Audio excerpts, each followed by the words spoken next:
Hello and welcome to the worst job in television, where poor old Joan and me have to slog around watching these amazing artists paint these fantastic portraits of really interesting, famous people. Oh, I don't know how we get through it. Let me tell you a fact. Did you know that of the artists we have today, we have the tallest competitor ever? I look forward to seeing an easel stretched to its fullest extent. Welcome to Sky Arts Portrait Artist of the Year. Of today's 9 artists hoping to make their mark, 6 are professional. Jonathan Luxon, Christabel Blackburn, Francis Bell, Beverly Fry, Michelle Ives, and Tom Croft. It's extraordinary to be at the Wallace Collection. You've got some of the best Rembrandts, Canalettos here, so the idea that I'll be painting in their company is extraordinary. And joining them are 3 amateur artists. Pal Kumar Ravel, Rebecca Bright, and Alistair Faulkner. It's a real honour to be here, so I'm really just soaking up the atmosphere and just plan on having a good day.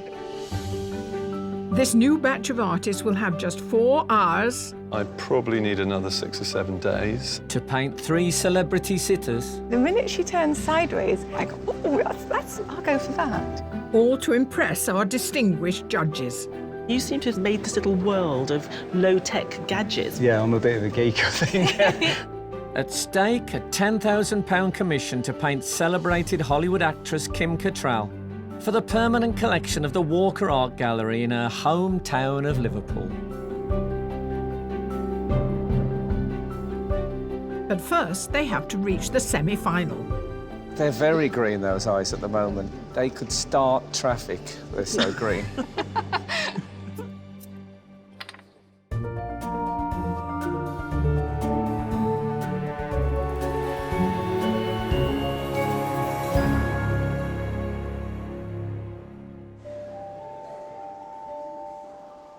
Today's artists are about to focus their attention on a total stranger, but to secure their place in the heat, their task was more self-centred. Esteemed judges, my favourite part when we look at the wall and see what glories might lie in wait today. I love this so much. I don't know quite why, but I really love it. Tell me why. I think the scale is brilliant. I think if it was any larger, you would lose something somehow. It's also like looking at something down the wrong end of a telescope, so she's far away. I've never seen anything like it. It looks rather threatening. It's sort of his hands are saying, come here, I'm going to do some strange operation on you. Oh, I see it as much more saint-like than that. It's a reworking of a Renaissance kind of painting. Just notice this swirling pattern across the face. It's fantastic. I love it when someone works with the simple media like pencil and charcoal and they can get so much out of it. She's given us something unusual. She's given us a full length, effectively. A little bit of foreshortening, beautiful head. And also just so ambitious. I mean, that's a labour of love to get that carpet and the way that she allows it to go out of focus. I can feel that soft carpet against my bare feet. Yeah. We like the composition of this. Is there a sort of technical reason for deciding to go landscape? Well, in this case, I think it's got this triangular shape with her elbows and her hands in it, and it sort of suits it. It gives it a certain stability. I'm actually spending more time looking at the guy in the mirror than I am at the portrait here, which says something about the way in which he pulls you into the painting. Also, the slightly different expressions of both faces. No, it's a very sophisticated piece of painting. I find these colours fascinating because you've got this sort of acid yellow and acid green, and they're really sort of unflattering colours to be going into your skin tone, but really does sort of conjure quite a strong mood, doesn't it? I'm going to ask her if she's ever done ballet when we meet her, because there's just something so ballet about that. You don't think it's just the pink and the bun on the head? I don't think so. It could be a samurai on that basis. I like this because of just directness of the gaze. It's like, you know, here I am. I'm quite well painted, aren't I? I love the colour palette, that it's almost taking place in a room bathed somehow in this green colour. All the tones sit together really beautifully. And that fabulous flash of pink on the inside of his collar sets it all off. I think it's very cleverly put together.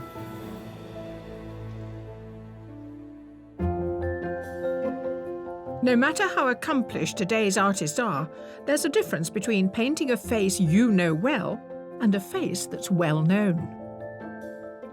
Artist, your sitter today is a very successful writer and actor. If I said to you, goodness gracious me, you might have a rough idea. It is the fabulous Meera Syal.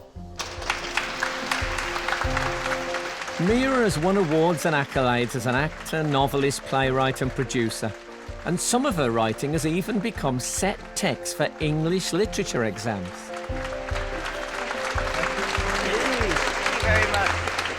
So what aspect of Meera Syal would you want captured, do you think? Warmth, intelligence? Awake. Awake is good. Awake is good, I think. And I'm hoping that I'll look at something and go, wow, you've seen something in me that I don't usually ever see, so I'm looking forward to that. I've never noticed that spot. Yeah, yes, exactly.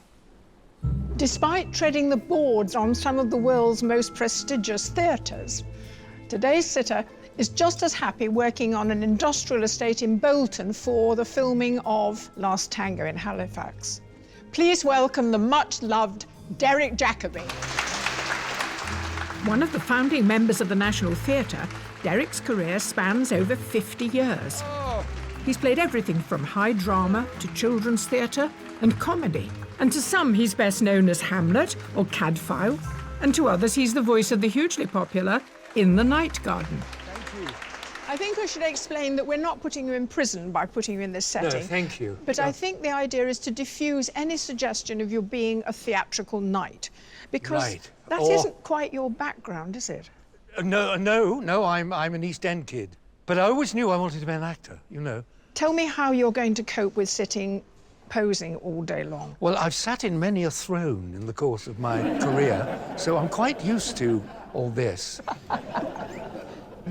Artist, your sitter today is a fabulous interviewer and presenter. She has interrogated people as diverse as Margaret Thatcher and Madonna. She is the marvellous Kirsty Wark. Best known for keeping politicians on their toes fronting Newsnight on the BBC, Kirsty's many awards include a BAFTA for her outstanding contribution to journalism. Don't take this the wrong way, but I think of you as someone who speaks a lot. Yeah. You're a It's very true. vibrant It's true. and chatty person. Yeah. So how's silence going to be for you? It's going to be incredibly difficult because I'm going to be wanting to ask everybody how they're doing. I love the idea of you really giving them hard-hitting questions. OK, I'll think of a few. Now, what do you want from Kirsty today? I'd actually like to hear you describe your personality a little bit. Well, I think I'm possibly a more relaxed and lighter-hearted person than I might be as an interrogator on Newsnight. Perhaps I should summarise it. She's not as scary as you think she is. It's a relief. Would you like to cross a leg or...? Can I do that? Yes, that absolutely. That's more comfy. You must be comfy, otherwise it'll Oh, show right. in your face. Yes. No, we don't want that. Oh, no. What's your best side? Probably this one. Artist, your challenge is about to begin. You have 4 hours to complete your portraits, and your time starts now.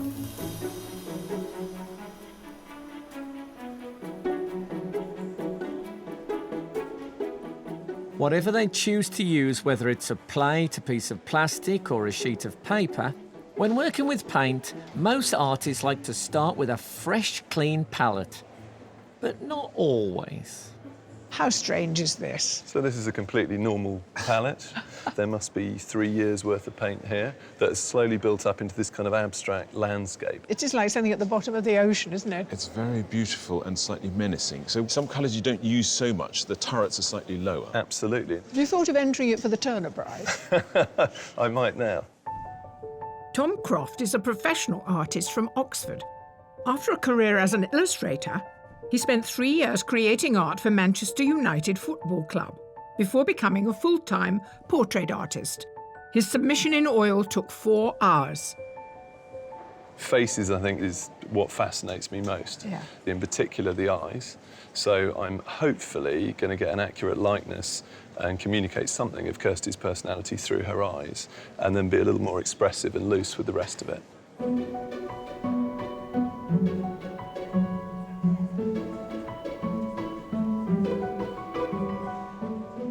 You're being quite kind of rough with your blocking out. For you, Yeah. is this equivalent to a sketch? Yeah, this is a sketch. I'm just sort of feeling my way into getting the likeness and doing that in acrylics. Ideally, I'd like to be starting blocking in oils in the next hour. A former music teacher, Jonathan Luxon swapped a guitar for a paintbrush to pursue art full-time. Striving for a complex composition, he used mirrors to present a double portrait in his submission, which took 35 hours to complete. But as well as having clever ambitions, he has some clever tools to achieve them. So, Jonathan, you seem to have made this little world of low-tech gadgets. What are they all for? This is just holding my jars in place, and this is a colour checker. So you put your paint on there, your mix that you're mixing, and you line it up so you're looking through that hole, and on the bottom half, you'll have your patch of paint, and on the top half, you will have whatever you're lined up with the subject. Yes. What you're aiming for is to keep mixing paints until you, bing, get the right colour. I think if we stand here for long enough, Jonathan might come up with some invention to make us better judges. Yeah, exactly. I'm a bit of a geek, I think.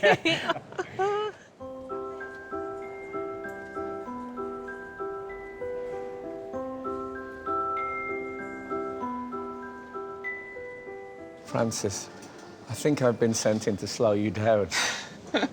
You've raced off fabulously. Well, it'll probably all go in the end under other layers, so... But there's no pencil, no charcoal. It's nice to get paint on early, isn't it? That's why you're here, let's Yeah, well, face it. I do like very large amounts of paint. From Northumberland, professional artist Frances Bell took 20 hours to paint her self-portrait. She trained at Charles H. Cecil, one of the oldest art schools in Italy that follows the Florence Atelier tradition, where established artists teach students the practice of working from life. I get very excited when I discover that people went to Florence and learned how to paint, because if I was going to be an artist, that's what I'd want to do. I'd want to go and find a classical, timeless method. Well, it is wonderful. Is it like a musician learning scales? You have to do the basics over and over and over? There is a scales element to it, and yes, so you draw for a year. You're not allowed paint for a year, so none of this. You draw until you get it right, and then you're allowed a paintbrush. God, you must be hungry for paint after You're the first year. desperate for paint, yeah.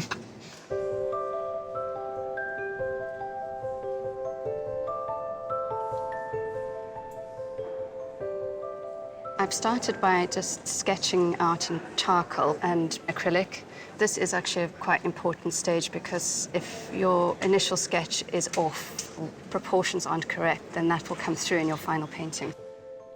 Originally from South Africa, Michelle Ives now lives in Glasgow, where she's a professional animator and illustrator. More acquainted with painting landscapes, her self-portrait was the first one she'd attempted since she was at school.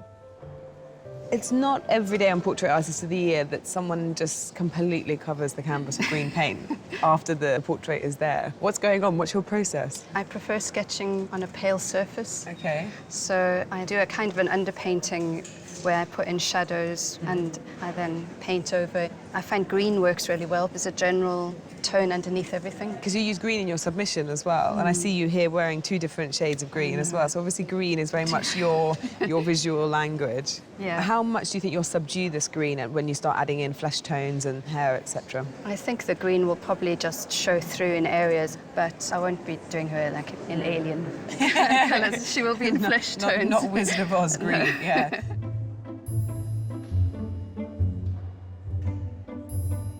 The artists are almost 1 hour into their challenge. Other than the 4-hour time limit, the fact that Ty Shan-Scherenberg's a bit of a legend for me, Frank Skinner, legend again, it's all fine. I didn't think I'd ever be painting Derek Jacobi. You just hope that you get a bit of that personality. It's such a famous personality, and it's fantastic.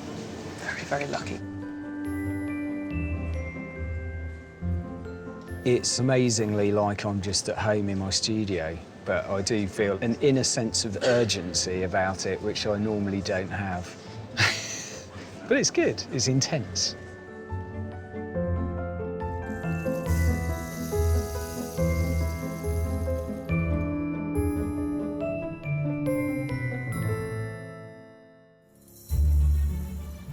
Having met only just over an hour ago, our artists are doing whatever they can to get to know their sitters, Derek Jacobi, Kirsty Wark and Meera Syal. Do you ever do any meditating or anything like that? Yeah. I also swim a lot, and that's like meditation, actually. Meera is very calm, very zen. She's obviously in her zone, and I'd like that stillness to come through in the portrait. Christabel Blackburn is a professional artist who resides in London. She started her training in Florence and continued her studies at the Lara School of Art in London.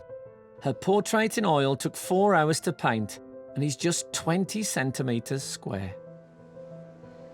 This is sort of positively colossus compared to your submission. I know. You decided to go a bit bigger. I'm not great on very, very tiny. I think it's harder to get a likeness. But you've picked a ground that sits well with what we're looking at here. This is my favourite colour background to use, so I was quite pleased with the background. What a stroke of luck. It's interesting because there's a mixture here between quite traditional, you know, painstaking, lovely drawing, and then things which are kind of slightly more unusual, different colour palettes. So you've got a nice hybrid, really, between something which is quite classical and something which is contemporary. I think that's probably right.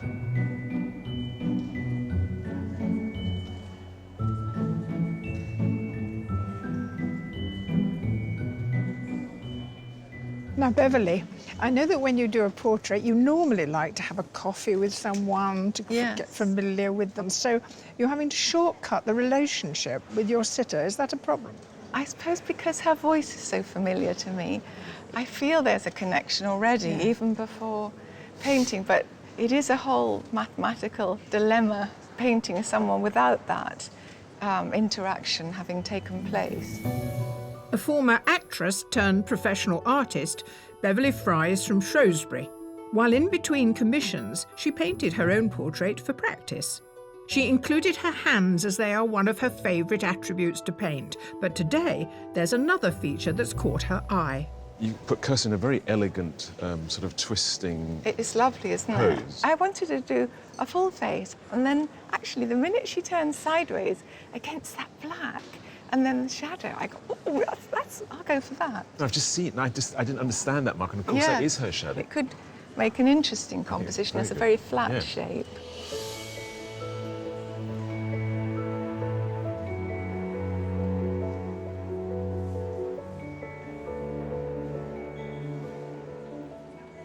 Rebecca, I was just strolling past and I noticed your list. Yeah. Can I have a look? Yeah, of course, yeah. Look, it's ridiculous, draw, isn't it? colour, eyes, mouth. You forgot nose. I know. Oh. It's not on there. That's it.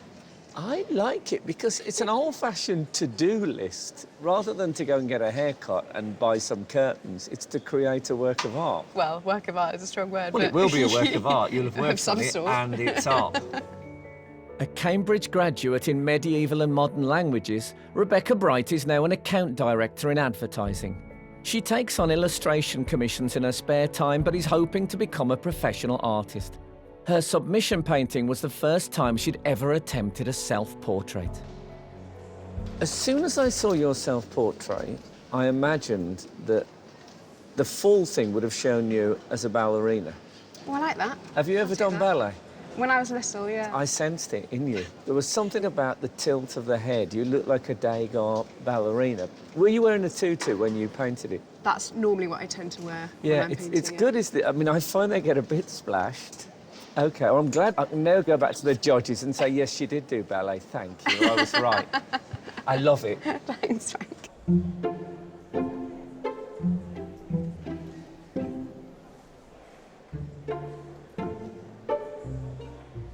Kirsty is known as a classy dresser.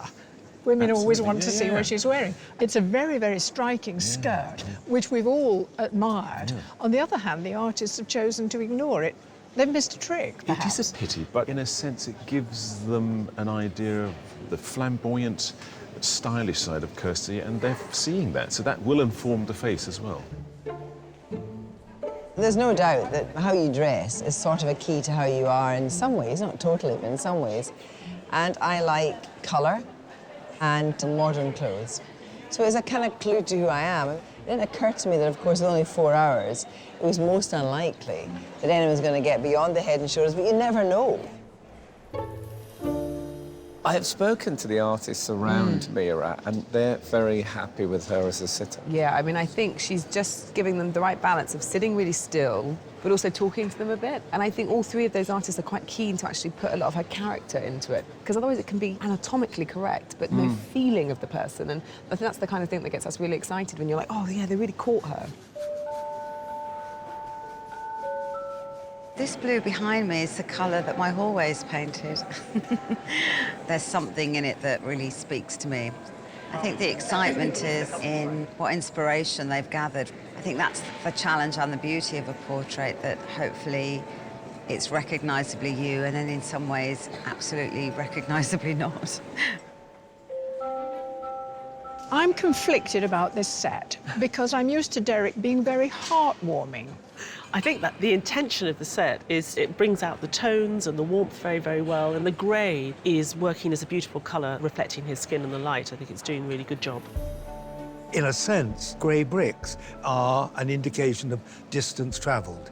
That's maybe where I started. Nothing to do with theatre. A nice East London boy, and the journey really is from something as plain, I suppose, as that, to something as, I hope, multicoloured as I've become. A colourful character doesn't always need a colourful portrait. And for an artist who works exclusively in monochrome, Derek's backdrop is a gift. I'm using graphite powder and charcoal. I've sanded the charcoal and graphite down, and so I mixed them together so it doesn't give you that shine. Because, you know, graphite gives you plenty of shine, and you don't want that. It's really distracting. A-level student Pal Kumar Ravel took about 15 hours to complete his self-portrait. Growing up in India, he was inspired to pursue art when a family friend did his portrait, and Pal's been experimenting with different drawing techniques ever since. It's interesting how you capture movement in something that's essentially still, through pattern almost, in the way you shade. Yeah, so rather than having a really still picture, I wanted to add some sort of movement into it. And that's when I came across like Van Gogh, and I was like, oh, this is really incredible. That's what that's, well, okay, that's a nice connection there. Yeah. He moves his like fingers around a lot, and I was like, okay, maybe I could have some sort of movement into his fingers. Yeah. Like a blur? Yeah, because his face like stays so still. Like, I don't get how that works, but his fingers, they move around so much. That does it, right. Every artist takes their own individual approach to their sitters. Some may make a virtue of the eyes, others the clothes. But today, one can't help but get right under the skin. I do orthopedic surgery, and even in sort of all aspects of surgery, there is an element of artistry. It's extremely visual. Every day we're looking at X-rays, and with all the sort of different MRIs and CT scans as well, you really have to develop the art of looking. Amateur artist Alistair Faulkner is an orthopaedic surgeon in Dundee. Painted over the course of several months, his self-portrait is packed with symbolism. The main motif is his pose, expressing his wish for his patients to put their trust in him. Anatomy was always one of the basics of artistic training. So you sort of know how a face and a skull works and all that, so that must help. I had a really good tutorial with a plastic surgeon in Cambridge. He did this drawing course specifically aimed at surgeons in order to learn how to draw anatomically. Lessons like, oh, the eye is not just the eye, it's all about the shadow around the orbit, it's about the border of the eyebrow, it's how the crest of the nose comes down and joins the rest of the cheek. You're drawing Meera from life. You're also using a tablet. What you really want is an X-ray, isn't it? The artists have just over 2 hours to go. There's a blue behind Kirsty that's very lovely. I'm now going to reflect that background colour into the highlights of Kirsty's face. My list is going all right. At the moment, I'm on number 3, detail mouth, which is what I'm doing. So it's worked out all right so far, yeah. I find it easier to get a likeness if I'm working bigger. I think I've gone slightly too small, but I think it might work within the composition if I can get that likeness. There's a lot of challenging things to do. She's got such great colours in the skin tones, great colours that are reflecting off the scarf, so yeah, I'm a bit worried it's going to go horribly, horribly wrong.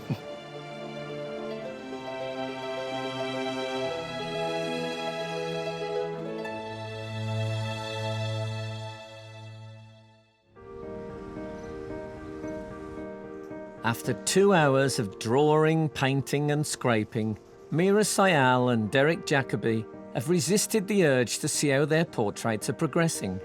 But for Kirsty's inherent inquisitive nature, it's all too much to resist. Quite like green under the skin tones because it just pops through every now and again and livens it up. Lovely. Thanks. What I love about this show is not only the degree of difference between all the different artists, but the different stages they reach at half-time. If we look at the portraits of Meera, what do you think? I'm particularly impressed with Jonathan, who has really got a good sense of her likeness in the head. He is very methodical, but it's not a boring likeness. It's not one particular facet of her. It feels more than that. Yeah. Well, let's look at the pictures of Derek. What about one of our Florence School trained artists, Francis? What we recognise as that style, of course, is the colour palette. It's reduced and it's naturalistic. She's got a silvery light to it, and I think that's unusual. At the moment, I'm slightly mourning the loss of the lighter, romantic sketch of earlier today. And Rebecca? So you have these rather very strange psychedelic colours and no eyes, and it looks startlingly weird at the moment. I've just seen, though, the eye coming in, and it actually reads more as light and kind of vitality. It's looking better. OK, now we move to Kirsty. Two of them are doing incredibly well, and Tom has the potential to do very well. The colours don't feel quite right, and there's a crudeness to it, but I think he's one of those people that will come together at the end. There's something kind of predictable about it. I can almost visualise the end product. OK, Michelle. The head's looking fantastic, and I'm a big fan of the scale. She's made her somehow share her own features with the city. We've seen that before, but I think this is the strongest I've ever seen it. It's a bit unsettling. Both Rebecca and Michelle, it was the first time they'd ever painted So portraits. brave. It's amazing. Isn't it amazing? Wonderful. Well, it'll go on being wonderful, we hope. There is a danger, I think, because of kind of news night, to think of the personas being very hard. I don't think of myself like that. I mean, I think I'm direct. And I think I'm direct, not coy. But, you know, I think there's so many other kind of facets, and I'm sure that they're all working very hard to pick those up.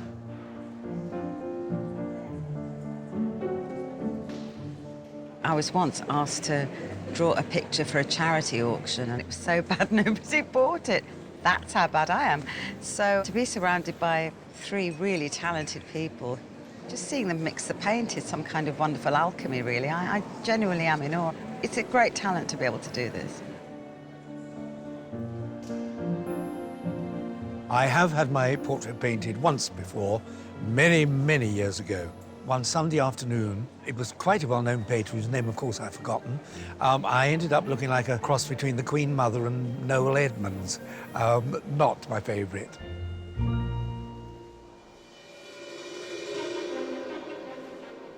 For some artists and onlookers, a portrait doesn't entirely take on the likeness of the sitter until they tackle one key feature.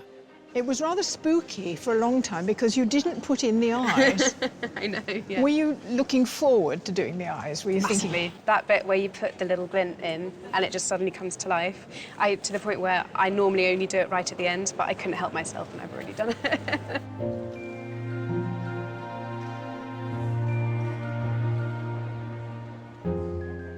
It looks strangely a bit like your submission, I have to say. I'm beginning to see that whole adage about every artist painting themselves. Is there Yeah, a bit do of you that think going it's on? going to end up looking like me? But you're taking some artistic license here, aren't you? Because Kirsty's eyes aren't quite that green. It's something I'll have to see if it needs to be toned down or not. That definitely does look like Kirsty, but they're very green, those eyes, at the moment. They could start traffic, they're so green. Our artists have just 30 minutes left before one will be chosen to go through to the semi-final. fiddling with my last period of time. I can't do any major surgery and start anything new, so I've just got to concentrate on the smaller things and try and round off what I've got. It seems to be going okay. I'm trying to keep the colours nice and lively, not over-mix them so they go muddy. I probably need another 6 or 7 days, and then I'll be really happy with it.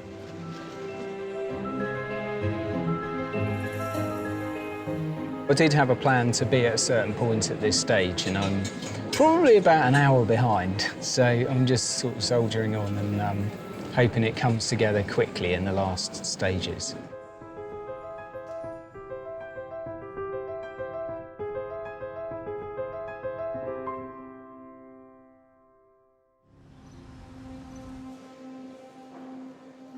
Derek Jacobi, Kirsty Wark and Meera Syal have been a picture of poise for nearly 4 hours. But even in the last few minutes, our artists still need their sitters to maintain their concentration. If I had 1 more hour, I would tweak one of the eyebrows, which is less ideal than it could be. But given that I don't have that time, I'm happy to leave it as it is. I really like the idea of having a bit of the background colour in, so I don't want it to be too dominating, but I thought just a hint of it could be quite interesting. See how it looks.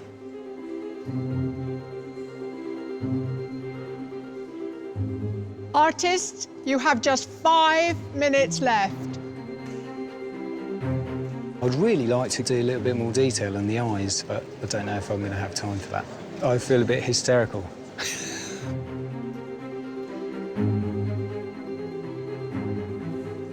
I'm trying to fill it in so there's no white bits. Hopefully it looks really cool.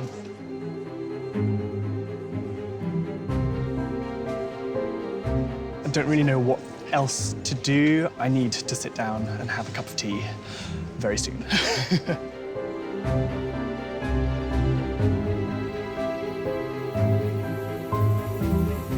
Artists, your time is up. Please put down your equipment and step away from your portrait. Well done. Having held their position for 4 hours, the sitters are about to be rewarded for their stamina.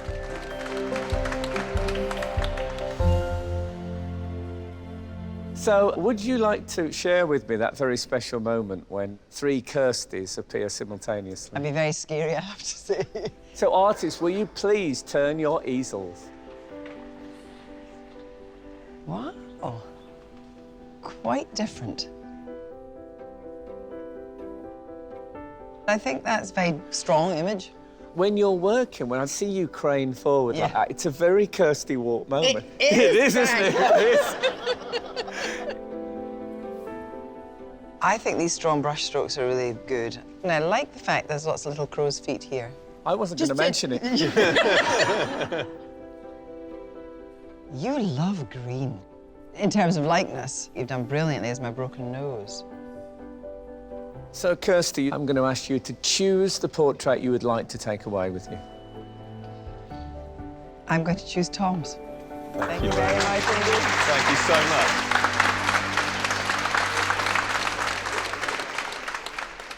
Artists, please turn your easels. You can look now. Golly. They're the same man, but they're all totally different because you've all seen something different in me. This one, the head is noble almost. It looks like a younger Derek. I'm glad to say it does. Yes. What jumps out for me are the eyes. And the face, absolutely highlit. There's a spotlight on the face. Now, you haven't spared anything. That is what I look like. It's lovely. It's me. It's me. Oh, God. Forgive me, forgive me, forgive me. I don't choose you. That is me. That is how I think I would rather like to be. That intrigues me. I think it's Pau.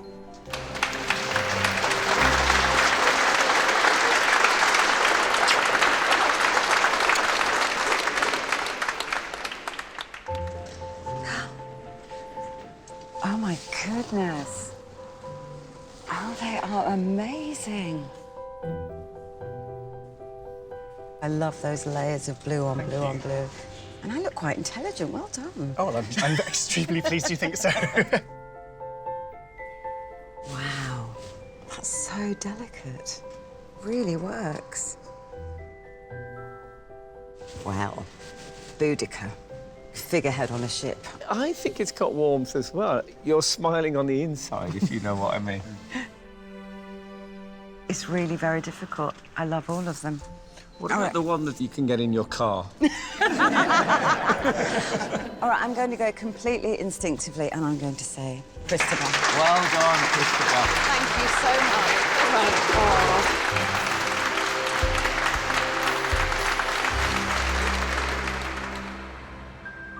We know which portraits the sitters prefer, but to gain the last place in the semi-final, it's the judges' opinions that matter.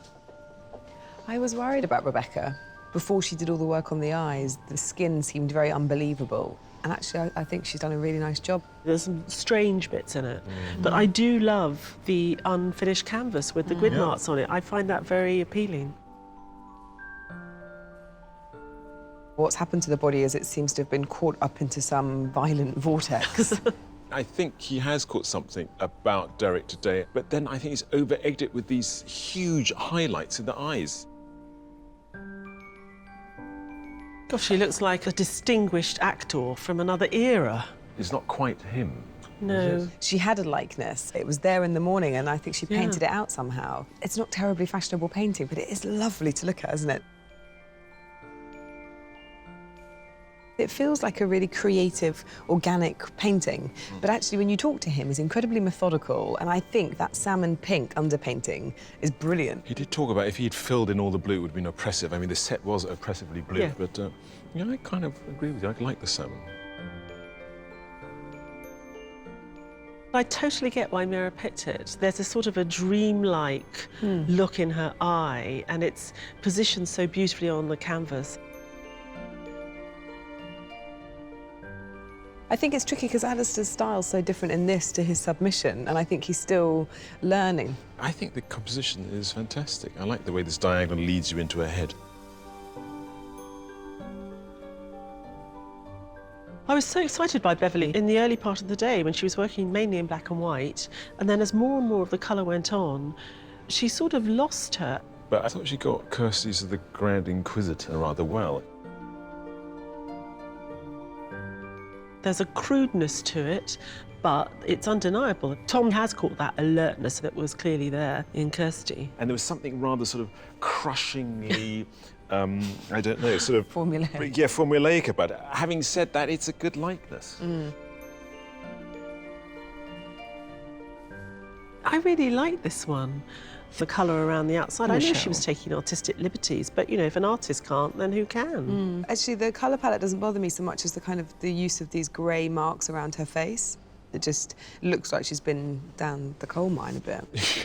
But it has got Kirsty's Yeah. awakeness. Yeah, definitely. But the judges have to settle on a short list of just 3. I do have a problem with where the eyes are here. That's an intriguing, It is weird little intriguing. number, and that's fantastically accomplished. But there is something wrong with this one as well. That one's great. I think I agree with you. Yeah. So which 3 have they selected? The judges have made their decision, and the first of those artists is Jonathan Luxon.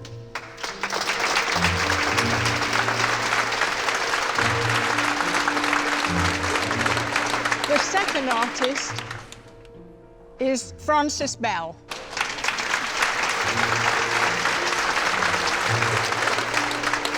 And the third and final artist on the shortlist is Tom Croft.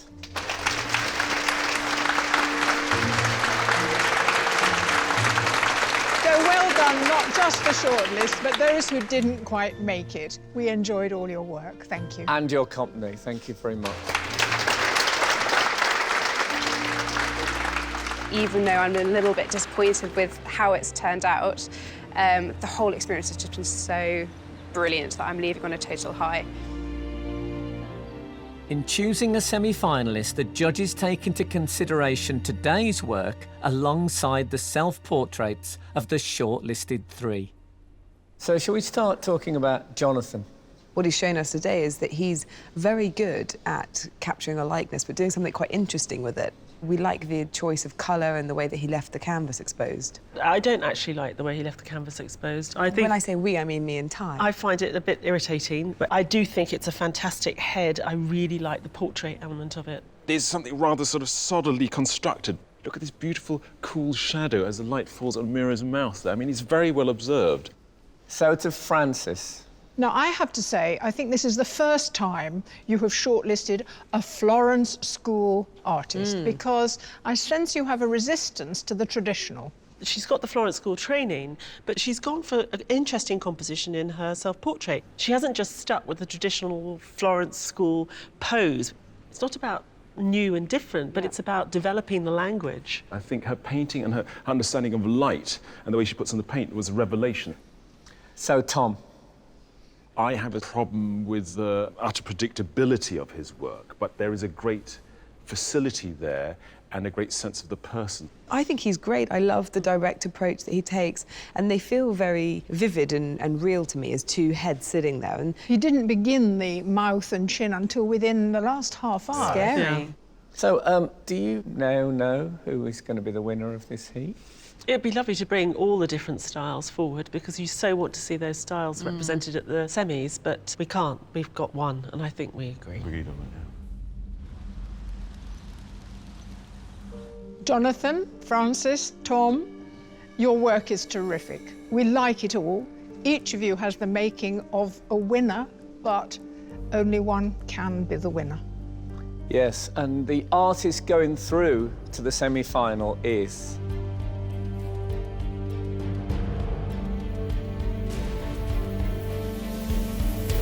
Jonathan Luxon.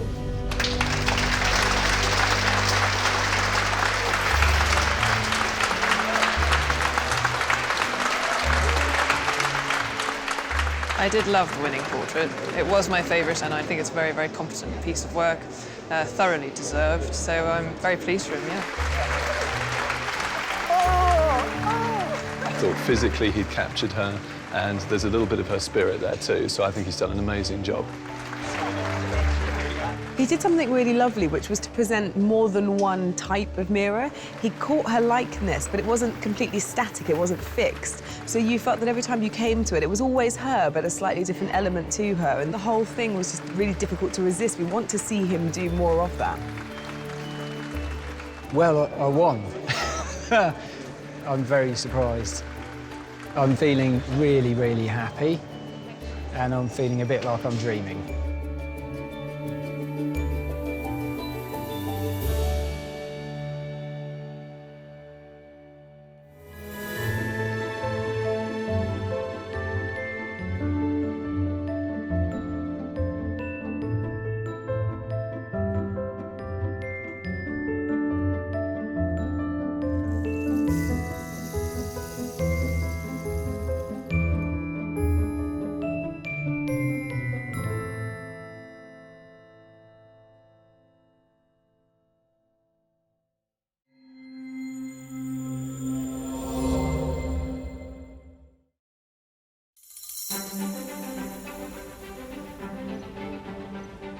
Hello and welcome to the epicentre of the portrait painting world, where 9 hopefuls are preparing their easels for the first heat of our competition.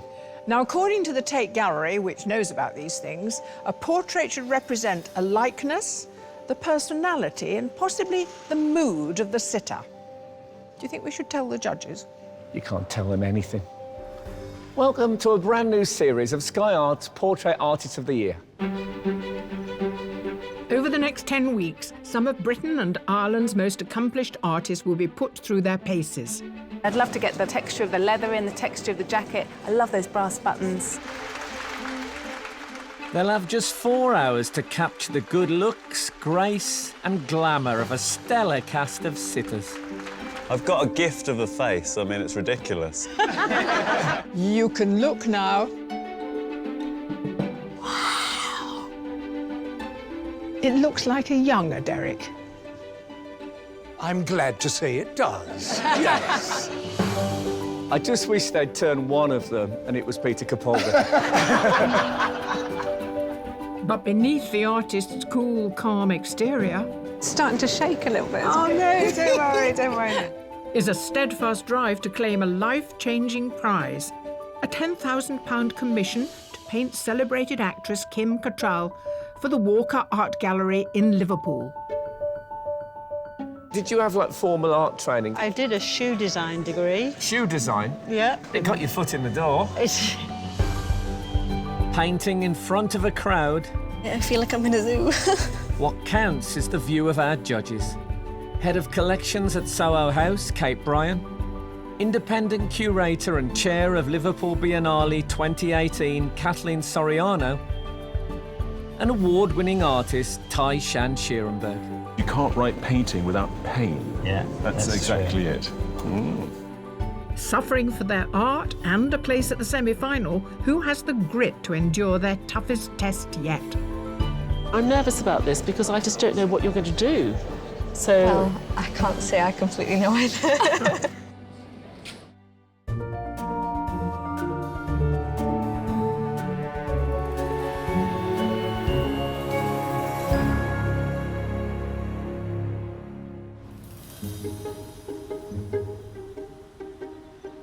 Of today's 9 artists putting their creativity to the test, 6 of them are amateur.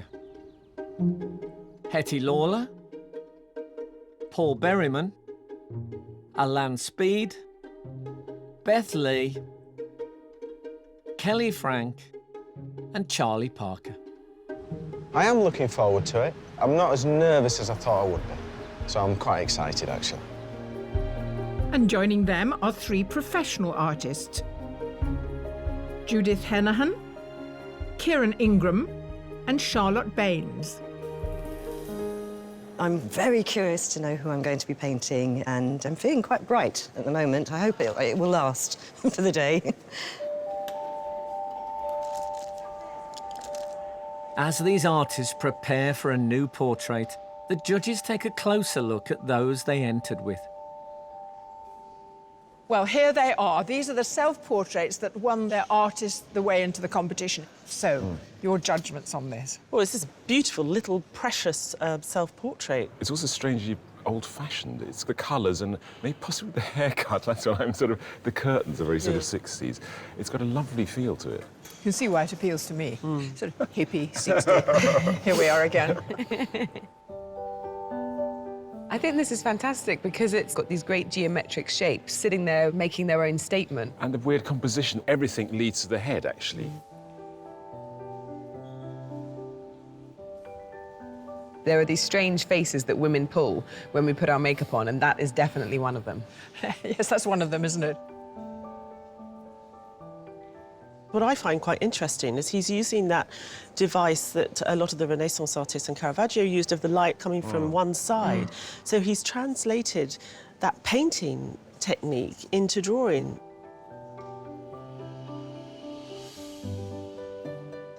Now, here's a narrative and a half. Spot the artist. It's really rare for us to be presented with so many faces in one of the self-portrait submissions, but it's one of those paintings that really rewards further looking, because he's been quite clever about what's in focus and what's not.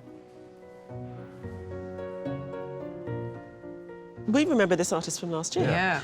And we were really impressed with the development and change. She's a quirky artist anyway, so I think she's continued that quirk, but with a slightly more focused and serious approach. Yeah, she's sort of showing us one of the greatest difficulties of painting, which is eyes behind glasses, and I think she's really pulled it off.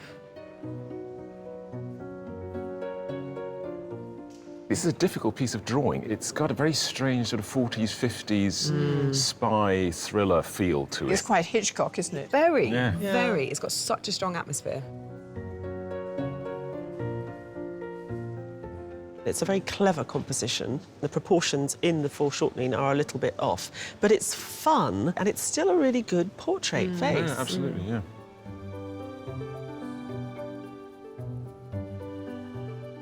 absolutely stunning. I mean, I think all three of us, when this came on the screen, we just were lost for words. I'm surprised that it could be that effective in this scale because it's almost about the size of a photograph, but it does so much more than a photograph does. Are we going to meet a 16-year-old girl today? Is this what we have? I think we are. Yes, that's Wow, fantastic. you're joking. Oh, it's lovely.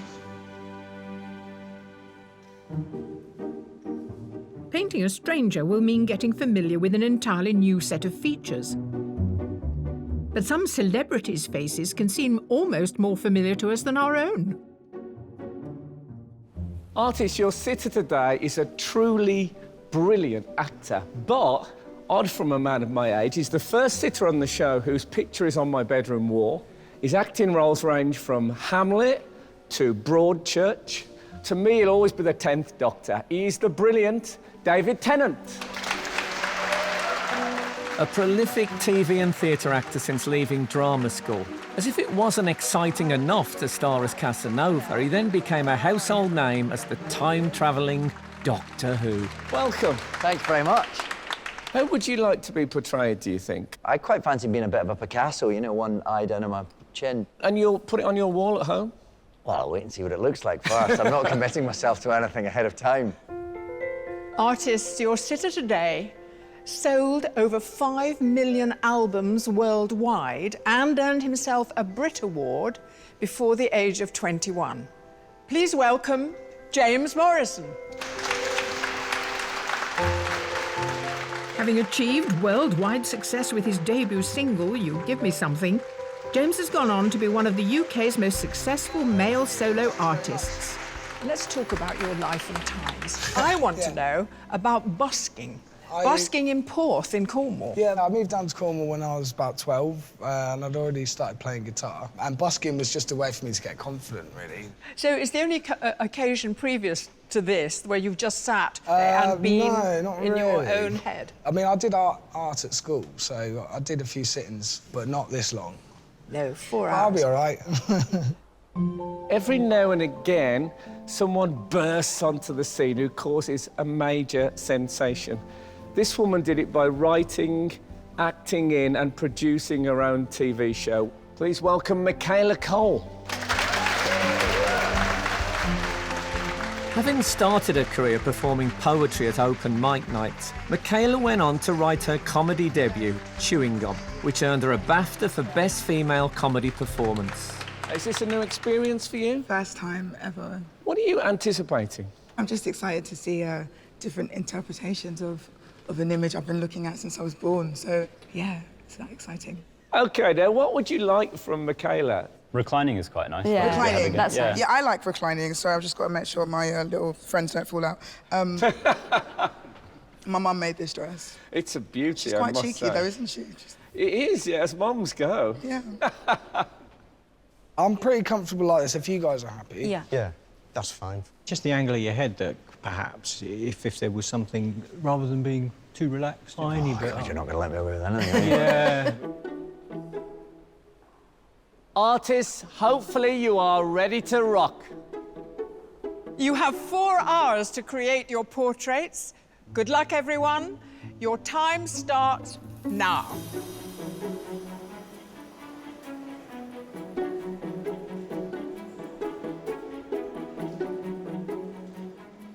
Whether it's sketching or straight on with paint, there's no right or wrong way to start a portrait.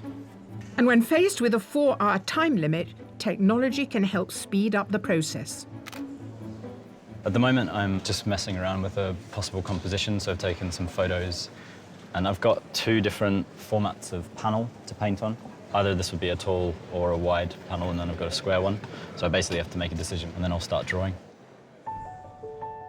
Professional artist Kieran Ingram took 4 hours to complete his self-portrait. Having had classical training in Florence, he's now developing his own style. I think it would be interesting trying to kind of transfer my approach to such a contemporary setting. I quite like painting yellow, actually, so I'm looking forward to that aspect of it. And I think the whole colour composition works really well with her dress, so it's a really nice choice.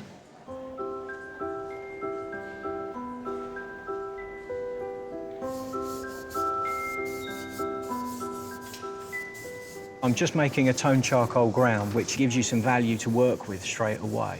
You've already got charcoal down, and you start the drawing from the middle rather than from pure white paper. So to make the lights, you erase, you go in that direction, and to make the darks, you add more charcoal and you go in that direction. Amateur artist Paul Berryman took just 2.5 hours to create his submission. Having established his own bike accessories business, he's now on a quest to rediscover the simple joy of drawing, albeit with not-so-simple tools. I think you've got a little ball filled with rice here, haven't you? Yes, it is, Not yes. so much, not such a good weapon, that. This is a charcoal pounce bag.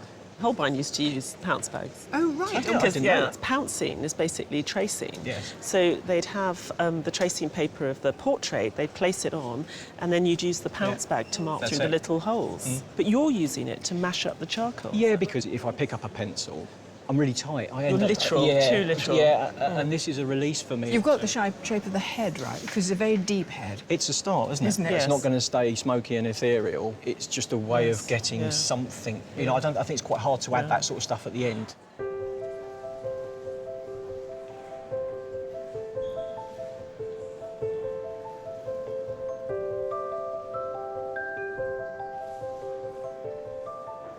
Patty, you're right in the zone. There's little of David there, but you have got that penetrating stare. Once you get the drawing in, more coloured pencils will be used, and then blocking in a bit with acrylic. The acrylic probably come near the end. OK. Tell me, are you happy you got him as a sitter? Yeah, I'm very happy. Why? Is it self-evident? Yeah, pretty much. 17-year-old Hetty Lawler is studying for her A-levels in County Mayo in Ireland and painted her self-portrait in 2 days. But with her submission, it's harder than usual for our judges to assess the likeness. Your submission is really, really special, but we were worried that we were going to have a very, very young girl with us today. Yeah. The picture of me there is when I was like 8 or 9. I kind of liked when I was younger a bit better. You don't realise it's you so much, so it's less self-conscious in some ways. So it's one step removed. Yeah. But I'm sure David won't mind if you want to do him sort of like 10 years younger. All the sitters always ask for that. Yeah. No matter their age or experience, few artists are immune to competition nerves. But some seem better equipped to deal with them than others. Charlie, you seem very calm and relaxed. Some artists I speak to at this stage of the day in particular are gibbering wrecks. Yeah, it's natural in this situation to be anxious. Yeah. So I think it's about just appreciating that and accepting it, really. Because I can't be panicking for 4 hours today. No. You know, so I'll just let it happen. Amateur artist Charlie Parker is a part-time cognitive behavioural therapist from Durham. His self-portrait took 35 hours to complete. As if today weren't enough of a challenge for Charlie, there's something else he has to think about. You're colourblind, is that correct? I'm partially colourblind.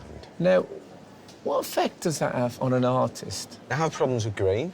If I use green out of the tube, it just tips it too far. But obviously I'll mix it through using, you know, kind of yellows and blues. But I don't use green out of the tube. Well, not as far as you know. Well, hopefully somebody will tell me. If I walk past and James has got green hair, I'm not really allowed to say it, I'll just do that. I'll take your cue from that. The artists are already 1 hour into their 4-hour challenge. There's a lot more pressure. It's a lot more exposed than I'd usually be. I usually wouldn't have a lot of people like around me when I do this. So it's new, it's cool.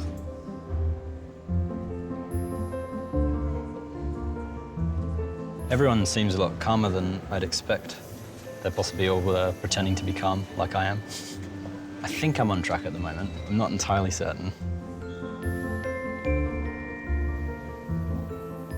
This is just bits of charcoal on a piece of paper, but if I can create something, and I hope I can, that when you just look at that portrait, you feel something, then it's got that extra level, and that's the thing I'm going to try and strive for today.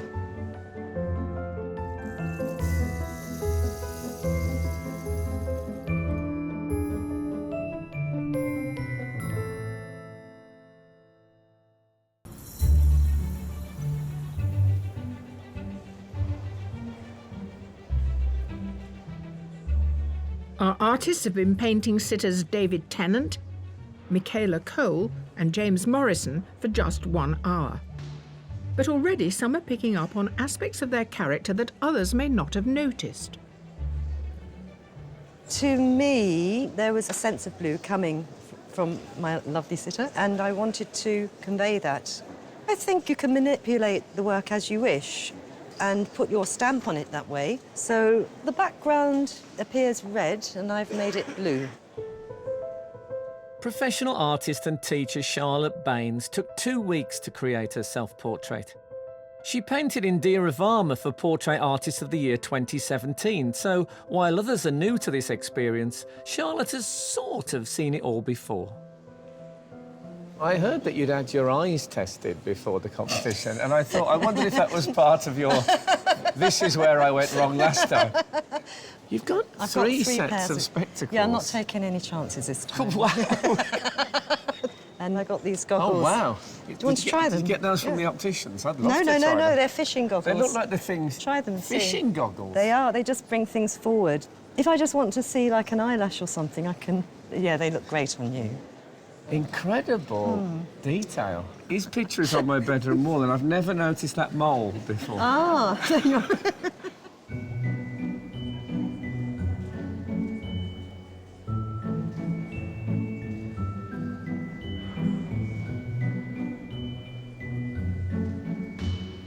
This is the first time I've painted from having a sitter in front of me. It's definitely harder because you can't see all the details, and that's why I decided to use both the sitter and the tablet as well. Amateur artist Beth Lee studies fine art and creative writing at Lancaster University and completed her self-portrait in 10 hours. Where many arrive with the trappings of an entire studio, she has a more resourceful approach. Beth, you don't have a palette, but you're using your very big canvas as a palette. Is that going to be incorporated later, or you just scrape it over and shape it? Oh no, I keep it on. I think it's quite interesting to have proof of like my process and leave it a bit unfinished in a way. But we didn't see that in your submission, and your submission's much tighter on the head. I'm nervous about this because I feel really safe and secure with the self-portrait, and now I just don't know what you're going to do. So... Well, I can't say I completely know either.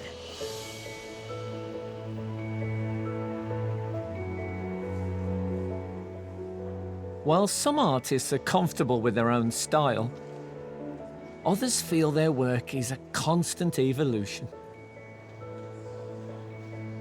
I've got a bit stuck with this style at the moment. I hope for it to be a bit more expressive. She has quite an angular face, which is really good. Hopefully I'll free up later on. Amateur artist Kelly Frank took 4 days to create her self-portrait. After graduating in architecture, she decided to pursue art instead, and now volunteers at the Whitechapel Gallery and paints in her spare time. You have got this drawing pretty spot on, and you didn't grid up. I didn't grid up, no. So how did you work out all your proportions? I used straight lines, like try and simplify her face. And once you get those simplified lines, you can start readjusting, comparing one thing to the other. So you're using kind of sight size, you're just looking at her, conveying it, and then it has to You have to put the key markers, so the top of the head, the chin, the nose, and the mouth. Okay, great. It's quite nice to watch how each artist looks at you. They're looking at me, but not looking at me. I can't explain it. It's like they're looking at just the relationship between parts of your face. I don't know what it looks like from the outside looking in, but I really love this background. I know it's really intense, but I really, really like it. Well, it's a vivid set, and it's a vivid personality. Yeah. Is it almost too much? She's an incredible presence. I actually think the whole thing works really well.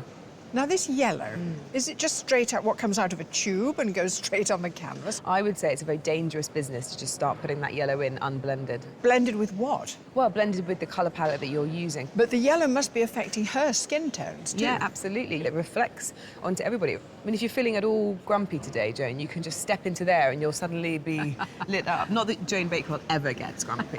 She gets lit up.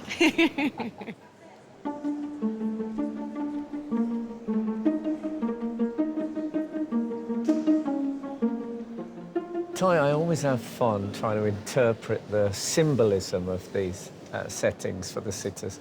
What I've arrived at today is that David Tennant is Lucifer's representative on Earth. That's Is that exactly what what we were looking for. It's rather overpowering, but he's got the face to do it. He's got quite a saturnine face. It's narrow. He's got these dark, brooding eyes. It's very magnetic, and it works with that background. I'm trying to be as still as possible. You don't want to impose anything. If 3 different people are painting you, and presumably they have very specific ways of working, I want it to be relatively neutral. I can be quite fidgety, so just trying to kind of keep calm. James is a very relaxed sitter. I think he's very relaxing for the artists. He might look relaxed, but actually I think he's taken quite a difficult position with one foot on top of the other, which he says is comfortable. But I'd be surprised after 4 hours that it's still comfortable. And because of all the staring, you can see the stress underneath his eyes of focusing intently, beginning to play. I'm just trying to keep my eyes alive so that I don't look just like, you know, staring into the distance. My nose is severely bent and my ears are like little elfin ears. So, yeah, I'm probably not going to look great, but hopefully they'll suss it out and make me look better. I find ears a challenge, and James has very nice ears, but I'm finding them a challenge at present. For some reason, it's the structure of the ear itself is kind of confusing. I'll work in it.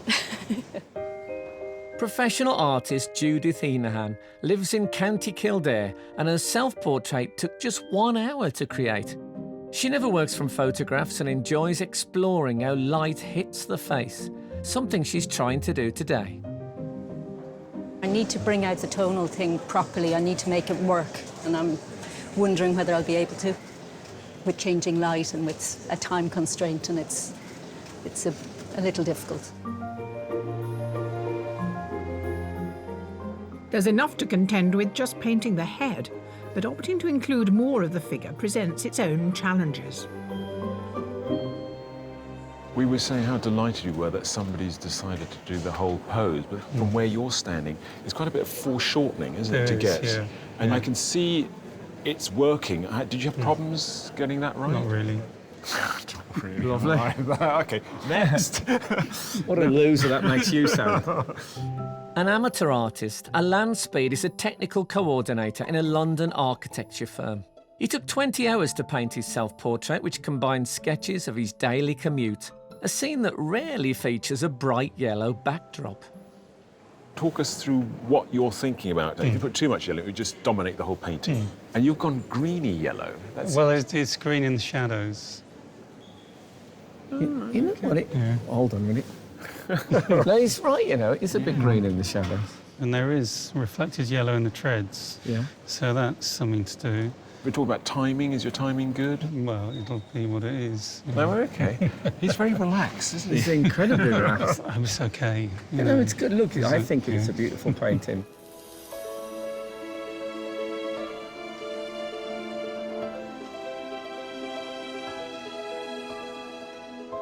Our artists have just over 2 hours to complete their portraits.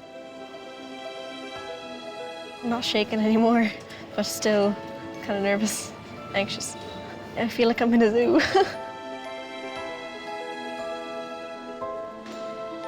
What I've got to do is quite a lot. I've got to do the hair, I've got to do the background, I've got to do the tunic, and then tweak the face. I'm going to try and get it done in time, hopefully. Try and find things that I can kind of focus on to give a sense of dimension into the painting. I reckon just go for it and get stuck in.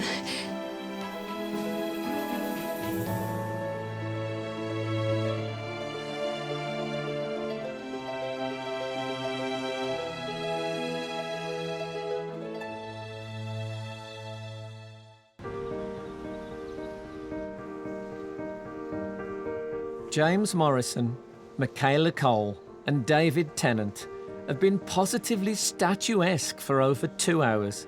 But how well are the artists capturing that on canvas? So, esteemed judges, it's roughly the halfway mark, and I thought we'd have a look to see what's occurring. So what about Alan?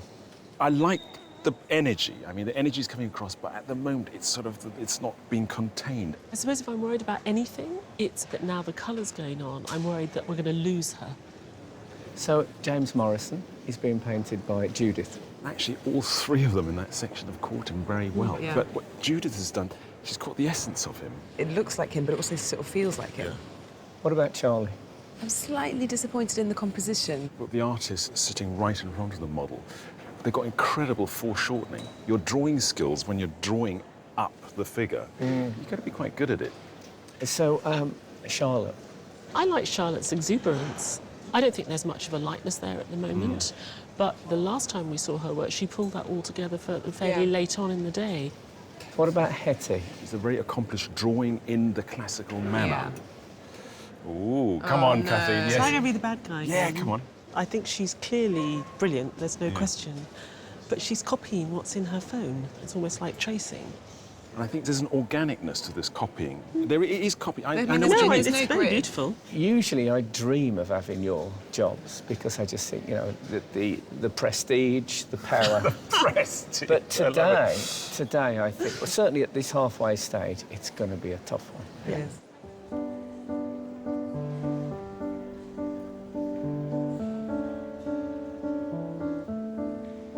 I don't quite know why I'm here, because the notion of being painted, it rankles with me. I feel like it's a sort of terrible indulgence.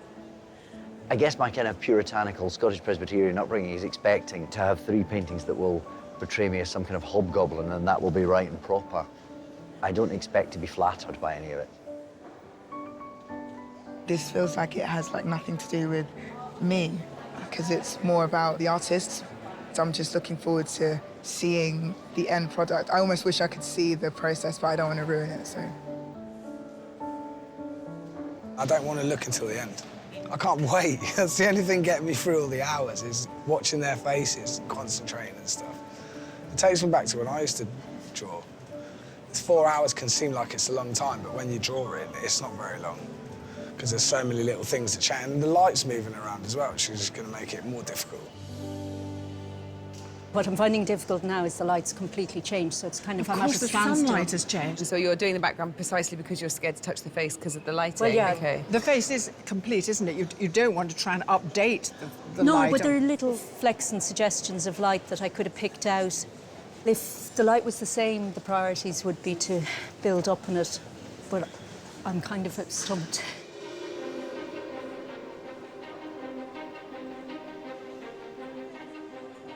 As well as an artist's instinctive flair, it's the conscious refinements that make these portraits their own.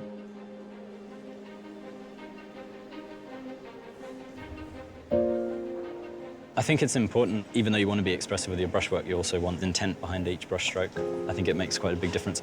As a result, the texture of the actual surface of the canvas becomes a lot more interesting, I think, a lot more varied and complex, which is nice. I like to choose certain elements of the face to go into detail with, so maybe an eye or a nose. I find lips very hard. I often make them too small, don't get the colours right. Hopefully I'll just get through it. I understand that you find teeth difficult to... Yeah, I don't like teeth. Like, if you make the lines in the teeth too dark, it makes the person look kind of evil. You don't actually see teeth that often on a portrait. No. You know, the laughing cavalier is not laughing. He's just sort of going... Yeah. You can't see Tennant's teeth, so you're all right. No. I imagine they're immaculate.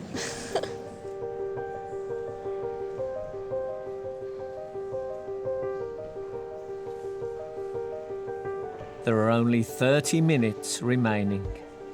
There's a tendency to want to sort of really home in on the detail, but I'm trying to make it work as a whole as well within the time frame. We'll see. See if it works.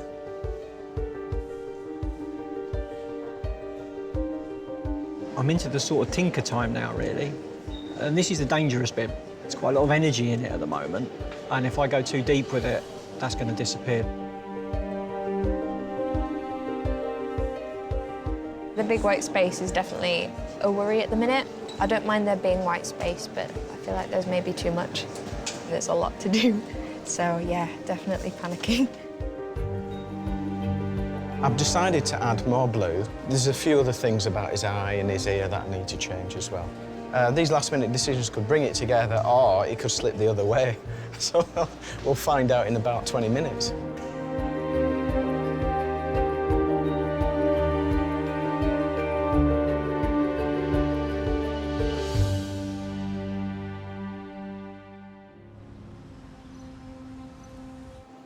Michaela Cole, James Morrison and David Tennant have been silently holding court for nearly 4 hours.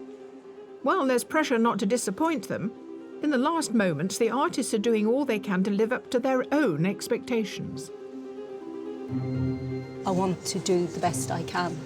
I'll know when it's finished, when I've got to a certain stage, but I haven't got to that stage. Oh gosh, I need to add a bit more blue. Hang on. Just to sort of electrify it a bit. Yeah.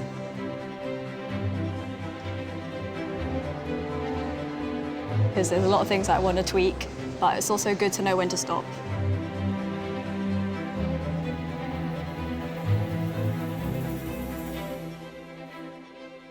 Artists, your time is up. Please put down your tools and step away from your portrait.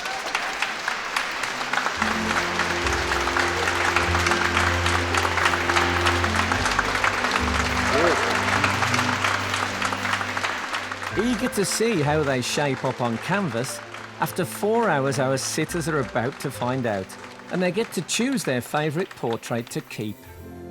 David, as we all know, time is relative. It is, yes. How were those 4 hours? It was a bit of a sort of time warp. You go to quite a zen place. But usually there is a hint of breathing, for example. No. No, I went very method. You did? Yeah. It's like you were thinking rigor mortis. Yes, yes. Artists, will you please turn your easels? Wow. They are amazing. They're so different. I just wish they'd turn one of them and it was Peter Capaldi.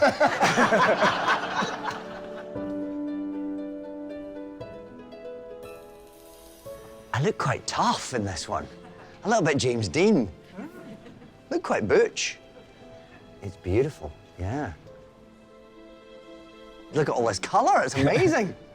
Look quite sulky. I've got very peachy lips, though. I like that. Wow, look at that. You're obviously allowed to decide what size it's going to be. Yeah, we have an upper limit. Yeah, obviously. Yeah, we can't go billboard. Right. They're all so beautiful and inspired. I'm going to go with this one. Beautiful. Amazing. Amazing.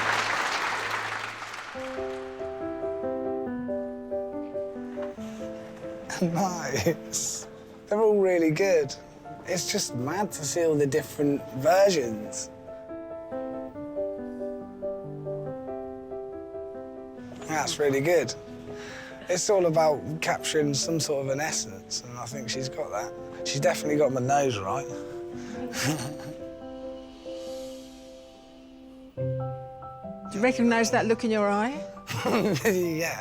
I was trying to smile slightly, but obviously 4 hours goes by. Yeah. Inside, I was smiling. I think the likeness is pretty good on that one. That's one of my favourite bits, all that working bit there. Yeah, that's really cool. It's really difficult, because they're all really good in their own way.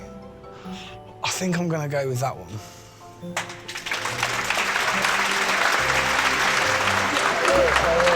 Really good.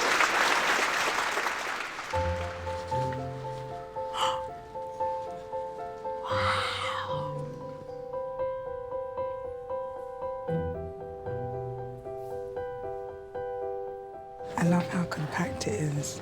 It's so, like, it's quite intense. Yeah. In a nice way. It's incredible. I love this.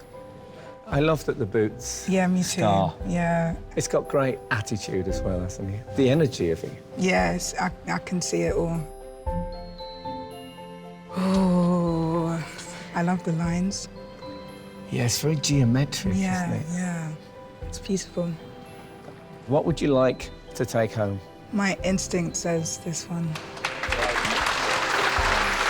you very much. Thank you. It's awesome. It's really beautiful. And thank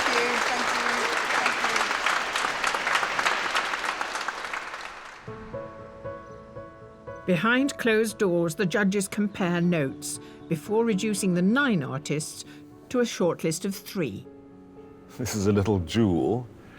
She's found something of David today. I agree with you. She's quite good at creating something which is kind of like nostalgic or romantic or slightly sentimental, even though she's such a realist. My big concern is that, so it was an exercise in proficient copying, and that's what I'm just trying to work through in my head.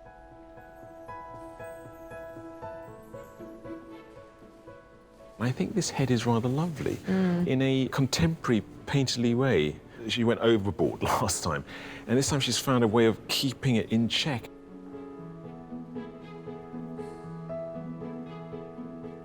I think for me there isn't enough tension there. There's something good about it, but I wanted it to be more dramatic.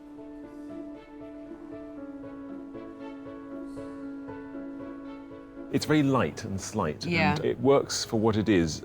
I would have liked a bit more.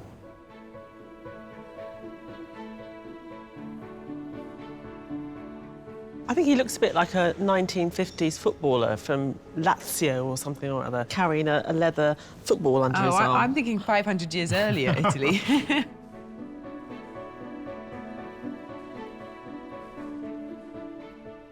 There are likenesses and there are likenesses, and this one I just thought it was emotionally had a charge. She's added, I think, this tiny bit of paint in here that's completely messed with that jawline that was so perfect before, and I think it's slightly thrown his head out. She's consistent, and I do like the chalkiness of it.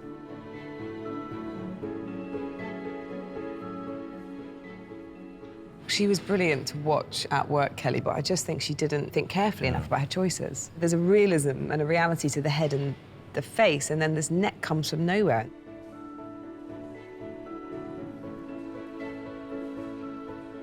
Perfect yellow. He's got the yellow spot on. You could see the way he went about constructing it, that he really knows what he's doing. Although I do kind of think that the black behind her is just too harsh against her face.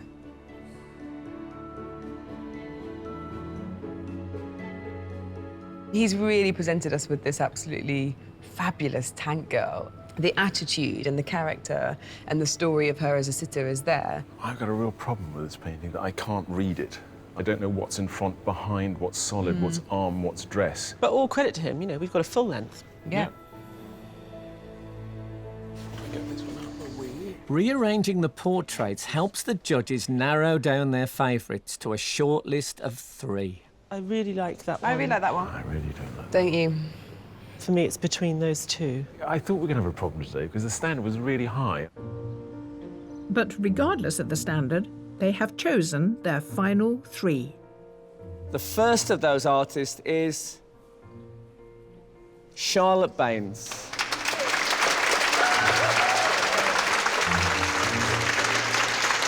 The second artist is Hetty Lawler.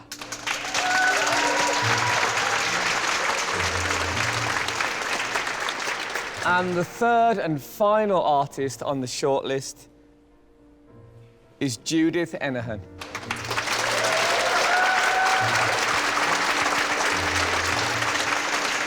Our sympathy with the rest of you, but you did fine work, so thank You you. were fantastic. It's been a great day. Thanks very much.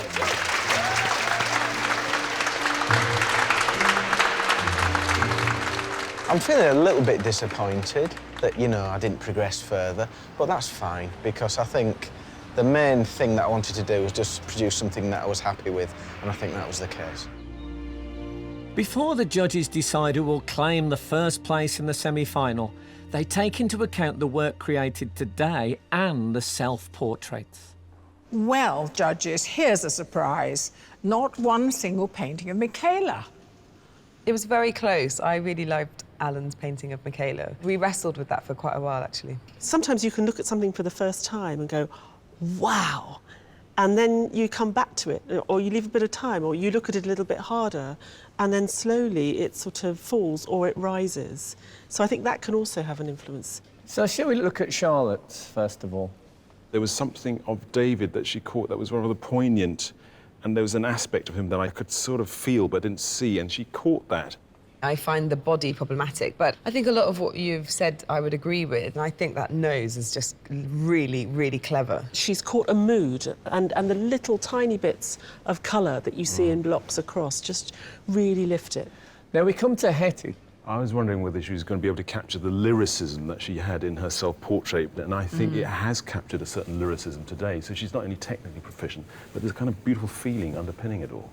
I'm not mad on the drips, I think it's problematic, but this is something to be really delighted about, that we were all here today and that someone just rocked up and did this. Can I say, I think the drips are to die for. So, Judith. She's a great storyteller. She can really conjure a narrative. The submission is so dark and brooding, and today so luminous, and it's so exciting to know that she can do such different things with light. But also, the direction of the gaze gives it a marvellously pensive quality. There's something very gentle and romantic about it that appeals to me. Well, I mean, they are 6 beautiful paintings. You've got a hard task. Charlotte, Hetty, Judith, congratulations to each of you for reaching the shortlist. However, it's the law of the universe that if there's a prize, there can only be one winner. Yes, and the artist the judges have chosen to go through to the semi-final is...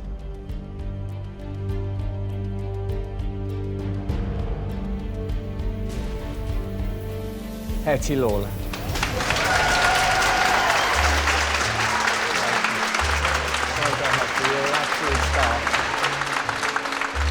I think the winning portrait is really, really beautiful. She did a fantastic job. She's a very good artist, so well done. I think she's a very worthy winner. She's got fantastic promise, and today she did some excellent work. I loved her portrait, and absolutely thrilled for her.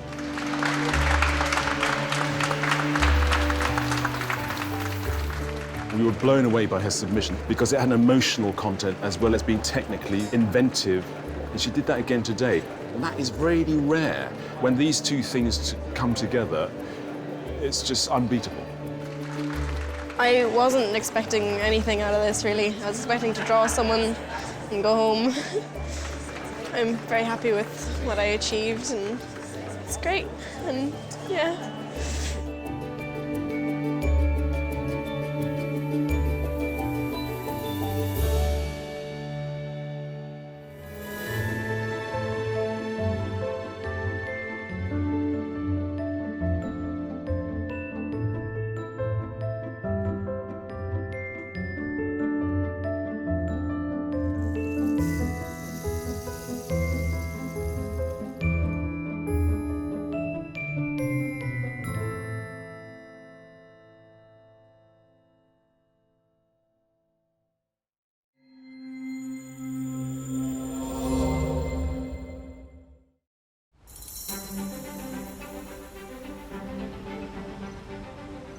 Hello and welcome back to the show where you can sit, relax and watch some marvellous artists paint some famous faces.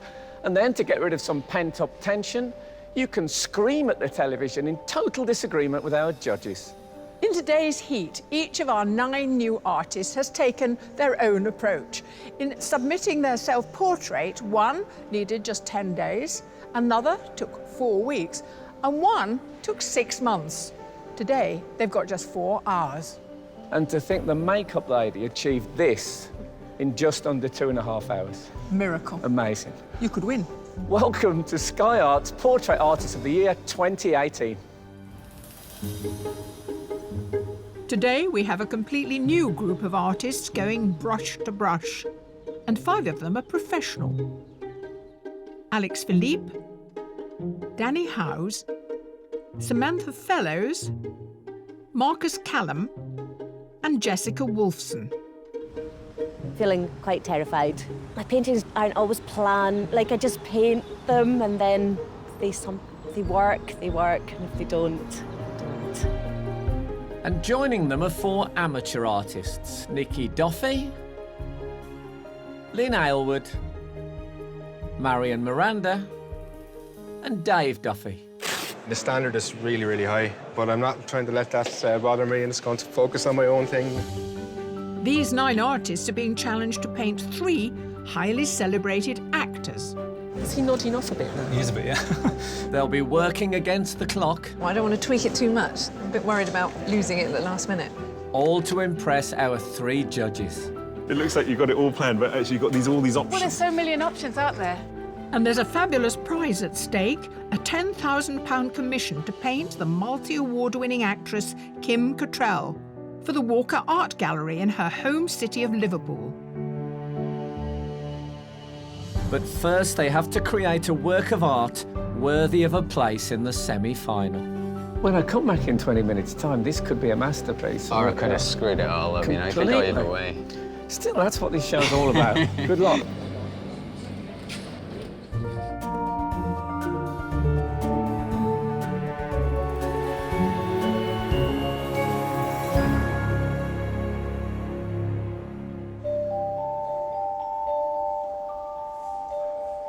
As the artists settle into their surroundings, the judges have a chance to evaluate their submissions. A lot of people send in a lot of self-portraits, and you, our 3 esteemed judges, pick the pick of the crop. Yep. Shall we examine them more closely? Let's do it.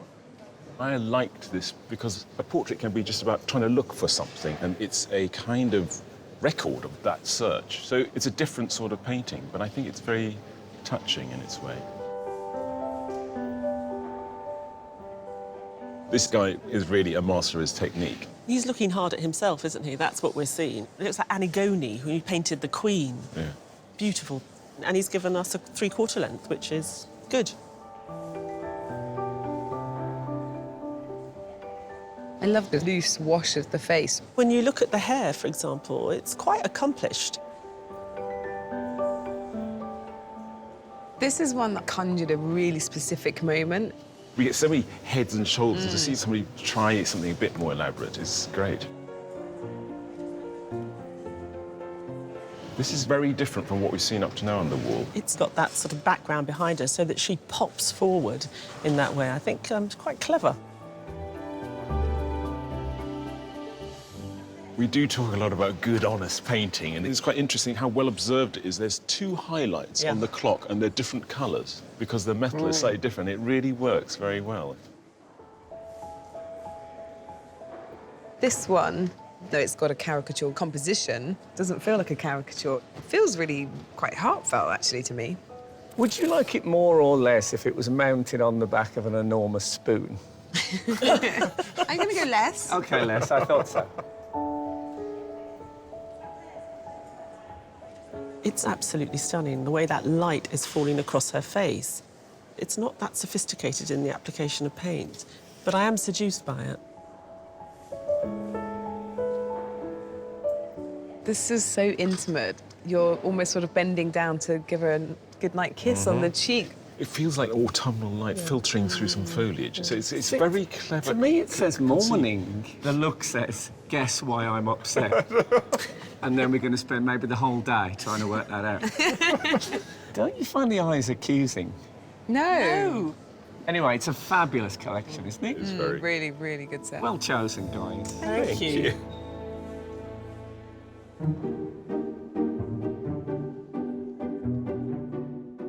Painting your own portrait is one thing, but painting a celebrity sitter, well, it all depends who it is.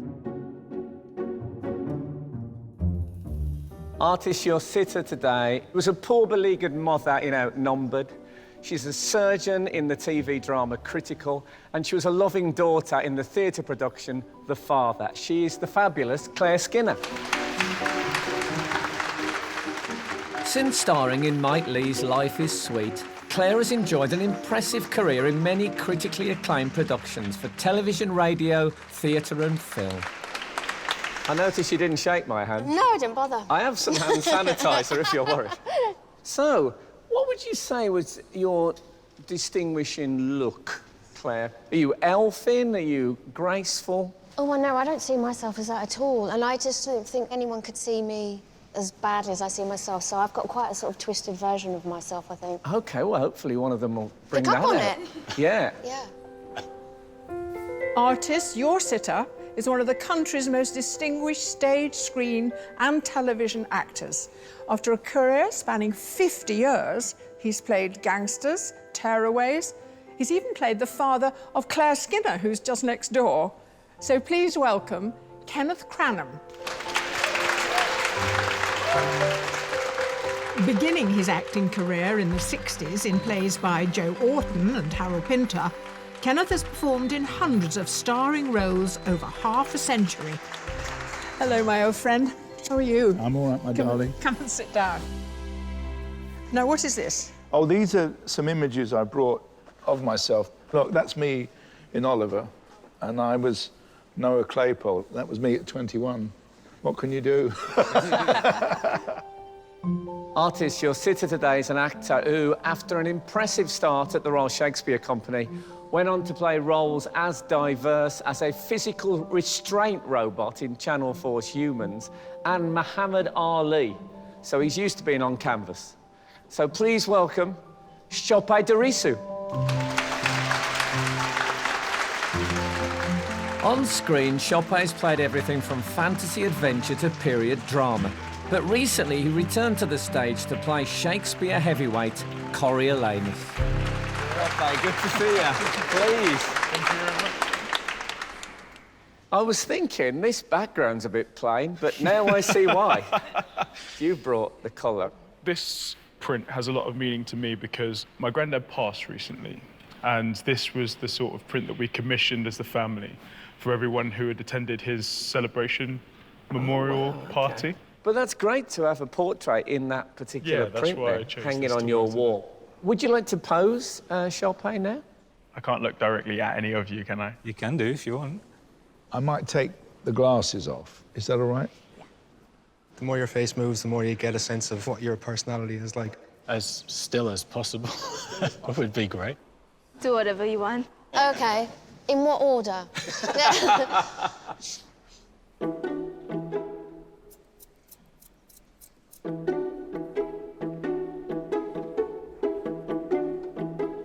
Artist, I can tell by the smell of oil paint and pencil sharpenings that you're ready for your challenge. You have 4 hours to paint your portraits. Good luck, everyone. Your time starts now.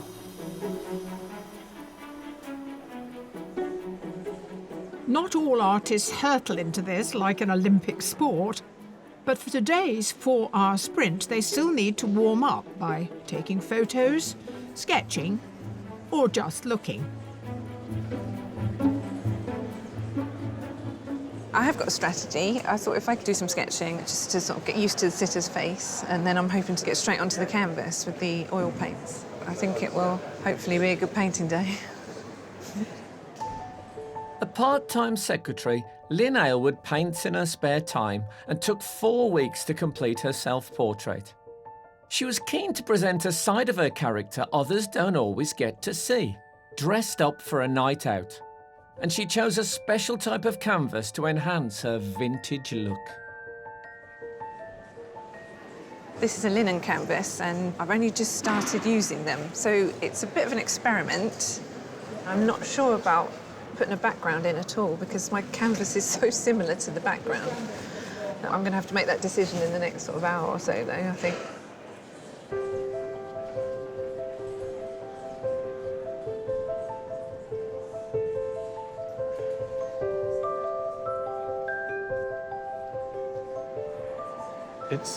It's good to be started, yeah. I've chosen an angle that is side profiled. I can still see the other side of the face, which is quite actually a really nice angle. Marcus Callum left a career in computer programming to pursue his lifelong passion for art. After 20 years in Australia, he recently moved back to England with his wife and family. It's a very soulful self-portrait. I love the darkness of it. So how are you regarding Claire?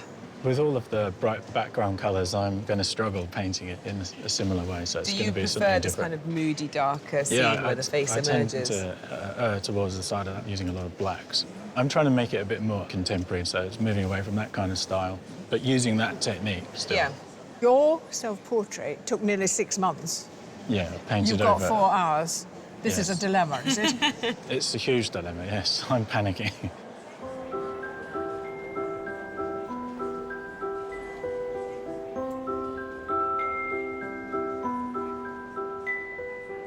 How are you entertaining yourself while you sat over there? I'm doing a police show tomorrow. I'm running through the lines. Oh, yeah. It's really cool to have somebody who's worked in a creative and artistic industry for so long and has all this experience behind him. So, yeah, it's exciting for me. An animation graduate from Manchester, Nicky Duffy fits painting around working in a restaurant and took 3 weeks to paint his self-portrait. Even though he normally paints from photographs, today he's keen to make the most of having a sitter. You've got an interesting conversation going. Do you think that informs the painting a bit? Well, it reduces tension for a start. Oh, okay. Okay, so it's that, yeah. So it makes it easier, and it's nicer to get a sense of the person. I didn't know whether to do a full figure or crop it, but there's quite a bit of foreshortening, so it's going to be a bit hard to... And then also, I think the head would be very small if you got the whole... but he's got quite a strong shape Yeah, to no, him. if I had a choice of sitter, I think this would be the top. You're saying the right things. I know. OK, get on with it. Thank See you. ya. Cheers.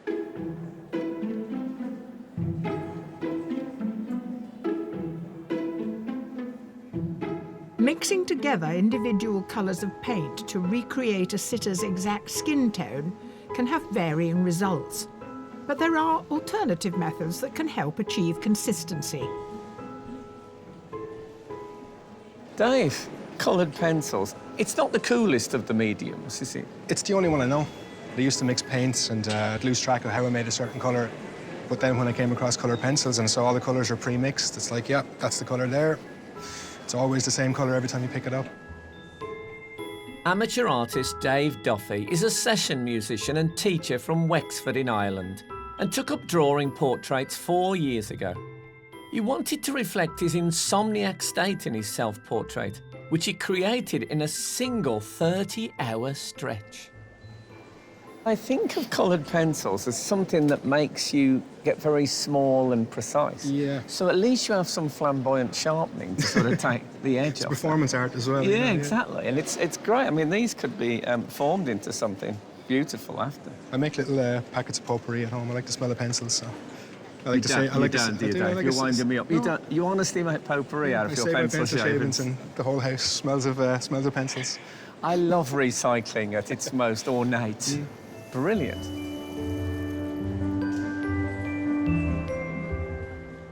The artists have nearly reached the 1 hour mark. I'm a little bit worried. I've had a look at some of the other works, and they're all a lot further on than mine, so I've got to shift it, I think.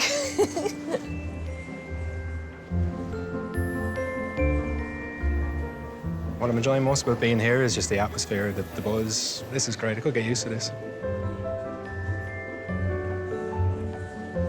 I'm pretty happy. All the foundations are in place, then I'm going to go in with colour, and that's when it gets really scary.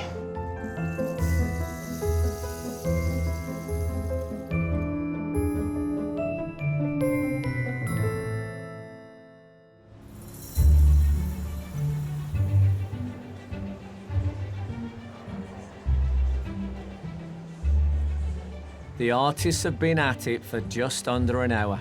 And while super still sitters like Claire Skinner, Chope Derisu and Kenneth Cranham are an artist's dream, it seems there's just no pleasing some people. I think you're always fighting that frozen look.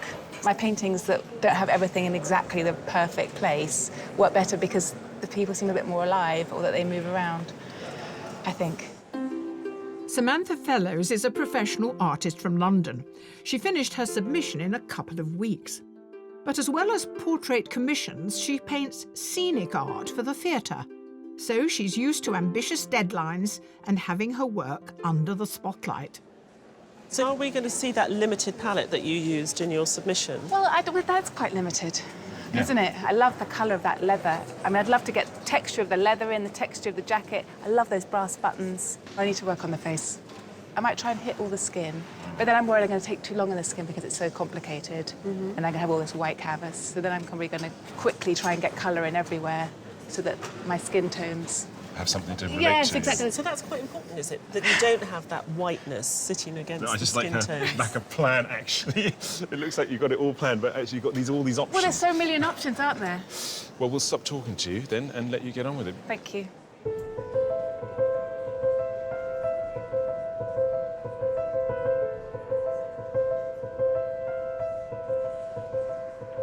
I love to try and capture skin tones, you know, all kinds of different things going on. Skin reflects light, absorbs light, all at the same time. Finding those colours that pop out and make the painting come alive is the most interesting bit for me, I think. Former graphic designer Danny Howes is a professional artist. His self-portrait, which took 6 hours to complete, features a clock alluding to working light and a nod to inspirational artist Van Gogh, showing that he values narrative as well as colour. The composition, has that come about because you're out on the wing in this lineup? You're wide of him? I wanted to get as close in as possible to the face, but without losing the shirt. The shirt's important, you know. He's the star of the show, but so is the shirt. So Yeah. the shirt needs to be big and proud at the same time. I think it's a great idea. Have you been doing this a very long time? Well, I've been doing it since I was 10. Like back in the 70s, there was no health and safety. My gran bought me a full set of oil paints, turpentined a lot. So you're either going to be an artist or one of those blokes you see on waste ground drinking turps. Or die of lead poisoning, yeah. Yeah. Well, I think you've made the right choice. Yeah, thank you very much. All the artists painting Chopin seem keen to reference the significance of his shirt. But for one artist, it's not as simple as whether to include it or not. It's important, but it can take too much space also. It's still a portrait, and I want to focus on his face to make the viewer concentrate more on his character. Belgian artist Alix Philippe left a career in law to become a professional artist in London and took 10 days to create her self-portrait. Inspired by narrative art, she tries to conjure atmosphere in her work through her use of colour and composition. You've got a very strong sitter, Yeah. and the background contrasts very nicely with his skin tone, and Yeah. yet you've chosen to make it grey. It's not the right color for the moment. I like to put a layer quite dark and then maybe make it brighter. So this, which is quite dark now, is Yeah. going to get much paler as the day goes on. I hope I will have time to do it. Yes. Yeah. Now you're using acrylic, which Yeah. dries very quickly. So quickly. So while we've been talking to you, all that paint has become rock hard. but Exactly. All my mix are finished. Gone. I can use It's it good, we anymore. keep you on your toes.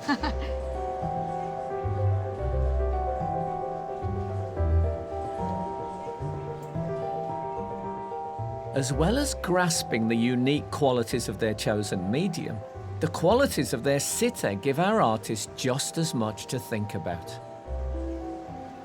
Claire's beauty is almost see-through, I think. Yeah, She's that's a- really well put. A delicacy about her. There is a delicacy because she's got that lovely skin tone, the blonde hair, the blue eyes, but at the same time, it's quite structured, her face, so it's great if you're an artist because you can really get into it. I think she's a dream sitter. I think I might be a good sitter in terms of sitting still, but they asked each artist how they wanted me to sit, and then once in a while, I want you to move about, because I think that when your face is still, it's a bit of a mask. And I went, oh, OK. That was a very sort of perceptive thing. Ty, he's a very impressive sitter, isn't he? Yeah, he exudes it's sort of totemic sort of power. And I think it's got a lot to do with his beautiful shirt and his fantastic skin colour against this very neutral background. So they've got to really look for the colours and the tones in Chopin's skin. And what is interesting is they're seeking out the blues and the shadows and the purples that you get on a black face. Extraordinary colours. Try my best to sit really still. Although I suppose it's not the same as like a slow shutter speed on a camera where if you move too much, you'll blur the picture. It's more just about helping them maintain their focus. So I'm guessing from the set that Ken likes London. One of the greatest pleasures that he has is wandering around the beautiful streets of London, particularly Bloomsbury. He's a good sitter, isn't he? He's incredibly still, but he is still communicating with all of the artists and engaging with them, which really helps the artists because they need to have that little bit of context, I think, to build character and find character in that painting that they're making of his head. I did a zombie thing in the north called In the Flesh. I was the vicar. The first 3 episodes are really good. What happened in the 4th? Well, they bumped me off.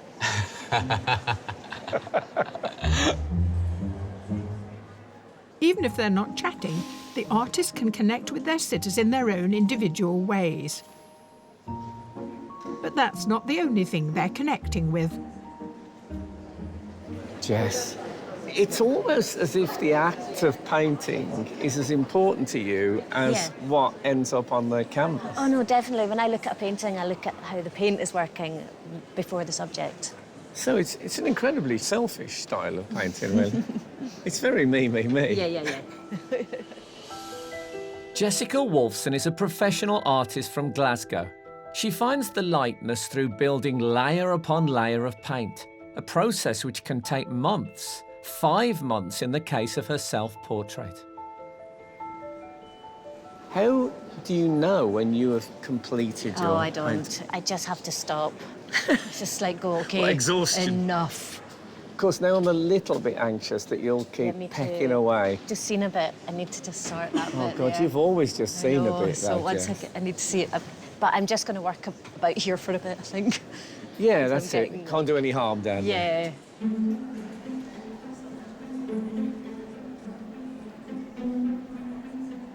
While most are well underway with paint, nearly halfway through the challenge, one artist is only just finishing the drawing. What I try to do is look carefully at the sitter and write back at the board as well. So it's kind of just imagining what colours might come out later on. That's the part I'm nervous about, though. A student from Singapore, Marion Miranda is studying fine art at Glasgow University and took 12 hours to complete her watercolour self-portrait. As this type of painting can't be layered, she must get the drawing right first. So it's still not clear if the colours in her submission will feature today. You've caught something absolutely idiomatic about her profile. Yeah. You've got it there. Still quite flat. And what I've tried to do is draw it in quite a sculptural way and to shade it quite carefully. You've really done that. Like, the sculptural is the word. You've almost made the face into different planes. Have you been practicing? Yes, I have. What I did was I put an ad online to give out free portraits. No. Did you? Yeah. Oh my goodness, that's so sweet. And what happened? You went online and you said... Artists giving away free portraits, needing to practice. So they were total strangers? Yes. They took up your offer, and that's how you practiced? Yes. That's really bold. That's terrific. What a wonderful story.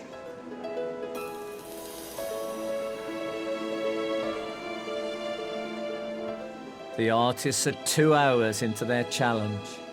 With the face and with the lightness, everything is pretty much there.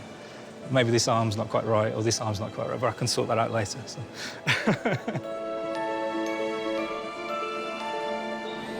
This is an electric eraser. Basically put some white details into the hair. So I'll go in later on and highlight each hair individually, if I have time. I can't believe it's halfway. I mean, I really feel like I've been doing about 10 minutes. I think block in at least some colour on there, and then I'm going to concentrate on the skin for a while.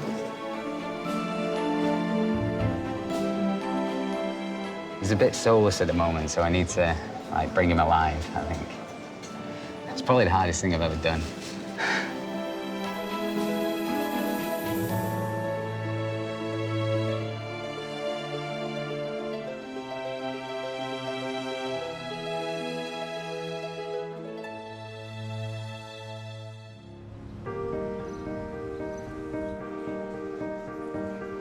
The faces of Kenneth Cranham, Claire Skinner and Chope de Rissou are taking shape across the canvases. And as the portraits evolve, so do the judges' opinions. It's interesting, isn't it? Because some people progress at an entirely different speed from others. Let's talk about the paintings of Claire. I love what Marcus has done. You know, it's a big head, it's got these lovely grey tones, but the flesh is really complementing it. I think she'll love that one. I like what Dave's, yeah. Coloured drawing is remarkable. Unbelievable. He's got so far Yeah. so quickly. And it has a fairy tale quality. He's taught himself to do this in the last couple of years. Where's he come from? We were talking about that roundabout way of trying to find likeness, and Jess is stunning. And just the experience of looking and painting, instinctively the likeness is coming. But we don't know whether that's what we're going to end up looking at the end, because she puts more and more on all the time. I'm still holding out for Sam. She's got a fantastic structure there. She's got a 3/4 length. I'm kind of worried that the important bits are being left very little time. I just wonder whether her method, she's timed it right. I love what Danny's doing. He's approached it in a completely different way to all the others, actually. He started right in the centre at the eyes, and it's slowly emerging as he's placing one little band of colour after another. Which makes it even more magical. I find it a bit sort of unspontaneous, but what is coming out is remarkable.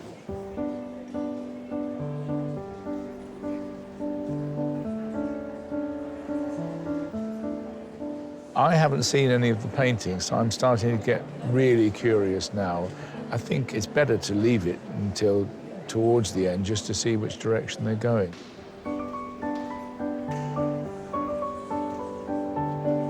I'm finding it a little bit difficult not to do anything, to perform in some kind of way.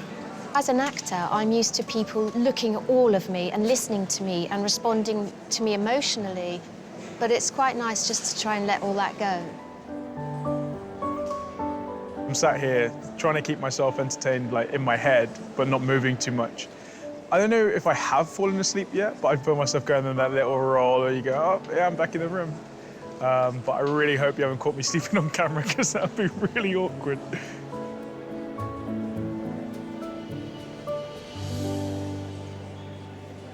Is he nodding off a bit now? He is a bit, yeah. But does that make it harder for you? No. I actually quite like that because he's really relaxed. But sometimes when people relax, do they still have that character in their face? Yeah, his face is full of character. He's just a relaxed personality anyway, I think. And he's got a very contented pose and expression. So actually, if he does nod off a little bit, that doesn't really matter. Bother you too much.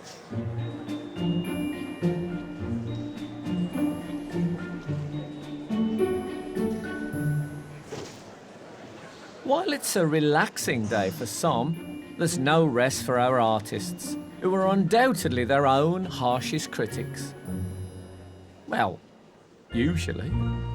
Can I be totally honest with you? I walked past about an hour ago and I thought, this guy has got no chance. That's awful. And now, what a fool I was. I'm glad you like it now. Yeah. So how do you feel it's going? Well, I think I'm pretty much just going to have time to fill in his body. I might be able to get away with a bit more background, but I want to kind of make him stand out. When I come back in 20 minutes' time, this could be a masterpiece. Or I could have screwed it all up, you know, it could go either way. Still, that's what this show's all about. Good luck. Thanks, Frank.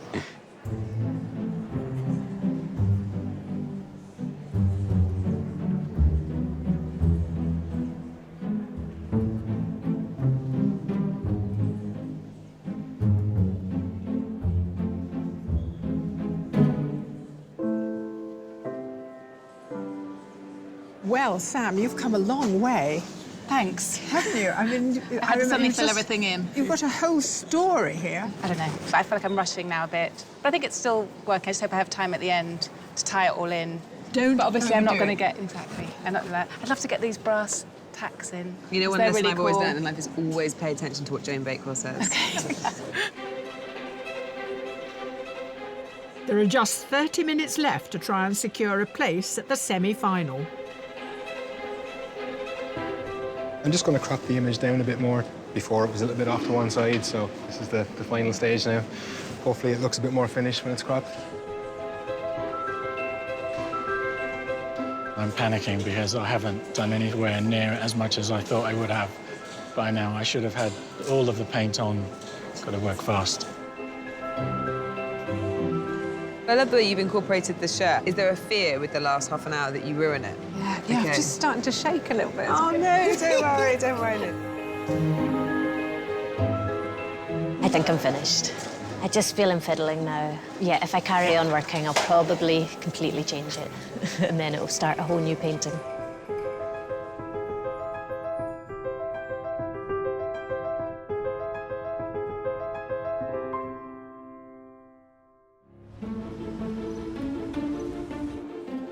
Shope de Risu, Claire Skinner and Kenneth Cranham are coming to the end of their 4-hour sit-down. And our artists are coming to the end of their 4-hour artistic marathon.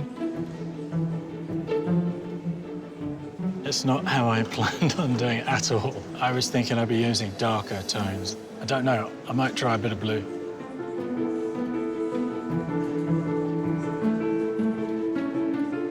For the last few minutes, I just need to try and finish the pattern on the shirt just to make it look a bit more coherent. Time's just crept up on me and just caught up with me, so...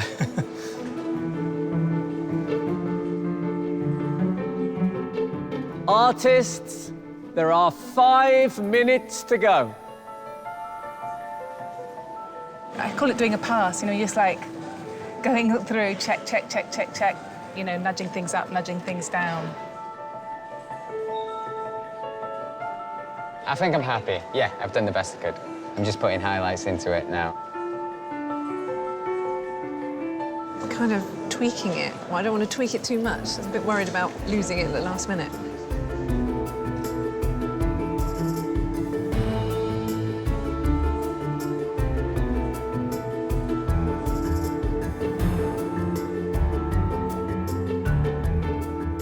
Artists, your time is up. Put down your equipment and step back from your easels.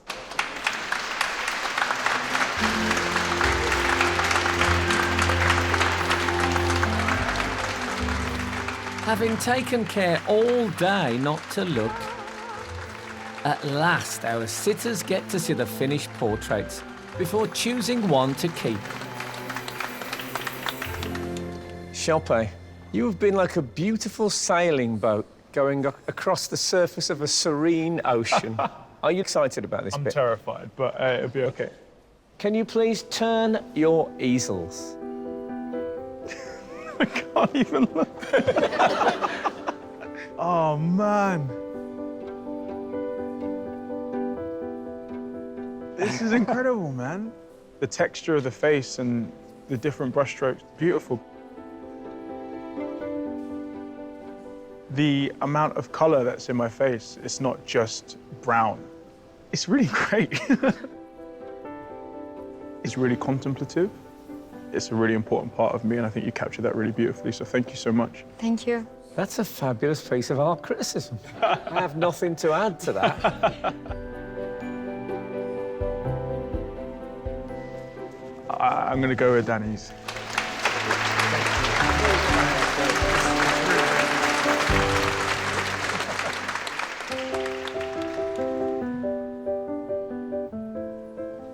Wow. I look very grim, don't I? I look like somebody in a science fiction film.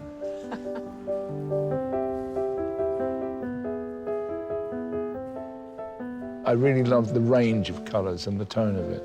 I think that's beautiful. It's very strong, but that is the master of the universe, that one, isn't it? Is that how you think of yourself? No. Not yet. Not yet, not yet, not yet. The face is perhaps the face that most looks like me, and I quite like seeing this around it, the map. This was really hard. I think I'm going to go for this one.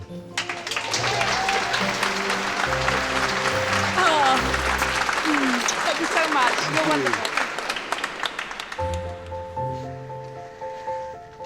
Gosh. Oh, wow.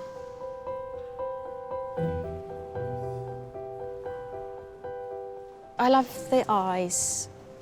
I absolutely see it as me, but not me. It's a real sort of push-me-pull-you thing, and I really like that. When I was sitting, I felt like I wanted to laugh. That's me trying not to, and it's very sort of alive. Yeah, I love that too. That's the sad bit of me. People that know me very, very well, they would recognise that. Are you quite miserable in everyday I'm life? a pretty grumpy cow. Well, then you don't really need that on your wall.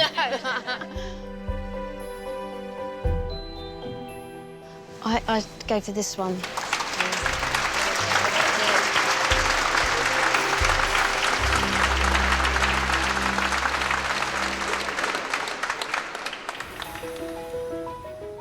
The artists have done their part, so now it's all up to the judges.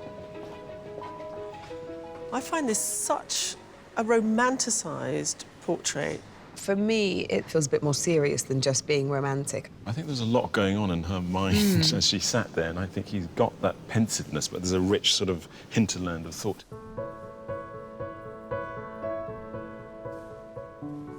This is just so brilliantly quirky, isn't it? One of the things that I found wrong was this eye. From the place she was sitting, you wouldn't have been able to see that eye. Dave certainly has caught something of Claire, but Claire had this little nose and a lovely jawline. There were moments when he really seemed to have Claire, but then it slightly tips into caricature for me. I think that's where it goes a little bit wrong. Yeah.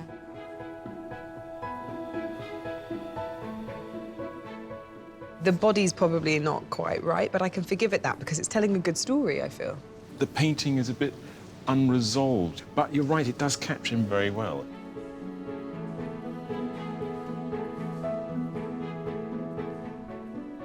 It was quite interesting seeing the likeness come and go, but I do think it was a bit better early on in the day.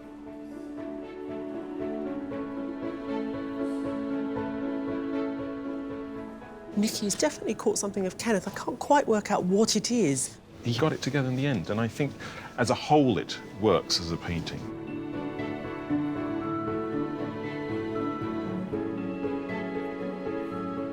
Alex put that grey background in, but there is a great sense of looking through a window into a scene, and it works very well.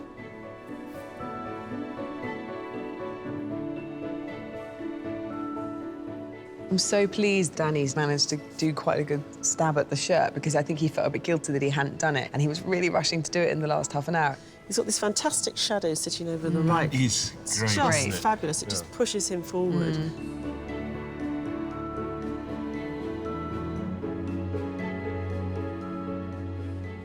It sort of harks back to illustration or graphics or something like that. Actually, the submission's got the same retro vintage quality to it as well. It's almost like she kind of freezes people in time or something.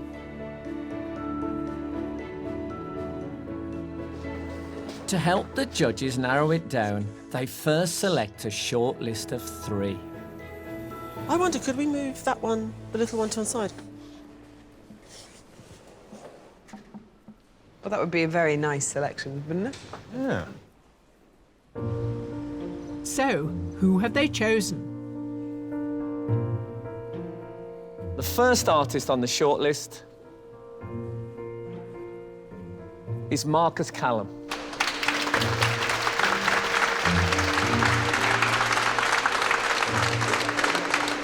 And the second is Sam Fellows.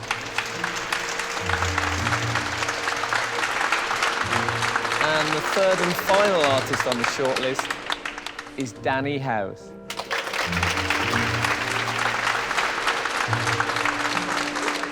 Our commiserations to all the rest, but that doesn't mean that the work you did wasn't exceptional and enjoyed by us all, so thank you very much indeed. Absolutely.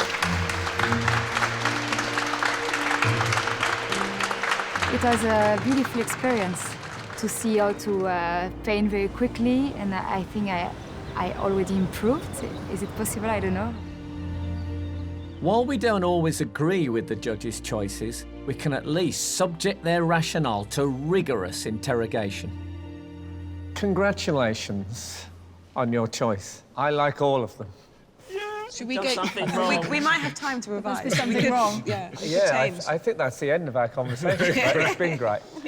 Just to establish, you are now taking into account both the submission, the self-portrait, and what they did today, just to make it a little bit harder. Well, actually, I think it's helpful to take the submission into account because it gives you a fuller picture of them as an artist. I looked across at Sam lying on her bed. I actually thought for a second, is that the light coming? The light. Yeah. I keep getting drawn back to the light on that face. What I like is that there are all heads except for the one with a complete picture, and I think that makes that really rather special. We know that she does a lot of scene painting anyway, but she's clearly a good portrait painter. That experience does shine through. Now, Danny, I love the skin tones. He was saying to me, look, can you see the blue on his lip? Can you see the grey? I just couldn't. I think he's also looking back at some of the great masters. I mean, Cézanne in particular used these little rectangles and squares of colour that he would lay on in order to build up a sense of the presence, and that's what he does. I think you're right. There is some kind of weird abstract magic happening where he's putting in colours that he sees but doesn't quite believe, and it sort of comes together. What about Marcus? I prefer what he did today to his submission. I found his submission a little bit too creepy. You call it creepy. I like creepy. I think it's really nicely creepy. I like the fact that he's lightened up. He's really caught her deep in thought. She's almost angelic, isn't she, in it? And maybe it's that blue that makes it pop out. He put the blue on in the last 10 minutes. All of them have such redeeming qualities. You've got a hard task. Yeah, this is horrible, actually. They're all really good. Marcus, Sam, Danny, congratulations to each of you for reaching the shortlist, but only one can go forward. Yes, and the judges have decided who that artist will be. The winner of today's heat is...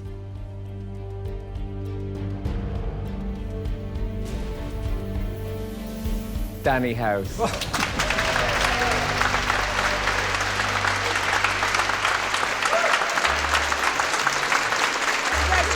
to the other two. Well done. I love Danny's portrait, and it's gorgeous. The brush marks, you see where his brush hits and ends, the colours over the face.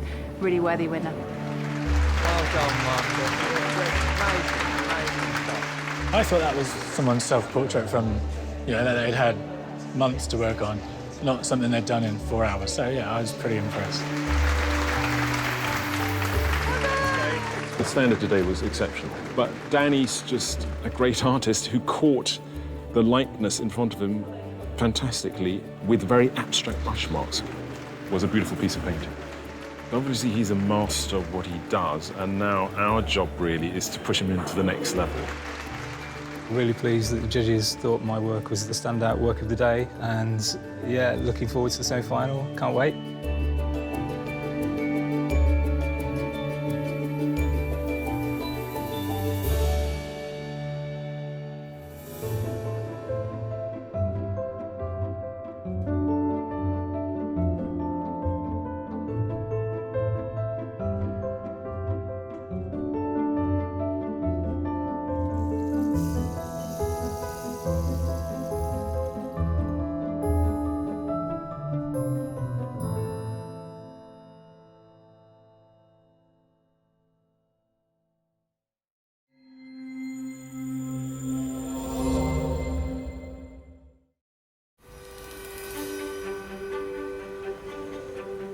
Over the past 9 weeks, we've seen 26 famous faces being painted, we've smelled 200 tubes of paint being opened, and we've heard the opinions of 3 quite contrary judges. And you know what? It's been a joy, but it's not over yet.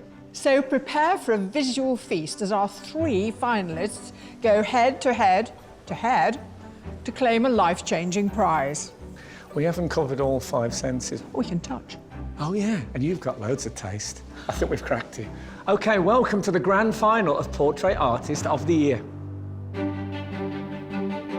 In our search to find the next Lucian Freud, Frida Kahlo or Rembrandt, 72 artists put their extraordinary skills on public display. It's starting to shake a little bit. Oh, no, don't worry, don't worry. Painting a Hall of Fame. I've got a gift of a face. I mean, it's ridiculous. I just wish they'd turn one of them and it was Peter Capaldi. Only 3 remain. Obviously over the moon, really, really, really over the moon. Today they face their final challenge. I don't really have a plan. I'm just going to kind of keep spreading the pencil around and hopefully it matches her face. I'm really feeling the pressure. I just want to feel proud of my painting. It's the final chance to win. It's all or nothing. So that's where it is. Before one of them will claim a phenomenal prize, a £10,000 commission to paint celebrated Hollywood actress Kim Cattrall for the Walker Art Gallery in her hometown of Liverpool. But as always, the decision is down to the judges. So I'm getting emotional. Oh, Ty! So who will they choose? The Sky Arts Portrait Artist of the Year for 2018 is...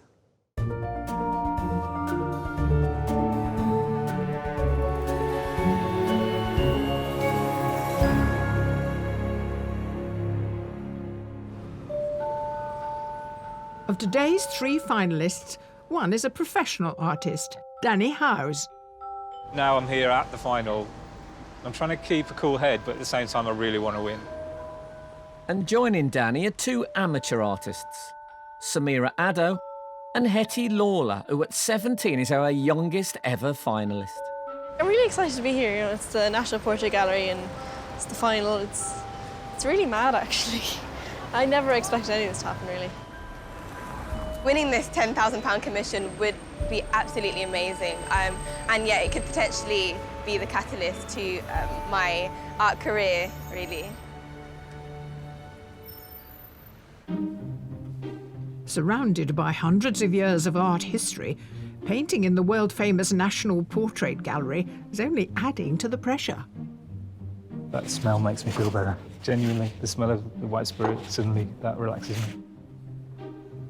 The intensity of the experience with just 3 of them in that small space, I think we'll feel that pressure and see it in the quality of the work they make.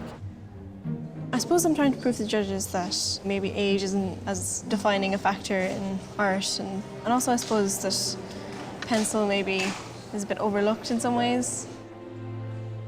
What we want to see is not only ability to capture likeness, but to make art, to make something that tells us what it's like to be alive today. I just want to prove that I can produce something that is kind of a development of what I've done before, something a bit more colourful, a bit more creative. We're giving someone almost like a free pass into the art world. So we need to know that they're an artist that's going to continue to grow and to evolve and make us proud out there in the real world. But to prove they deserve the title of Portrait Artist of the Year, there's a small matter of a final surprise sitter. Danny, Hetty and Samira, congratulations on making it to the final stage of the competition. Your final sitter is a singer, musician, songwriter, a major talent. She wrote her first song when she was 11. She has won several Brit Awards, several Mobos, and a couple of Ivor Novellos. Please welcome Emily Sandé. Acclaimed for her powerful voice and soulful songs, Emily Sandé's debut album broke a chart record previously held by the Beatles. And to add to her accolades, she was awarded an MBE for her services to music. You're very welcome. Well, it's a great joy to have you on. Thank you.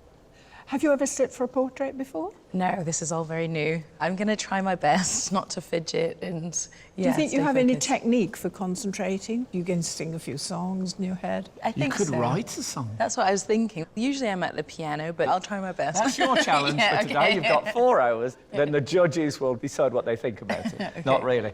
Would you like to step into your throne? Yes.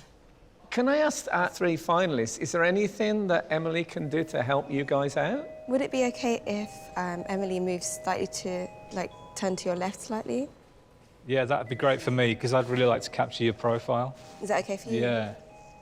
You okay with that, Hetty? Don't be bullied by these 2. They're very demanding, the finalists. Are we all happy now? Yeah. Good. Then please enjoy painting Emily Sandé. You have 4 hours to complete your final portrait. Good luck, everyone, and your time starts now.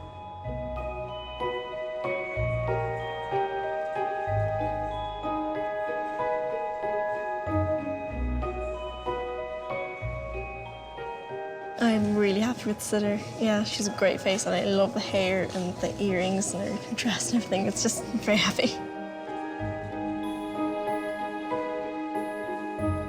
She's absolutely beautiful. She has really good cheekbones, so I'm hoping to capture like elements of that.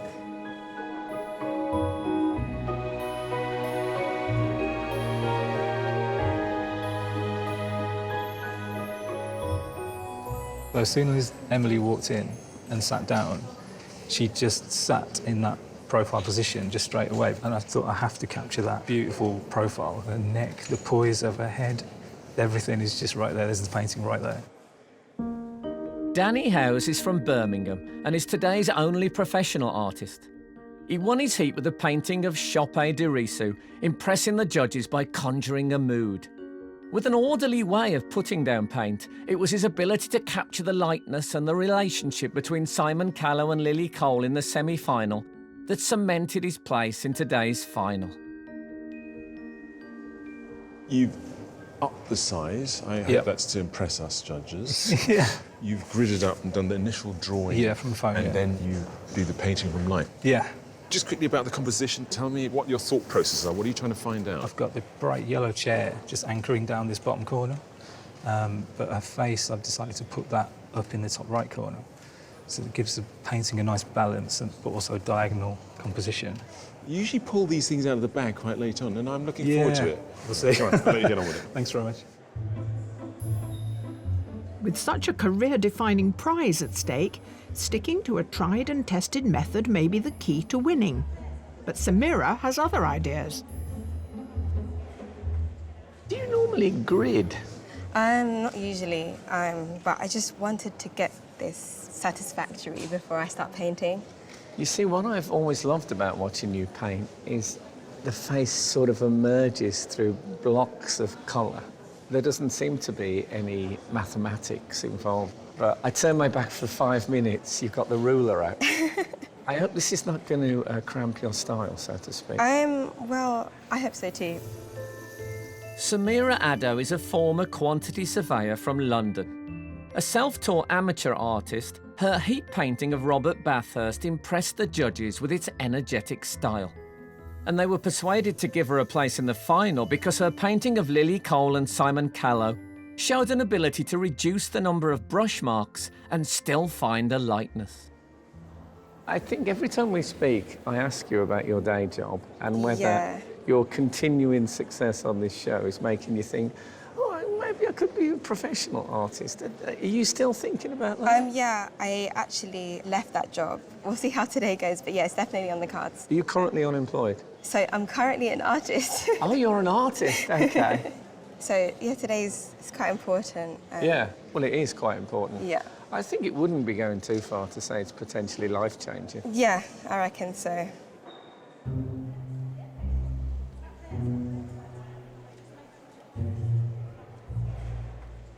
I don't really like using a grid. It seems a bit too structured. I just kind of guess with proportions.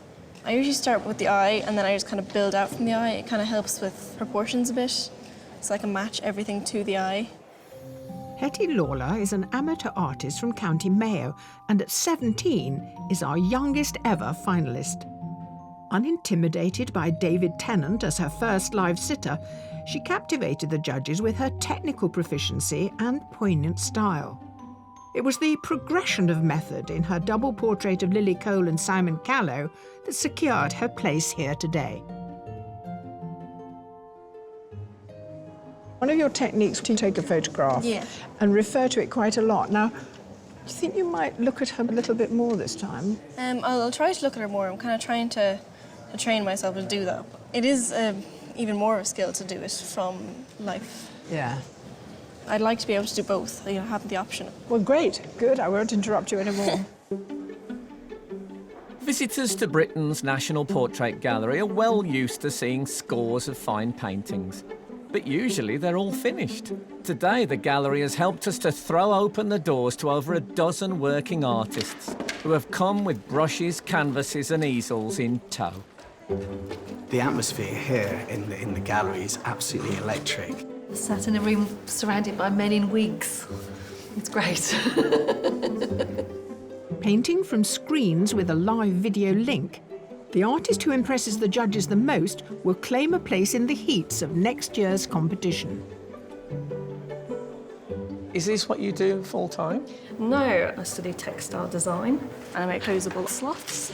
You can have a play if you want. OK. Do you use the colourings for any other things in your life? I'm not sure. OK. Maybe.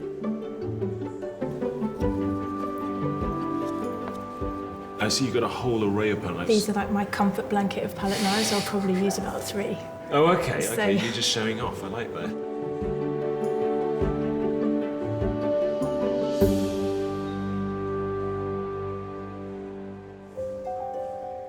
Our finalists, Danny, Samira and Hetty, have been painting their final portraits for nearly an hour. I don't really have a plan. I'm just going to kind of keep spreading the pencil around and hopefully it matches her face.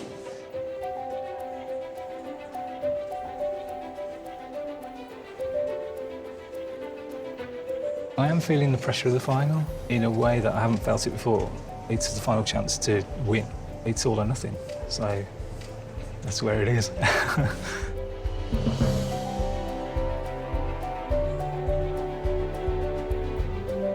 To be honest, I'm worried about the timing. I was hoping the grading system would actually speed up the process, but I'm not sure how much of a success that has been so far. I feel like a lot of time has passed.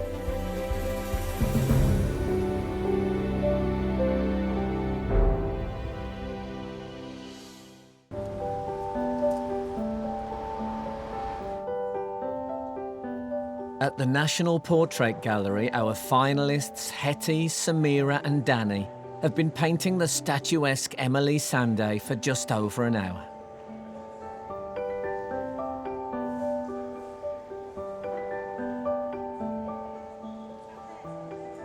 Now, I recognise your technique, these wonderful patches of colour which you put in. Are you getting bolder, do you think, with that technique? How have you changed I'm it? not sure. I've gone with a purpley palette just to be a bit more bold and creative. It was a way I could think of to try and push it a bit further, really. Are you up to schedule? I would have hoped to be a bit further ahead, but yeah, it's getting there. But yeah, we'll see.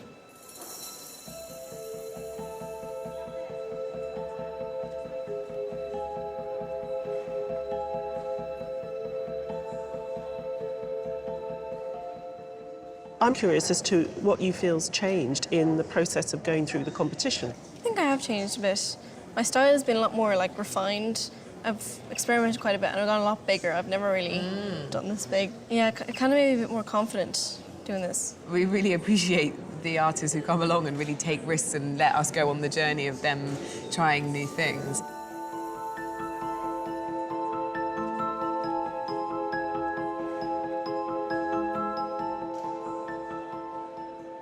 You are the professional today. The other two are not professional. Yeah, that's kind of... Do you think that makes a difference? It does, yeah, because the pressure's on me to produce a professional piece of work, if you like. I just feel from you a bit more hunger. Yeah, winning this would be massive for my career. I've got an opportunity to go to the kind of next big stage. Yeah, that's giving me focus and making me want to win even more, definitely. I like to see a bit of drive combined with a bit of artistry. Thanks very much. Good man.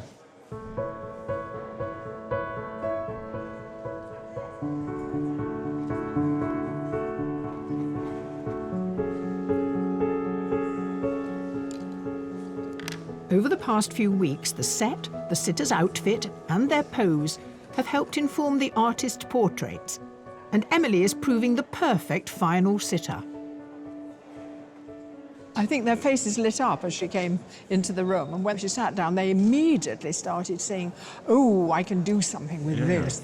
She's delivered by sitting absolutely still. I mean, she hasn't moved at all, which is fantastic. No, she's incredibly still, rather scarily still, actually. Likeness is also how one holds oneself. And she's got a sort of the aura of a high priestess or sort of prophetess, you know, the way she's holding her head. It's rather magnificent. And I think they've all responded. The hair is the most extraordinary. It's very, very beautiful, and it's been coloured so that it's like an aura or a halo. Yeah. It's related in a strange way to the gold hooped earrings, the golden flowers through her dress and the yellow. So it's all of a harmony, but a very unusual harmony, and I think it's a beautiful thing to paint. I just love this dress. I love the colours. I feel like it reflects a side of my personality that people don't often get to see. I'm very serious about music, but at home I like to be quite colourful in what I'm doing. So I really wanted to show, you know, my true self here. So it'll be great to have a portrait of me natural. Our finalist depictions of Emily won't be the only portraits the judges will be taking into account when they make their decision. Before today, they were given another challenge. Each finalist was given their own surprise commission for a renowned British institution. OK, let's find out who it is.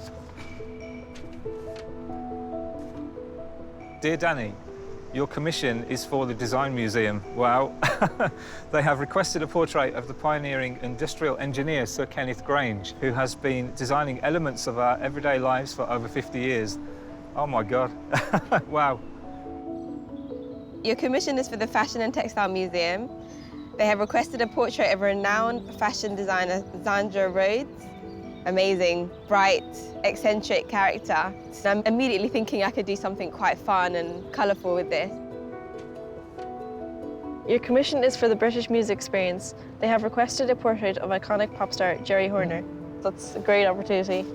It's incredible to do one of the Spice Girls. Yeah, she's ginger as well, so orange paint. First, each artist met with the commissioners to clarify what they wanted from the portraits. Hetty went to the British Music Experience in Liverpool to meet its curator, Kevin McManus. The Spice Girls is the biggest thing that happened in the UK since the Beatles, and out of that, Jerry is the most iconic. Is there any particular style you do or don't want? Well, Jerry's always come across as being, you know, confident, a really powerful woman. I think that's the sort of thing that I'd expect to see it. At the Design Museum in Kensington, Danny met up with its director, Diane Sujic. Kenneth has been changing the way Britain looks for at least 50 years. He made the high-speed train, he did lamps in people's homes, the anklepoise, he worked on the taxi, and yet retained a sense of modesty. And I think we want to capture that spirit to show another generation of designers what design can be. In London, Samira met the head of the Textile and Fashion Museum, Celia Joycey. Zandra's one of the few fashion designers who is synonymous with her own work. So the clothes she wears have been designed by her, and she will have very strong elements to her look, especially her pink hair. Yeah, bright colour is very important, I'm assuming, then. I think something that's bright and colourful, that reflects her skill and intelligence will be wonderful if we can see that in the work. With the brief fresh in her mind, Samira went to visit Zandra. How exciting to meet you, and I'm so thrilled. For a 1-hour sitting to help decide shapes, form and colour for the portrait. Did you start off with fashion design? Or? No, I trained as a textile designer. Okay. And I couldn't sell my work. I decided I wanted my fabrics to be seen how I imagined them. So I started making dresses to show how the fabrics could look. I see. I've been looking to make my work bolder and more colourful. I think I can draw quite a lot of colour inspiration from you to do that's so. wonderful. Oh, exactly. Good. Well, I think if it's bright, no one will be too surprised. Danny was able to meet Sir Kenneth in his old studio. Good afternoon, Sir Kenneth. Very nice Lovely to meet Pleasure. you. Where most of his iconic designs were formulated. Very interested to know what you're looking at now. Well, I can see you've got a bit of a quirky sense of humour. No, I think laughing's very important. Yeah, I think if you can't laugh, you're dead. Yeah, but at the moment, you don't look happy. I need to correct that. Hetty got to spend an hour with Jerry to take photos and do a preliminary sketch. So you the only red in your family? Yeah. They say you're closer to God when you've got red hair. Some people say it's more to the devil. When you look back on your Spice Girls career, what kind of memories come back? I feel a huge amount of love towards the other girls, and they're like family members. Yeah. But I still see them. Yeah. So, yeah. They're coming over in a few days. Oh, that's A nice. few of them are, yeah.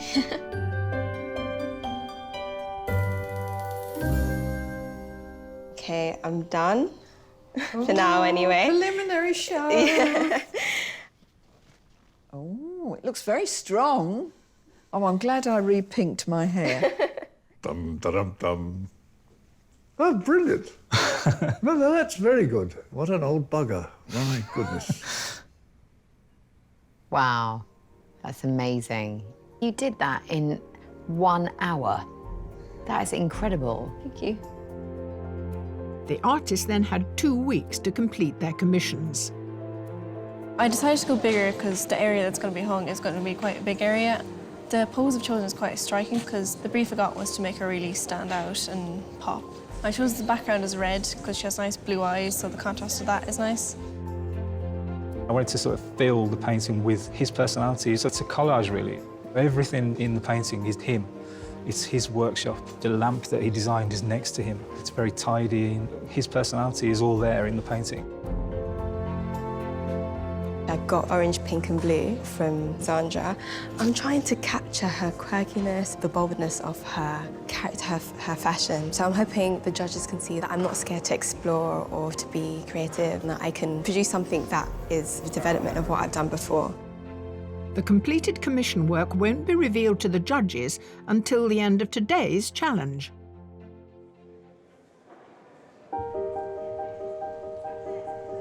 Meera, Hetty and Danny have just over 2 hours to finish today's portraits of Emily before one of them will be crowned Portrait Artist of the Year. I'm starting to feel the pressure now. It's like halfway through. I'm just getting the skin tones right and I have a bit to catch up on.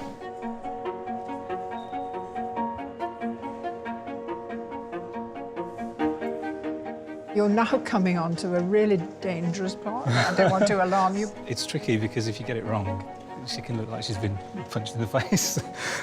But if you get it right, it'll look perfect. So, yeah.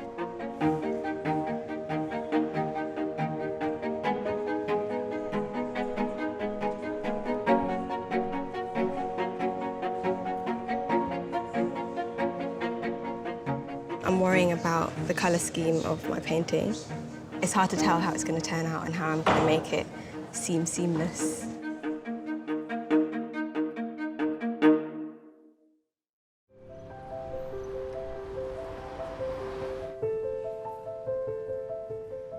Here at the National Portrait Gallery, our 3 finalists, Meera, Hetty and Danny, have been concentrating on their portraits of Emily Sandé for 2 hours.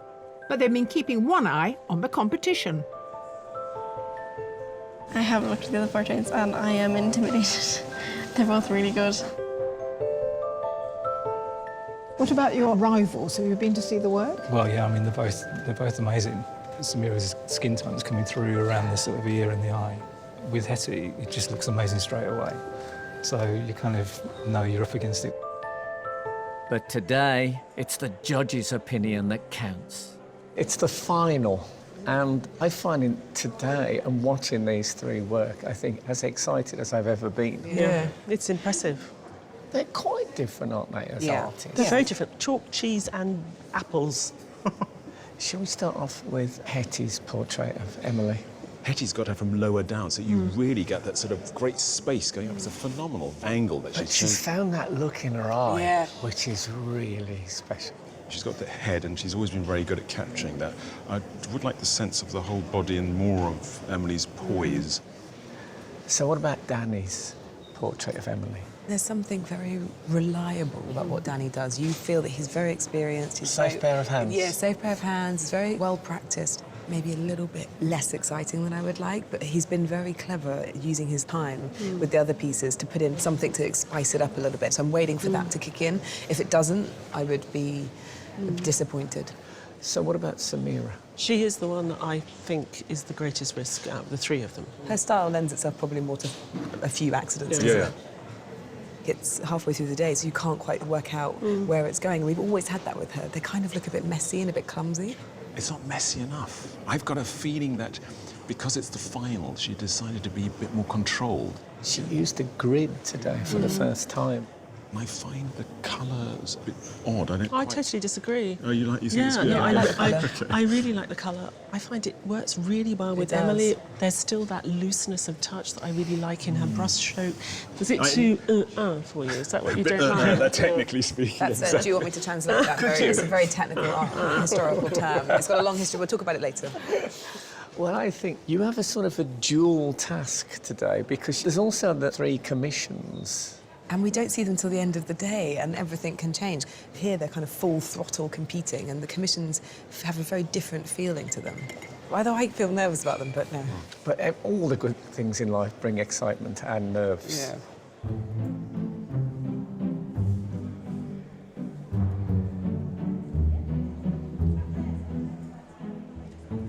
I've never done this before. Just to completely be silent for 4 hours. Things going through my mind have been song ideas, things I need to do tonight, but then slowly the thoughts get less and less and you just start to relax. It's been nice just to slow down the mind a little bit.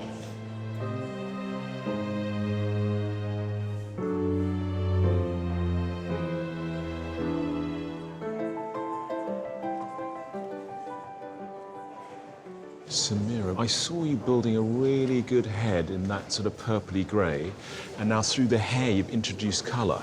Is this what you envisaged when you started out? My paintings never turn out to what I envisaged, but that was kind of the plan. I just wanted to introduce another colour. I didn't necessarily know what it was going to be or how. Now, you're still using quite a wide mark here. Usually people start kind of wide and get more and more detailed, whereas you work, is it all at the same time? It kind of goes wide, then a bit narrow, and then I do big marks again to refine where ones I wanted were.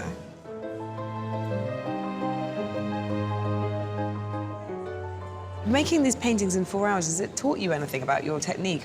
It has, yeah. It's taught me to be a bit more brave with brushstrokes in particular. It's working out okay as long as I just don't run out of time, so, yeah. On that note, I'm going to leave you to keep painting. Go, go, go, go, go.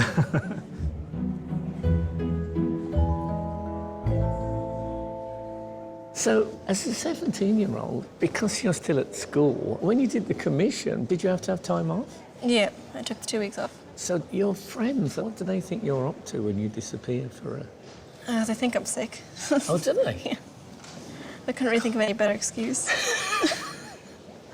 If you go back as the winner, then that's going to be a fabulous surprise. Not only will they be proud that you've won, but also glad that you're not really ill. Yeah. It's not just our 3 finalists who are focused on Emily. Our wildcards are having their own battle of the brushes to try and claim a place in next year's competition. I really, really like this. I think it's great. Thank you. Is this what you do for a living? No, I'm an army helicopter pilot. Are you really? So you love a blade, Well, generally? yeah, absolutely. There's a lot of paint there. How long will that take to dry, do you think? 4 weeks. 4 weeks, wow. But who are the judges going to give a place to? It's hard, you know, they've been working today without the sitter here. You know, I think there's one I really like in the first room, and there's one just here in this room that I would be happy with. And nothing in this room here? I like the quirky things. But is quirky good enough, you know? Yeah, but... No, hang on. We've got to think they go into next year's... Oh. Heats, Yeah. Oh, it's all so grown up and serious, isn't it?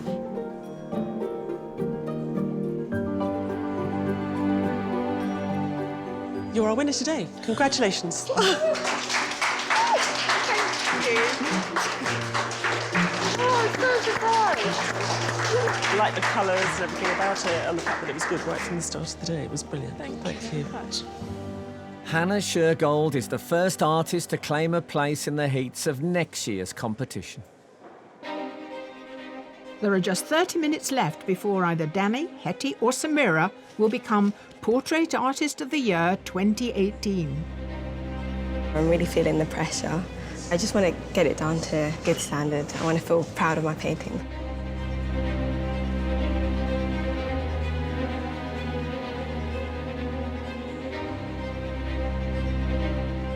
No, I'm not on schedule.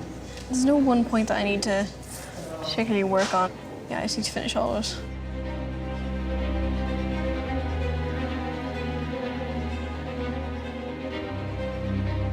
The dress is obviously covered in flowers. I am planning on painting all of the flowers. It's just dependent on time. I don't want to rush the end, and I've got a feeling I might have to.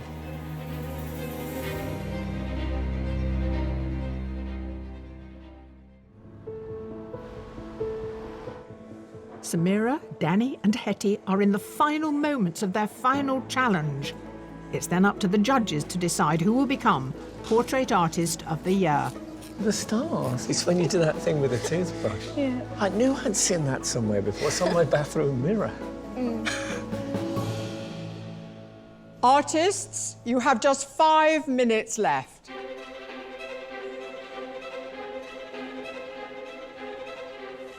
It's been an absolute mad scramble. I've got the hair done, I've got what looks kind of like flowers on the dress done. Just got to put some highlights on these earrings.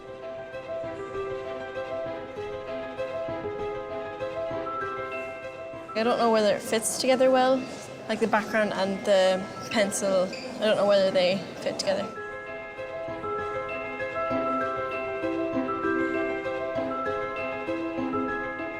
I'm just trying to pick out the most important bits for me to get in before the time is up.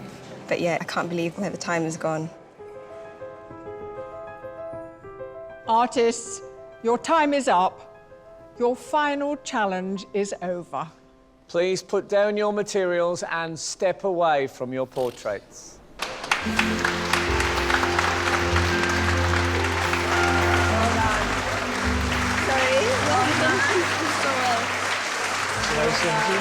I know, I'm so sorry.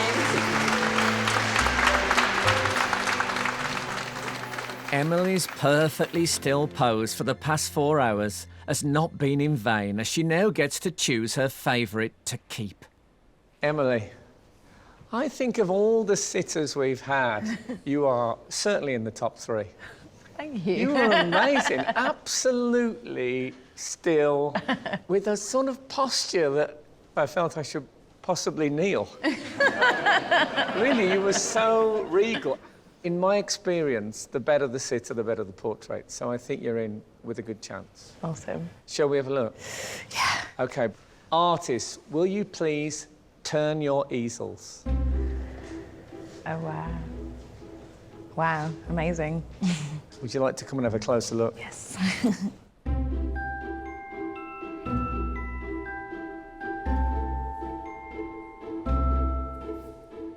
It's strange for me to see a picture of myself, really. Yeah, I love that. There's something about that look. Yeah, and it's really it's strong. got some emotion about it. Brilliant, thank you. Thank you. That's awesome. How did you choose the colours? Kind of took some inspiration from your top-ish. I like the look in my eye in this one. Very serious. I like it. Yeah, really unique. Wicked. Yeah, it was a big thing for me having my hair natural. That's natural. You're blonde. Oh, well, the texture. You've really captured the texture. Yeah. Now, you get to keep one of these. Amazing. To share the rest of your life with. All you've got to do is tell us which one you like best. It's so difficult because they're so uniquely different. I think this one's my favourite. Yeah, thank you. Thank you.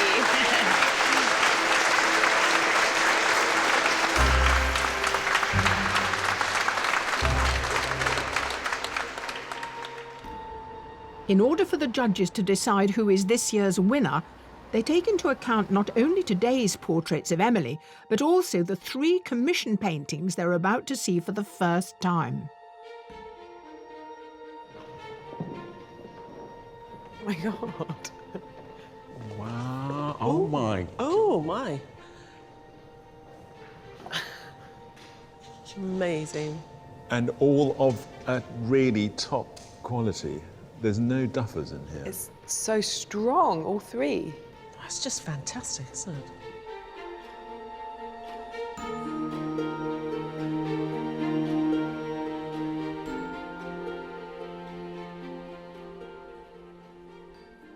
Incredible to see Danny's style move on from the 4 hours we give him onto the finished work and see how far he can push it. It has a finesse and the vision is so much larger. I love all the tools. I mean, I'm almost distracted by them. You get such a strong sense of his vivacity and energy just from that expression on the face. It talks about what he represents. If you look at Emily Sandé, this is incredibly competent as well. Her hair is a tour de force. I think he caught some really beautiful passages of paint and was very clever not to overpaint them. Very good, but a bit prosaic in a sense. There's not much poetry, but it's very well done. It's very well done. It's very, you know, something to be proud of, someone to be confident in, easily commissionable, no question. That was pretty intense. It's a big competition and a big thing to win this, so that's what I'm hoping for, so fingers crossed.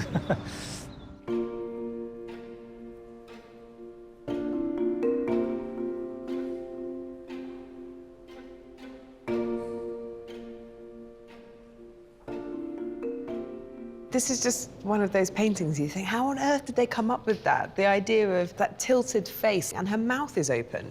And knowing where to leave the orange coming through the cheek. That's incredible, isn't it? So good. And, you know, she's picked all those colours that mean so much to Sandra Rhodes as well. It's just it's breathtaking in a sense. I think Meera showed us today that she's quite interested in playing around with colour, and it's definitely a really interesting departure for her. I was sort of dubious about her use of the grey, and then she started sort of playing off it with the colours coming to the cheek. And you can see now she's got a great colour sense. She really has captured the spirit of the person that she was representing. What excites me is that this is so distinctly Meera. You know, we're celebrating people that are portrait artists and want something that's really exciting and different, and that's what I get from this. Yeah.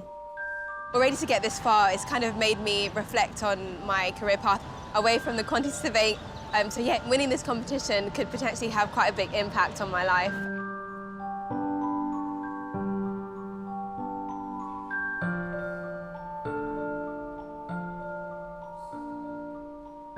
I love what Hetty did today. She's trying to look a lot more. It's not just about looking at the tablet, and really impressive. I think it might be my favourite from today because of what she caught of Emily. This sort of direct, lifted gaze, funky attitude, you know, and she didn't get it from a photograph. You have to get that from looking, and she did look. Hetty got the best likeness, and I think she's consistently got a very good likeness. And looking at the painting of Jerry here, there's a great sense of the person there, so that is something she's very good at. To deal with an artist, a brand even, like Jerry, and feel that sense of responsibility as a young woman painting her, it's a tough ask. And I think she's got Jerry really well, actually, as Jerry really is. That was pretty stressful. Yeah, I'm glad it's over now. I think I've done myself justice in the competition. I've advanced enough to be proud of, so I'm happy with that. Right, we have to make a decision. One of these have got to win. Okay. It's time. Not easy. Come on.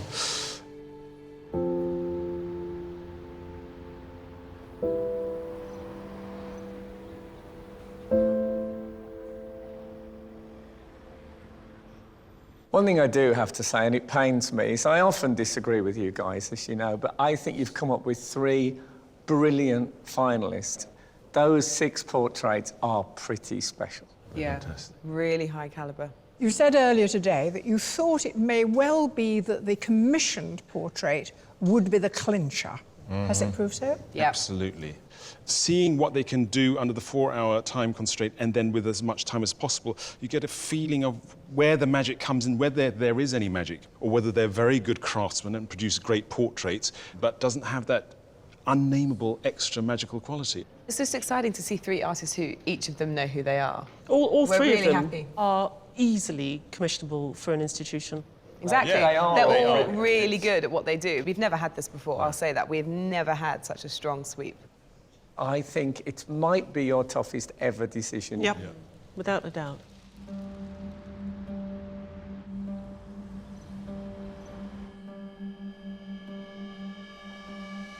Artists, congratulations on being our 3 fantastic finalists. It's been a real pleasure to watch you work, and we've enjoyed every brushstroke over the weeks that we've travelled with you. But this is it. This is the moment that you 3 have been working towards. The judges have chosen a winner. The Sky Arts Portrait Artist of the Year for 2018 is...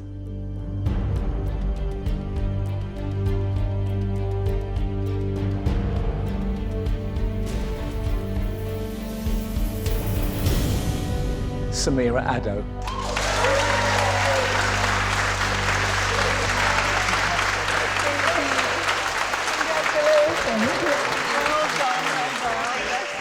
my goodness, being the Portrait Artist of the Year 2018. I can't even contemplate how big that is at the moment. Yeah, it just feels incredible. Really disappointed with the result, obviously, but Meera's a great artist and she's a lovely girl as well. It's a fantastic portrait for a commission, actually. So, you know, I have to take it on the chin. I enjoyed it a lot. It helped me progress a lot in myself as well, and I learned a lot, so it's great. Meera really deserved to win. She's a great artist and actually a really nice person as well. I think it was anyone's call. Your commission is so beautiful. What Meera does, she brings magic to the process of painting. So I'm getting emotional. Oh, Ty! Meera made Ty cry. She makes me feel incredibly excited. I've learned a bit more about how you can put paint down from watching her. I feel that going forward, we're going to see things that are made in a new and fresh way, and some of those marks, they're unusual, they're not in the books, but it works. And I just think that commission is just spectacular. Yeah, she just pulled it out of the bag, and I don't know how she does it. That's what's exciting. I have a lot of thinking to do when I get home, but yeah, it's definitely now leaning towards taking art as my full-time career. Yeah, it's amazing, amazing feeling.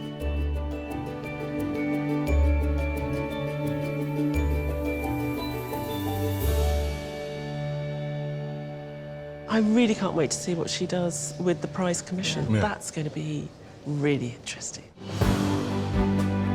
Next, our winner, Meera, paints celebrated actress Kim Cattrall So I've just put random bits of blue on your face. Am I blue? as she begins her £10,000 commission for Liverpool's Walker Art Gallery.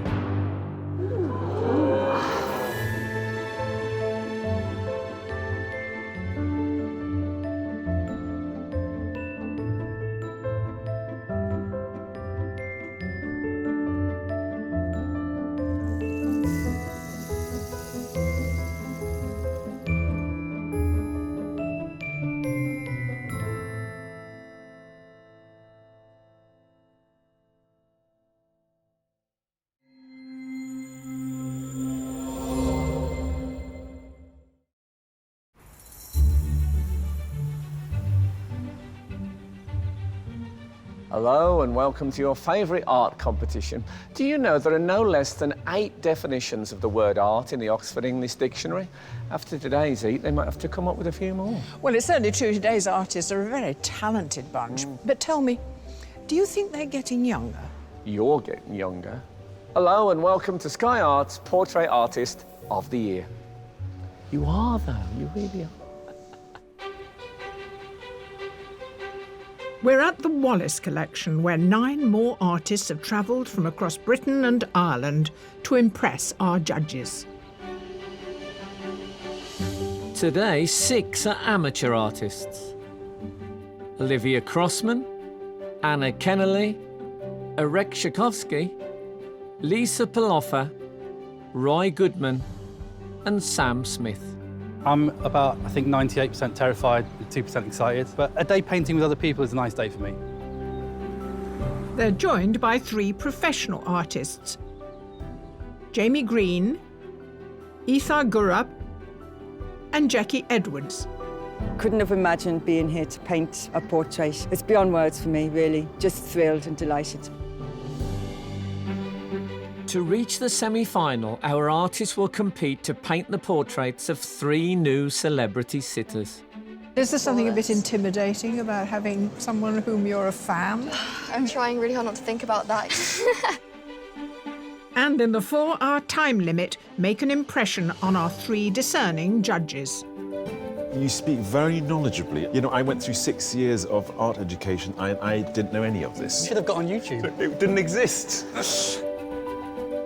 All for the chance to win a £10,000 commission to paint the portrait of Hollywood star Kim Cattrall for the Walker Art Gallery in her home city of Liverpool. But which of our artists will make it through to the semi-final? What are you listening to today? Eye of the Tiger. Wow, I love the idea of you sitting here painting to Eye of the Tiger.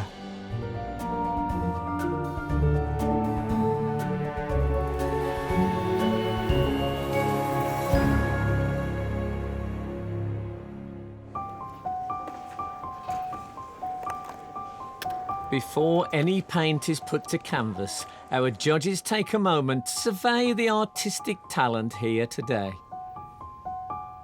Judges, these are the digital submissions that you chose, their proper size, and very varied in size they are. Yeah, this one here, the face is enormous on the canvas. The lighting is beautiful. I like the expression. I mean, you can see the reflection of her eyelashes in her eyeballs. Have we had that before?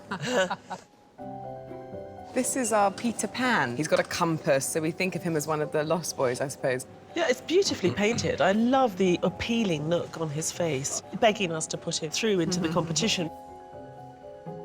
It's got a strange naivety to it and simplicity, and the eyes are fantastic. One of the things that I think is great is the way that she's kept everything relatively monochromatic and then just kind of fused in the colour.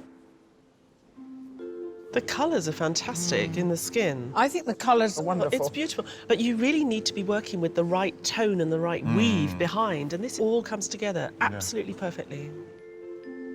This is not a self-portrait, obviously. It's Bennett Oakrey, and it was in a previous series. And this painter has been voted back into the exhibition by the Sky Arts viewers. I thought it was a very beautiful piece, and I'm glad he's back. How inventive he is with different materials is always exciting to watch. Now, how endearing is the tilt of that head? I love the way that the brushstrokes almost go along with it. And I really think the treatment of the glasses is just gorgeous, the way that they kind of come in and out. You feel something quite tender toward her instantly.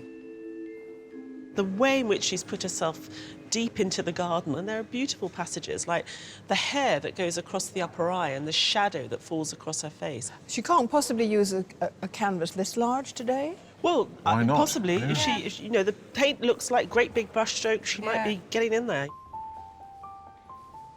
The way she's looking at us says, I'm not a mug.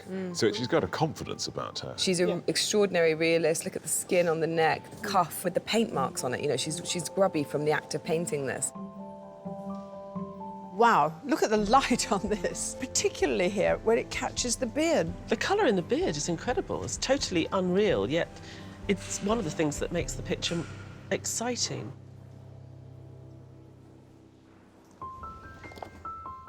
With paintbrushes poised, there's one crucial thing our artists need to find out: who they're going to portray. Artist, your sitter today is nowadays a popular TV presenter, but in a former life strutted along catwalks all over the world. It's not every day you get to paint an international supermodel. Today you do. Please welcome Rachel Hunter.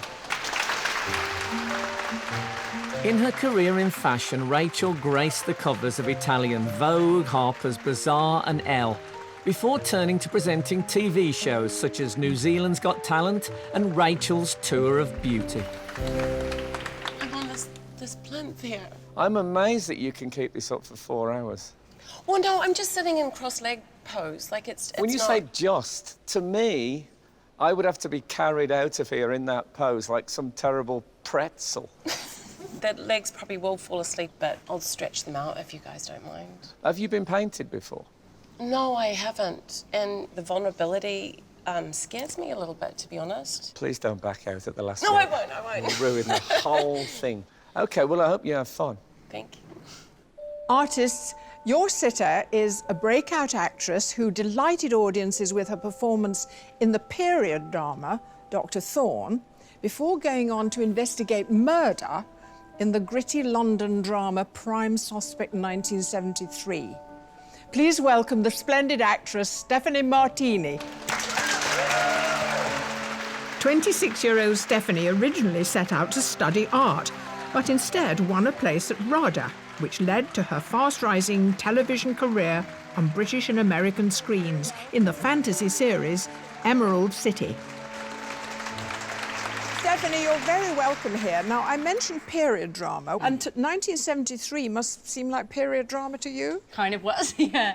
Do you feel that it was different to be a woman in that time? Yeah, hugely. I mean, it's in the script. The attitudes of her interactions with the people that she works with is very different. Her kind of relationship with her family is very different. I mean, it did feel like a period drama, but not as much as Victorian, because I wasn't in a corset. No corsets today, I noticed. The backless fashion is in. Artist, your sitter today is an absolutely brilliant actor. He's maybe best known for being Varys in Game of Thrones. More importantly, he used to be my lodger and he's the godfather of my child. Please welcome Conleth Hill. Spanning a career in TV, film and stage for almost 30 years, Conleth Hill is equally at home with the musical comedy of The Producers or the dark bitterness of the West End play Who's Afraid of Virginia Woolf. When I said Varys, I know they were all expecting a bald head. Well, yeah, no, it grows back, thankfully. What are you hoping for from these portraits? I have no expectations at all. I'm not very self-aware visually, and I kind of still get shocked if I pass a reflection and go, oh my God, that's not me, is it? But you're a boyish 70-year-old. I've always thought that. I've had a good life. So, artist, how can Conleth help you out with this 4-hour task? Just be relaxed, rest your face. Be a great way of telling people to shut up. Just rest your face, will you? Most important, you need to be comfortable, so don't cross legs. Don't cross my legs. Don't lean on arms. Don't lean on arms. Yeah, so... Yeah. I think it is like a collaboration, so I think we'll have a little chat about posing and stuff and make sure we're all happy. Are you the team captain now? Well, I've just sort of... I've been here before. Of course.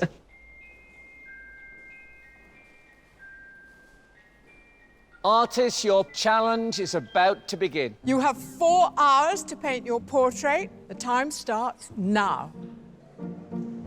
Nice and relaxed.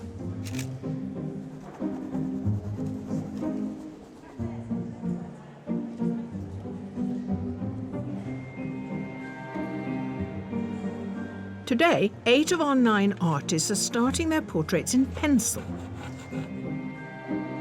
The 9th uses paint to get the bare bones.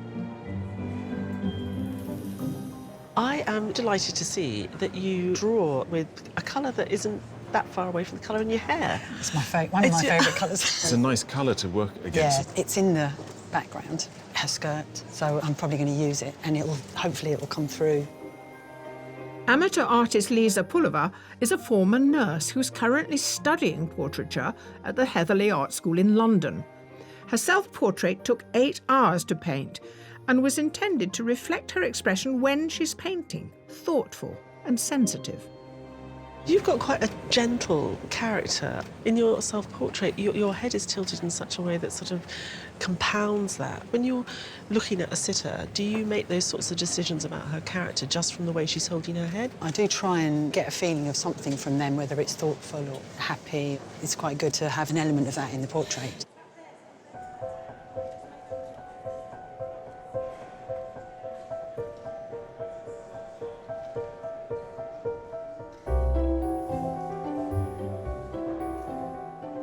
Olivia, you've gone off in a frenzy on this. You're scurrying around there, getting it right. Scurrying. Several artists use a photograph, but direct from the tablet. Why have you had yours photocopied? Colour is really important to me. The problem with the screen is that if you look at it from a slightly different angle, you can get different colours, like in different places. Whereas like with this, like it's set. Towards the end, what I'll do is I'll look more at the sitter and try and like bring out anything that isn't as obvious in the photo. 19-year-old Olivia Crossman is an amateur artist and the youngest in today's heat. Having just completed a foundation art year at Camberwell, she's going on to study biology at Imperial College. Her submission took 20 hours to complete and is her first ever self-portrait. One of your main loves is science, isn't it? Yeah, I've always studied like art and science together. And you're going to go on to part of study it. biology, is that right? Yeah, I am. That overlap between them is like an area that also really interests me. So like, But what's in that overlap? so many different artists use science as their inspiration for their creation. So like Leonardo da Vinci was like Yeah, of at the course, forefront exactly. of that, and I guess like Renaissance men weren't just men of art, but they were multi-talented, and the way that they were able to understand facial form was through like dissection. I like the idea of you being a Renaissance woman who is, has biology and art at your fingertips. It seems complete and also, let's face it, quite cool. Thank you.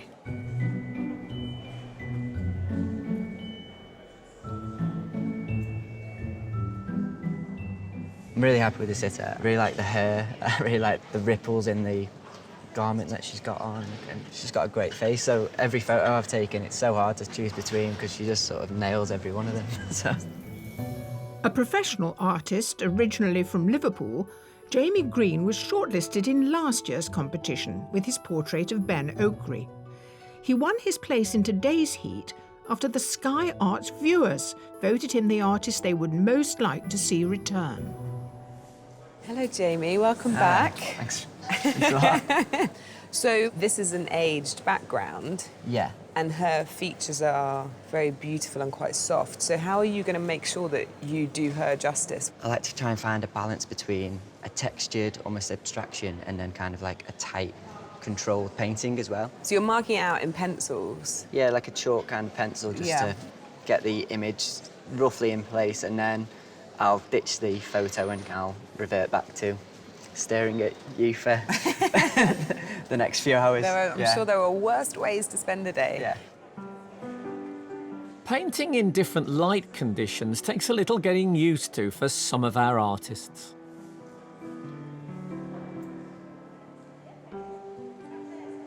You've acquired a cap. I have. Why? It's just very bright in here, and I just want to make sure the brightness isn't skewing my perception of the colours I'm using. When I was practising at home, I practised in my conservatory. I mix all my colours, they look lovely and bright, and the sun goes away, I'm left with a muddy picture. Did you practice in the conservatory because you knew it was like this? Absolutely, yes. Man, you're good. And you gave yourself a 4-hour time limit as well? I actually gave myself a 3.5-hour time limit because I thought people would be coming to bother me and talk to me for half an hour. That's amazing. Sam Smith is an amateur artist from Hertfordshire who in his day job is an IT manager. Sam took up art later in life. He's painted only 7 portraits, including his submission, which uses oil on a linen board, part of which is left exposed. Are you self-taught? 100%. I did go to a life drawing class for a few years, but it was more of a tea-drinking club with a small break for drawing. Conleth is against a white background with a quite a detailed, Yes. technical... How are you going to work with the background today? I'm not going to wait too long before I put some background in, because I think, like I was saying earlier about the brightness and the white maybe skewing your perception of the colours, I think I'm going to get some white into here soon. You speak very knowledgeably. Really? For a self... You know, I went through 6 years of art education. I didn't know any of this, so I had to find it... You should have got on YouTube. It didn't exist. The artists have nearly reached the 1 hour mark. I've actually never really drawn a man before, like an elderly man. He's not elderly, middle-aged. There's different things that I need to consider around the eyes, and getting that right is something that's going to make or break the painting.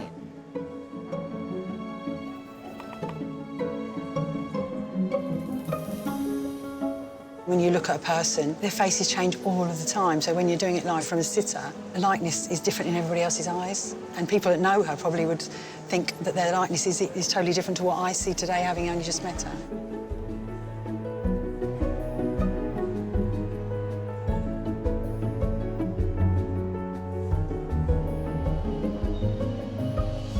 I do chuck a lot of stuff out or overpaint a lot. Not really sure which this one is at the moment, but hopefully it's a keeper.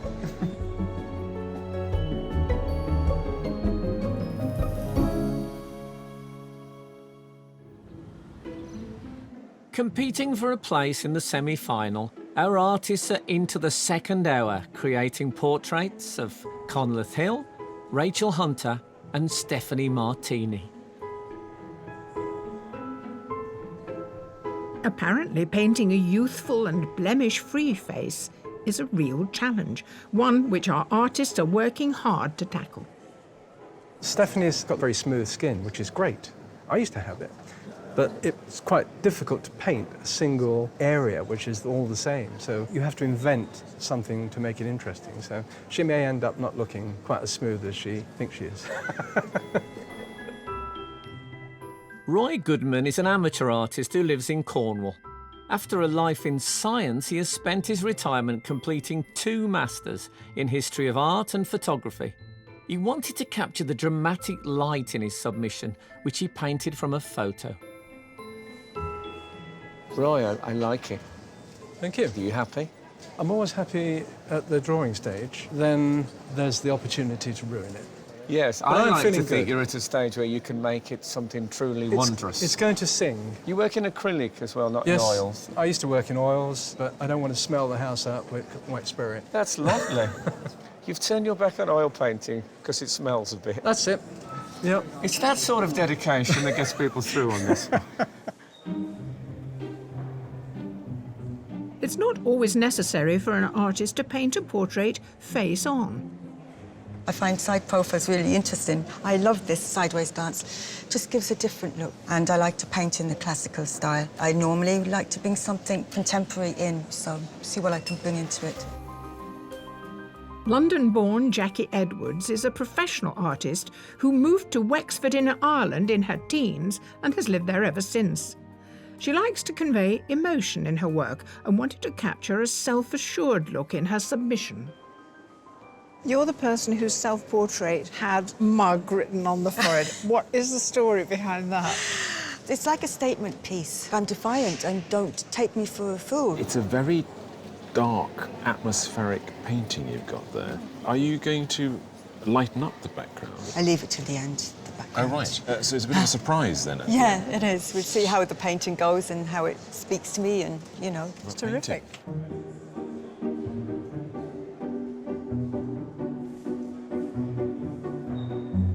I see here you're using not only a grid like this, but a diagonal grid. Yeah. So it's an Uber grid.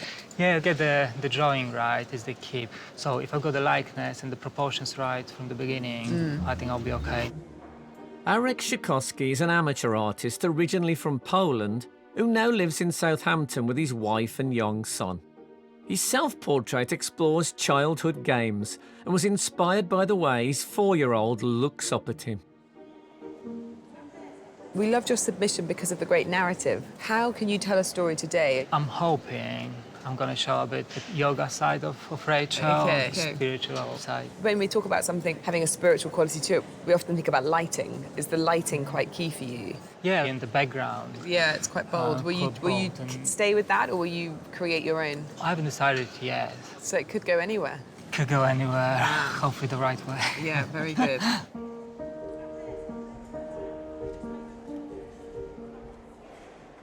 So what about Conleth as a sitter? Conleth has got this very rich colour to him. He's got this grey hair. So the contrast is quite strong.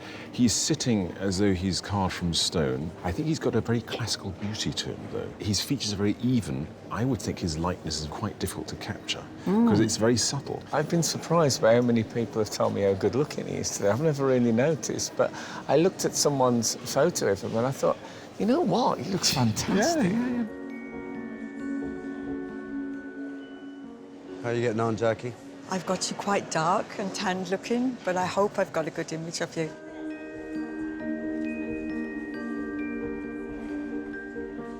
Now, we've got a set here that is half red and half blue, and a very unusual pose. She chose the two colours to represent the two sides of her personality. So someone who likes fun and being a bit reckless, so that's the red, and then someone who loves yoga and spirituality, so that's the blue. And it's interesting because the artists are obviously getting something from her and feeling that they need to use the appropriate colour to the story that they want to tell. So it's great because we're actually genuinely getting very different slices of the same person.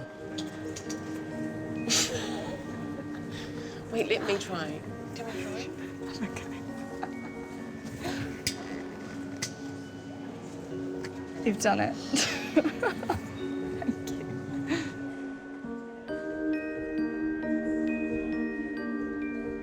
What do you think about Stephanie as a sitter? I think she's really taking the job of being a sitter very seriously. The difficulty is that we know with younger people, particularly when they're very beautiful, the planes of their faces are too perfect almost. They don't have the edges and the lines that, as we mature, we develop. I think that can be quite hard for people because then what happens is that the light bounces in a very flat way and you don't see those shadows that give a sense of three-dimensionality. The set actually looks a bit like my bedroom. It just feels very kind of magical and cosy and quite true to me, which is good. It's not every day artists work with the distractions of a live audience. so they're using their own methods to stay focused.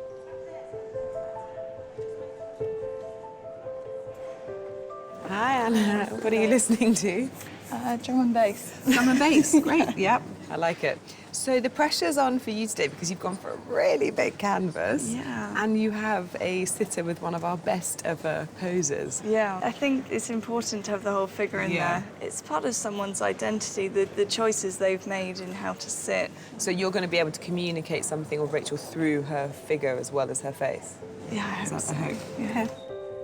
22-year-old amateur artist Anna Kennelly grew up in West London and is currently in her final year studying art at Bath Spa University. Her ultimate goal is to become a professional artist, and her self-portrait was inspired by the French Impressionist Manet and was exhibited at Sweet Art Gallery in London. One of the defining features of your submission is the background. Mhm. What happens with the background today? I'm definitely more drawn to the bloom. Yeah. And what about pattern? Are you going to tell a story or are you going to keep it quite restricted? Definitely been eyeing up the sleeves. Isn't it there. fabulous? Yeah, Yeah. it's great. I'm really pleased with the sitter. No, you've done very well. I keep expecting her to sort of levitate at any Yeah. moment.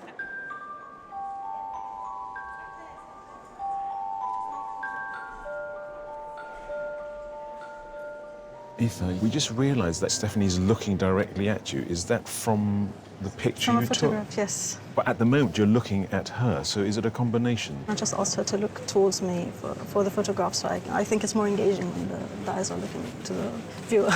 And you're happy to play with that position between the phone and between the real sitter? Yeah, it's fun. It's fine. Great, cool. We won't worry then. That's really, really good.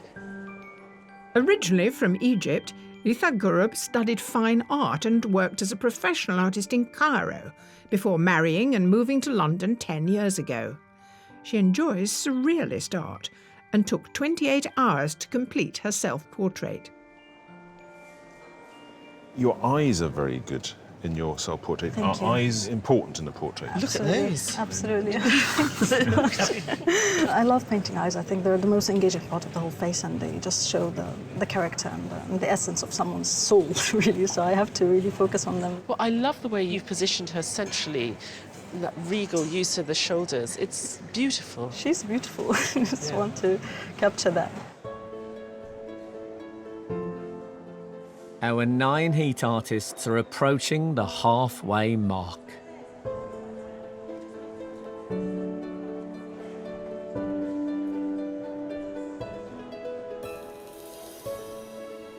When you have unlimited time, you can kind of make mistakes and fix them, but when it's time pressured, you've really got to sort of stay on track and try not to make too many mistakes, I guess.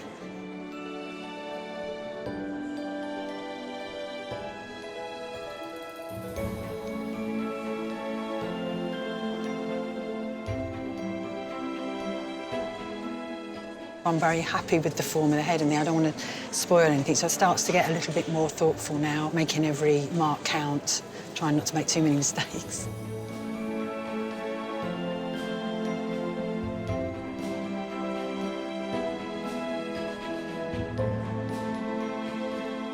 What are you listening to today? I made a motivational playlist. A motivational playlist? Eye of the Tiger. Eye of the best Tiger. around. Wow. I love the idea of you sitting here painting to Eye of the Tiger.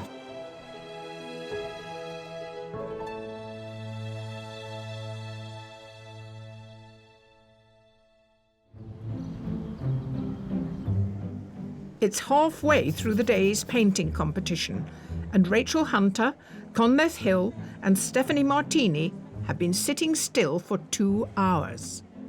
And the judges have gathered their thoughts on the progress of today's artists. I'd like to start with the artists who are painting. Rachel. Anna, she's doing the whole thing. She's also got the biggest canvas we've ever had on the competition. And think of me at the end. I go up to the sitter. They've sat in this pose. And they unfold their legs like this. And we turn the easels and they're all head and shoulders. I feel awful. Today, at least someone has taken advantage of the pose. It would have been criminal if someone hadn't. Straight on to Rachel is Jamie. And he has gone neither red nor blue. He's gone rust. Well, it's like a Madonna of the deep with all these incredible corals emerging and barnacles that are attached to her. I think To really feel like it's her, I think he's going to have to put a bit more care and attention into what he's doing with those pencils. So, Conleth Hill, let's start with Jackie. There's something rather dark and menacing about it. It's such a commitment to profile. I mean, it is so ultimately sidearm. It looks like a large Roman coin to me at the moment. So, Olivia. Giant, sort of bold, scratchy strokes going on all over the place, a lot of energy. I was a bit shocked by the colour she laid down, but now this kind of light web is starting to appear, and there's some beautiful details. OK, so then we move to the artist painting Stephanie. What about Lisa? There's a nice likeness there, but she's not a slave to it. She can play around with it. There's lovely textures. Got something about a young, lively, pretty sitter that's just lovely, really. There's a lot of them that are big unanswered questions. Yeah, I feel like there are a lot of people on the edge of going, oh, it's going to get really, really good, or it's going to fall away. Yeah. Sitting still is just lovely because I can kind of get lost in my thoughts or listen sneakily to what's going on. Like earlier, there was a little boy who was drawing a little picture and I kind of noticed him out of the side of my gaze. Then he gave me the picture, so I got an extra portrait too. So there's little things like that going on. I find people interesting. I am enjoying today, yeah. It's nice to sit still. You have to hold your gut in, obviously, but I don't even know how tight they are, so maybe that's all in vain. I try not to interpret anything. I think that way lies danger. I'm just looking forward to seeing them all at the end. I love sitting on the floor, and to me this is a very relaxed, kind of comfortable position. I'm usually kind of a little bit nosy, but I can't bring myself to look at any of the paintings right now, so I'm really intrigued. I just don't know what to expect. Two of our sitters today are well-known actors, which brings its own challenges for the artists. I see her performances, which aren't her, they're other characters. So to get behind that and to put something of the real Stephanie into it is another part of the challenge. It's quite strange because like I already know his face like quite well. You know, I've seen it on TV a lot. I have to say he does look quite different in reality. Is there something a bit intimidating about having someone whom you're a fan sitting so close and doing their portrait? I'm really trying really hard not to think about that. Like I'm just like trying.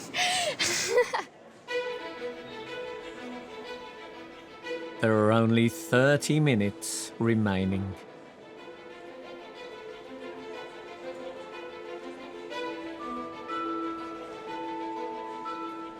How are you going to spend your precious time? Panicking. Oh. Is that because you think you've got a lot to do? Yes. I want to work on everything and I don't have time, so I'm trying to get to pick and choose, basically.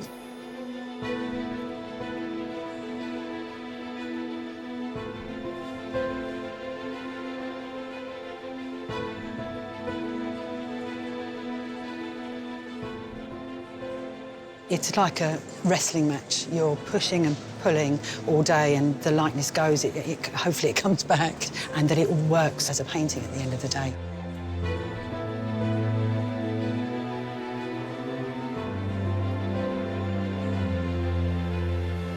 I'm pretty much just going to be focused on the face. I reckon there should just be enough time for me to get it to a place where I can be happy with myself.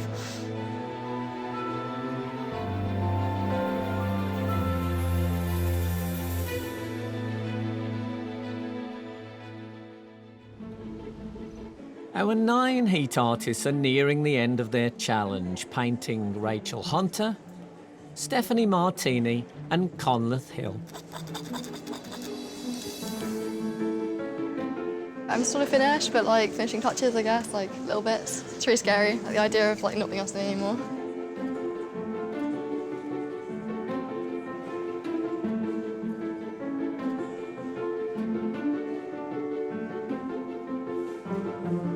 I tend to finish on the eyes, and that's where I'm at now. So anything extra will be sort of spare at the moment, it changes. Artists, there are 5 minutes to go.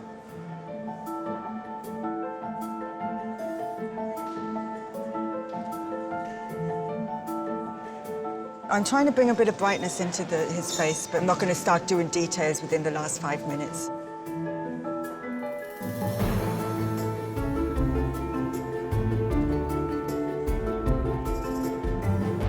Last minute fiddling. I know. How much more fiddling are we going to No. see? Are you going to stop? I think. Okay.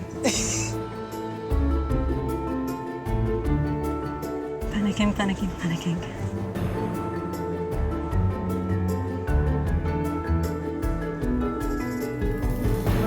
Artists, your time is up. Please put down your equipment and stand away from your portraits.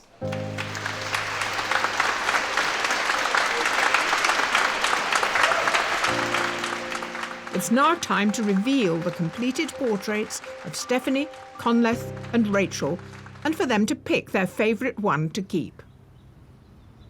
Conleth, a few people have said to me today, what a handsome man they think you are.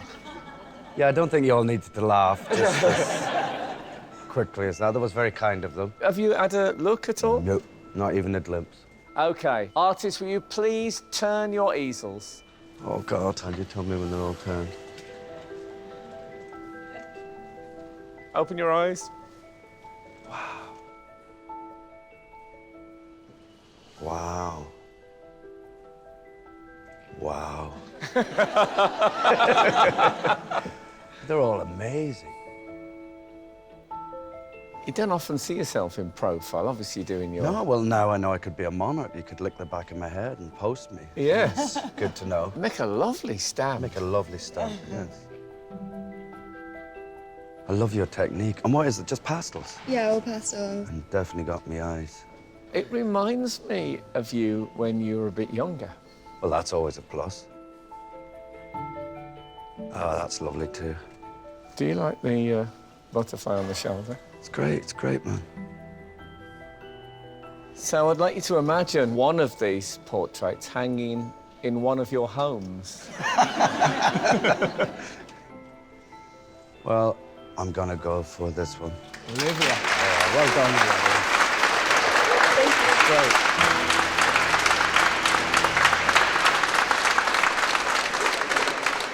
Stephanie, I've got a fantasy, which is you played Jane Tennyson, the part that Helen Mirren had made so famous. Just suppose when they turned their easels round, you were on the way to being Helen Mirren. How about that? I mean, amazing. Artists, please turn your easels.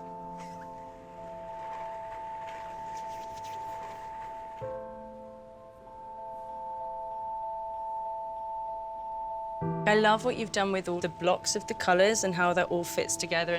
It's so interesting. Now, this is face on, isn't it? I feel like you've got my mouth. I love the colours and the drips as well. It's so soft, and I've got such big eyes. It's awesome.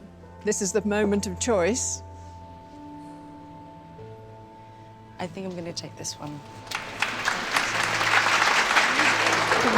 Thank you so much.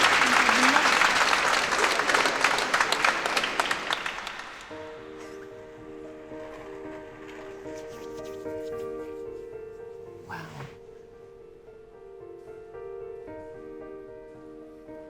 I love how you've got everything, and it's a very private moment, I would say, that you captured in the eyes. I love the textures and the colours. It's almost like cloud passing. And also the turquoise dripping down into the red, it's gorgeous. The colours are just stunning, and the texture of the hair, I think, as well. It does have a soft focus. Very, very Gentleness soft, about yeah. it. Very, very soft. So, Rachel. Oh, God, I hate making decisions. I'm really bad at making decisions. Okay, Jamie, I have to choose that. Thank you. It's really beautiful.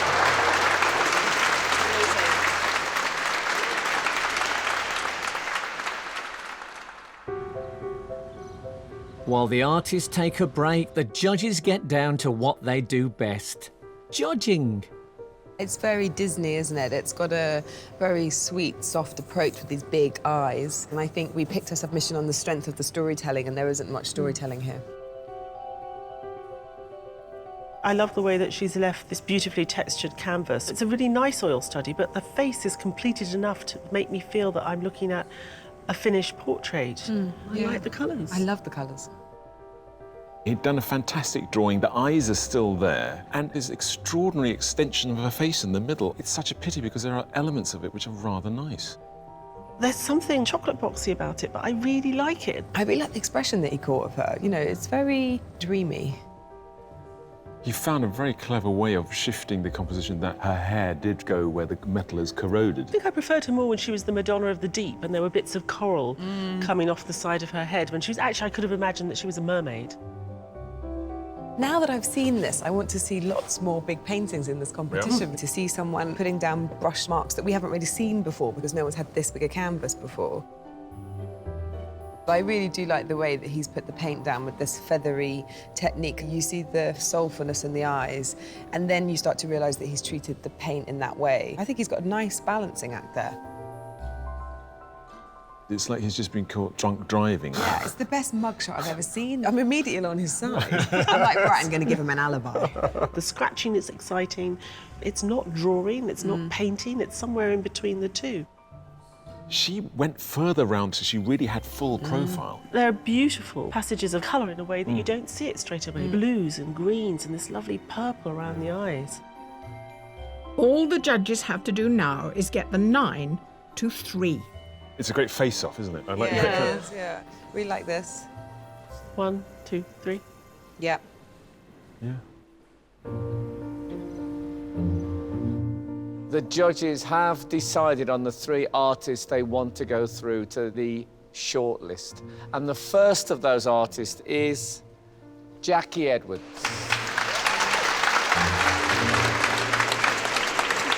And the second artist is Olivia Crossman. And the final artist on the shortlist is Lisa Paloffa.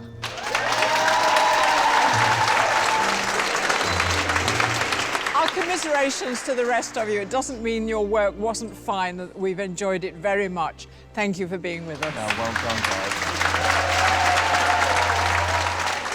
I'm absolutely gutted. It just wasn't my day, I don't think. Just couldn't get it right.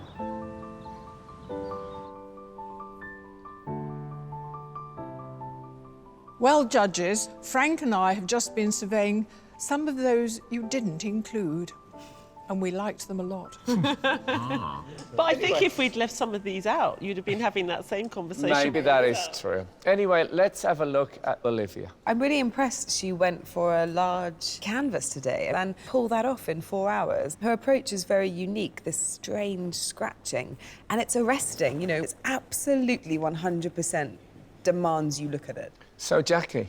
She's readjusted her very fine photorealistic style of her submission, and she's produced this beautiful medallion-like Renaissance Medici, and it's a strong piece of portraiture. Given that she had to adjust her style in order to work within the time frame, we're still looking at something which is accomplished. I like what she did today more than the self-portrait, actually. I like the fact that she did take such a direct, perfect profile. We don't see that very often, but I think she's got a great colour palette, and that's what helps her.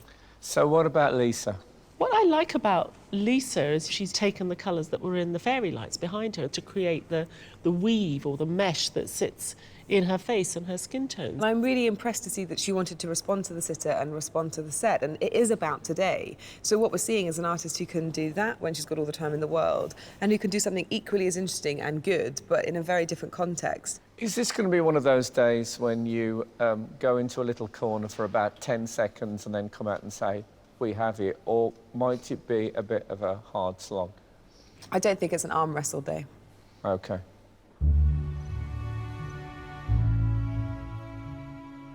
Olivia, Jackie, Lisa, congratulations on getting through to the shortlist, but only one of you can go through to the semi-final.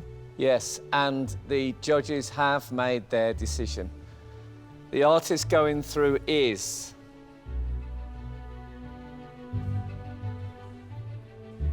Lisa Paloffa.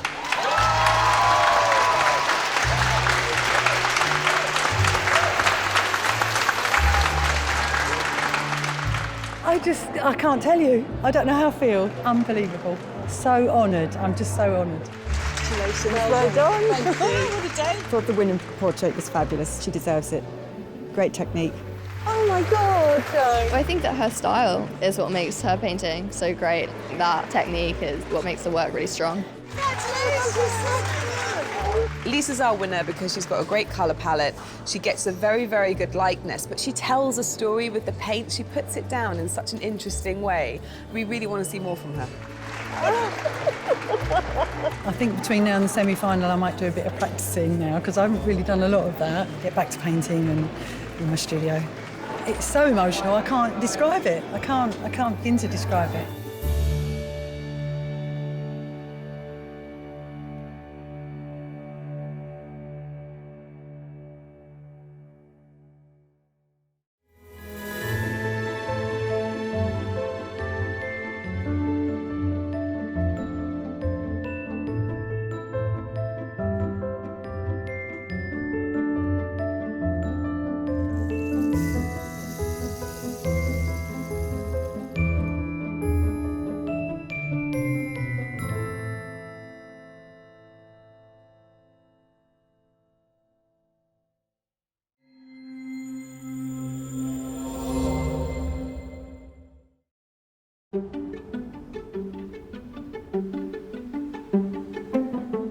Do you know, Joan, art was in the Olympics between 1912 and 1948. I find that hard to believe. Brilliant. How very strange. However, let's hope we've got a gold medalist here today. It's a bit tragic that me and you shouting, "Your time starts now," is what constitutes the opening ceremony. I mean, where are the multicoloured body stockings? Anyway, welcome to Sky Art's Portrait Artist of the Year. Arriving to compete in today's heat at the Wallace Collection are 5 professional artists. Fam Van Duck, Lisette Dingemans, Sarah Hope, Lee Feather and Richard Kitson. I've never painted in a significant, huge, stately manor/gallery before. I'm usually in a little room in Barnsley painting away, so it's slightly intimidating. Also here to test their skills are 4 amateur artists. Georgia Palomba, Liam Dunn, Jonathan Stockley and Corinne Pierre. I've been feeling nauseous for weeks, but you know what? It's not a firing squad.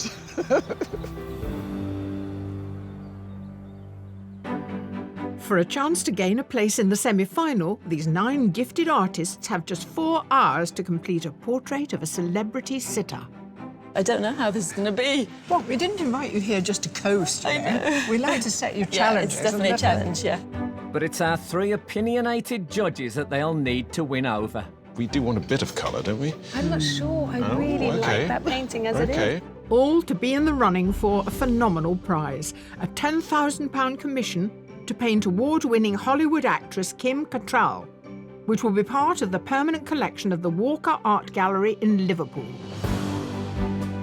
So who can rise above the rest to win a place in the semi-final? This is what you do, you don't have another job. Yeah, it's just art. It's really fun. What a life you lead. Well, you know, I'm sure your life's very exciting. It is so. absolutely my life's Yeah, fabulous, I see. forgot that. Yeah.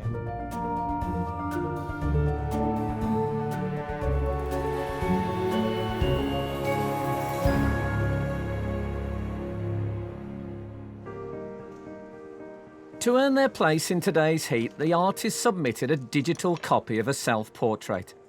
But the actual pieces now adorn the gallery wall. This moment when you see them on the wall is a bit like when you've been through a dating site and you finally meet them in a bar. That's exactly how it feels. Shall we do that thing when we look through the window of the bar and not actually go in when we see them, or shall we actually meet? I'd definitely meet this one. I think the quality of the painting's fantastic. It feels very much like a real glimpse of someone, but you feel like you really know them, so it's a great first date. I love the hooded fur, which really sort of buries her in the painting, but also acts as a way to kind of frame her beautifully. I think it's a really clever device. Is this in pencil? I'm just wondering myself. The red here is the paper and it's the ground, and you see it coming through the whole picture. It's very sophisticated in a really clever way.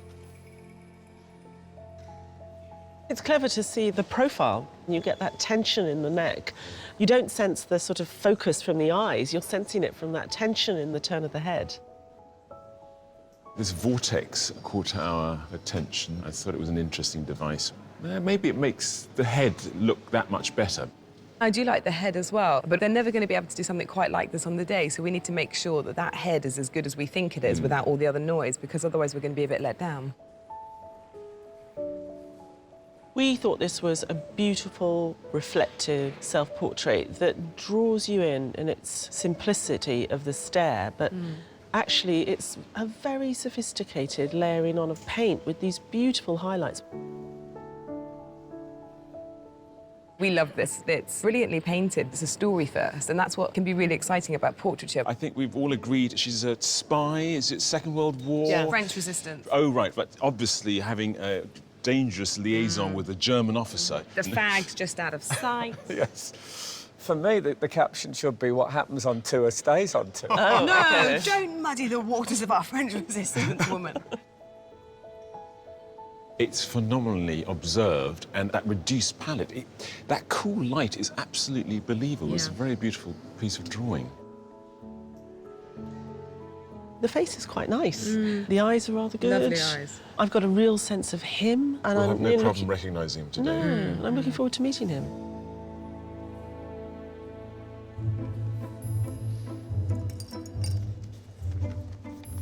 So the artists can capture themselves, but how will they fare painting the portrait of a surprise celebrity sitter? Artist, your sitter today is an actor who started in Hollywood working with people like Dudley Moore, Robert De Niro. She's also the Countess of Grantham in Downton Abbey, and she fronts her own band. Please welcome Elizabeth McGovern. Recognised worldwide as the Edwardian matriarch Lady Cora, Elizabeth McGovern founded blues folk band Sadie and the Hotheads 10 years ago. Elizabeth, welcome, please. I'm glad it's a soft chair. That's good news, isn't it? Yeah. Have you ever done this before? I have done it before, but I wasn't very good at it. I'm so sorry to say. My butt cheeks are famously impatient. Well, that's one thing I hadn't read in your biography. Yeah, no, not many people know that, but now everyone knows. Not many female actors can claim to have played some of the meatier Shakespearean roles, including one of the opposite sex. But today's sitter can. She's mastered everything from the lead in Shakespeare's Richard II to Harry Potter's auntie. Please welcome Fiona Shaw. With 2 Olivia Awards to her name, Fiona Shaw is celebrated as one of the greatest theatre actors of her generation. When she's not on stage or screen, she's busy directing operas. Very welcome here, Thank you. Well, here we are. Now, how are you going to occupy your thoughts? I think I'm going to enjoy the rest and I'm going to enjoy watching the intention of the people doing it. So I'm going to enjoy that. And of course, the public comes to enjoy it. So you're a people watcher? Yes, I will enjoy that. That's going to be entertaining, isn't it? I can just watch the people. Watching me, watching them, watching me. It'll be great. Artist, your sitter today won 2 gold medals at the Rio Paralympics. The amazing thing is they were in 2 different events. Today she's having a rest from the track and the velodrome to come here for you. Please welcome Kadina Cox. Just 2 years after being diagnosed with multiple sclerosis, Kadina Cox became a gold medal winner at the Rio 2016 Paralympics, before winning another gold at the World Para-Athletics Championships. So this is the very opposite of your life, sitting still for 4 hours. This is actually quite exciting. I don't think I've ever been able to have this much time to sit down because I'm normally trading or I'm running from different locations, so it's going to be quite calm and peaceful. Yeah, but I'm just wondering if you're going to be one of these sitters who's desperate to go and do something athletic. I probably will be a twitcher. I'm going to apologise before. I'll probably be, like, itching to move. I mean, I don't want 3 paintings that are just going to be a blur. Just arms up here. OK, so can Kadina help you out in any way? Bearing in mind she's going to move all day anyway. Apologies. Just try and find a fixed point somewhere. So as long as you're comfortable, you'll be fine. Are you comfortable in that position like that? I don't know, this is a bit of a weird chair, It isn't is, it? yeah. I'll sit like this. I'll be good. Where do you want to look? There? That's pretty good for me. Just so you're comfortable is the main thing. I would like to see a little bit of face, not an entire profile. I'm quite happy with profiles. Yeah? If you, yeah, Okay, that's fine with me. great. This is great, actually.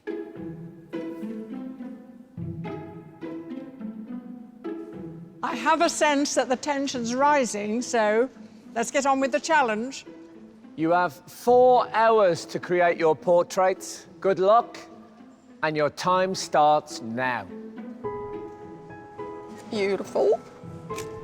You look a bit like proud. Aren't you proud?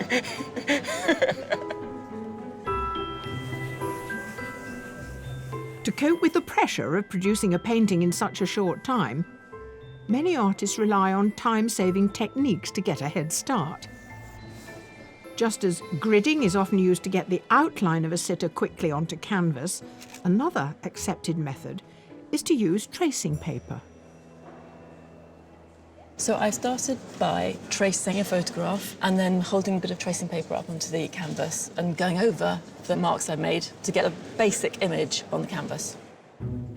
Professional artist Lee Feather has twice been shortlisted for the BP Award and has a painting in the National Portrait Gallery's collection. She wanted to portray a brutally honest and unposed self-portrait using her typical palette of muted tones. You've got quite a big board here. Yeah. With this lovely yellow wash in it. Yeah.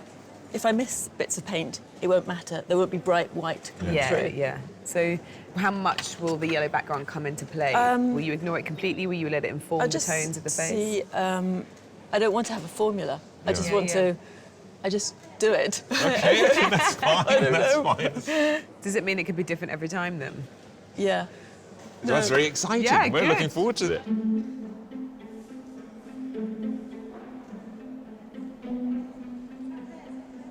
This is a fundamental stage. If you feel you've got a nice sketch, that gives you confidence. And then the rest is, well, good luck. A former art teacher, Corinne Pierre taught herself to paint with oils when she was 9 years old. Since retiring 4 years ago, she paints for pleasure and created her submission in 2 hours.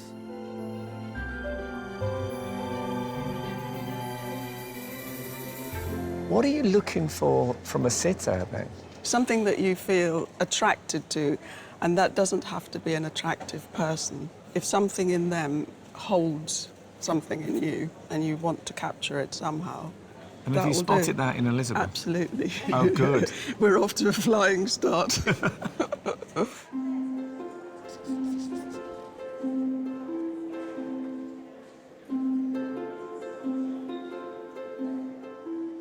I'm really, really happy with the sitter. I know her, and her skin tone and her hair just suits perfectly.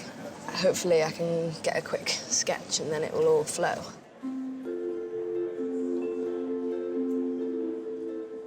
Georgia Palomba is an amateur artist studying fine art at Kingston University. When she's not painting, her hobbies include boxing and performing aerial acrobatics. Her submission is only her second self-portrait and was completed the night before the competition closed. Now, I think we've got to have a woman-to-woman talk about your self-portrait. It's very startling for one particular reason. At first I wasn't going to put my bra in, but then I kind of like that it was kind of tasteful in a way, but like not too showy. And I just wanted to get every little detail. I wasn't going to airbrush myself. That's terrific. And about Fiona, how do you feel about her amazing profile? I love it. I love her. I love the little bits of like copper in her hair, and the skin is really nice. Yeah, the blue, everything is working. But how an artist interprets the backdrop is entirely their prerogative. I've picked a red background. That could be a mistake. Red's quite a dangerous colour to use, but I like there to be another colour underneath so that that colour comes through. Professional artist and part-time teacher Sarah Hope decided to bring art to the forefront of her life after her mother fell ill 7 years ago. She chose to portray herself at an angle to show her vulnerability, but is holding hyacinths to indicate optimism. The grain of the paper remains, so the red comes through. Yeah. So you're always mixing with the red in the background. I am. I'm kind of mixing my colours on here. So one layer of one Yeah. colour over the next. Yeah. So it's layers, not sections. No layers. I might put a bit of grey. I see a grey shadow. I put grey down. I think, oh, that's a bit grey. It needs a bit more of pink in there. Sort of building it up gradually. Can you overdo it? Can you kill the Yes. red by overlayering? Yeah, I can. So that's another consideration. Yes, yeah. I have made There you life go. difficult for myself, but Exciting for us, though. An hour has passed, and it's the sitters who are feeling it. Do a portrait of me asleep. Just wake me up to my eyes. I am absolutely starving. But the artists are focusing on the job at hand.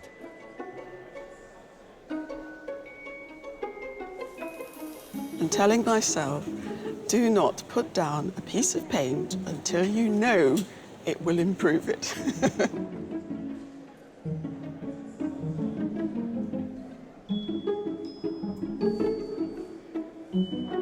I've done a really big head. Could have painted smaller, but it seems to be going okay.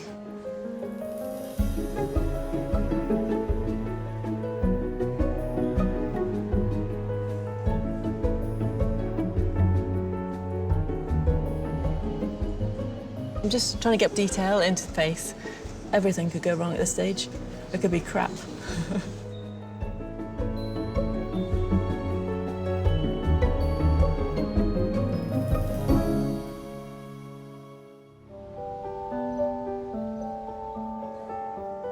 For the last hour, our 9 heat artists have been capturing the faces of Elizabeth McGovern, Cadena Cox, and a no longer hungry Fiona Shaw. I had 2 croissants, which are now floating around my teeth. Maybe just put a bit of croissant on the face. crumb in the corner of your mouth. Crumb, yeah, a crumb in the corner of my mouth. So attractive.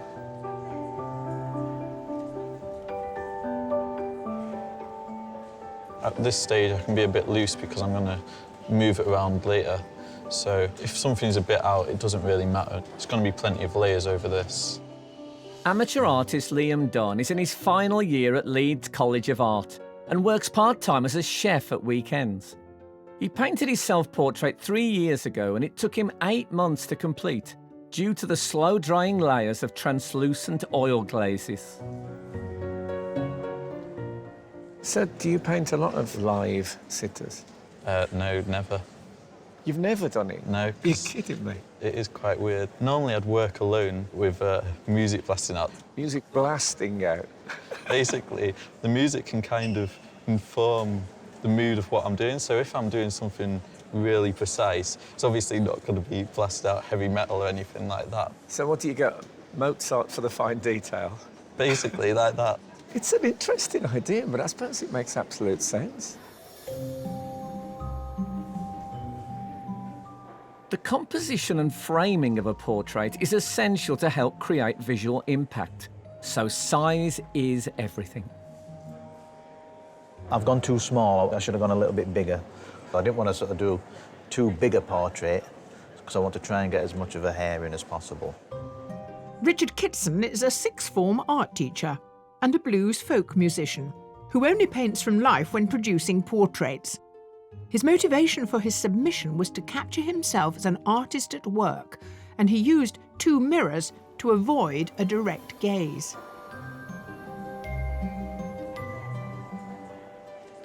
How important is it for you to have a relationship with your sitter? Are you a kind of sit still, stay quiet, or would you like to know a bit about them? Within 4 hours, I've got to try and get to know Cadena as much as possible. No, it's interesting. Cadena, you just said talk to me. You like talking, but you Yeah, if they talk to me, they can get my personality and then that can come across in the painting. Good, so we could have a little gossip corner. As long as you keep still, though, you've got to talk. Yeah. This, yeah. Talk that way. Yeah, talk that way. We'll have a good chat. That's if they can tell what I'm saying, you know, from Barnsley, so... they'll have to...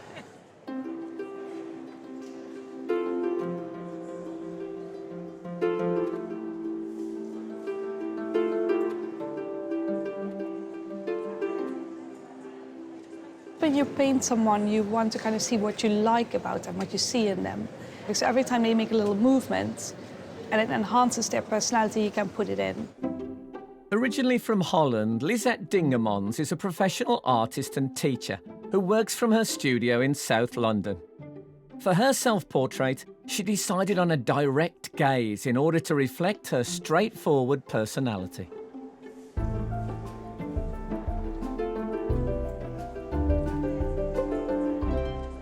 I would have recognised Elizabeth from what you've already Oh, got. good. Well, that's good. Are you from an artistic family? No, I'm not actually. My father's a doctor. We had a bit of a role reversal in our family. Normally, you've got a father who, you know, says, "Oh, please be a doctor. Come on, you gotta." Yeah. And he was like, "No, please be an artist. Don't become a doctor." So, yeah. That's great. So this is what you do. You don't have another job. Yeah, it's just art. It's really fun. What a life you lead. Well, you know, I'm sure your life's very exciting. It is so- actually my life's fabulous. I forgot that. Yeah, yeah, yeah.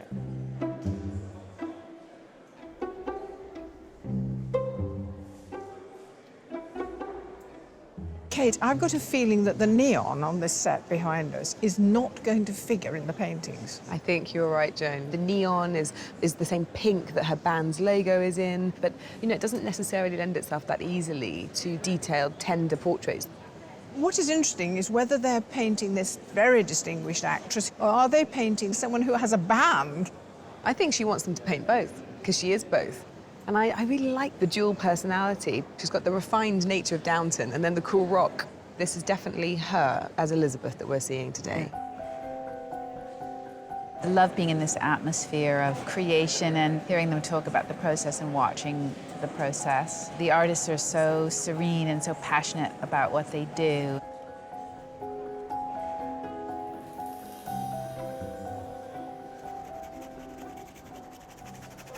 Did she used to work in a Dayglow upholsterers? Right. Oh, you think they look like buttons? Yeah, they look like that leather Chesterfield thing. No, it's a symbol of a jasmine flower, and her mum's called Jasmine, and it's her favourite. I mean, how could I possibly work that out on my own? What do you think about Cadena as a sitter? Well, she's a top athlete. Yeah. I mean, her body is finely tuned for action. Exactly. And the idea that she's going to sit still for 4 hours, I feel for her. I mean, it's extraordinary. Yeah, it's like trying to keep a cat on a dinner plate. I've always wanted someone to draw a portrait of me and see how it comes out. And now I've got 3 being drawn, which is amazing. So can't complain.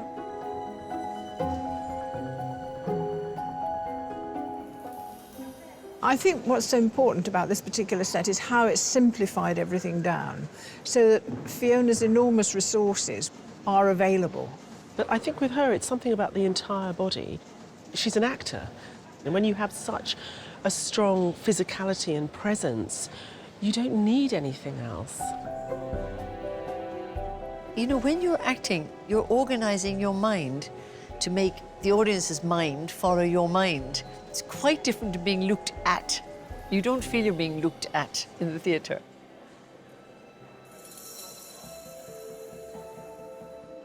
Whether it's oil, acrylic, or pencil, every medium has its own appealing characteristics.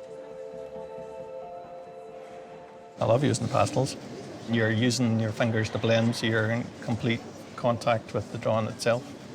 I love getting my fingers dirty. Amateur artist Jonathan Stockley from Lancashire is an architectural model maker. His submission was his first ever self-portrait and took him 12 hours to complete. You've done a lot already. You've got the eyes in. That's great, because the eyes are so important.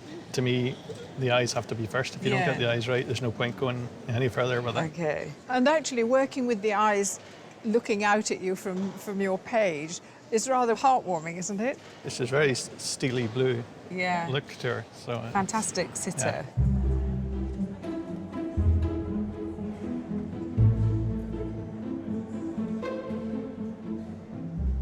Duck, when you saw Fiona, did you decide that you were going to work with this canvas in 3/4 length, or had you already decided this morning? It only was when she came here. I love her figure, and she looks strong, so I want to express that. OK, so her figure told you what proportions to use. Yeah. Originally from Ho Chi Minh City in Vietnam, Professional artist Fam Van Duck has been living in Dublin for the last 7 years. He incorporated hand gestures in his self-portrait to symbolise the balance of life, yin and yang. One of the things that we really loved about your self-portrait was all the dynamism and the movement that was in it. Are we going to see that in your painting? I hope I have enough time to do that. Really? So how are you going to do that? Legs flying. I can feel that he wants to make my... I can sense from him. She not very still at all, so like it kind of like fit into the style. So, oh, it's perfect for you. Yeah. So but she's a bad sitter. It's really good.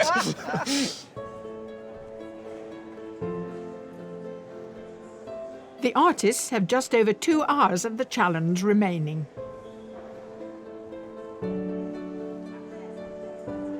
I'm a little bit stuck. I don't really know what exactly it is I'm trying to do at this stage of the painting. I've got to either add more to this or refine what I've got.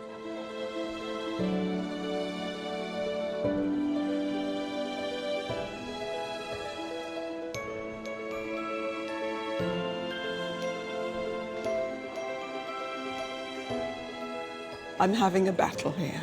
I'm not panicking yet, but I will certainly start panicking if I don't feel I'm getting a physical likeness.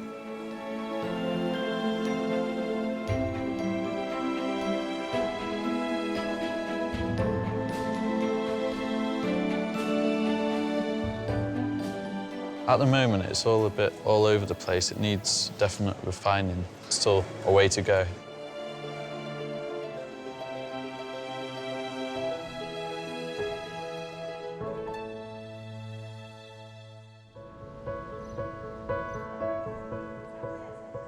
Elizabeth McGovern, Kadina Cox and Fiona Shaw have been sitting for 2 hours. Wrong leg? Doesn't matter. No matter. Our 9 heat artists are all vying for one place in the semi-final. And at the halfway point, there's a mix of detailed images and loosely painted canvases. One of the things that strikes me today is at how many different stages many of them are. Yeah, we're used to having people doing sketches that look fantastic in the middle of the day and then tip. Today I feel it's more the other way round, that people are putting together rather messy starts, but actually slowly they're coming together. Lisette here in Elizabeth's section put down this base coat, and Elizabeth is there in monochrome, but we do want a bit of colour, don't we? I'm not sure I really like that painting as it is. Well, what about Corinne? Because she is loud and clear, isn't she? Corinne's one of the artists, I think, who did start in a rather messy way, and it didn't look like her. There were loads of colours loaded on, but I feel it's slowly tightening up in a good way. It started very dark, and she's gone very light, and Elizabeth is very pale. Very. There's very little leeway to get it right, so it could look chalky if she's not careful enough. Sarah is conspicuously red. Will it be different at the end? In Sarah's way of working, it's just about time and getting it done. It's a layering process that takes much longer. I think she has practice to be able to deliver something within 4 hours, but it's one of those things, like if one little thing goes wrong, we'll lose quite a lot. Now, what about Kadina? Great section. I think they're all doing fantastically well. They've all got a great likeness. I'm very happy with Liam's. I like the sparseness of the paint that's on there at the moment. It's very much her, and a very soft her. I think it's a very beautiful likeness. Right, we've still some time to go, but do you have favourites, either of you? I don't allow myself any favourites at this stage. Oh, no. we don't? No. You're It not just changes watching? so much, and I've been caught out a few times.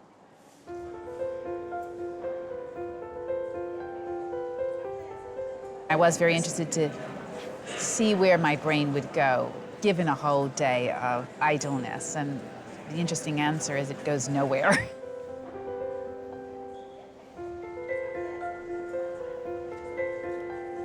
I wonder what they've captured. Do you come over more intelligent or less intelligent than you are? I'd be interested to judge what their view of that is, or whether the features of my face carry that information.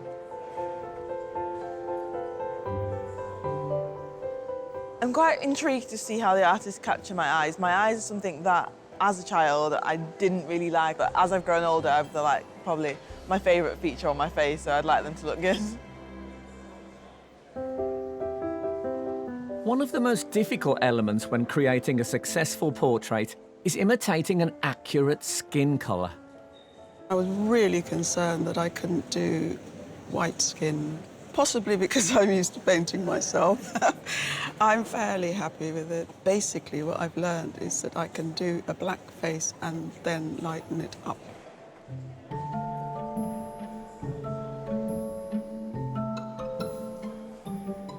I've never painted black skin before, so I don't really know what I'm doing, basically. Is it not looking at tone and colour? I guess so, yeah. But I hadn't practiced doing it before, so... Well, we didn't invite you here just to coast, you know. We like to set you challenges. Yeah, it's definitely a challenge, yeah.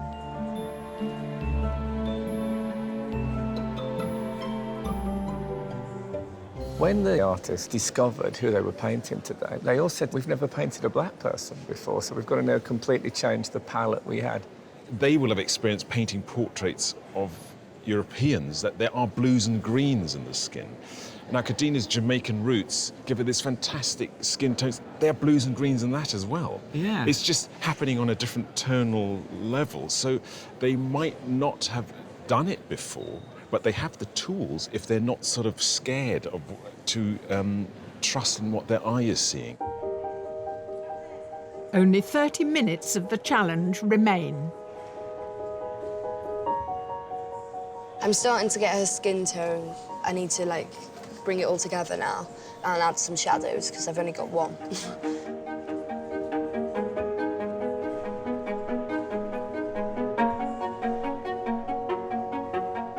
I think I've maybe bitten off a bit more than I could chew with the red. But if I can knock the red back in the time that I've got, hopefully it's going to be okay.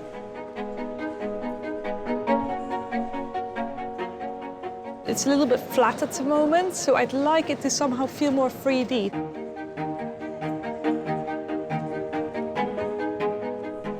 You've finished? Yeah, I just felt there's nothing more I could do that would add to it. I really admire your doing that, because now you can only sit and fret. Yeah, I guess I can.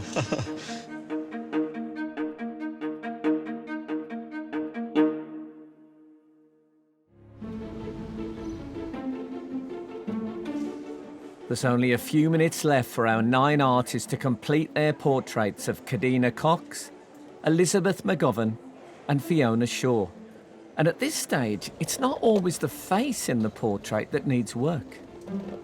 This red background is a bit overpowering. If I cut down this border, then the red hopefully won't be quite so strong.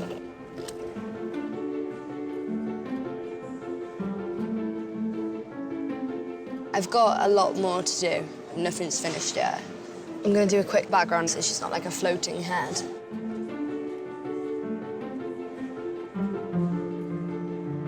I'm not planning to do the background. Hope that's okay. Artists, you have just 5 minutes left.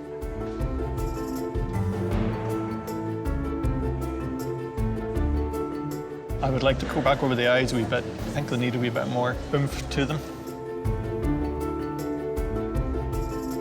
We're running out of time, so I'm going to do some swirly bits and hope for the best. As long as I don't make a slip of the brush, I can finish it.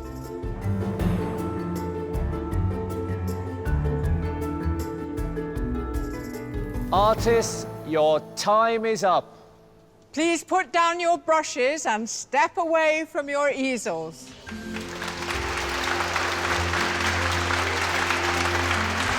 Well done.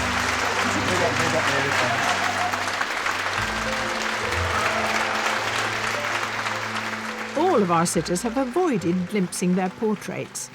And now they're about to face 3 images of themselves. Elizabeth, you've done a lovely job today. Great posture, I thought. Well, thank you very much, You're an inspiration Frank. to us all. Thank you very much. Like a fabulous... It was like nothing. a gazelle sitting there. Next time you guys can use a photograph. Well, I particularly enjoy this part of the show. The usual response I find is, wow. But we're always looking for original Something. contributions Okay, we'll see to the what field. happens. Artists, will you please turn your easels? Oh, my Oh, God. Wow. In the end, it's irresistible, isn't it? Shall we take a closer look? Okay.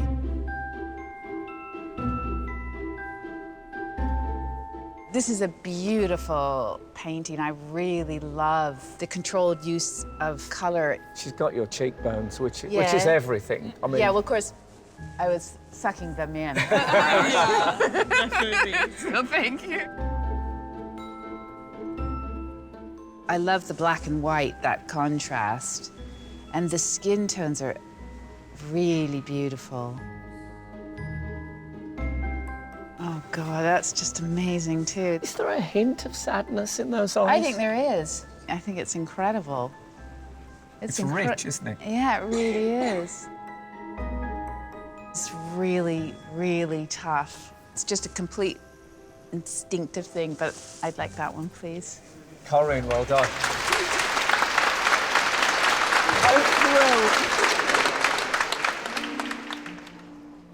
Oh, my goodness.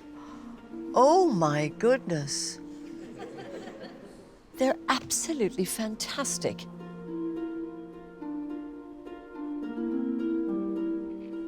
I look like a queen of a very small country. Brilliant hair, brilliant likeness. It's very heroic, isn't it? It's rather grand. Well done. That's why you wanted me to cross my legs back. I can see why now. Amazing brushstrokes. Look at wonderful these huge energy. brushstrokes. It's not so obviously a likeness, but it is because the expression is very good. This is a magnificent piece of work. A breathtaking likeness, I think. Wonderful. Thank you. Many, many thanks. For the reasons of ambiguity, I'm going to take this painting.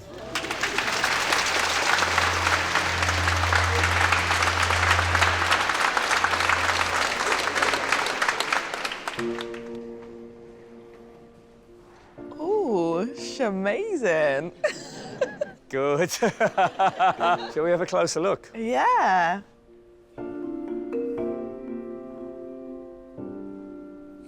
Yeah, I like it. You kind of put the detail in my hair and in my top. Yeah, I gave you a bit of a challenge there. Yeah, that was tricky. And my eyebrows look amazing. Good. You look really at home with yourself. I feel like I look quite calm, which isn't very So well often done. seen. Well done for catching that 10 minutes of calmness. You have captured Cadena, Machina.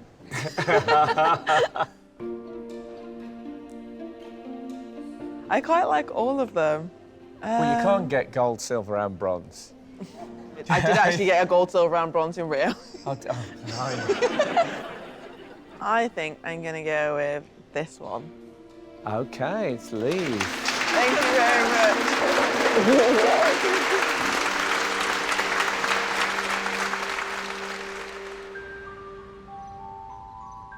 Left alone in the gallery, the judges have the opportunity to get up close and really scrutinise the finished portraits. I think this is a very beautiful piece of painting. The eyes are so lovely. It's not your conventional, beautifully romantic portrait, but I think there's something very arresting about it. When Lee started this morning, she didn't really have a plan, and then the patches of colour started. You think, OK, this is getting somewhere. And I think it's a very beautiful conclusion to a difficult day. I think she looks really sweet here. She's really relaxed, she's maybe a little bit sad. And I think what he's done, which is great, is treat the set well. She's very naturalistic, but he hasn't made that jarring with this yellow background. She managed to catch a really nice expression on Fiona's face, and I really like the red and the way in which she creates form with these lovely shapes. This is one of those artworks that if you just shrunk everything down by, say, 30%, I think it would be a better painting. The drawing that she started with was very good in capturing Fiona's likeness, and as she painted, things started going wrong, and the likeness sort of seems to slip away. He's given us a very lively, vibrant painting. The likeness isn't good enough, and I don't know whether or not he'll ever get great likenesses, because I just don't think he really worries about it too much.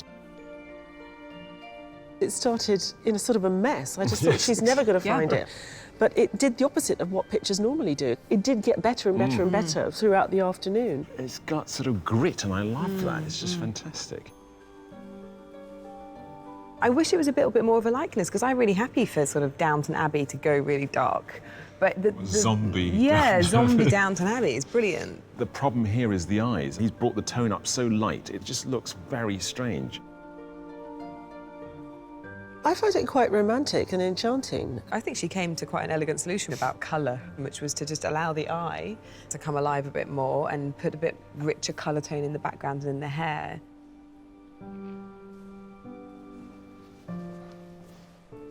Now they must decide their top 3 artists. I'm seeing a very nice selection here. I'm seeing a nice selection with this one in front of that one. It's got more energy and vivacity to it.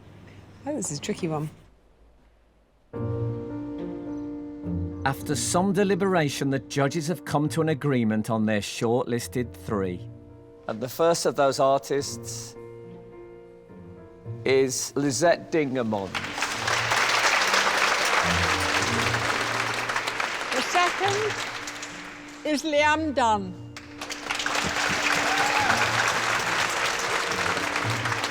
And the third and final artist on the shortlist is Corinne Pierre.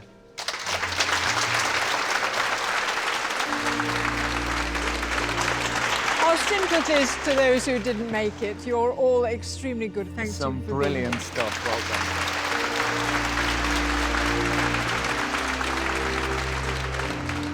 done. I'm not too upset. I'm happy with what I did.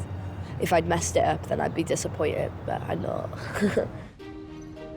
With only one place in the semi-final available, the judges weigh up each shortlisted artist's finished portrait along with their submission. Again, in one of your fabulous shortlists, there's some beautiful paintings. Let's talk about Liam.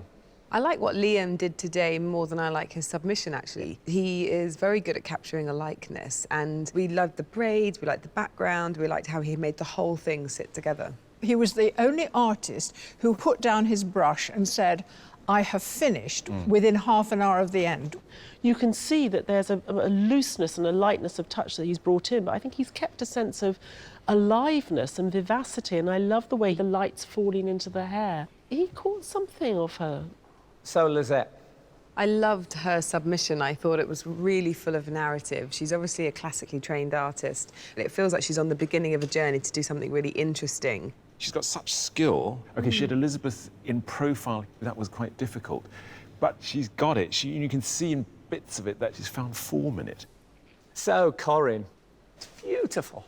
As soon as you use the word beauty, I don't think it is beautiful, and that's why I like it. The paint is put on quite clumsily, and yet there's something about Elizabeth and her enigmatic look. I think it's a fantastic combination. It was not working at the beginning, and to see her just slowly pull it all together to construct a study at the same time as being finished, I think there's a lot of good about it.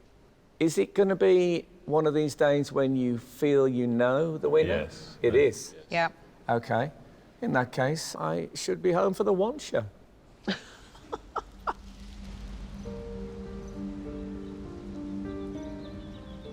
Liam, Lisette, Corinne, you're each very talented, but there can only be one winner. The decision has been made. Yes, the artist the judges would like to go through to the semi-final is...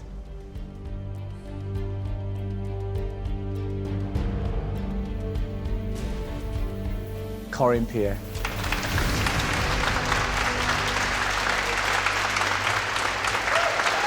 Congratulations, Corinne. I'm a bit dizzy. Beautiful, beautiful painting. I'm feeling stunned, numb. Wonderful, I can't tell you. What this means to me. Obviously, I'm a bit disappointed, but I did the best I could do, and it's been a fantastic day, fantastic experience. I think Corinne's work is really good, and she's also such a sweet lady, so I really am happy it was her in the end. I feel weird. That's the idea, you're supposed to feel weird. Corinne's piece today had great energy. The 4 hours she spent working were a revelation in how one can make art. And she found a likeness within that swirling mass of her paint. And that's what made us so exciting to watch. I don't think I even took my work seriously. And what it makes me feel is that you should start taking it seriously. You can't put a value on that.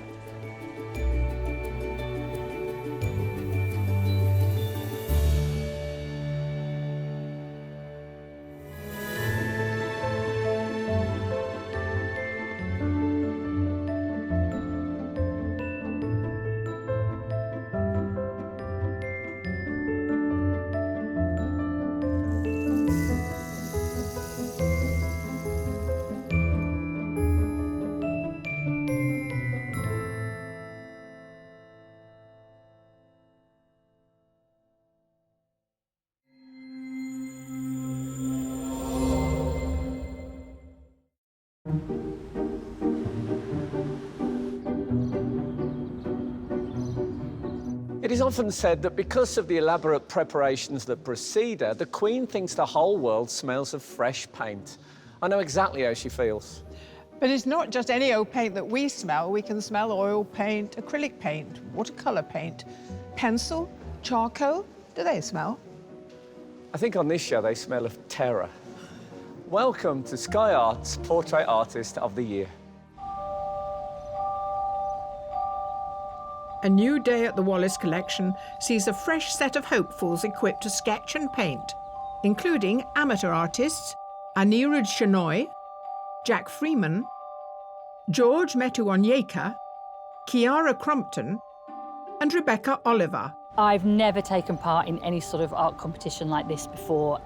The last competition I took part in was an Easter egg designing competition when I was about 8 years old. Joining them are 4 professional artists: Shanti Panchal, Catherine McDiarmid, Gosha Sabinska, and Breed Higgins ní Canada. There's the kind of calm anticipation at the moment, so that's good, the calm part. The skills of these 9 are about to be put to the test as they are tasked to portray one of 3 famous sitters. He's younger than I would have wanted. I wanted someone with some wrinkles or something. But they only have 4 hours. Time is a problem. I think any artist would quite like to work on it infinitely, but there has to be a stopping point. And they must impress our 3 expert judges. I really, really like this painting. I wish there was a little bit more of a likeness.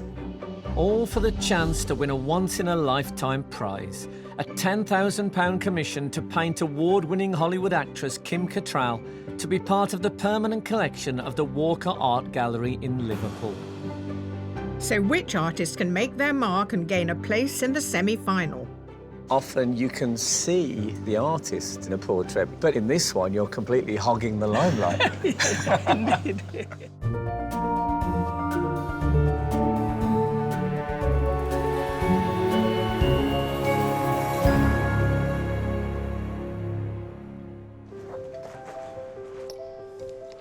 The artists are focused on preparing to paint a surprise sitter.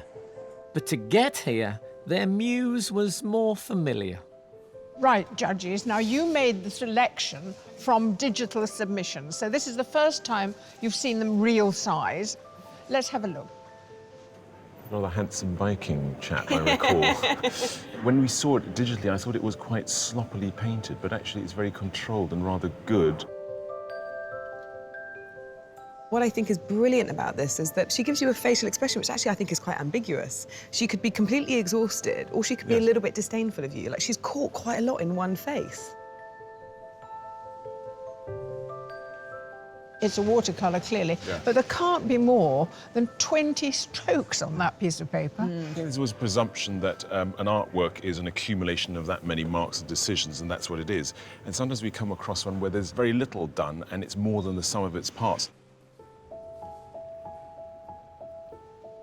I can't work out whether or not she's going for this quite surrealist look where you get all these echoes of the shadows. You know, the wall doesn't fit quite right, or whether she's just someone who's absolutely fastidious about getting paint done. But I think it's quite fun and inventive.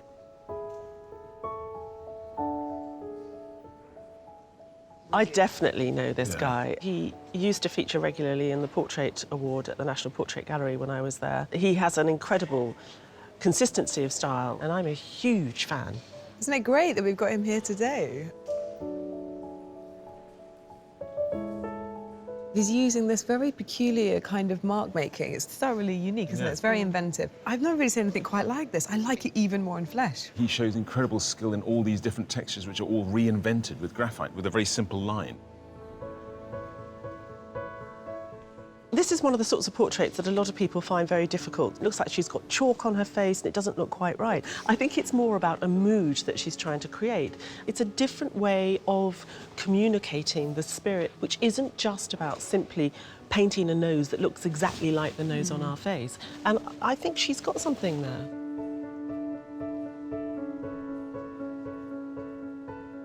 Why I really love this is that it's someone who probably could be hyper-realist if they wanted to. He's not done that. It just hovers in this really beautiful space of not being photographic, but of being real. Who am I? What am I? Am I any good? It seems to be asking. But she is good. She is. I think this is a wonderful submission because it's very small, but she's decided to kind of go for it. So there's this whole kind of opera happening. And the gaze is extraordinary. It really is arresting. You can't really escape from her eyes. And then I'm hypnotised. It's so full of story, isn't it? Incredible. It'd be great to meet her. Yeah.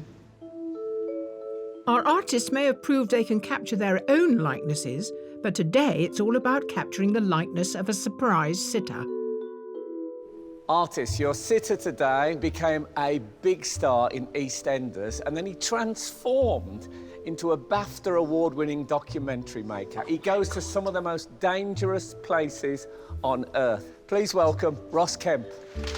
Ross Kemp's hard-hitting programmes have seen him pinned down by sniper fire in Syria, wade into some of Rio's most lawless districts, and visit the toughest prison in Africa. My dear fella, please sit down. Okay, sir.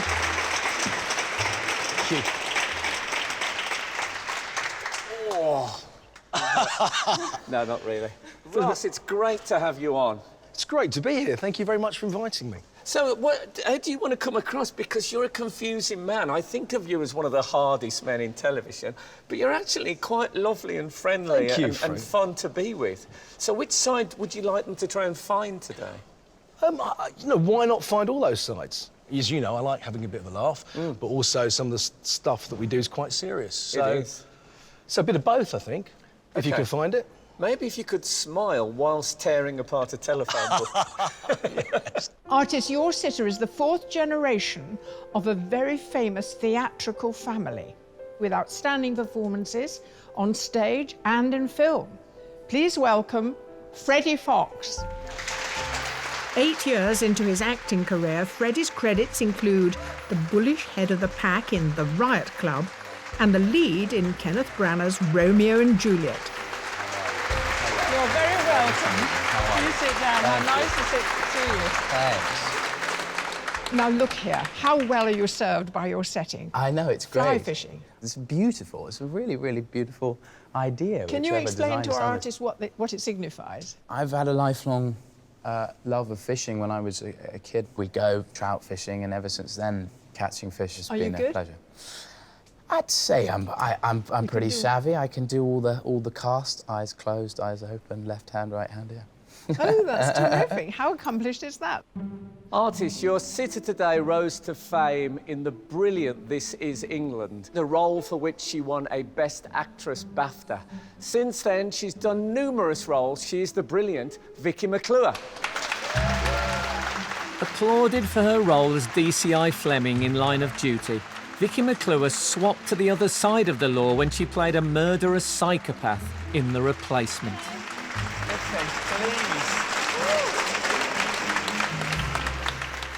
So, have you sat before? No, never sat before. Do you know what? I'm really intrigued to see because we've all got, you know, hang-ups about something or other, and it's whether or not they've picked certain things up. What's your massive hang-up about your face? My eyebrows. Oh. Yeah. But surely you could do something about eyebrows. Well, you can, but I don't want to look like I've got the drawn-on eyebrow. Oh, because okay. It's not for me. I think they look smashing, but I'm no eyebrow aficionado and don't think that I am. What would you guys like from Vicky in an ideal world? I'd love if you could stay in the same position. In this position, is this good? I'm That's comfortable. good, yeah. Yeah, just be comfortable and natural and as you would just normally sit. Like that's pretty good.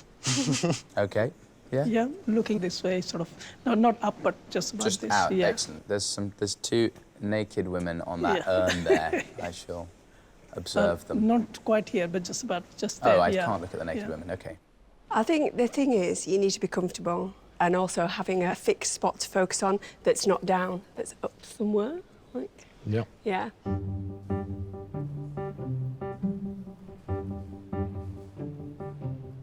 Artists, your challenge is about to begin. You have 4 hours to complete your portrait. Your time starts now.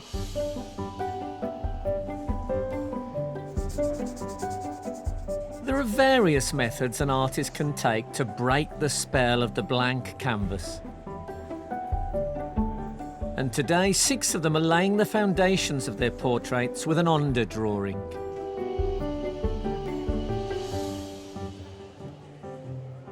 Always start with charcoal, always get messy until I feel I've got a confident sketch, and then start laying in some acrylic, maybe the background first, to tackle kind of the beast. Today's youngest artist, Kiara Crompton, spends time sketching in front of the television or painting in her bedroom.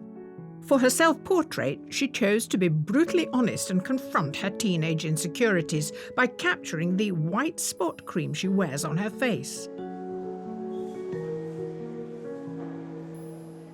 I know that you've never had a life model before. How does it feel?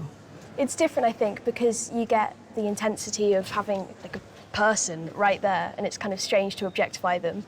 What's it like to paint someone so handsome? It's pretty good.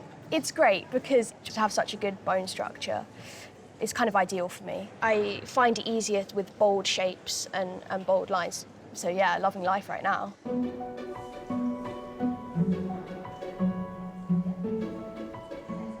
I've started going over my charcoal drawing with a mix of oil paint and some white spirit, just so I can knock it all back, and that dries nice and quickly, so I can then go over the top of it with oil paint. Amateur artist Rebecca Oliver from London is a retail manager for a large fashion outlet.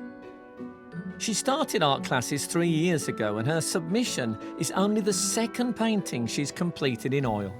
Hooray. I love it when people do the entire sitter. Yes, I don't know if this is an absolutely amazing idea or a suicide mission. It's an exciting challenge, but then at the same time, it means that you have a lot less work to do on the face. That was the reasoning behind it, so yeah, you've caught me out. Well, no, I won't tell anyone. Oh, right, OK, fair enough. Composition and framing are both important in creating visual impact and connection with the viewer, and each artist has their own approach. I'm going to use the grid to help control the scale that I'm painting. So if the painting starts growing, if the head starts growing, I'm going to use that photo to bring me back to the composition I have chosen. Professional artist Catherine McDiarmid teaches at her local art centre in the Lake District. She painted her submission using a mirror and produces one self-portrait a year in order to record how she changes with age. Catherine, you're blocking in the tones with blue now to create a structure. Yeah. So I'm looking at Ross and feeling that he's quite blue and quite grey, obviously with the grey background. Yeah. It is quite blue. In your mind, this makes absolute sense, but to the sitter, It's he's thinking to himself, when I left the house this morning, my face wasn't blue.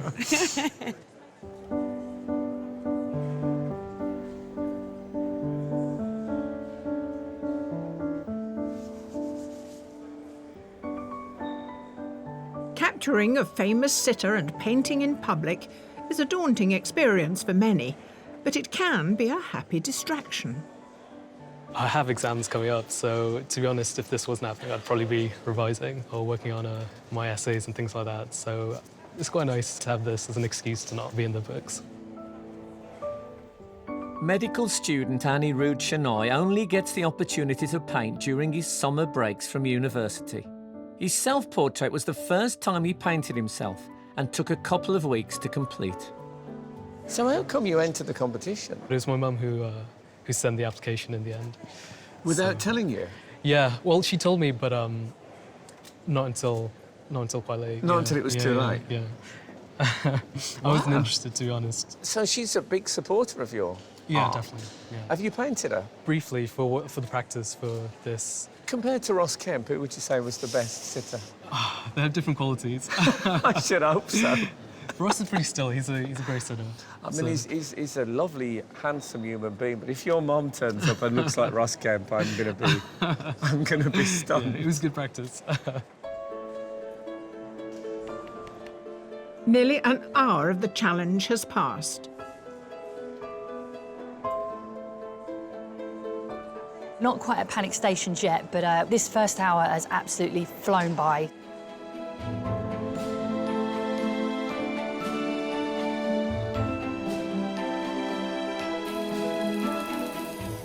Accurate observation is the key to capturing a likeness. If you don't observe accurately, you will not get a likeness.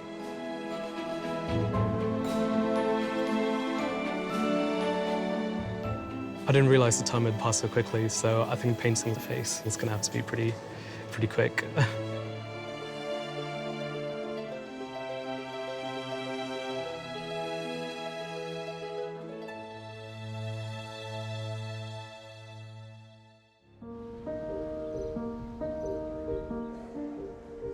Our 9 heat artists have spent an hour trying to portray the faces of actors Freddie Fox, Ross Kemp and Vicky McClure.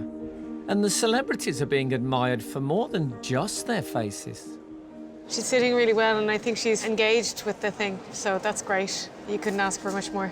After completing a degree in Russian and philosophy at Trinity College, Dublin, professional artist Breed Higgins-Nikoneda went on to train at an art academy in St. Petersburg. She painted her self-portrait 2 years ago and wanted to show off her tan from the Californian sun after a period of living in the States. You've got a fantastic likeness quite quickly. Thank you. An entire figure. What made you plump for the entire figure? I thought her relaxed pose was beautiful. I wanted to capture that. But also, I thought because she was facing out that I might use a landscape format to give it more space and breadth. If you squint, the tones in her face are very similar to the background. Is that causing problems at all to make her stand out? Well, to be honest, when I first saw the background, I was a bit worried about that. But I think the blue really offsets it. I've made it a little bit bluer there for that reason. It's a question of balancing it, I suppose.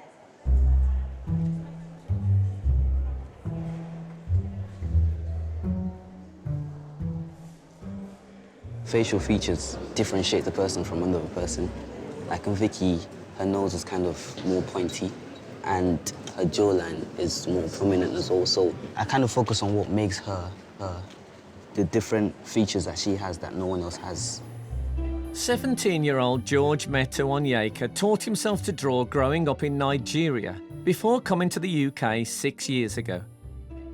Based on a photograph he found while scrolling through his smartphone, his self-portrait took 2 weeks to complete using his own pencil technique.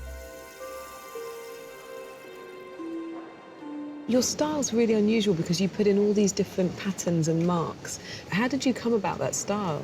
Before I started this, I used to use like a blending tool, and I was at my auntie's and I didn't have my blending tool. I was so eager to draw something. And I was just thinking of a way that I could shade without blending. And I don't know, I just came up with this. So what is it exactly? Describe what you actually do when you make that pattern. It's kind of like cross-hatching, just that the lines don't overlap. OK. Yeah. But this is your technique. Yeah. So I think we ought to give it a name. So what do you call it? I think we should call it cross-Georging. Yeah, cross-Georging. Cross-Georging. Yeah, that's a good one. Yeah?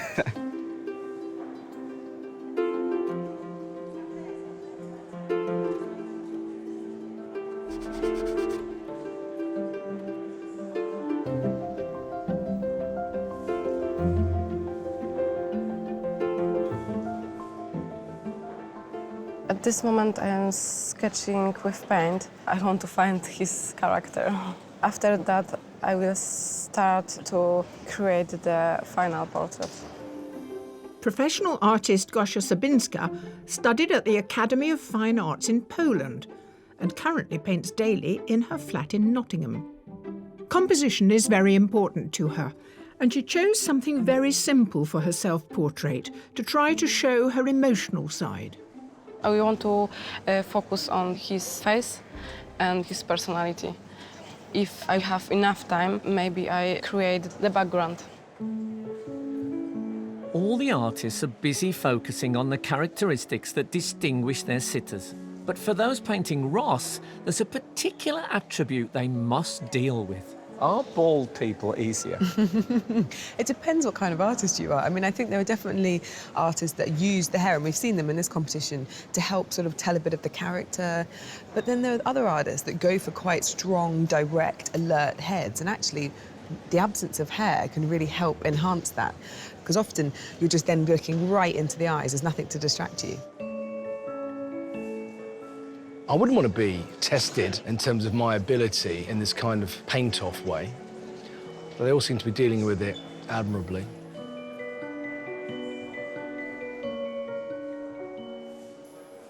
What I love is how comfortable she is in her own skin. All her limbs fall easily. Vicky's a fabulous sitter, and she inhabits her body well, and she sits very well. But I think, you know, it's interesting that two of the three artists who have chosen a bigger frame than just the head. And I think you're right, it comes from her poise, and it's inspired them. I thought I'd be really chatty and want to interact, but I don't really want to, like, annoy them. They're concentrating so hard.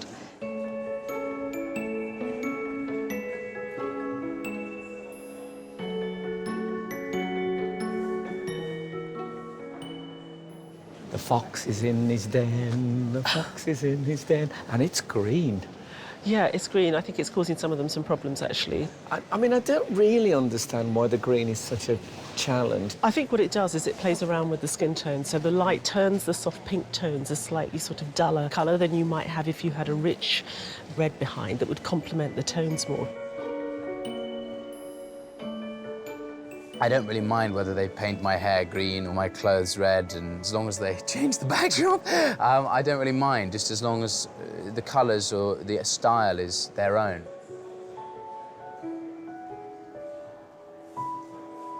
I'm definitely not going to try and replicate that green. I'm going to do a green, but not that green. With a degree in fine art from Falmouth University, amateur artist Jack Freeman is hoping to pursue a career teaching art. He painted his submission on a wooden board and was restricted as to the size of the composition as he paints in his small bedroom. Look at this palette. Yeah. How spare is that? Tell me about it. Well, I thought today I'd use the Zorn palette, which is basically just 4 colours: white, cadmium, yellow ochre, and black. Why do you need to restrict yourself? Is it a challenge, another challenge? I think it helps because it stops you from doing things that you shouldn't be doing. Quite often I can get really mixed up with all my colours, and yeah, it just ends up being a bit of a disaster.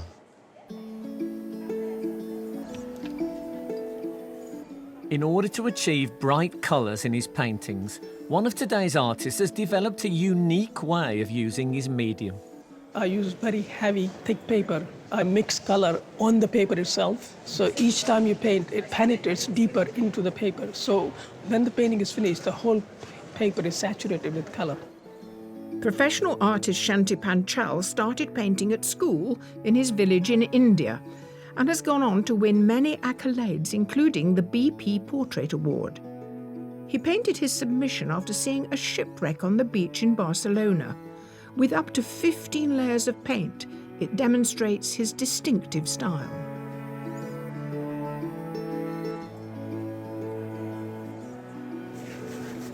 It's really interesting because the way that you use watercolour, you completely bend it to your will. Yeah. You make it very saturated, and all the things that could usually sort of go wrong with watercolour is what you're embracing. Yeah, here you're engaging the surface of the paper as well as the color.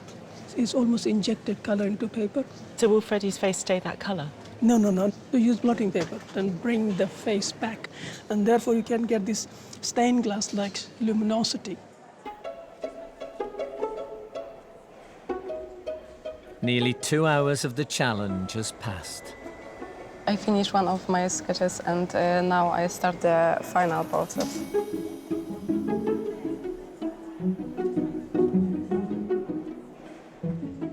I still have a lot to do in terms of background and joining the whole picture together. Hopefully we won't lose any of the dynamics.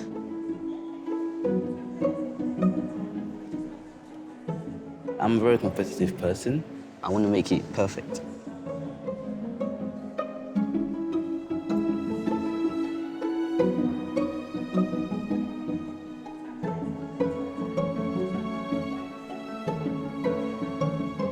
I feel like I'm in a bit of a middle ground right now. Like it could get a lot better, or it could just kind of sit at this slightly average state. I think the next hour will be really important.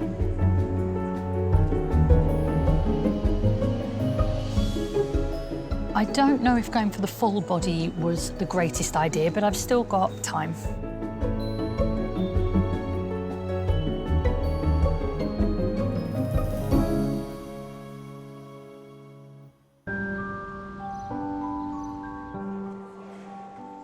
Ross Kemp, Freddie Fox and Vicky McClure have been patiently posing for 2 hours. I'm just going to sit like this for the rest of my life, aren't I?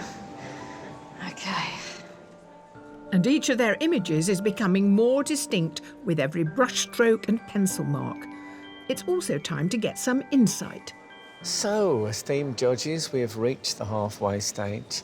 What do you guys feel is happening at this point? It's a good day. I mean, this was a really strong wall. That makes you a bit nervous, because then you spend all morning saying, oh, it's going to be a good day, and then you get a bit worried. Maybe it won't. Shall we start by talking about Vicky's section? I mean, breed. It's beautiful. She has got Absolutely something lovely. Beautiful. It's romantic, elegant, but not chocolate boxy and sweet. Vicky's sitting very well. The way she inhabits her body is lovely. And, you know, Bree's got that perfectly. Yeah. And then in the middle we have Rebecca. Did she pop out this morning and go run some errands? She's not really done anything. She started with a fantastic charcoal drawing, but as she started to apply the paint, I think that her lack of experience in portrait painting is beginning to show. In George's case, the way he makes the marks out of the pencil is very rich. It is almost like painting and placing a brush mark. And he's filling these grids with this very dense matter. He's delivering today. For me, it will come alive when he starts to get a bit bigger. So when he comes away from the head and he can start doing the background. Yeah. OK, so then, Catherine. I'm really positive about it. I really like it. And I think that what we'll see over the rest of the competition is her starting to bring that colour in so that we lose that strange blueness. I love Jack's painting of Freddie. He got the likeness so quickly. Yeah. What I really like about it as well is I feel like it's captured Freddie's uncles and fathers and cousins, and so it's not just Freddie.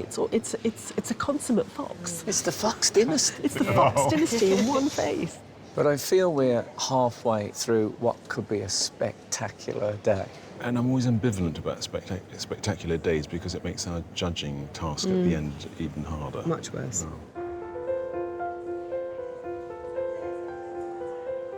This is the longest I've actually sat still since I was a toddler. No, I wouldn't sat still when I was a toddler. When I was a baby, I guess. I've never sat still this long. I certainly couldn't do it when I was at school. I was a renowned fidget.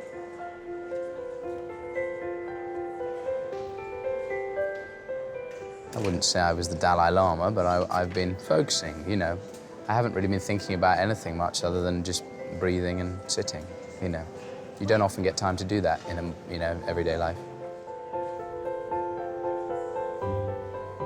In my own life, I'm daft and stupid and annoying, and I've got quite a childish sense of humour, but majority of my work is really serious and quite powerful in that kind of sense. So it'll be interesting to see what they've done with that.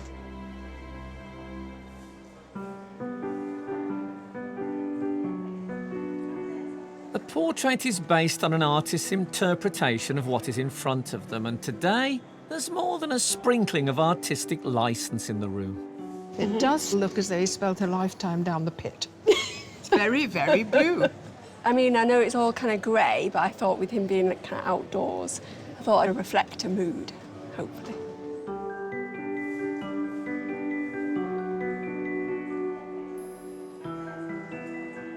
Now, Breda, I deduced a device that you used in your own self-portrait. Oh, yes. With this sort of corner. Yeah, I thought there was a lot of space here that needed to be divided up. Yeah, I think it works. It's interesting. I mean, it's actually a quite clever way of introducing rhythm.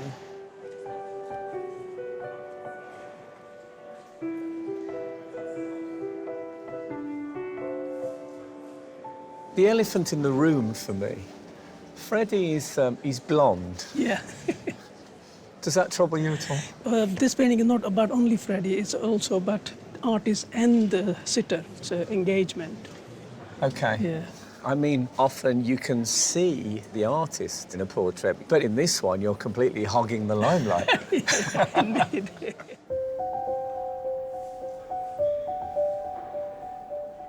There's only 30 minutes of the challenge left. Very impressed. Very impressed indeed. I find people coming up and talking to me quite useful. They'll notice something that I've not noticed, and if I'm on my own in my studio, I don't notice sometimes until I go away and come back.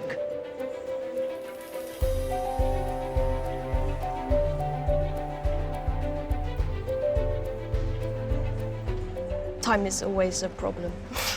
I think any artist would quite like to work on it infinitely, but there has to be a stopping point. I just hope it comes at the right time.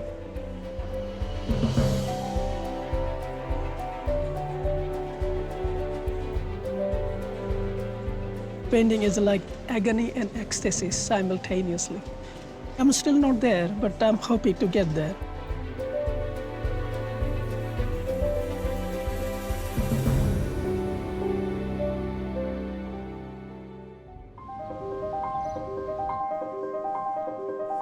Today's 9 artists have only a few more minutes to complete the portraits of Vicky McClure, Freddie Fox and Ross Kemp. I'm worried I might overwork it, just putting too much paint on when I should just stop. The main thing I'm working on at the moment is the ear. Beyond that, just minor touches, and I should be done.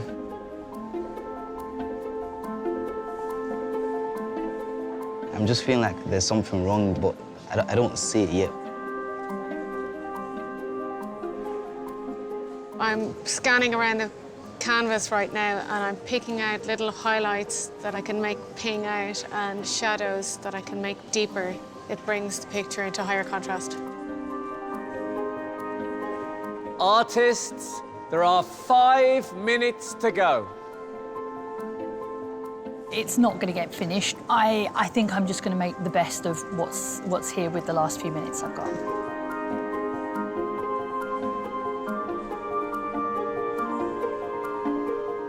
I think I've messed the hair up, which is not good.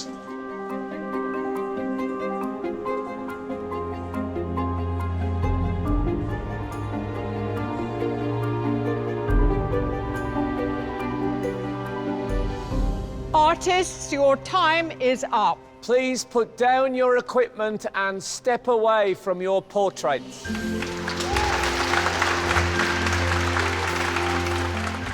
All 3 of our sitters have avoided sneaking a peek at any of today's work. So how will they react when faced with 3 different images of themselves?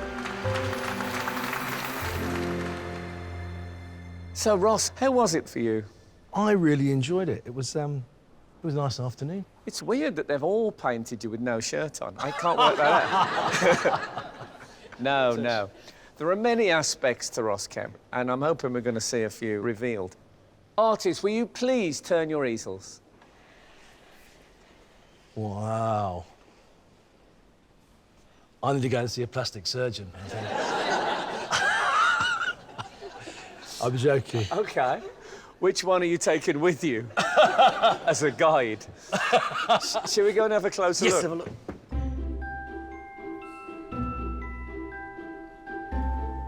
It's interesting, isn't it? What do you think I'm like? Do you think I'm a nice person? I thought so, yeah. I'd say... Of course I think I am. Sure. That's what you want in you.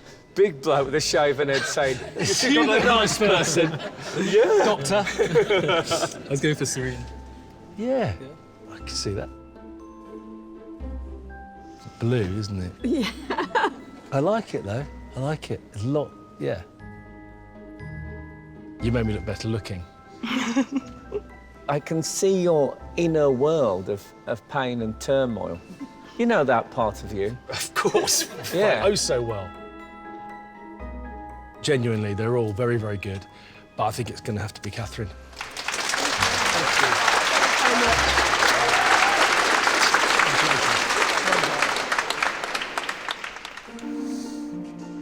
Oh, wow. That's not what I expected to... Wow! It's great, guys.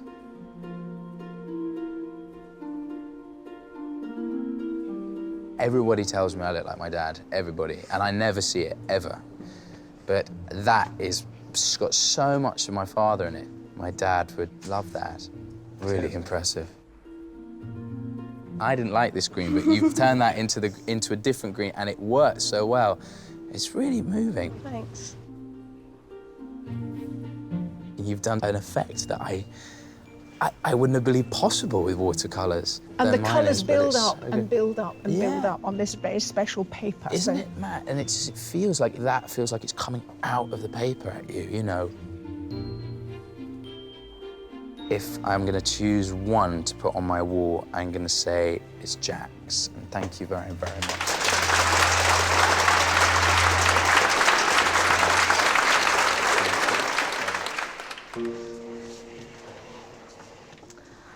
Oh my God. Wow. Wow.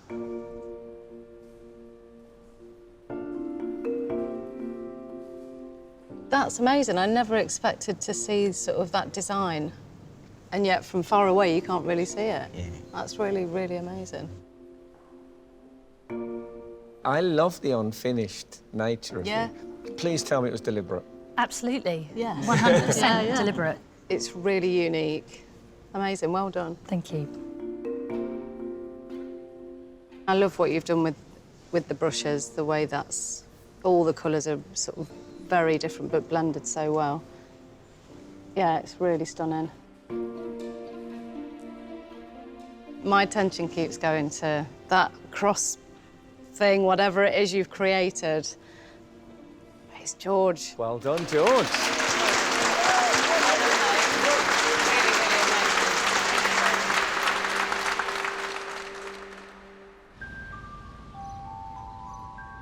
Once the artists and crowd have left the gallery, the judges are able to fully appreciate the final pieces. It's not a direct likeness, but I think this has got a sense of Ross in it, though. She's one of those artists that I think I'd like to see more of her work to understand her a bit more. He really inhabits that rectangle fantastic, and he's really giving us the eyeball, isn't he? I mean, it is a very masculine piece of painting. Yeah. I think it's a very powerful, very strong piece. Powerful. I'm so excited about this guy who's only really just started painting. I know this isn't perfect, I know there are problems with it, but I think he shows real potential Absolutely. if he has a bit more time. I absolutely love this. This is Shanti's signature style, but ultimately, you know, this is a competition about sitting for a portrait with Freddie, and unfortunately, he hasn't captured him. Yeah. I think we've got another artist here that's capturing Freddie and doing it entirely on their own terms. For me, actually, I really, really like this painting. I wish there was a little bit more of a likeness. It's a very good head, and there's a liveliness to it. He's ever so slightly stylised things, so it's not all sort of luscious and soft and romantic. I like it, and I think I would like it loads more if I had a dark background. Something happened with the face and it slowed her down, and then I think she panicked. I think she does quite quirky, good things with paint, and I just wish that, you know, the timing had been a bit better organised. I think the light is nicely treated, both on the face and the hair and on the jumper. She's so good at knowing how to get these colours to sit well together. I see her when she was, you know, barely out of school. It's a very young portrait of her. I see what you mean, but for me, the likeness is still there. And I really, really have to applaud him for coming up with this quite unusual way of making marks. Okay, I'm being a bit harsh. The boy's 17 and he's invented his own language. That is pretty impressive, yeah. Jealous.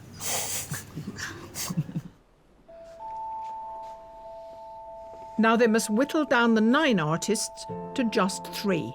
It's incredible how those two are sort of, they look like they're from a similar style of painting, but actually they're miles apart.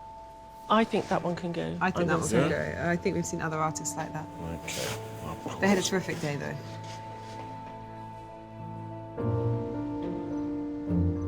So which 3 artists have the judges chosen?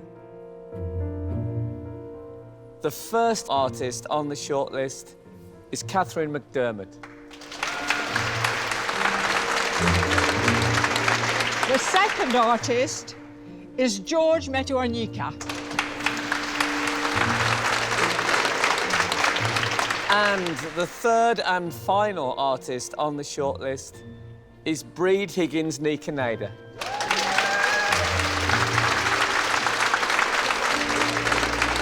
Great thanks to all of you whose work was also outstanding. Thank you very much. The artists that were picked are just on a whole nother level. I think you'd be a bit inhuman not to be disappointed, but I've enjoyed it too much to kind of come away with anything but just love for the experience, really. Now is the chance to view the shortlisted artists' completed portraits, together with their original self-portraits. As ever, very impressive when they're all lined up in a row. Shall we start by talking about Breed? I think what we feel that we've got in this artist in particular is you have a confidence in her understanding and her expertise in working with paint. There's also sort of consistency in the device and the construction and the composition. While you're speaking about the construction, I had problems with the broken black line. I think what she did was that she realised that she'd left too much to the right of Vicky, that if the arc was going right the way forward, it would not move your eye around the painting in the right way. And so she was that's right why about that. and she was Yeah. right. And I thought it was brave to do something which was unrealistic as well, because it's an odd space. So what about Catherine? We were quite taken with her rather brutal self-portrait, and she's done the same with Ross. I like the gaze. It really engages the viewer. All of her decisions are so intelligent. It's just so well done. You have to admire it. Well, let's then go on to George, who is really remarkable. I completely agree. I think he was absolutely tremendous. He brought his own style, George Hatching, and he created his own sort of sense of spirit through using that. So I think he was incredibly inventive. I personally don't think he's quite got Vicky's likeness. I must agree. But if you go closer and you start following his hatching across the face and see how the face is constructed, that falls away, and it's a very beautiful head. It was a very rich day for you to choose. We feel the same. I mean, there are other artists that could be up in this lineup. It's easily, for me, one of the best days we've ever had. You've got a hard task. Yes, they're all really good.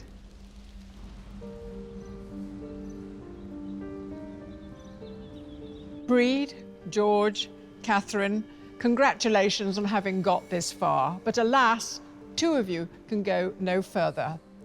Yes, and the judges have decided which artist is going through to the semi-final. And that artist is...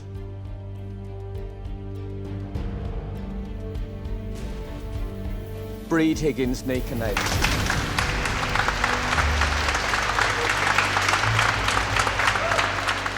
I'm delighted, I'm thrilled and amazed. It's just really nice to get positive feedback. So close. You honestly really outdone yourself today. I am a bit gutted, but Breed's painting was beautiful. So she is a worthy winner. This invention is just extraordinary. Keep drawing. It's been an amazing experience for me today. It has helped me develop and understand more as an artist myself. Stunning painting. There's something about Breed, there's a maturity and a confidence in her work, very painterly. And here we've got an artist who I've got real confidence in going forward.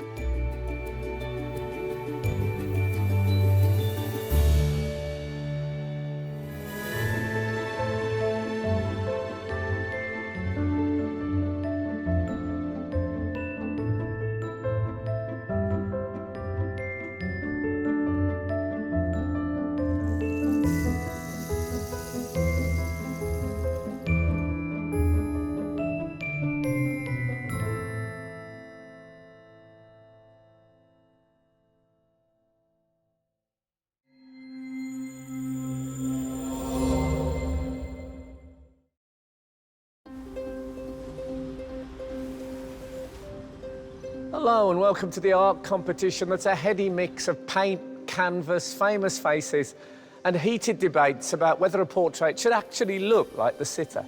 And of the pristine portraits behind me on the wall here, one of them is actually torn to shreds, which is how the artist wants it. You see, it started with ripped jeans and now it's on the gallery wall. For the want of a nail, the shoe was lost. Welcome to Sky Art's Portrait Artist of the Year. In the heart of London at the Wallace Collection is another chance for 9 artists to paint 3 celebrity sitters. Arriving today are 4 amateur artists: Ashley Kitchen, Liz Ellingham, Troy Edwards, and Andrew Kelly. I did so much prep for this that I actually sprained my arm and had to stop about a week ago. So I'm actually hungry to do it now, yeah.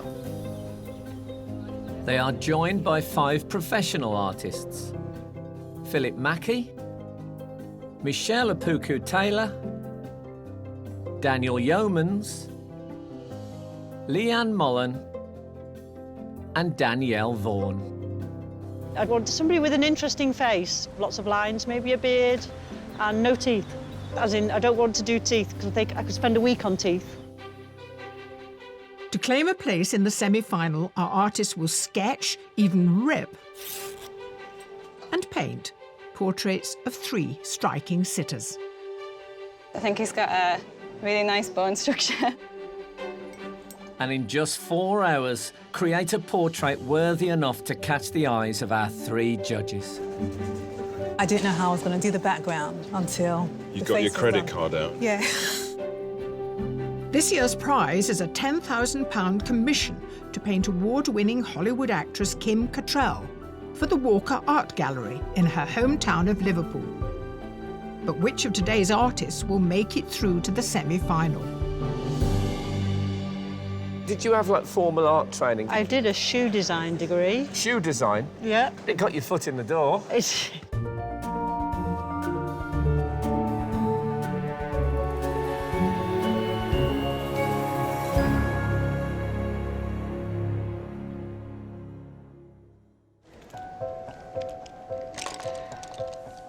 Before the challenge begins, the judges dissect in detail the self-portraits that secured our artists their places here today.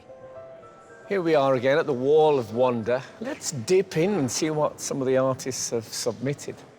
Clearly a young person who's playing around with their phone with all the different apps that you can put on top of your face. Funny enough, I just saw the artist and she has caught an incredible likeness as well. God, I thought you were going to say, and she has got ears and a black... That would have been really embarrassing. I think it's a really, really arresting bit of painting. I really like the suggestion of glasses that I can see. I might be wrong. Yeah, I think but I you're like right. that sort of delicacy that suggests that they're there. Now, I should give some backstory on this. The artist had a mastectomy and she's carrying her own breast. And it's a striking image because of that. And despite it being full of narrative, it's still a good portrait and it's incredibly arresting, that look and the open mouth. Beautiful. I love the fact that he's got to the very core of what a self-portrait is. Man as painter and man as sitter at the same time. Yeah, the 2 self-portraits are tremendous. Yeah. Renditions of skin, an older face, The you know, hair. the jowls going down the neck. I mean, it is fantastic. I love this. You love collage, don't you? I do. It's like a fabulous magic trick. There's perhaps 80 magazines were in a stack and then they became that. I think the background's really interesting. I'm really curious to see them work today. I think we were attracted to this because it's quite brave to submit something so slight. There's very, very little on the page, but I think as a consequence, it's really attractive. It's just like he's just sort of appeared for a split second and then he might disappear like a puff of smoke. It's a beautiful, juicy bit of painting. Look at the paint sitting on the face there. Well, I mean, he's certainly a maestro, but I quite like the sense of tentativeness in his face. I mean, I know it's about looking, but it also looks slightly nervous, slightly worried. I love the eyes of this self-portrait. They kind of go straight through you because she's really looking at herself, and the way that they're exaggerated in the glasses. I didn't even notice the face. I'm so taken with the roll neck, the sort of the great big jumper. We just thought this was such a beautiful bit of delicate painting, almost harking back to a Vermeer in its stillness. It's got this incredible stillness to it. It feels very intimate, and it's a different look. There's almost a candle beneath her that's lighting the scene. It feels very otherworldly. And it may well feel otherworldly for our artists as they find out which famous faces they'll be painting in today's challenge. Artist, your sitter today is a fabulous comedian, writer, actor, also a brilliant artist in his own right, and he likes cake. He is the fabulous Noel Fielding. Best known for the cult comedy series The Mighty Boosh, Noel's colourful career has seen him publish an art book, exhibit at the Saatchi Gallery, and most recently present the new series of the Great British Bake Off.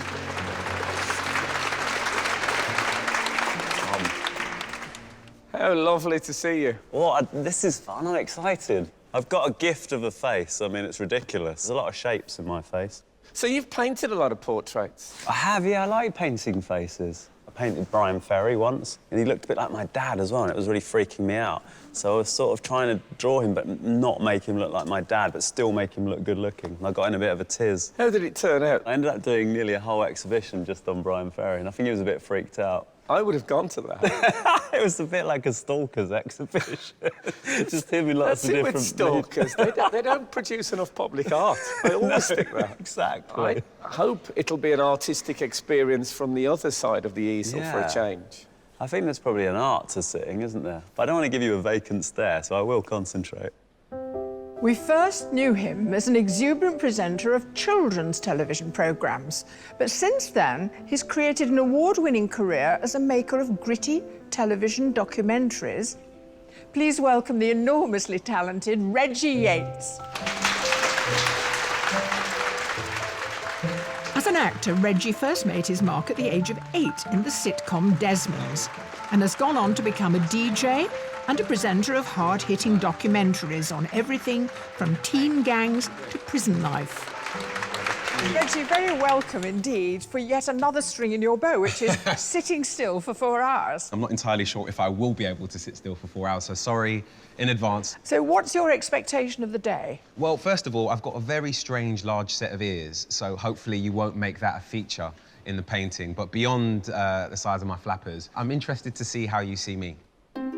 Artist, your sitter today is a very, very successful model. She's modelled for Dolce & Gabbana, for Ralph Lauren, for Vogue, in a career that has spanned some 70 years. So please welcome the amazing Daphne Self. The world's oldest working professional model, Daphne has modelled for photography greats such as Mario Testino, David Bailey and Rankin, and has appeared as an extra in over 400 films, including Sliding Doors and the James Bond movies. You must have seen a million images of yourself. Do you sort of look at yourself now objectively as if it's almost another person? Yes, it's, oh, who's that? Especially when they turn up unexpectedly. Yes, does that happen a lot? Oh, yes. I saw a picture of myself in America the other day under a completely different name, and I said, well, that's me. I hope you've notified your legal representatives. Well, I shall. What would you like from Daphne if you could have anything in the way of a pose or whatever? I'm flexible, just stillness is the key. Hands are always good in a painting. Yeah, well, I've got long, spindly fingers. Don't say nude, please.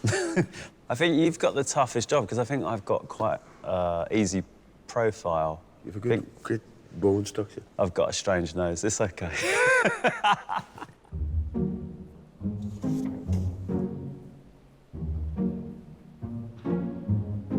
Artists, your 4-hour challenge is about to begin. Good luck, everyone. Your time starts now.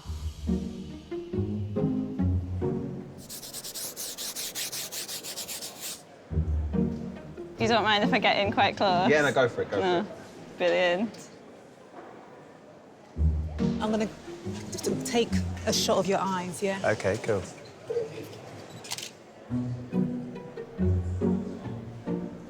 Today, some of the artists are starting by meticulously focusing on the features, whilst others have gone straight for the background.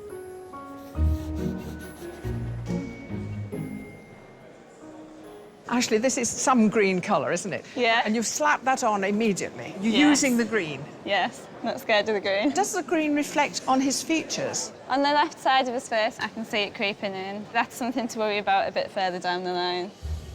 25-year-old Ashley Kitchen is an amateur artist and the youngest in today's heat. After studying painting and printmaking at Glasgow School of Art, she now paints whenever she can, but also works part-time in a cocktail bar. Your self-portrait is really cheeky. It's rather like your personality. Why did you do that with the ears and the nose and so? What were you saying? It's a little bit ironic. I'm a bit of a sucker for the culture these days, the filters and the Snapchats. You're quite an unusual painter, aren't you? I work a lot with oil paints, and I like being a little bit cheeky and mixing it up with contemporary things. OK, good luck. Thank you.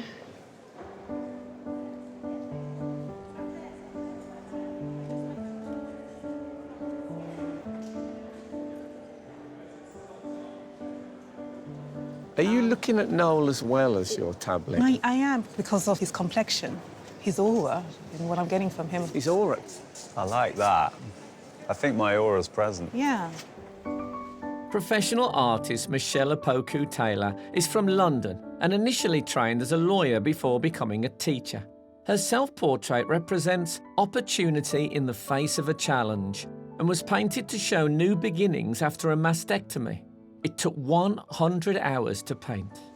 You're mixing quite a lot of black and its derivatives on there. It's the hair, yeah. I'm trying to achieve that hair colour. It's a Noel Fielding thing. You've got to get your black paint out when he appears, because obviously he's a Gothic icon. Why do you dye your hair? How do you know he dyes it? That's a bit of a presumption.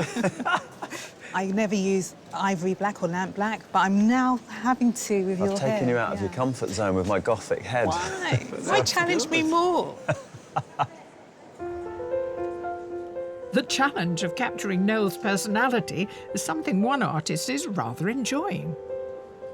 Noel, I mean, just to look at him, his lovely big eyes, lovely high cheekbones, what a fantastic nose bone. It's a privilege, too, to be painting another artist. You have that karma, you know, that buzz coming.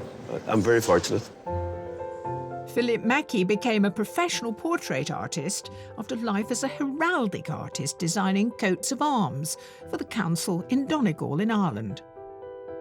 His self-portrait is painted in gouache, an opaque watercolour, and was created especially for the competition. We're constantly wondering where likeness comes from. Is it getting everything anatomically correct, or is it getting a sense of the person? For me, it would be, you know, initially anatomically correct. Yeah. Everything has to be in proportion. Everything. If it's out of sync, You would absolutely probably lose the likeness. But like architecture, Yeah. where everything has to be joined Yeah. up. Coming and going, it's you know, you're losing it, Yeah. you're bringing it back, and you're staying, and it's You been get resurrected. A dance all day. A dance or a fight, And, depending on your mood. You know, all you can do, you know, just keep at it. Sitting still is an art in itself, and one that Daphne seems to have perfected. She's amazing. Absolutely amazing. She's really elegant. She's got a lovely regal sense to her. But at the moment, I'm just looking at light and dark and form. Is that shape right? Is that form right? Does everything start to kind of fit together like a jigsaw? Leanne Mullen is a professional artist from Dundalk in Ireland, where she started painting 5 years ago after a career in sculpting and teaching. Her self-portrait is an honest look at herself, which she hopes portrays the quiet strength she feels at this stage in her life. She's got a beautiful head. Yes, she really is. And now, but from the front, are you at a disadvantage? No, Because she's because got this, it's it's rather beautiful, wonderful. yeah, but she also has these beautiful eyes. Yes. There's lovely light on her face as well, the lovely triangular light stretching across her cheekbones. So, and there's lovely shadow just at the upper part of her cheekbones where she's those beautiful deep set eyes. So You're right in there. I'm right in there. Right, you can see in everything. The artists have nearly reached the 1 hour mark.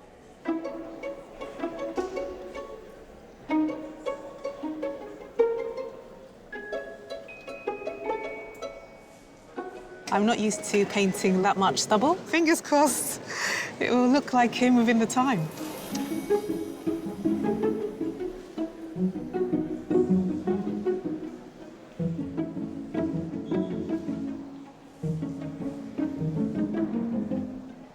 Just checking where does his eye line up with the corner of his mouth, what sort of angles I need. I think he's got a really nice bone structure. I'm going to make sure I get it down.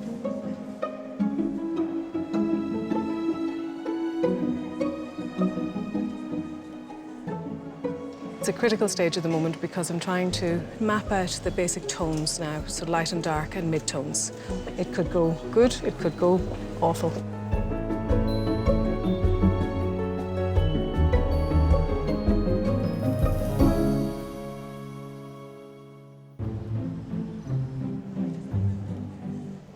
Competing for a place in the semi-final, our 9 artists are in their second hour of painting Noel Fielding, Reggie Yates and Daphne Self.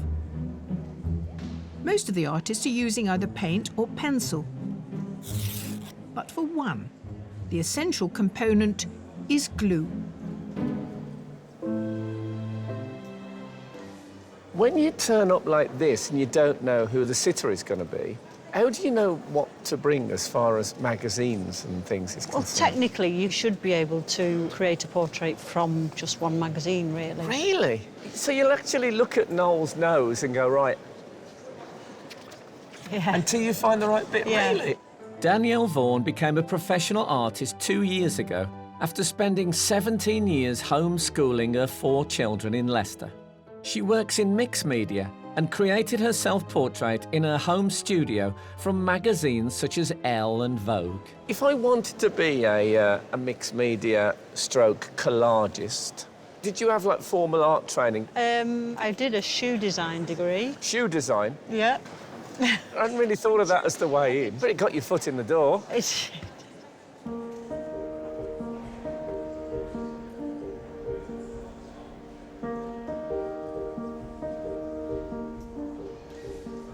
Your first thoughts about that wonderful face in front of you? A lot of character, a lot of definition, the structure on the cheekbones specifically. You get a lot of shadow and light, and that's what I'm looking for. You can really build something around that. And are the eyes harder because they're further back in a way? No, that's hopefully will work in my favour because there's more definition. South Londoner Troy Edwards is an amateur artist who likes to collaborate with musicians and graphic artists.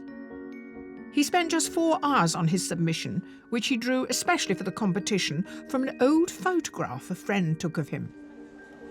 You were sort of taking readings, as it were, and you're sort of starting with dots, and they were in your submission as well. Tell me what they are. I'd line it out with dots, so I'll start from the corner of one eye down to where it meets the cheekbone versus where it meets the corner of the nose, and I just kind of work my way out like a spiral. How do you know when you can start putting the lines in? Does something happen? Do the dots sort of come accumulate and you can see a form there, or? Yeah, you start to get epiphany moments. Like you could have all the dots and it doesn't feel right, and then you put one little mark and then everything makes sense. That's where the lightness comes from for you, from the mouth and the eyes, in a sense. Yeah, kind of like the T section, but definitely the eyes.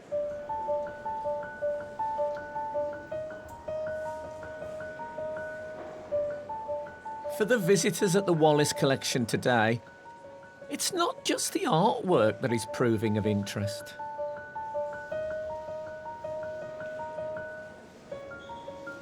Well, I think when I look in the mirror, everything's really becomes abstract. It's upside down, doesn't make any sense, so you tend to see big shapes and big angles, and if they're wrong, they jump out. Professional artist Daniel Yeomans paints portraits from a converted cowshed in his family home in Wales. He trained in the traditional method in Florence and painted his self-portrait from life, creating an image in which the painter becomes the painted. So, Daniel, you're actually doing the 3/4 length. What made you decide to go for that? As well as a face, we're also a body and how we sit, and that tells you quite a lot about the sitter, and it gives you a mood within the painting. I thought to try and add in the hands. And there's a lovely echo between the position of his hand and the line of that jaw. You've struck out being here on the side, haven't you, do you think? Yeah, I think I've lucked out there.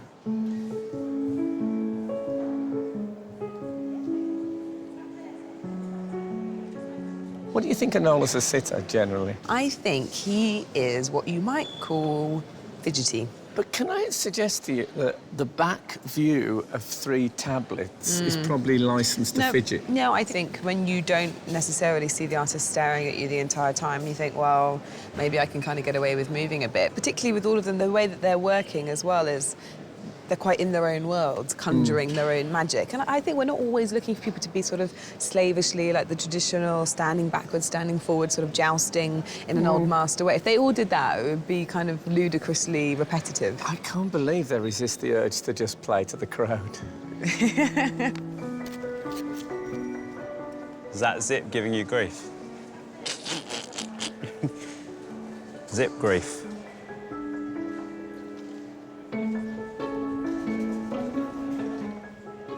You and I are standing against a very green section. Yeah, it's a really bold, acidic, strong colour, which is great in many ways because it defines Reggie so perfectly. But in other ways, I think it's a bit of a shock. Is it required of the artist that they include the particular colour that's put on this set, or could they avoid it? The trouble with inventing a background is you have to imagine what the effect is on the skin tone, because it's not the reality that's actually in front of you. What will be interesting, though, is to see where his vanity sits, or if he has any vanity when he comes to look at the final. He certainly deserves to have some vanity, as far as I'm concerned. In colour theory, green is quite a positive colour. It's a positive colour. I can live with it for those reasons. Would you have this shade in your house? Definitely not.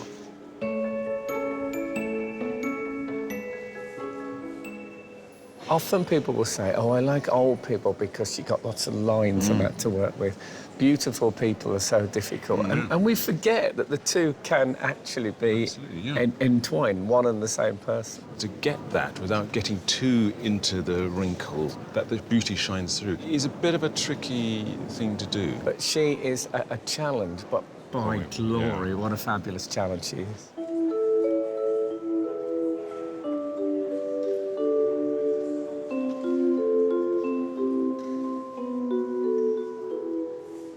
Now, this is very interesting because you have the profile shot of Daphne. A profile. Got a wee bit of her eye there. Yes, it's nice, isn't it? The photograph here, she's slightly smiling. What's she like as a model? Fantastic. She hasn't moved an inch. Liz Ellingham is an amateur artist from Glasgow. After retiring from a career as a graphic design teacher, she rediscovered her love of portraiture and decided to paint her submission from an old photograph of herself. Now, Liz, your self-portrait, yes, it doesn't look like you look today. No, Explain to me. It was a photograph taken in around about 1972, something like that. Really? That's it there.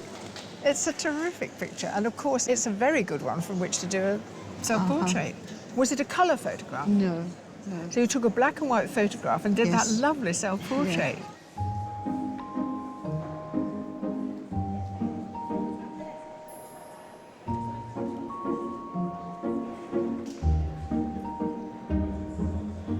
I've been a bit cautious putting on very loose, watery acrylics just to avoid making irreversible mistakes. Once I start slapping the paint on, something else takes over, and that's the bit that's quite enjoyable because you forget where you are. London-based amateur artist Andrew Kelly spends his weekdays as a government lawyer and paints in his flat at the weekends. He likes his portraits to verge on the abstract and painted his submission late in the evening in his bathroom looking into the mirror. In trying to get this likeness of Reggie, I can see bits of it there at the moment and bits of it aren't. Yeah. Where do you think, looking at him, the secret actually lies? He's got a very tranquil yet strong expression. So I'm trying to get the expression right. The paint itself is going to help. I like to work instinctively towards the end of a painting and just see what happens. I also like to leave a little space for chaos. Accident, OK. Yeah. The artists are nearly halfway through their 4-hour challenge.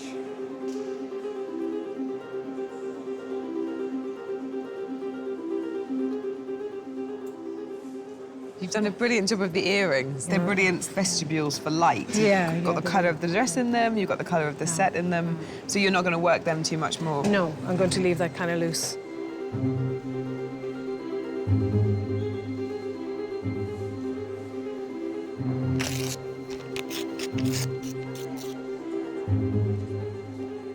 Noel is a bit glam, dress up, so I'm saving that to go there somewhere. I'm not sure whether he'd go with this sort of thing, but I'm running that one past myself. It's a completely organic process.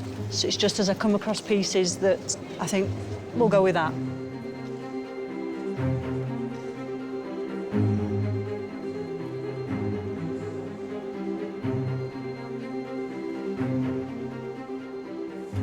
I'm fighting with you a little bit. I just can't see you yet.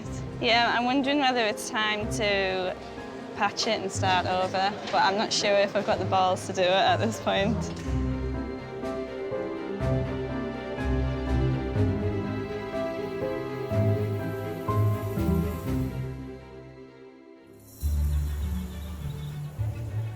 Halfway through our painting challenge, Noel Fielding, Reggie Yates and Daphne Self are being creatively scrutinised by our 9 artists, and the judges are in turn examining them.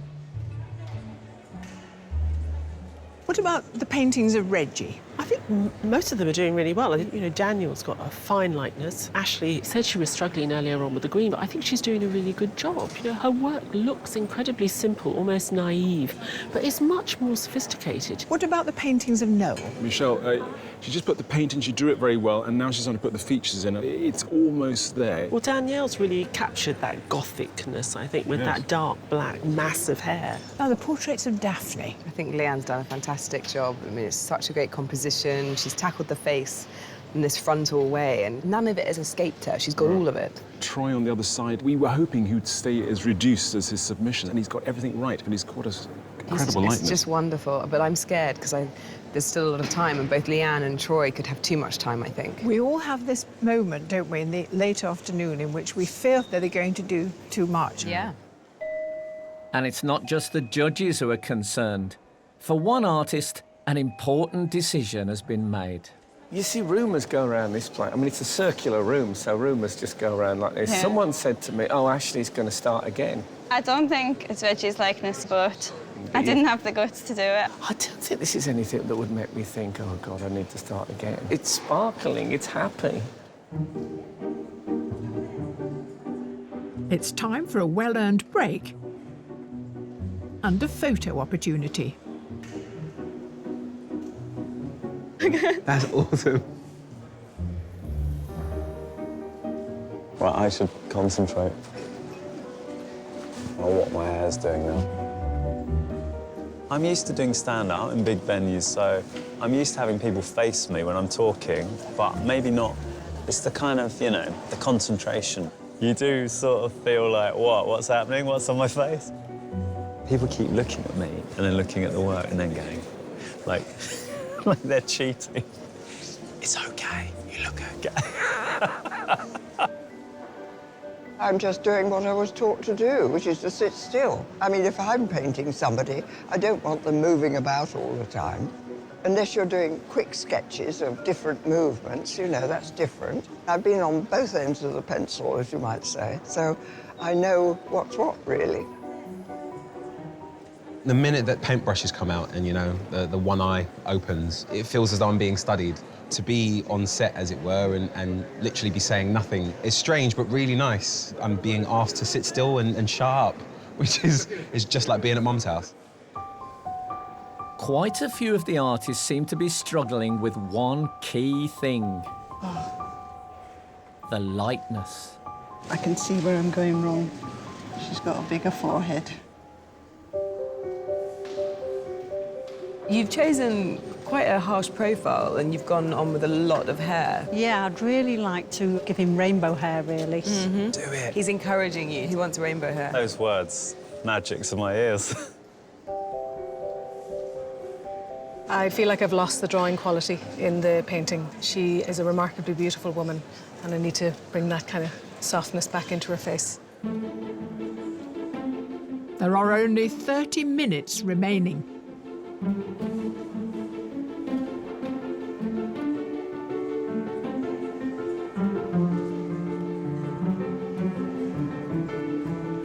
When you started, you had a real plan, and now there's a bit of panic. Is this part of your plan as well? Well, it was the plan to do the background, but I didn't know how I was going to do it until You the got your face was credit done. card out. And... Yeah.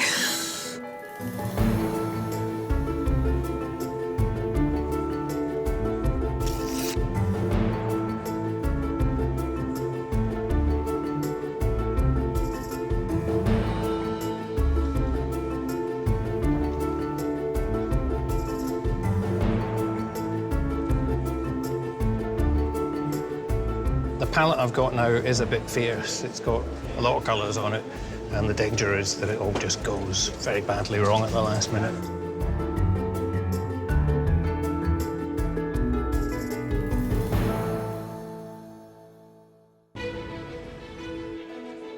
We're into the final stages of our artist's 4-hour challenge, painting Noel Fielding, Reggie Yates and Daphne Self.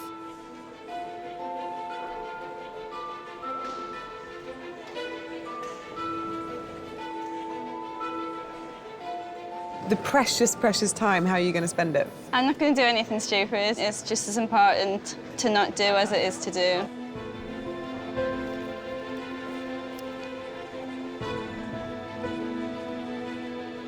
The clock is ticking. I'm just sort of looking for the final bits that I think will shout out at me that need to be added.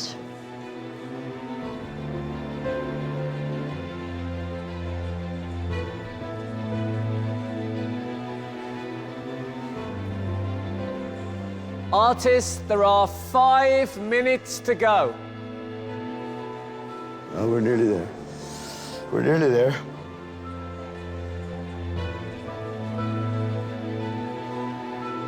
Well, I'd like another at least 2 weeks on it.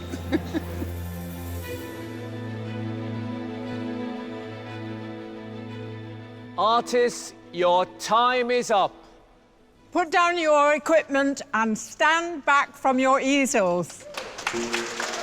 After 4 hours of sitting still, the time has come for Reggie, Daphne and Noel to see their finished portraits and choose one to take home with them.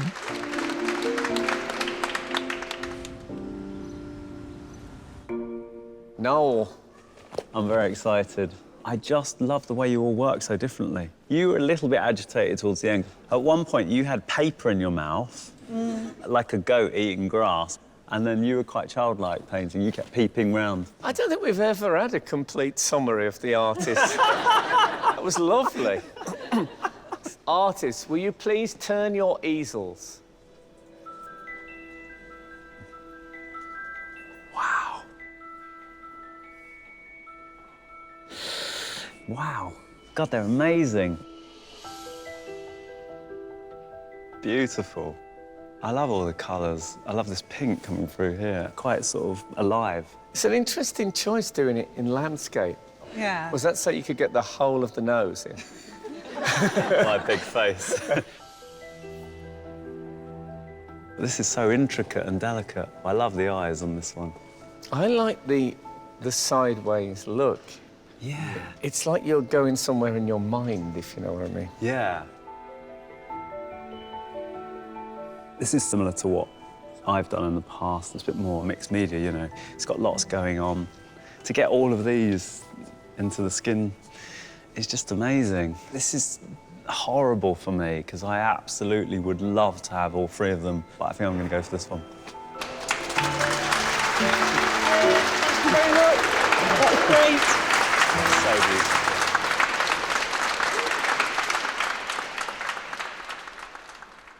Artists, will you turn round your easels, please?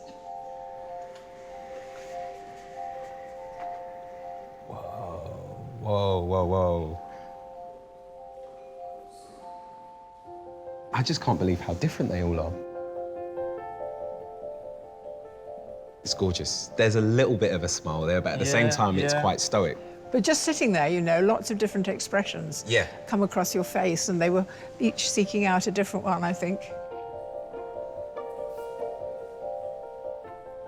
There's some really beautiful detail in there. You've managed to capture something that I see in the mirror, thoughts that I have that I don't really share on camera, and I can sort of see that. That's a very nice compliment to No, hear you really have. as an artist, I think.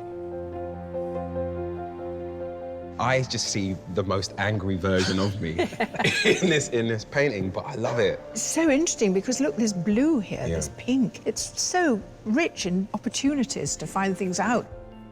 I'm gonna go for the painting that I think will represent me for years to come, and I think that it's this painting.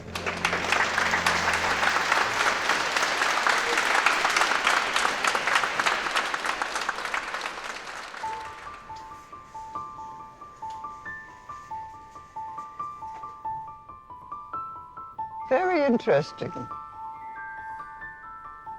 I like that. I think it's me. I don't seem to have any wrinkles in that one. You could be onto a winner here, Liz. That's lovely work. She's got my earrings. The earrings are fabulous. It has your regal air, which... Yes, yes, yes, I agree. Don't fight it. That's lovely pencil drawing. Got great hairdo there, better than I have in normal life. Well, you want a little bit of improvement here and there. Oh, yes, it's all for that, all for that. I want all of them. Well, I like this one, actually, because it's got my earrings. Thank you. Thank you very much. You're a pleasure, and thank you very much.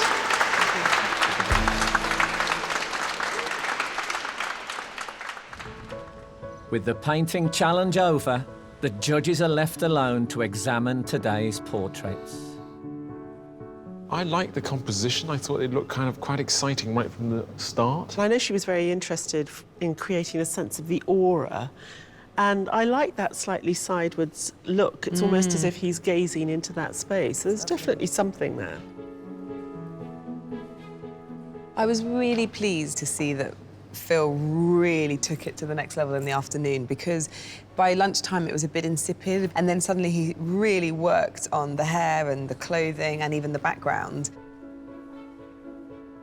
I just feel like any portrait needs to have moments of quiet and moments of detail, and the face is so masterful that it's just too busy, and if she'd have just kept all those delicious black tones together, for me it would have been more successful.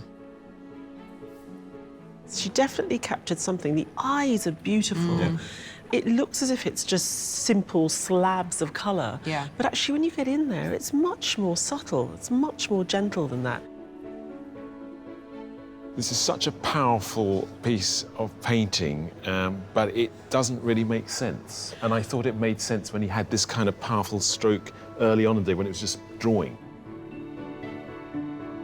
My goodness, the drawing on this was absolutely perfect. And then the paint went on and somehow something's happened in the jaw. I think that's a problem here when the artist is aiming for such realism. I love the way she started with that sculptural drawing. It was almost like there was a three-dimensional head of Daphne inside the canvas that you could pull out. And very closely observed, so you get the arch of the eye, you know, socket, and the eyes aren't quite symmetrical, and all these things are very well observed. It was better when it was simpler, I felt, early on, and I almost wish he'd done another one, or a few, so that then he could have picked the best one. The way that she's brought all the colour palette together is really elegant. These reds and these greys look brilliant together. There is a likeness there. I don't think it's the best likeness. What she has got is that intensity of the gaze. But the judges can only choose 3 to make it to the shortlist. This one is just singing more and more at me. I like the atmosphere. It's something romantic and filmic going on. My preference would be these 3, personally. The judges have decided, and the first of those artists is Michelle Apoku-Taylor.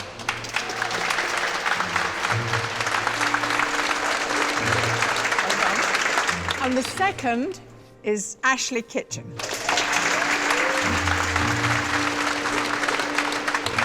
And the third and final artist to be shortlisted is Leanne Mullen.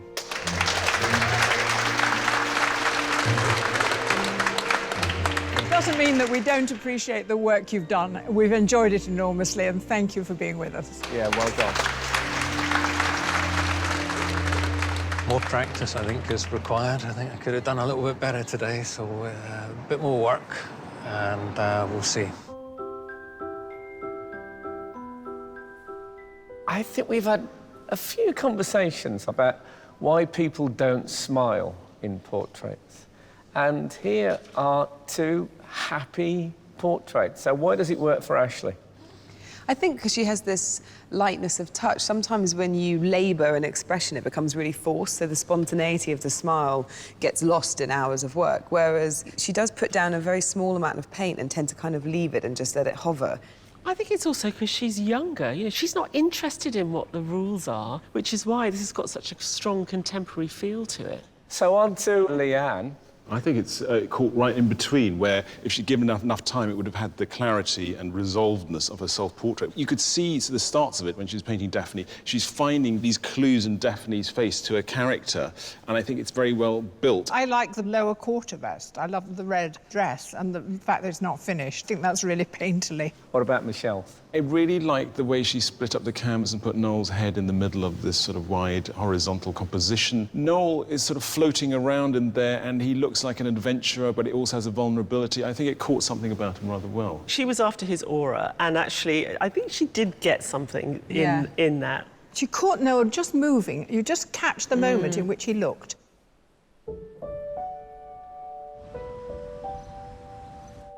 Ashley, Leanne, Michelle, congratulations to all of you for making this short list, but two of you can't go any further. There's only one winner. Yes, and the judges have selected that artist. And the artist going through to the semi-final is Leanne Mullen.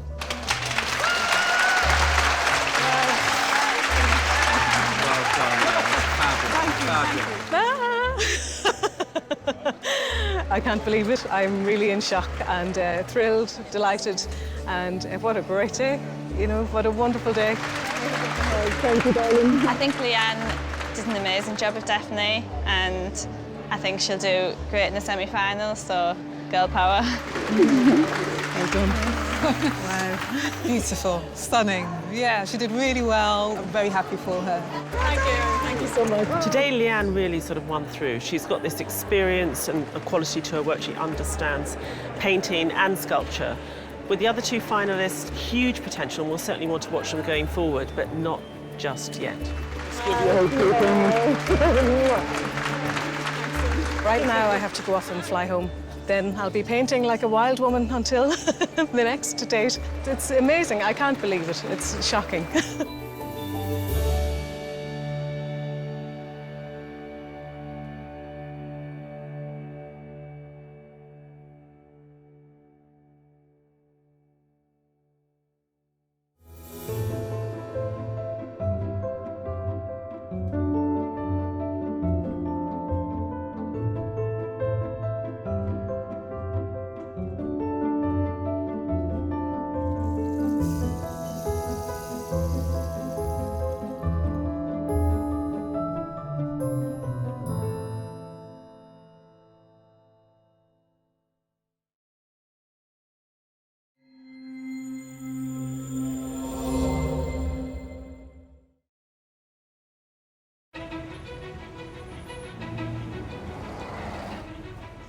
Hello, you join us at an exciting time. We've reached the semi-final stage of our competition, and it promises to be a corker. We've got 8 outstanding artists and 3 impenetrable judges. But we've also got 2 fabulously loved presenters. Award-winning. Perhaps. Have you won a few awards? 1 or 2. I think I'm the only presenter on Sky Arts who's a former Rear of the Year. Anyway, welcome to Sky Arts Portrait Artist of the Year. In the last 8 weeks, we've seen over 70 of the UK's best amateur and professional artists compete at the Wallace Collection to paint a sensational array of famous faces. I've got a gift of a face. I mean, it's ridiculous. Just 8 artists were selected to go through to the next stage. I can't tell you. I don't know how I feel. And now they're tantalisingly close to the final and a £10,000 prize to paint celebrated actress Kim Cattrall for the Walker Art Gallery in Liverpool. But there's a semi-final challenge with a twist they have to deal with first. I'm in a panic now, and I'm thinking, why didn't I just panic actually a lot earlier? Prowling the easels in search of something exceptional are our judges. I'm quite intrigued to watch you do this, so go on. I'll pretend I'm not here. But with only 3 places available... I am not good under pressure. The artists will need all the skill and stamina they can muster to reach the final of Portrait Artist of the Year. It's sort of very unusual Mount Rushmore.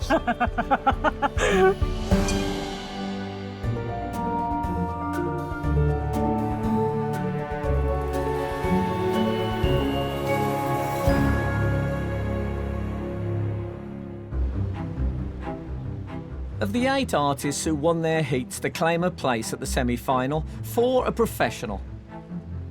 Leanne Mullen, Breed Higgins ní Cinnéide, Jonathan Luxon and Danny Howes. Feeling a bit nervous, but quietly confident. Obviously, there's a bit more at stake now, so just trying to stay calm. And the other 4 are amateur artists. Samira Addo, Lisa Pulhofer, Corinne Pierre and Hetty Lawler. It's kind of unexpected to be in the semi-final. I wasn't really expecting this, but it feels great. Today we've brought our semi-finalists to London's Café de Paris. From Sinatra to Mick Jagger, Noel Coward to Amy Winehouse. Since opening its doors in 1924, a who's who of the rich and famous have either hung out or performed here. And now our artists have joined the roll call. That's gorgeous. We've got 8 artists and we've only got 3 places. So we've taken them out of our sort of safe place and put them in a new environment, full of story and full of history. So we're hoping that they're going to capture that in the works that they're going to produce for us today. It's a nightclub. I haven't been in a nightclub for a really long time, so it's quite bizarre. It's beautiful. It kind of gives me the feel of post-impressionists when they painted in clubs and venues like this. It's a really kind of decadent atmosphere. So it's semi-final, so we had to make it harder. We want to make sure that everyone here deserves their place. And at this stage, really, anyone could win it. It is such an open playing field. We like to push them because we've got to see a development. What we really want, of course, is to be surprised. But before they can rise to the challenge, they need to know who they're painting. I haven't got a clue who this might be, although when I heard it was Café de Paris, I did think maybe somebody like Peter Stringfellow or something like that, because it's a nightclub. I don't know. Is he still alive? Yeah, I think he is. Artists, first of all, congratulations on making it through to the semi-final. It is no mean achievement.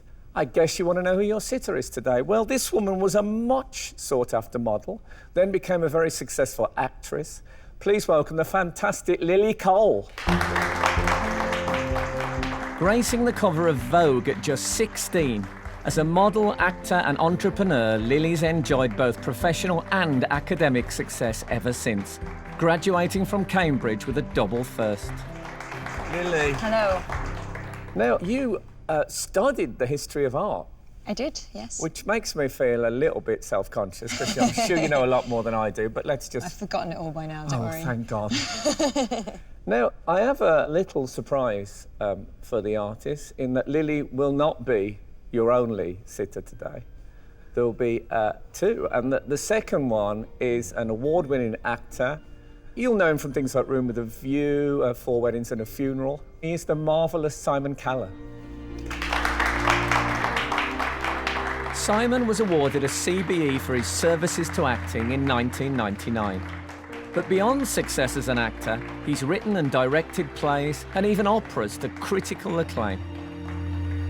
Simon, first of all, I'd like to establish the connection between you two, or at least one of them, and in that you directed Lily. I did. In The Philanthropist in the West End. Yes. What kind of director is he, Lily?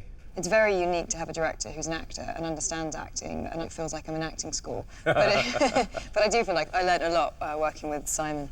And you're an art enthusiast as well? Yeah. In fact, I come from quite a long line of artists. William Callow was a great Victorian watercolourist. I have not inherited this gift, alas. Look, have you got enough gifts, Mr. Greedy? Well, look, it's great to have you two on. I love the fact that you are art enthusiasts as well. But you're not going to stand for 4 hours. That would be, I think, unreasonable. Yeah, they said sitter. I did think they about that. They did say sitter. Yeah. If they'd have said stander, you wouldn't be here. Probably not. So could we get some seats for Simon and Lily? That's the least we can do. Yes. OK, so what would you like from Lily? Anything particular? You're happy with this? I can take my jumper off if that helps, just a plain T-shirt. Yeah, that'd be great. I'll take it away if you like. I'm happy to do wardrobe. The white T-shirt's great because now we've got reflections on the lower half of the face. Lovely. Where your hands are, Simon, Yeah, at the moment is just for us. That's great. That's great. OK, please enjoy painting Lily Cole and Simon Callow.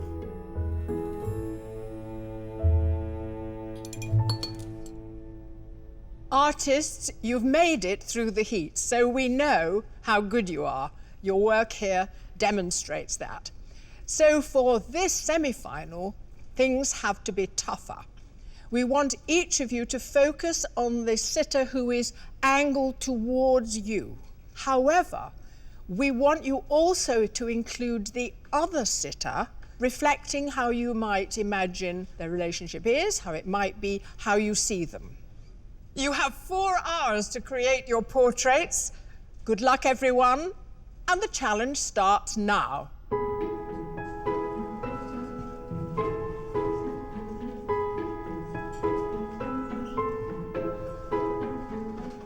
Until now, the artists have had 4 hours to paint just one sitter.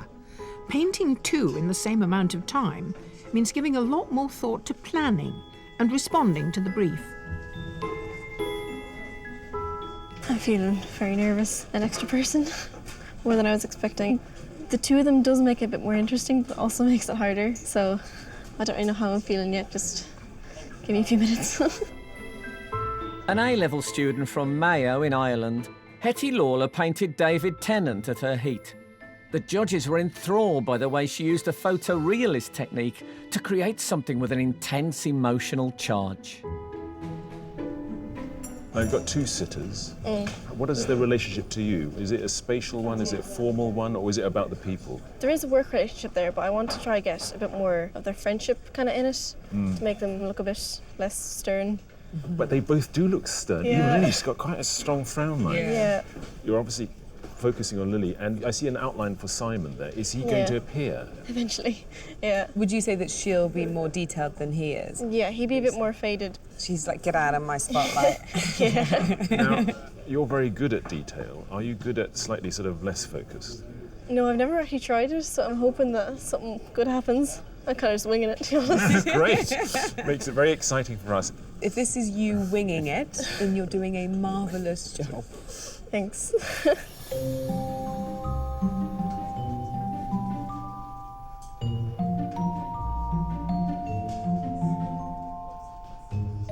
You've made a terrific start, Bree. You've splashed it on there. Yeah. Because he is a very buoyant but grounded personality. He's got a dark, big, resonant voice. I would love to paint his voice, so that's kind of, I was thinking about that, actually. A graduate in Russian and philosophy who trained with the Russian Art Academy, Breed Higgins-Nikaneda draws on a wealth of inspiration for her realist paintings. And the judges felt she brought that maturity and confidence to her portrait of Vicky McClure. Lily's rather ethereal. She has sort of muse.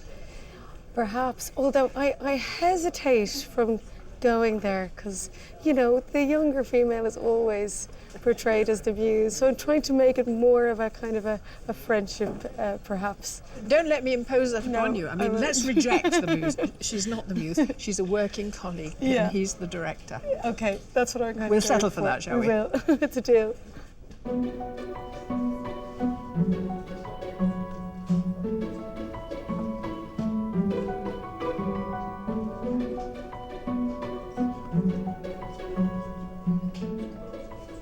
It's a real challenge for me because I haven't painted many men before. Generally, women feminise men and men make women look more masculine because we're always painting ourselves. Originally from Guyana, amateur artist Corinne Pierre now divides her time between London and Gloucester. In her heat, the judges loved how she caught a likeness of Elizabeth McGovern through her energetic use of paint. I see you've got Lily's head turning slightly away to the right, more than it is at the moment. Did you just happen to capture it at that moment, or have you sort of played with that a bit? No, I'm playing with it because also, if you notice from here, her head is much, much smaller than his. Yes. But I've made it larger. Oh, you have? To imply a relationship of some sort. Yeah. So I'm giving her importance. I know that you're very self-critical and suffer from what most good women suffer from, a bit of imposter syndrome. I hear that you didn't think you should have won the last heat. No, I didn't. You've got to get over that. I'm going to tell you. I know, I have to get over it. Yeah, believe that you should be here, because this clearly says that you should be.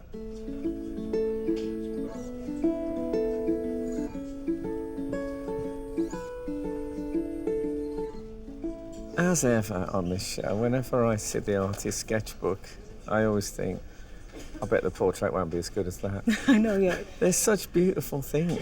I prefer everything, even sculpture, half-made. You know, paintings Yeah, underway. me too. Yeah. And also Yeah. music. Yeah, I don't like yeah. it too. And Polished. people. Yeah, I'm with you. Yeah. A professional artist from Dundalk in Ireland, Leanne Mullen impressed the judges with her careful observation and sculptural use of paint, which combined to create a striking portrait of her model Daphne's self. It's a tricky old challenge. I mean, do you kind of feel, well, if I get Lily right, I can get a vague ghost of Simon, or are you really going to try and do... Both. I'm going to try and get both of them accurate. He's got such a strong profile. It's a sort of very unusual Mount Rushmore, which includes young women as well as elder statesmen. Yeah. I'm very interested to see your Lily, and I'll tell you Right. for why. Now, don't get upset. Okay. But when I first met you, you were a much younger woman than I anticipated. Because I thought on your Right, okay, self-portrait... right. I had a hard day. Yeah, I thought, this woman, she's retired. And then I thought, hold on, the daughter's same turned up. person. And I even thought you managed to make Daphne Self, who's 88, look a little bit older. So now you've got someone with a very, very clear, unlined, youthful face. I'm expecting she'll look mid-50s. Grand. Well, I'll aim for that. The artists are almost 1 hour into their semi-final challenge. I find the atmosphere much more intense today. It's a kind of a more intense place. So you feel very much that this is the focus. In my mind's eye, I see where it's going to go, but I'll have a bit of a race to get there.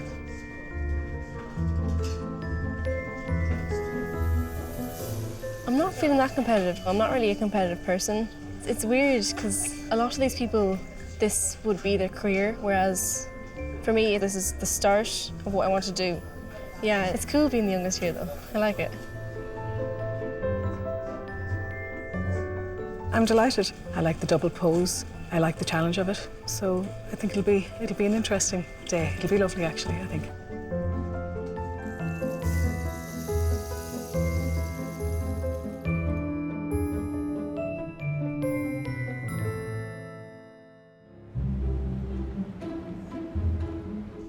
Here at London's Café de Paris, our semi-finalists are 1 hour into a painting of a double portrait of Lily Cole and Simon Callow.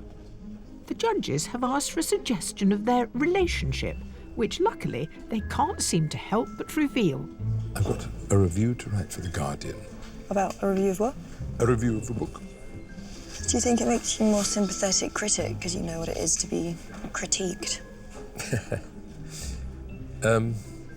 But maybe it is.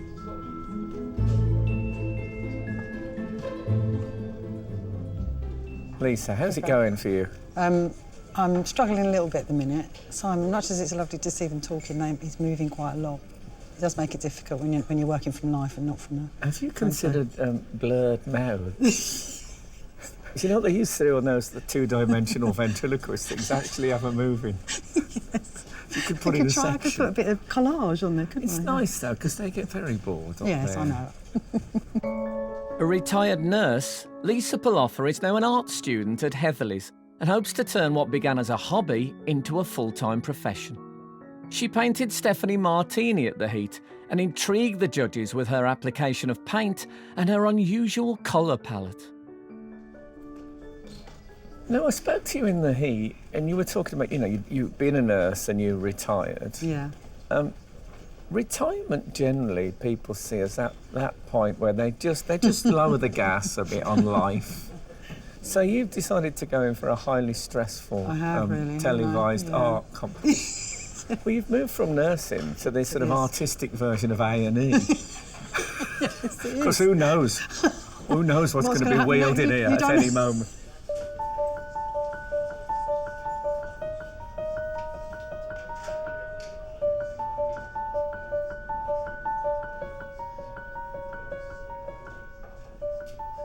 How are you getting on? I'm beginning to feel a bit sort of harried, but I'm trying to keep calm because at the moment it looks like a total mess to me.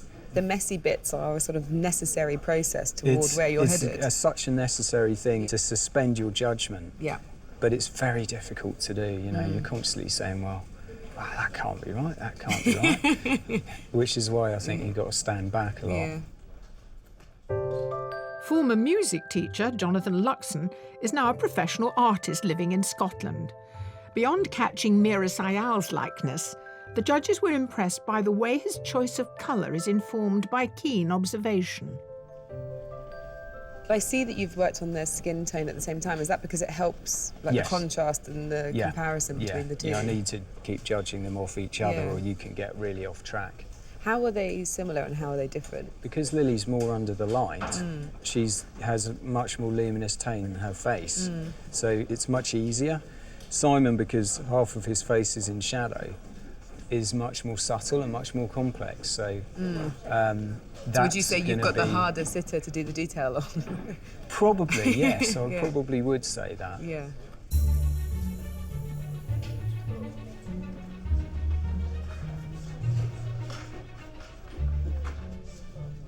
So we've slightly pulled a fast one today, haven't we? Everyone thought they were going to come here and paint one person. We've sprung a double act on them. Which is very difficult. Often you find if you're painting more than one portrait on a canvas, you do one and then you find as you approach the other one, the colouring is slightly different and what can happen, it looks like it's a different painting. So they've got to be very careful that they produce something that is believable, that both the heads, both portraits inhabit the same space and they're short on time as well. Part of the challenge was consider the narrative and how the sitters relate to each other. And as the days progress, they've started talking and you've got this strange body language. There's a connection there. It's harder if they're talking because there's movement, but isn't it great that they've looked animated and happy and pleased to be there? Absolutely. But the likeness is always in their mouths. And of course, when they're talking, that whole likeness goes out the window. So I can understand the artist thinking, please. I'm not going to let that pass. We've worked together a long time. It's the first time you told me that the likeness is all in the mouth. You could have given me that as a tip. I'm sure we said this before. No. We're animated when we speak. We are what we say. I mean, in a funny way, this is where it's all happening. The eyes are the windows to the soul, but I think the likeness is really in the mouth. It's lovely to have the talk we're having, but I would have been perfectly happy to be silent as well. It wouldn't worry me. And we probably will do that as well, I think, to help the painters get opportunities to paint our mouths. Normally the experience of being painted is a very intimate one, very intense scrutiny you get from the painter. Nobody ever looks at you except for your mother, your lover or your doctor with as close a scrutiny as a portrait painter does. And it's both exposing and kind of rather attractive, that attention that you get.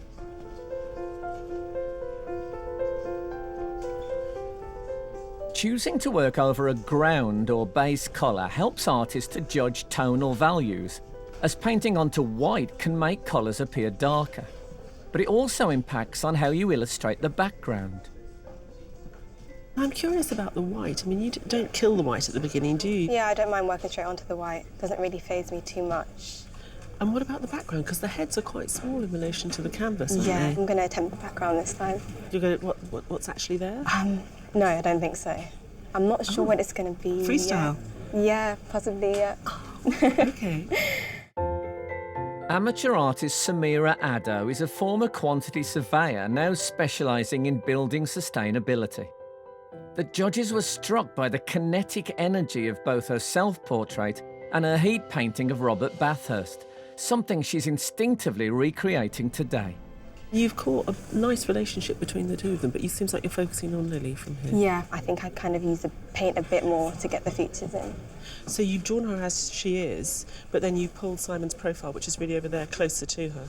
Yeah, I guess I was kind of feeding off the storyline, like when he was directing Lily, so he's kind of in the background. Yes. And she's the one, like, she's the performer. Yeah, she's... nice, nice. So what do you think you've got to do in order to make us pick you today? Maybe add a bit more colour. More colour? Yeah, Okay. potentially. Okay. And yeah, get more of it done, I think. OK, all right, well, I'll leave you be.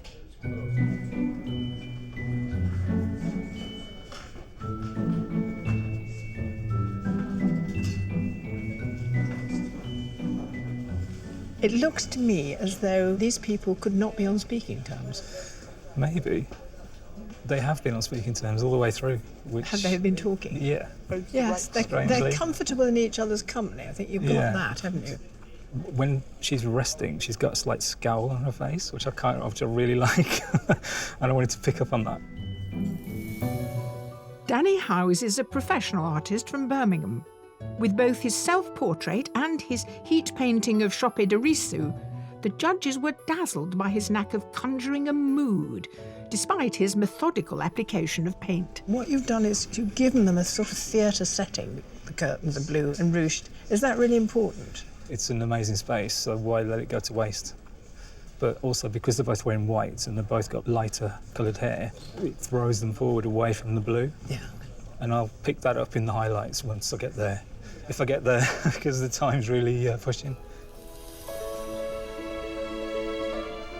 The artists are nearly 2 hours into their challenge. It's shaping up, but I think I spent probably a little bit too long drawing this morning, so I'm trying to catch up at the moment. I'm just going to keep ploughing on, see how it goes.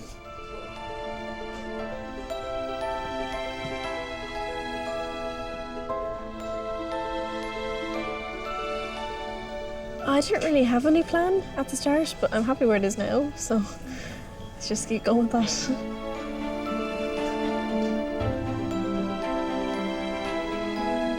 There's no natural light in here, so that can change how colours appear to you when you put it on the palette, so that might be a bit challenging. When you get the painting in the daylight, after you've done it somewhere like this, you think, wow, did I really do that?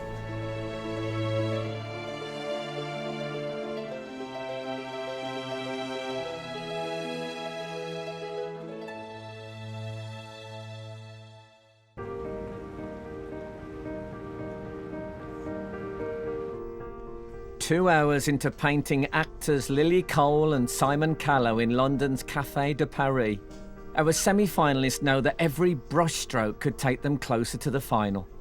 But it's not just the artists facing important creative decisions today. We're about halfway through the semi-final. You could cut the atmosphere with a knife.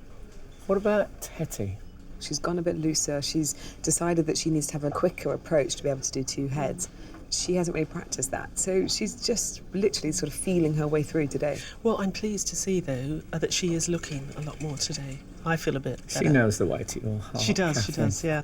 She's got two heads, though. At the moment, they feel like they're quite isolated from each other. There's a big gap, and some of the other artists have circumvented that by actually bringing the figures closer together in their composition, and I think that works very well. What about Danny? I want to see that he can create a bit more of a narrative. At the moment, it's all about paint. It's just like a lot of paint, and it's all sitting there. And that's Sounds great. good. Sounds good. We like the paint. But, you know, it is a double portrait. He put a greyness to Lily's face, which actually, if you look at the light conditions, it's a different sort of light cast, and he's really observed that. Danny started a bit sort of in a blocky way for me. which makes it look sort of clumsy at the beginning, but I've just looked at it now and it's really coming together rather nicely. It's the same with Breed, isn't it? I don't have confidence in her beginnings, but I know they come together later on. I think both Breed and Lisa, because they are absolutely painting from life, they're not using technology at all, they're still feeling their way into a very complex double portrait. But I think that there will be a richness and a looseness that the others won't have. I think the people at this far end, they seem to be finding Lily in profile harder work than Simon in profile. Okay.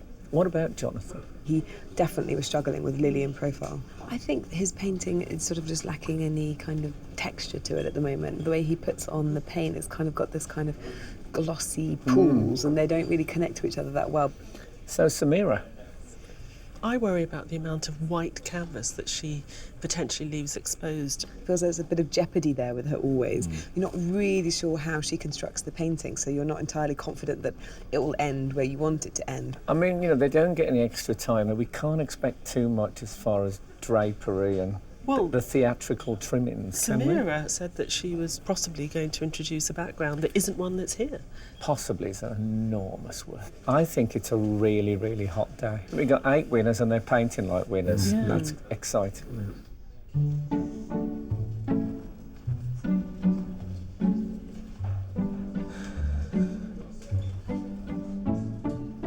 I love the way you use thick paint.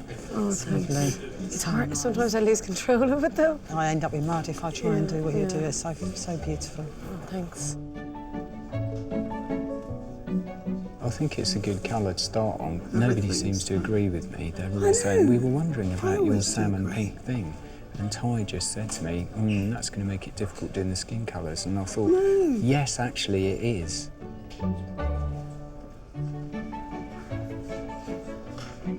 I never, ever look. I don't think they generally like one to look. It's like taking a cake out of the oven before it's cooked, you know.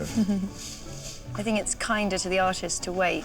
If I was working on something, I wouldn't want someone to look at it and judge it halfway through. Yeah, exactly. To address today's brief of reflecting Simon and Lily's relationship, most artists have given a thought to the composition. But to conjure a narrative, it's not just where they sit on the canvas that needs attention, but how. It's interesting because it feels like you feel some of the portrait is in the body. I'm just trying to concentrate on their body language, the way that Lily's got her arms folded and Simon's kind of sat with his shoulder out. There's a definite body language there that conveys that sense of something going on between the two. I mean, you set yourself quite a challenge. Yeah, this is a big picture. You've got both of them half length. I want to put a bit of detail in the chairs as well because I like the reflections on the chairs. Should we leave you to do that? Yeah, please. Okay.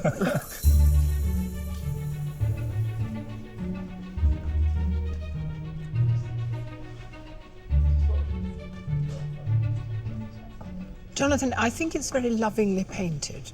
I get a feeling of warmth about it. But are you at risk of making her look as though she's snubbing him, turning her back on him? Yeah. Which is kind of unavoidable, I think, because of how they're posed. No, I think that comes across very well. Togetherness but apartness at the same time. What is wonderful is watching you paint. You start with rather large, flat areas of colour. Are you now just going in with smaller brushes and sort of carving out more and more detail? That's right, yeah. It's just getting to the interesting bit now, I think. The part where you can really start to shape that face. You've got 2 good faces as well, haven't you? Yeah, fantastic, yeah.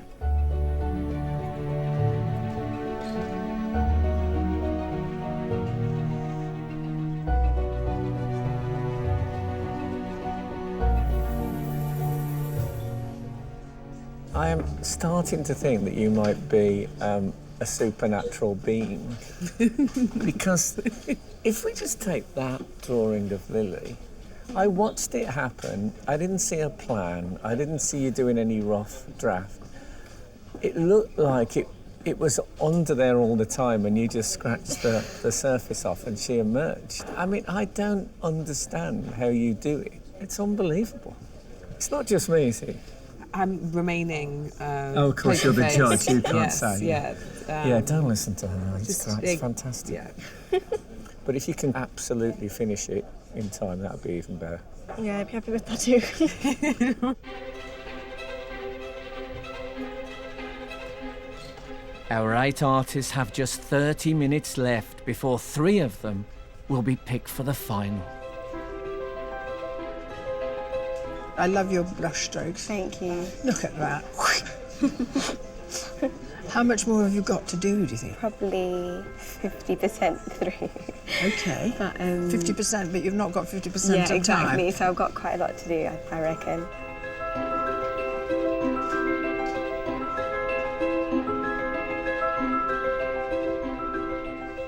Judging by watching you paint in the heat, I do think that you do your magic in the last half hour. And I wonder if you are just particularly good at pacing yourself. You know exactly what you're doing and you know where you're going to be. No. OK, it was a theory I came up with, which you've shot down in flames.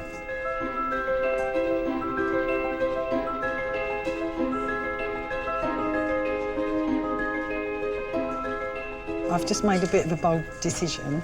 I was thinking how I could push her back and make her less important as him in the painting. So I grade her off completely. It may go really wrong, but you make decisions and sometimes they work, sometimes they don't. So I'm happy enough with how it's going. Sometimes there's a temptation to overwork certain parts, and I'm just trying to get it all to come together.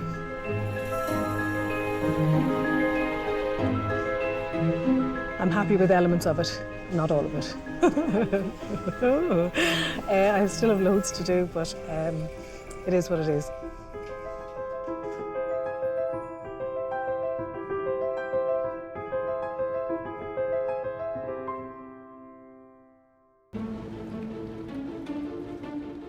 Award-winning stars of the stage and screen, Lily Cole and Simon Callow, have been posing for nearly 4 hours. And our artists have just 10 minutes to finish their double portraits. Meera, what are you doing in these last moments? I'm trying to bring out the highlights, but in like a bright colour. And I'm quite intrigued to watch you do this, so go on. I'll pretend I'm not here. All right.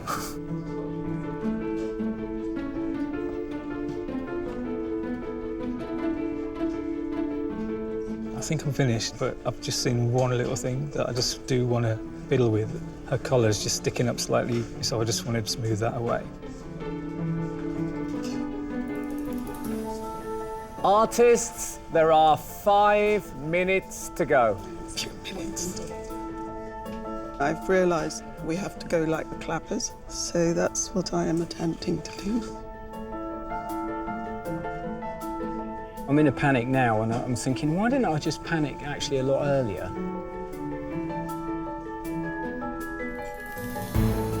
I am not good under pressure. I sort of shaking and get sweaty and red, and it doesn't work well.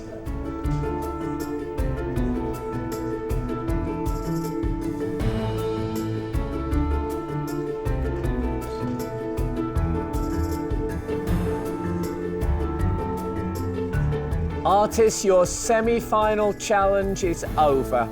Please put down your equipment and step away from your work.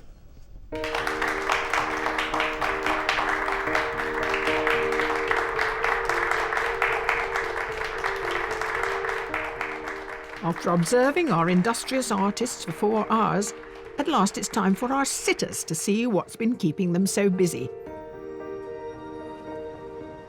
Lily, Simon, the 4 hours is up. You are relieved of your duties. How does it feel? Sometimes it felt like one of those 1960s movies with Rock Hudson and Doris Day. We were back to back like that, as in pillow talk. It was rather nice. Right, well, artists, this is the great moment. So will you please turn round your easels? Oh, it's fascinating. God. Yeah, amazing. We look as if we're in the last throes of a very bad relationship. I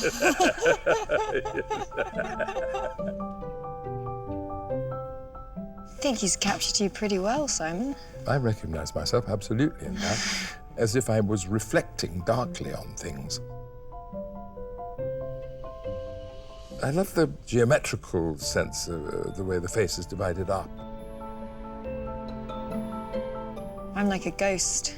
You look sadder in this one. Yes, there is sadness there, isn't there? But a real sense of flesh and blood about it, which I love. I like the depth here. Yeah. But all of this is so kind of full of energy. You once again look really brooding. I know. Captured us very well. You've really featured the chairs, which separates us even more. It's very good. Yeah, I really like good. it very much. Love these great splashes. Yes, I love all that. Yeah, it's beautiful. So strong you look, Lily. So. And you, look at that profile. Yeah. I love it. Lily, we'll let you go first. You have choice of the 4 directed towards you.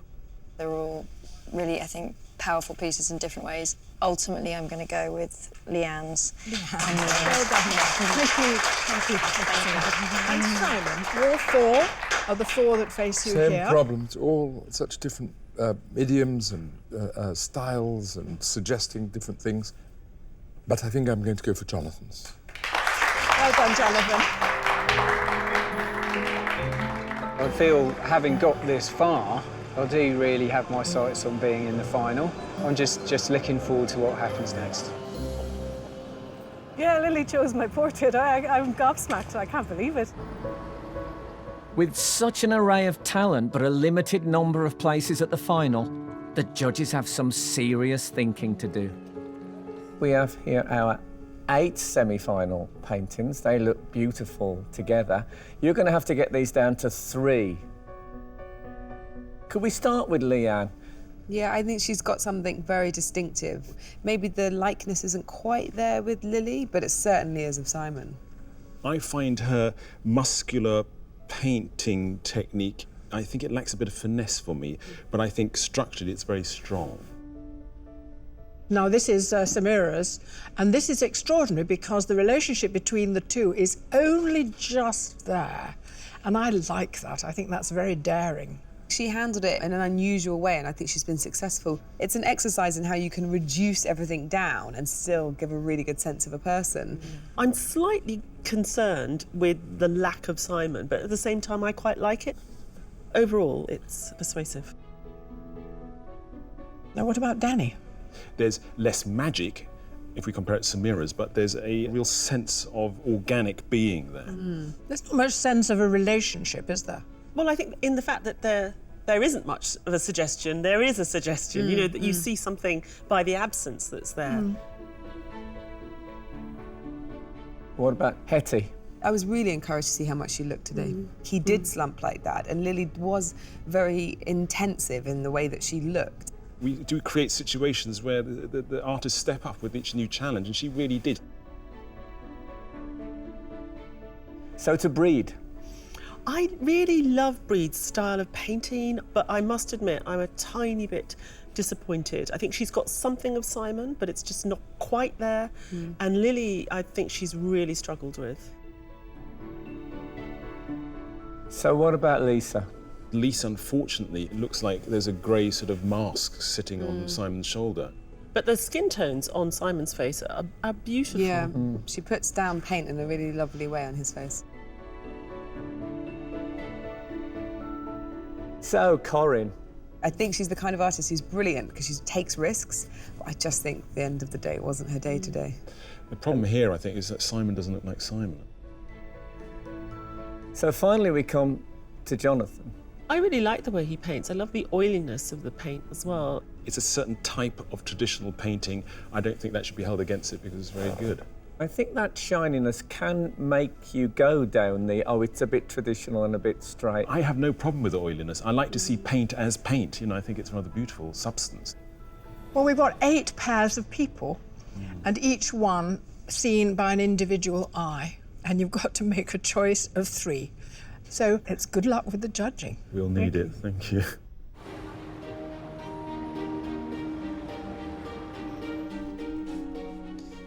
With 8 strong contenders, the judges will have to do a lot of shuffling around to get to the final 3.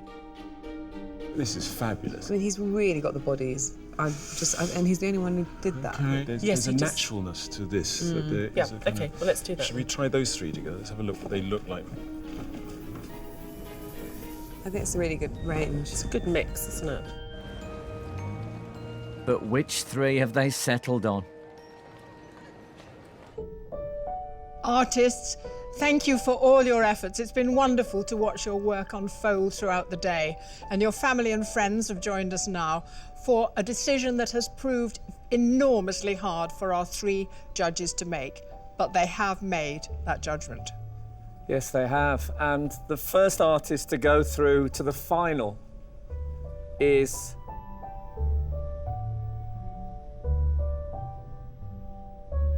Danny Howes.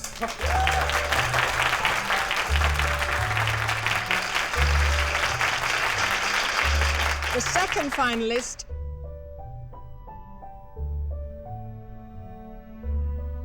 is Meera Syal.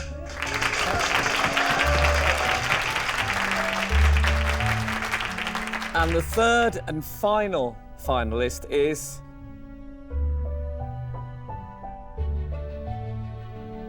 Hetty Lawler.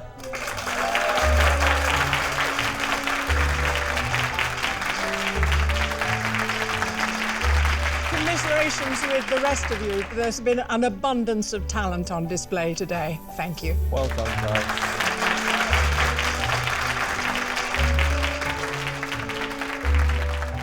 I'm feeling so ecstatic getting through to the final. I'm still a bit shocked, surprised, and I'm exhausted, but yeah, it's amazing.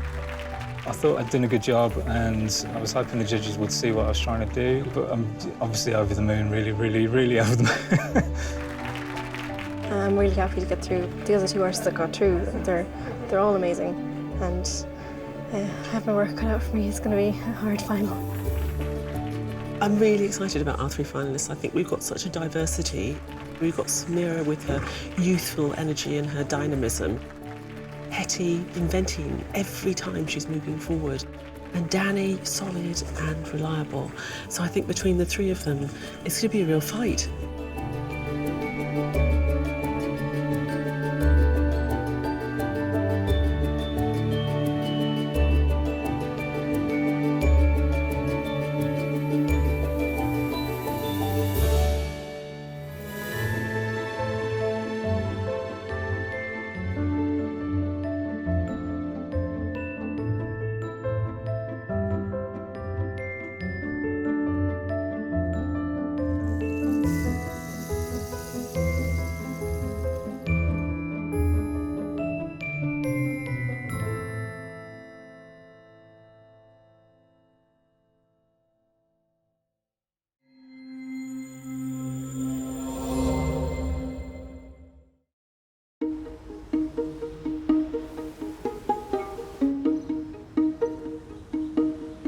Joan, did you know that Rembrandt painted over 90 self-portraits in his lifetime?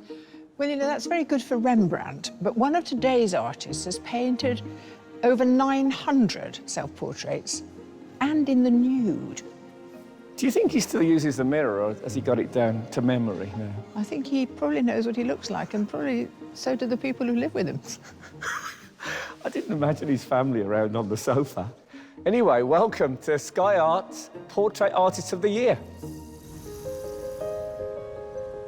A fresh heat brings with it 9 new artists ready to put brush to canvas. And today, 4 of them are amateurs. Stephen Johnson, Amy Eccleston, Meera Syal, and Kate Webb. I do research into robotics. But today I'm going to be able to spend the whole day painting, which is actually a luxury for me. And joining them are 5 professionals: Leanne Pierce, Linton Palmer Hemsley, Radovan Bowlcar, Lauren Carter Bridges, and Phil Tyler. They've used my painting for one of the posters outside the gallery. So I've got a very miserable looking self-portrait staring at everybody, frightening them to death as they walk into the Wallace Collection. Working in the very public setting, our artists have to capture a likeness of one of 3 well-known sitters. She's got a great face, really strong features, and she's perfect. But there's a time limit. 4 hours is not a massive amount of time. It's going to be quite rough painting, I think. And 3 very discerning judges to convince. It's a strange medium, and I think it hasn't done her any favours. At stake is a once-in-a-lifetime prize, a £10,000 commission to paint award-winning Hollywood actress Kim Cattrall for the permanent collection of the Walker Art Gallery in her home city of Liverpool. So, which artist has the talent to earn a place in the semi-final? I love preliminary sketches, but yours are the absolute bare bones of practicality. I'm quite a lazy artist, what can I say?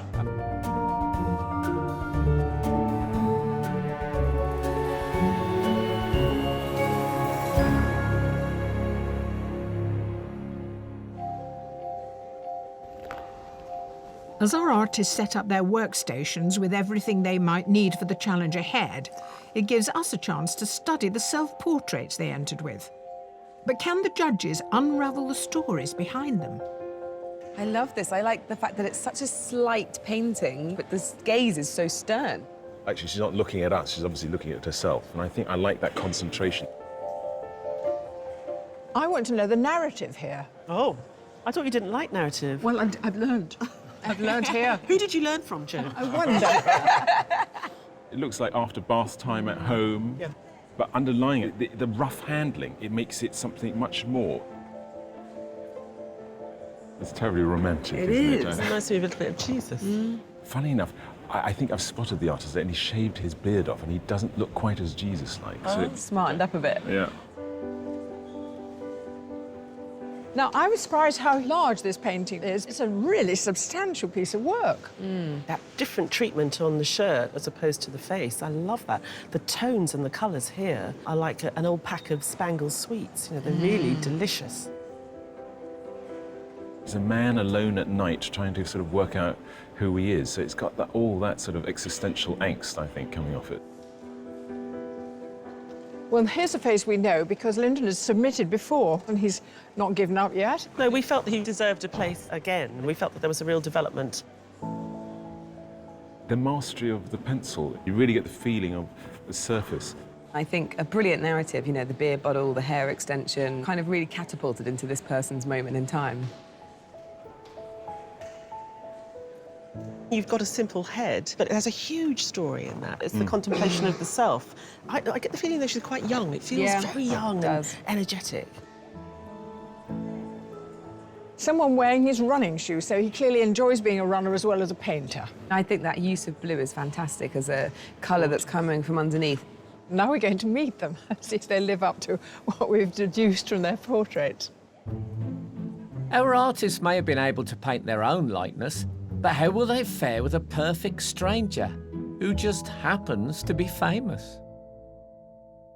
Artist, your sitter today has been in music and broadcasting for about 32 years. He's a brilliant actor, a brilliant singer. He once made me cry in Sweeney Todd. He's the fabulous Michael Ball. Celebrated for his glorious singing voice, Michael is also a double Olivier Award winner and has been honoured with an OBE for his services to musical theatre. Please. Oh, nice chair. How are you? So it's fabulous to have you on. I'm thrilled. I love this programme. Oh, thank you. I really do. I'm imagining the walls of your home are covered with portraits of you. Is that fair? No. Something's gone wrong. I've never sat for a portrait, so I'm hoping I can sit still for the time. I've only got one request of the whole thing. 20 years younger and 2 stone lighter. Sorry, it's not going to happen. I'm thinking of this more as an airbrush rather than a portrait. Look, if you're going to look 20 years younger, we'll have to get rid of the chair and get a buggy. Yeah, love you. I love you. Artist, let me introduce you to the person you'll be studying for the next 4 hours. He's an actor who's been in some of the most popular television series recently. Please welcome the enormously talented Robert Bathurst. He became a household name in the much-loved television series Cold Feet, but Robert secured global recognition by playing Sir Anthony Strallan in the award-winning drama Downton Abbey. Robert, welcome. Thank you very much. Well, we've put you in a rather dramatic setting here, rather theatrical, ruched. Splendid, yeah, and I'm really, really interested to see what happens. Sometimes when actors have got lines to learn, They sit, and throughout the day, they're running through the Yes. lines. Have you got any lines you need to practice? I've got 2 hours of poetry which I'm learning. One's very serious and one's very funny, so maybe you can tell which one I'm working on at any one time. Artist, your sitter today is an extremely versatile broadcaster. You could see her with her wellies on Country File. You could see her in her heels on Strictly Come Dancing. She can do it all. She is Anita Rani. Anita's broadcasting career started at the age of just 14, and she has gone on to become an established presenter on The One Show, Watchdog, and This Morning. Hello, Frank. How are you? I'm good, I'm nervous. It's an interesting combo Yes. that you've got there. And I It's really like weird, it isn't it? because It's really confusing. there is something extremely elegant about the... What would you call that as a It's god? called a dupatta. Indian women wear them draped over their shoulders. You know, I had to have something a little bit ethnic, and Yes. pink is the Indian navy blue, so basically I'm quite dull in terms of Indian attire, but I thought, you know, something a bit bright. I think it looks gorgeous. OK, what would you sort of like, ideally, what would you like from Anita? Anita's got a great smile, so it would be, Depends what I she think can hold a nice for- smiley portrait would be Can good. you smile for 4 hours? We'll find out. Yeah, I think that might be a bit much to ask. What would you like to do with your hands? I think they look great against your black So trousers. against that, So, yeah, gnarled old hands. perfect. And if I'm thinking about my poetry, if I'm looking into the middle distance here... I think, yeah, find Pick a spot and keep looking at Could I just move your leg over there? No, I'm joking. Something natural, you mean? What you were doing anyway was really exciting. OK.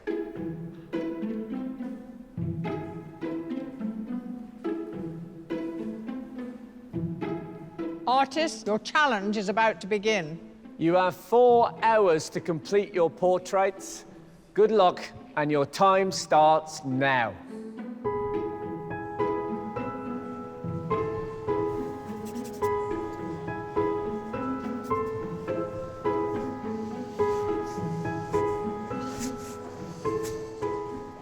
Today, the preliminary work of the portraits is starting in a variety of ways.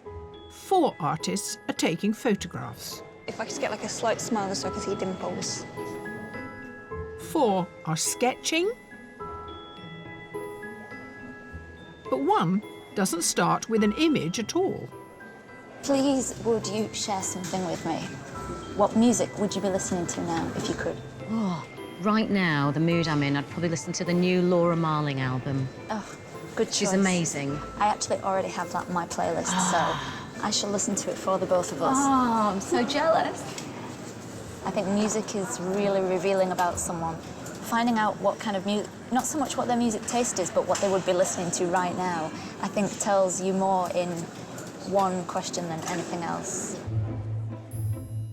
Professional artist Lauren Carter Bridges gave up her jewellery business 2 years ago to pursue her love of art.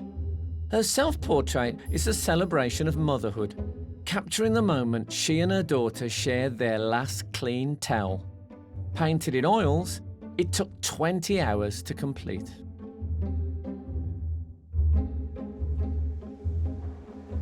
I love preliminary sketches, but yours are the absolute bare bones of practicality. What have you gained from doing that? Because I can see that to make a smaller head on this one and fit more of the outfit in, there's just something more pleasing about this that's mostly head. I see.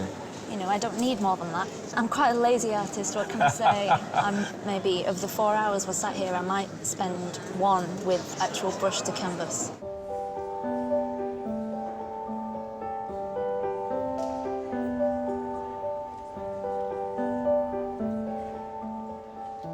From working in front of the public to painting a celebrity sitter, for many of our artists, today is full of new experiences. This is the first time I'll be painting someone from life. Normally, I tend to paint my grandma or family members and friends from photos. My grandma's my biggest influence. She buys me paints, paint brushes, everything. She's always encouraged me.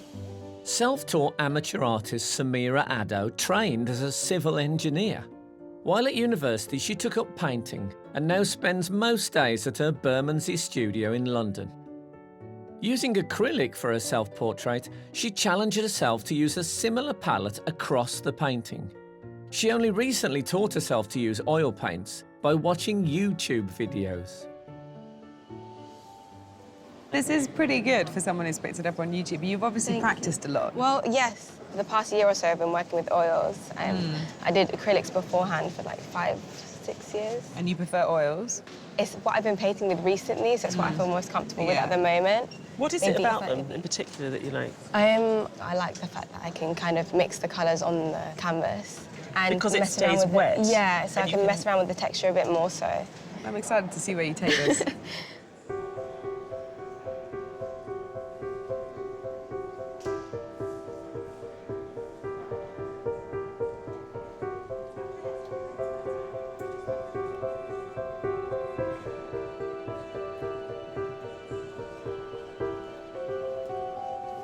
It's going to be quite rough painting, I think. I'm not going to have to concentrate on details, you know.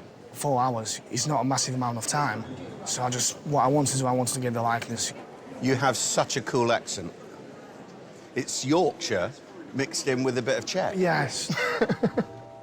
Professional artist Radovan Bolkar came to the UK to study contemporary fine art at St John University in York and has recently been working on a commission for a church in Birmingham.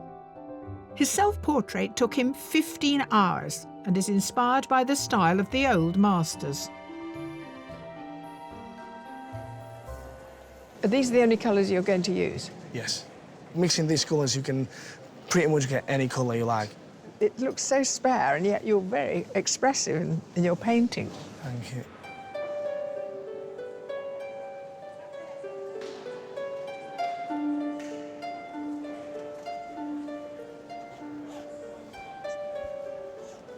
I've been playing around with which colours are going to get me to the mix as quick as possible. I'm going to try and maybe stick to the absolute minimum colours, makes things less complicated. Linton Palmer Hemsley is a professional artist with a 30-year career in advertising before he became a full-time painter 4 years ago. Linton has appeared in Portrait Artist of the Year before, creating portraits of Sophie Turner and Ashley Jensen. So will this be third time lucky?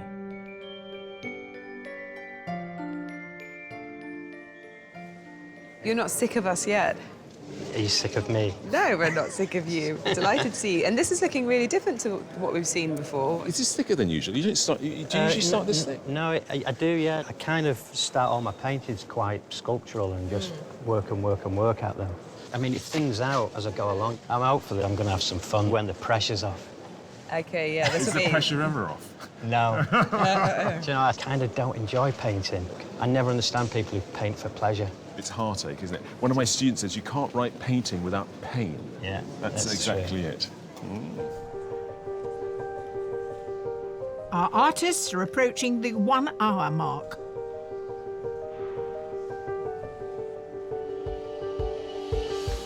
He's very colourful, wearing a very colourful shirt, got a very colourful background chair. It's quite colourful, really. I'm going to maybe introduce it into some parts of his face, but I'm not sure yet.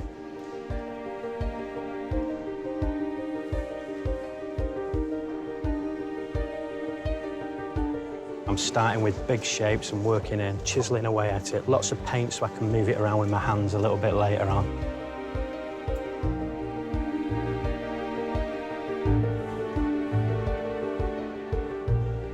It's worth taking just the time to get the feel of her features for now. If I don't, it could all go horribly wrong.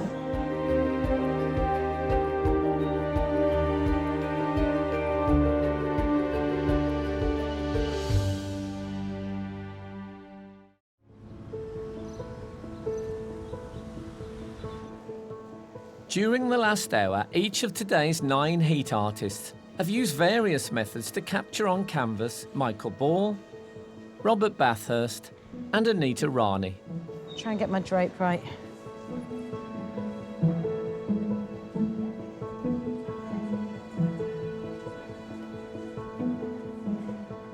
And each artist has their own system to help produce the perfect portrait. Your palette should be as big as your painting. And, you know, more often than not, students work on the tiniest bits of paper and they wonder why their paintings look muddy. So I've got a roll of cellophane and I've put my cellophane over the table. And when that gets a complete mess, I'll just scrape all up the cellophane, put it in the bin and give myself a fresh palette.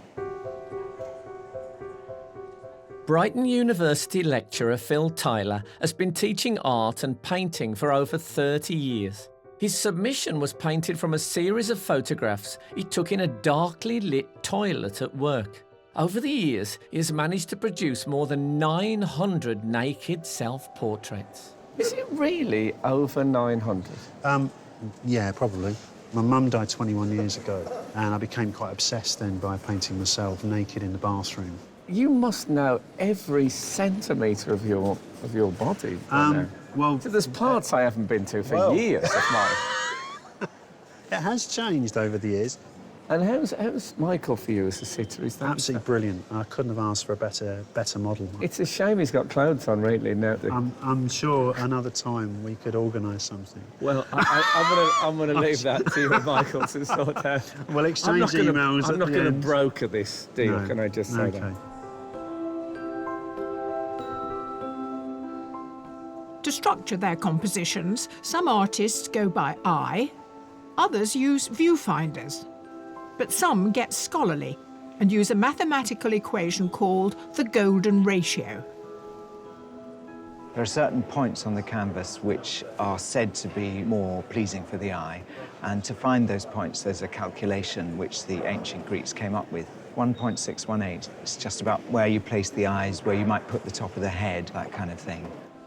2 years ago, when amateur artist Stephen Johnson turned 50, he gave up his long-standing career as a graphic designer for full-time study at Heatherley's School of Fine Art. In approaching his self-portrait for the competition, he wanted to record two of his favourite pursuits in life, drawing and running.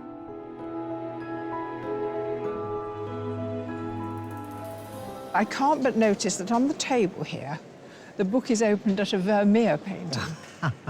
He is a great master. What are you learning from Vermeer? Vermeer, I think, is about metaphor, particularly the one that I have. There's lots of suggestion about the sitter's character. So you're looking for clues? Yeah. Which will inform the painting? Something beyond the likeness, so something that says something about the sitter, which is not the face or the immediate recognition of another human.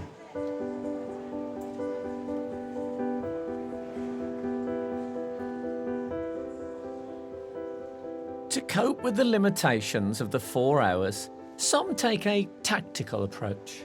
Usually I tend to use pencils for my portraits, but a portrait could take me weeks to actually finish. So today I've decided to do pastels. I can get more done in a shorter amount of time. With a fine art degree from Plymouth University, Amy Eccleston is an amateur artist who usually produces photorealistic images. A desire to capture a chaotic year she'd had in her personal life led to her drawing herself after a night out. It was a therapeutic process that took her 3 weeks. You sketched in the outline and white, and now you bring the skin tones in, and then you blend them with your finger. I do with my finger, yeah. It's just a matter of blocking it in, so it's going to look very rigid and structured at the moment, but then I'll start blending in more colours. I'll start putting more detail in with the chalk pencils. So have you done the more detail already on the eyes? Is that I the have level on the it goes? eyes, yeah, because I found that if I didn't do the eyes first, that's what would always let down the portrait, so I have to start with the eyes first. Great, I'm looking forward to seeing how it evolves. The setting in which a sitter is placed and the clothes they wear all have their impact on the portrait-making process. We've set Michael Ball against a pink room. Is that appropriate, do you think? Well, I think it's quite a brilliant juxtaposition because he's very serious in what he does, and yet his character's really playful and really fanciful. We always know some of the artists will refer to it quite explicitly and some of them will leave it out. But even if they don't get an actual pink background, that pink reflects onto his face. That tone will have to be there in some way. Can I just say thank you for putting me in a blancmange? What's with the pink? I'm slightly fascinated by this sort of Indian pink. A lot of people are doing a sort of head and shoulders shot, and that shock of pink in the corner, I think is going to feel really significant. It works in the shawl. I think it might be difficult on the lips. I think in this particular case, all three artists having difficulty with her likeness. I think it's because she's moving so much. I'm guessing you're the sort of artist that doesn't like much chat from the sitter. I'd like the sitter nailed to their chair. So I think I'm doing the artists a disservice by moving around too much, and I don't want them to mess these paintings up, so I'm going to try and sit as still as I possibly can. Robert is a tremendous presence, isn't he? The shirt, the setting, the blue behind and his blue eyes, it works, doesn't it? The tones together are absolutely perfect. It's very difficult to ignore a shirt like that. And actually, even if they do ignore it, I think it can still be important because it tells you something about the man. It tells you something about the sitter himself. And these clothes make us extremely serious people. Yes, well, we are, yeah. I chose this shirt because I wanted to keep them busy. You know. And by chance, the set colour perfectly suits one artist's process. I tend to paint on blue. I see that colour in skin, so it's just me replicating what I'm seeing. As soon as I have accomplished the face and the skin, I'll concentrate on the background and the shirt. Professional artist Leanne Pierce gave up her admin job in a law court to focus on art. Painted specifically for the competition, she used a thinning medium for her self-portrait in order to see the colours through the layers. You've got quite a small brush. I've only just started with a small brush. I was going to say, because I feel like I'm looking at strokes that are made quite big and bold. Yeah, so I've just started with oils. OK. So this is all done with acrylic. OK. And now I'm going to go in with finer detail. I get the impression you kind of feel your way through it, that you don't necessarily have a strict plan that you have to adhere to.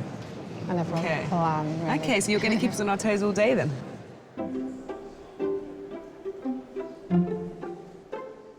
Settling on the right composition and medium can take several tries, and it can be even more challenging with a restless sitter. Anita, if you could just hold the pose for a little while just so I can... Yeah, thank you. No, that's fine. After charcoal and pastel, will watercolour finally capture Anita's personality? Anita has the most fabulous face, but I'm hoping she's going to settle down. It's fine for her to move sometimes, but she needs to get back to the same place and stay there. Originally from Australia, Kate Webb has been a professor of robotics at Edinburgh University for over 15 years. She painted her watercolour submission in a 2-hour sitting, using a mirror to try to capture her sceptical gaze. So you don't do this professionally, is that right? I build robot insects. You are kidding me. That's the best job I've ever heard of in my life. Yeah, it's not bad. It's quite fun. Any other interests you've got? Well, yes, music is the other one. So, Music, OK. Yeah, so I play music, medieval music. So I play a harp. You play medieval music, make robot insects and paint? Yes.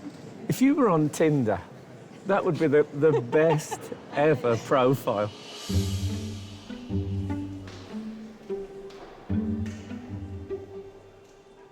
Near the halfway point, some artists are trying to get a fresh perspective. Turn my painting upside down, and it's not because I've gone mad. Your eyes get tired by turning the painting upside down. It forces me just to see in the shapes correctly, and hopefully then paint it more accurately. But we'll know when I turn it back round.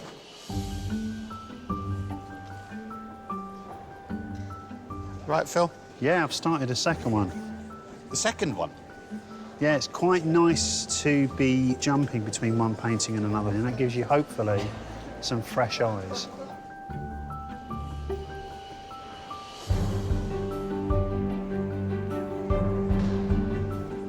Time is going so quickly. I'm just curious to see how it's going to turn out, to be honest. I think I've got the features roughly correct. The time seems to be running away with me.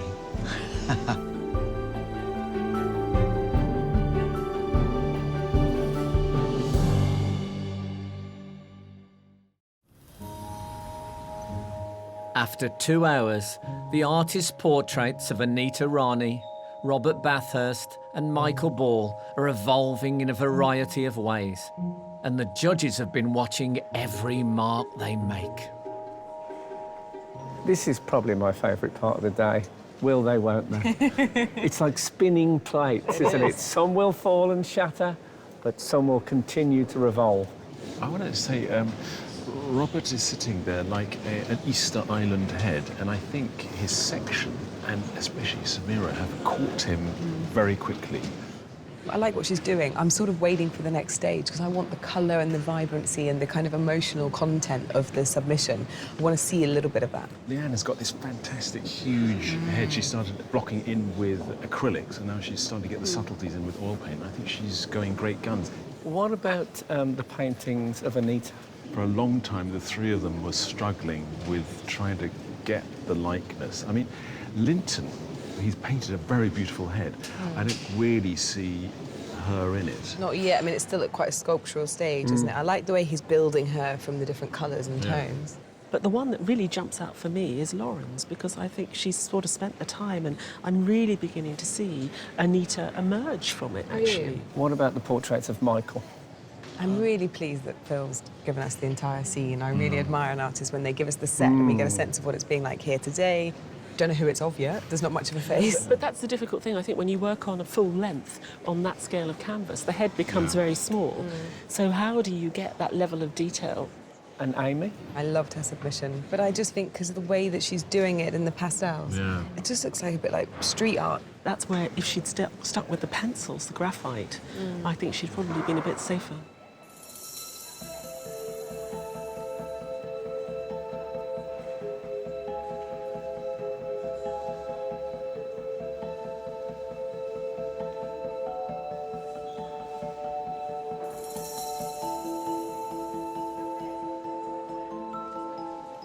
It's fascinating, actually, how they're coping with people milling around and people talking to them. I'm choosing not to look at what anyone's doing, but it's fascinating watching people's reactions when they're looking at the canvases and sort of gauging what their response is.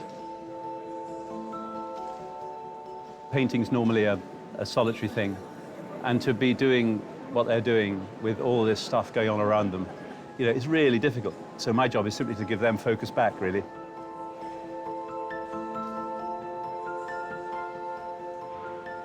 Everybody has a hang-up about their face. Come on, the hooter, massive, Indian. Nothing I can do about that, genetic, it's fine. It's the imperfections that make us who we are.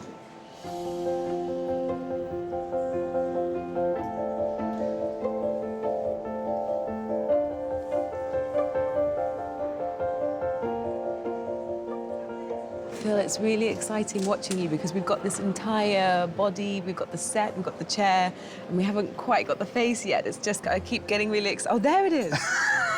There he is, wow, okay. And which one would you rather go with, the landscape or the portrait? Well, I think compositionally, I quite like that. Right. You know, this one, it might surprise me. I'm going to work on that for a little while. You're reckless, I like it. Now, this is really interesting. This is your watercolour, but over your shoulder is a drawing in pastel, which you've done. That's right. I might go back to it in a moment. It's annoying me that it still seems to look more like her somehow. Yeah. Do you want to vote on which one I should submit? Just 30 minutes of the challenge remain. The thing that's worrying me the most are the eyes, you know. You have to get it right, I think, to make you look like the person, you know.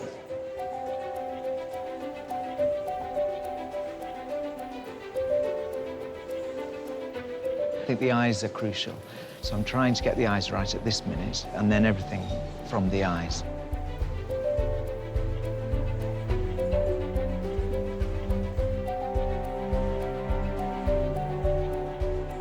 I'm worried about the eyes because they're missing at the moment.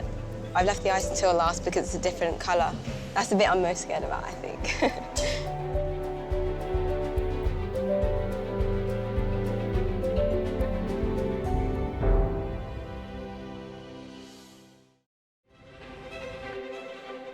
For the last 4 hours, the likenesses of Anita Rani, Michael Ball and Robert Bathurst have been emerging onto the canvases.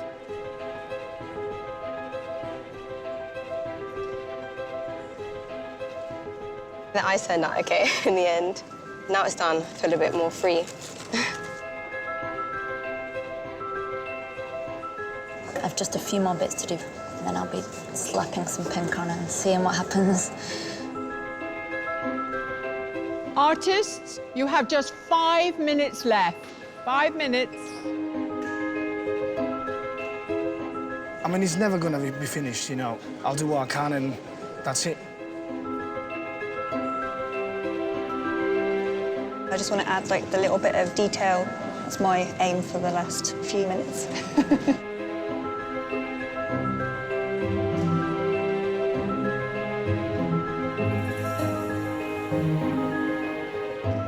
There's a lot more I could do to it, but I feel that it's quite solid painting, but it's much more impressionistic than I would normally do.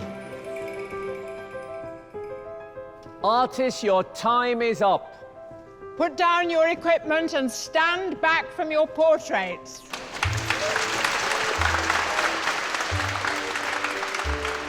Throughout the day, Anita, Robert and Michael have refrained from taking a sneaky peek at their portraits, but their restraint is about to be rewarded. Michael. Yeah. Is it the longest you've ever been silent? Been silent and had to try and sit still. I found it fascinating watching the 3 entirely different techniques and styles. In that case, this moment will be incredibly special. Just hold on to that chair. Yeah. Artists, will you please turn your easels? Gosh. They are nothing like I thought. Wow.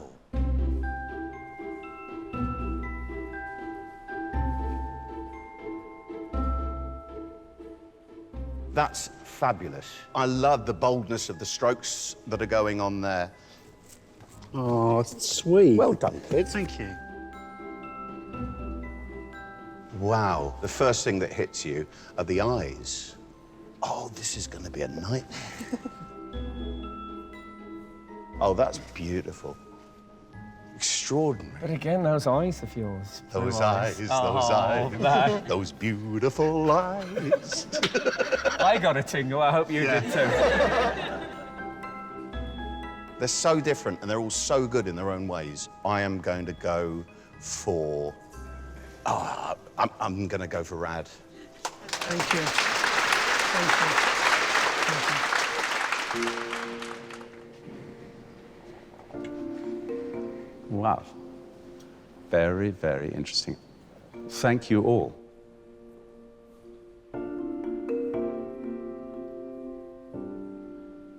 It's lovely, and I love the freedom of it. Great slabs of paint. Yeah, absolutely. Yes. Oh, it's good. I'd love to. I mean, it's a really good likeness, and it's got a sort of stillness to it.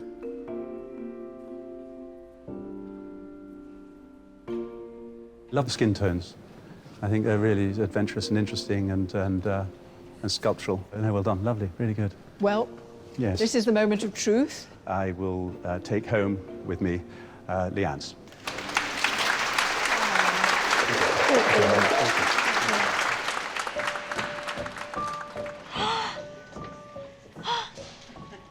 Oh, wow. Oh, my goodness me.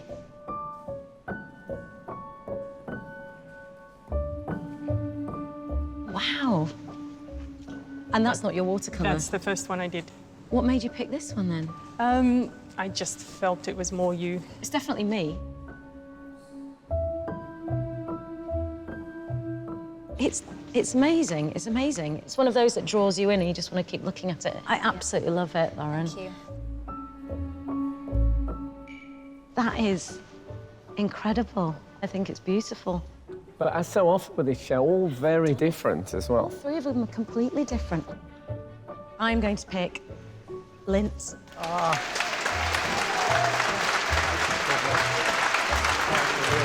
Thank you.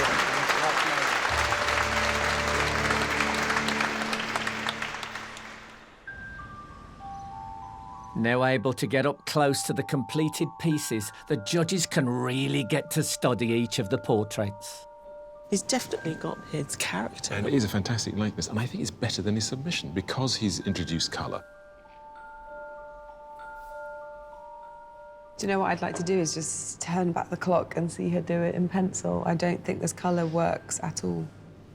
It's a strange medium, and I think it hasn't done her any favours. What is interesting, he did 2 versions of this, and it's amusing that he's presenting us with this one, because as I look at it, his shoes are shunted out this way. I think it's very jewel-like, though. There's something quite special about it. He understands how the colours work well against each other. This was hard to watch because I felt that there was a great painting around lunchtime, and then in the course of the afternoon, I watched it slightly slip away. I think it's been overworked. I was really worried about this earlier in the day. I couldn't see a likeness. And then suddenly he did something. I think it was around the eyes. There's definitely something of her there, and I love that sort of filmic sense, that reflects what she does in her working life. There's something not quite right with this side, isn't there? I think it's difficult for artists sometimes when they can only see a profile. They so desperately want to see the other eye that they put it in there even though they can't see it. It's almost Picasso-esque, but it's not meant to be here. He's caught Robert a little bit. I think he sort of came in and out, Robert. He was really there at the beginning with the sketch. And then when he started to put the lines in for the mouth, after he started doing some of the basic painting, it sort of really, really went, but he pulled him back. Yeah, that's the Robert I recognise. She's really caught him, especially in the eyes. The thing that concerns me is it's very worked, and so you don't get any breathing space. I think as a consequence, it feels a bit forced. Meera had this in the bag quite early on. I love it. And I think it's quite remarkable to get such a good sense of likeness when it's all fighting each other. All the elements do fight, and it gives it the energy, then it's sort of kinetic energy.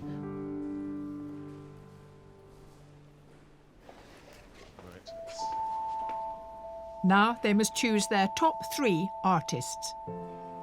This one, I'm just finding it more and more captivating. Yeah. It's sort of, I feel like I'd want to live with that one a little bit more. I'm just going to stand in front of this one and look at the other 3. Nice. Yeah. Really nice, It's a actually. good 3. Yeah. Good. Yeah, lose it. Yeah.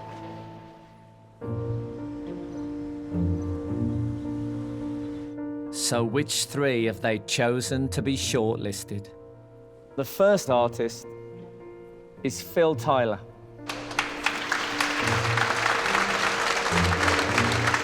The second artist is Samira Addo.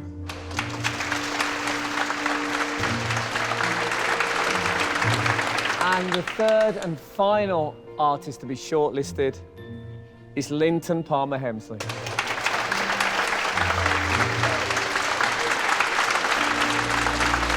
Thank you to all who didn't quite make it. We've enjoyed your company and we've enjoyed your art very much. Thank you. Brilliantly well done. I mean, I'm sad, of course, but I'm really pleased for those 3. So, hey, we'll try next year. With today's work alongside each of the shortlisted artists' self-portraits, there's something we'd like the judges to clarify. There is a moment when you guys start dragging easels around. What is the effect of having them all in one space like that? In a way, it's a sort of fresh pair of eyes because you take them out of the order that they've been in all day and some sort of start having a life of their own beyond today's event. Or it's like the way you might hang your pictures at home. You see that X doesn't work next to Y, or suddenly Y pops out so much more because it's so much better. So that comparison also allows you to judge quality.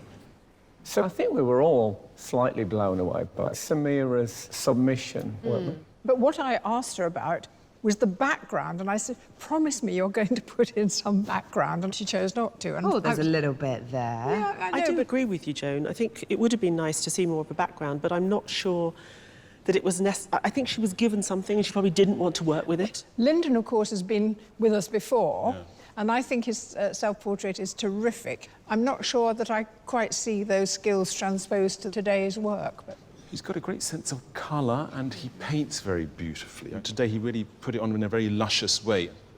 I think he caught her gaze really beautifully, and I think, that brilliant cinematic pillar box I think there's some really lovely parts to that painting. I think in Phil's case here, he says he does do a lot of these kind of studies. Now, you put him in a completely different situation surrounded by pink, and he's decided to sort of focus, go out and observe very well. And he does make that pink grubby and a little bit aggressive, which is not that easy to pull off. And I really applaud him for being able to give us both those things. It's very difficult today because they were all very much of a level, the artists today. And normally we have, you know, 5 or 6 that really sort of bubble to the surface and really shout. But today it was very even, so it was much closer, I think.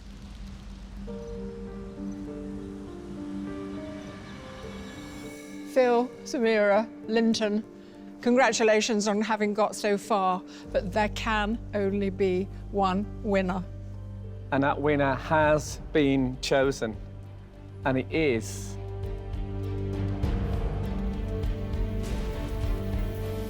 Samira Addo.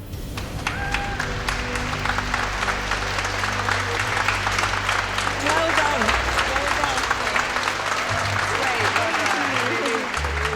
I feel really fortunate to be picked from such a good selection of paintings.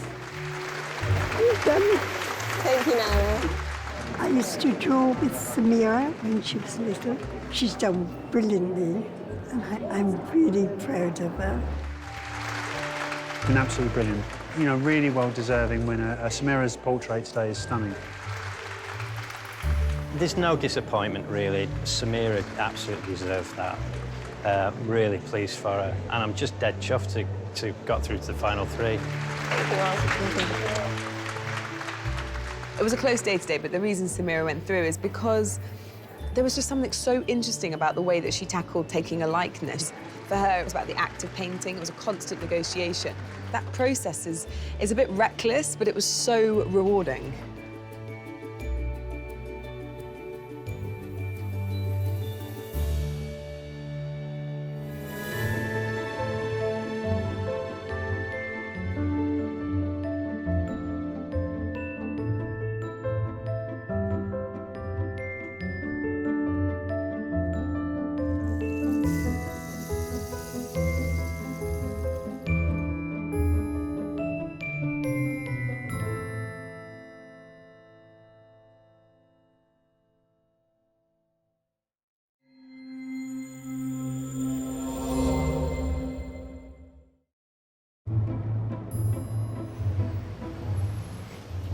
Hello and welcome to the fabulous Walker Art Gallery in Liverpool.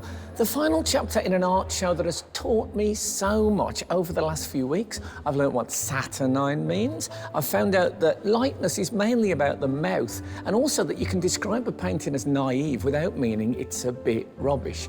Having said all that, I now feel almost worthy to stand at the elbow of Joan and present this special show. Lean on me, Frank.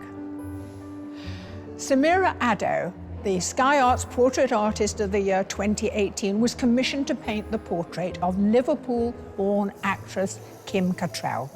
And that portrait is about to be unveiled any moment now. The air is thick with excited anticipation.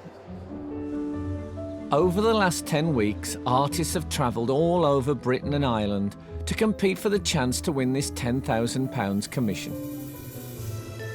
Amateur artist Samira Addo first impressed at the Wallace Collection in London with her energetic portrait of actor Robert Bathurst. She then competed against 7 other artists in the semi-final with this double portrait of Lily Cole and Simon Callow. And after a tense final at the National Portrait Gallery, Samira's painting of singer Emily Sandé and her commission portrait of fashion designer Zandra Rhodes secured her place as winner of this year's competition. Congratulations. What Samira does, she brings magic to the process of painting. So I'm gonna get emotional. Oh, Ty! Samira made Ty cry. Now we follow Samira to the city of Liverpool, where she will sketch, photograph and paint Kim Cattrall in some of her favourite spots, making friends along the way. And he says, Liverpool, Liverpool, Liverpool.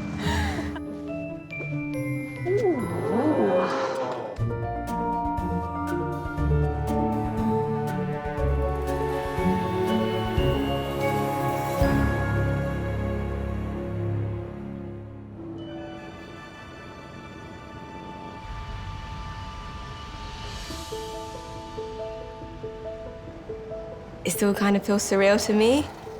I literally have to convince myself that I actually did win. The Sky Arts Portrait Artist of the Year for 2018 is Meera Syal. Frank said Samira's name, and it was just weird. It was the weirdest experience. But just obviously super happy for Samira, and I think she deserved it. I wasn't there on the day. I was about 3,000 miles away. I was very excited. I was screaming on the other side of the phone. I love her paintings because she's my daughter, but I do love them as well because I think her paintings are beautiful.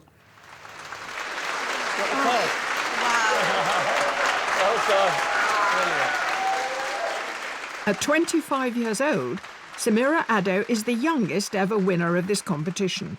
She's also the first amateur and the first female portrait artist to win the prestigious prize.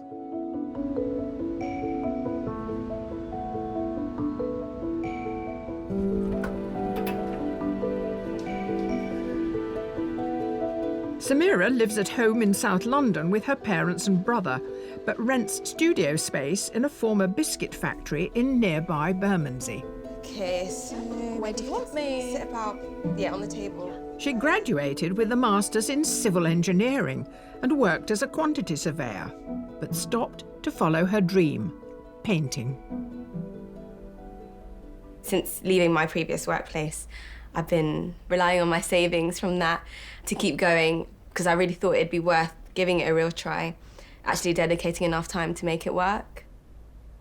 I've been spending the majority of my time doing some sketches, developing my painting, trying new things, scrapping things, making things that I didn't think I would be able to make. I always remember when we used to sit in class, you always drawing, and I remember going, she's going to be an artist. Really? 100%. Meera usually works from photographs, not life. So, needing the practice for her commission portrait, she's asked a good friend since school days, Amina, to come and sit for her. Perfect. For the way I paint, freedom is really important because it can help me develop the proportions, but at the same time keep it quite free and creative. I'm trying to consider what colours to use. I'm thinking to pick out maybe the pink in your top. I tend to avoid flesh tones in my colour palette because I think it's quite restraining, for my style anyway. And most of the time, the colour inspiration comes from the expression. In terms of your face, I'm not sure whether I'm going to go down the pink road, the green road. I don't know yet. Meera's about to head to Merseyside in the northwest of England for her prize portrait commission. Her challenge is to paint award-winning English-Canadian actress Kim Cattrall, who's featured in numerous theatre productions, film and television series. She's most renowned for playing the liberated character Samantha Jones in Sex and the City. Well, I'm not sure how Kim's going to feel about possibly having maybe a purple face or something, but I don't even know. I'm not really sure where I'm going to take it yet. It's really good that she's an actress, actually, because she can probably give me a lot to work with. So yeah, it's going to be fun. It's going to be interesting. If this portrait goes well, it could help Meera fulfill her dream of making a living from her art.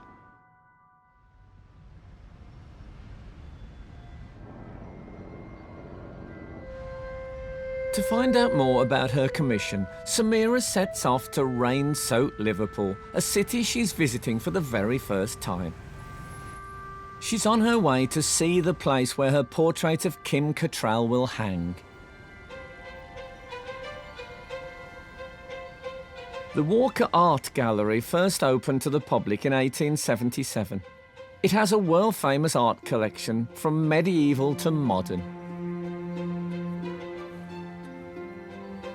Paintings on its walls include William Hogarth's portrait of actor David Garrick as Richard III, and this early self-portrait by Rembrandt.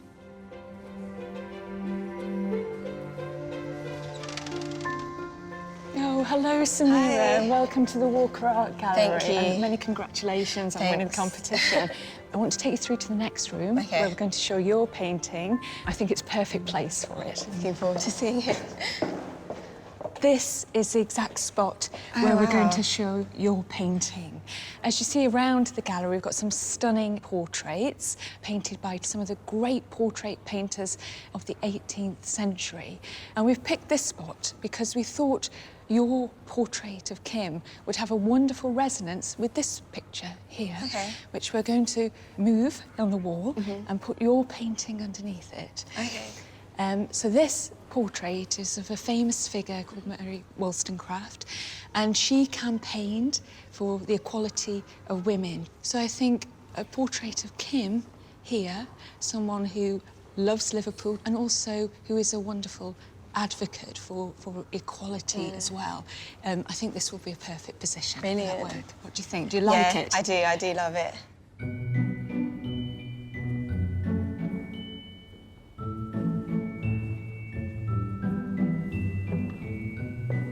When I came into the Walker Art Gallery this morning, I suddenly felt quite nervous.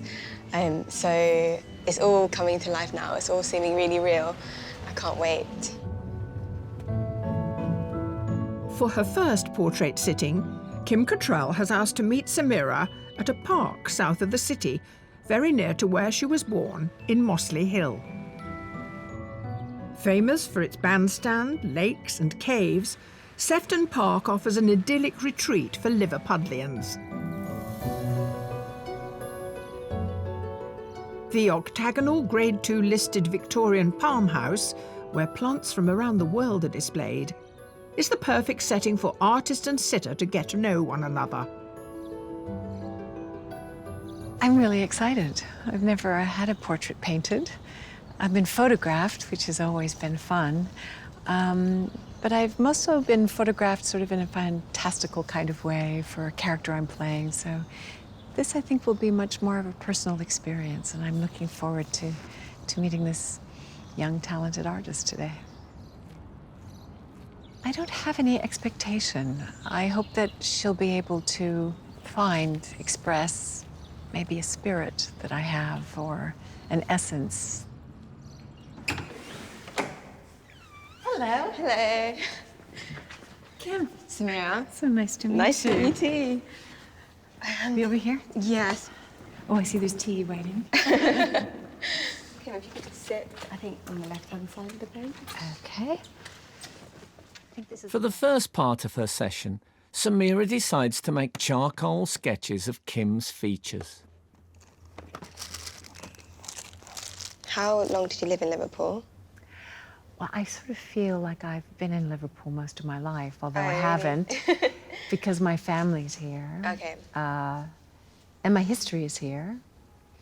And it's just a place where I guess my heart is. It's so much a part of my upbringing. And I remember my parents, who were very strict about bedtime, allowing us to stay up to watch the Beatles on the Ed Sullivan Show, which was unheard of. Oh, really? And it was only because they were 4 lads from Liverpool. No, I'm very proud to be part of the city. I think that it has such a vibrancy. You don't really have like any hints of the Liverpudlian accent. Is it Scouser accent? That's right, it is. Yeah. Scouts, yeah. Does it ever come out like unexpected times, or? I think sometimes if I'm really pissed off. Yeah, I was going to say that actually. Angry or agitated, I'll say, aye, which my dad used to say. I think that's quite a common thing actually for things like that to happen. Yes. What actually made you choose this place? This is where I used to come when I was a kid. There's a statue outside, which my cousins and I used to play on, the Peter Pan statue. Oh, really? Yeah. You used to, climb statues? Climb all over. You're not supposed to, but of course we did.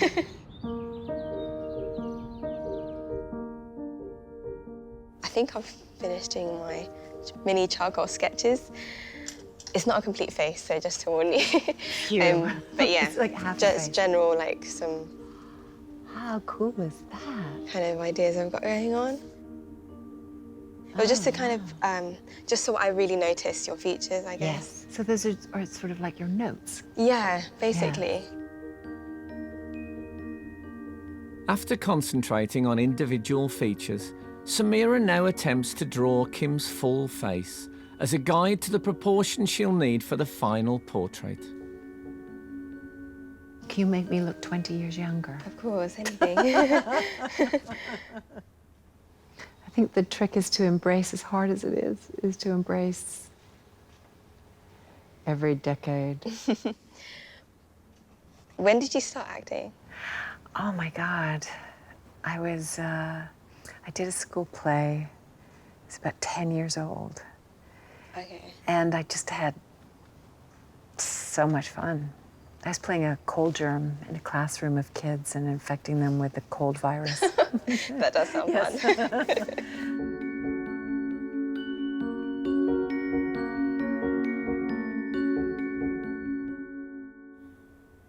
I think this might be enough for now. All right, sounds good. Well, it's only preliminary sketches, Of so... course. That's what I have so far. Wow, that's really fantastic. I'm glad you like it. Yeah. I'm glad it hasn't I scared like the you away. jawline in particular. Yeah, the first one's done. Yay! Well done. Thank you.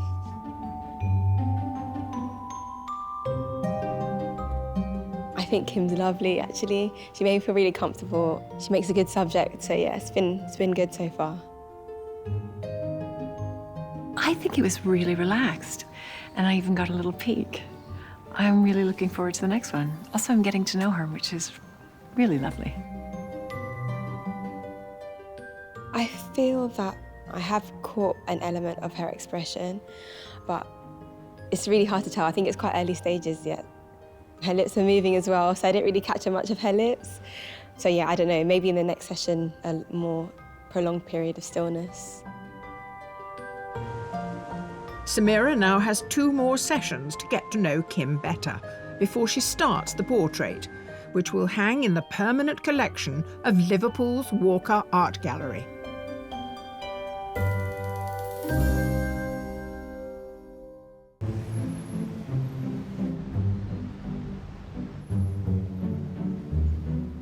Oh, this is another one from year 10. Okay.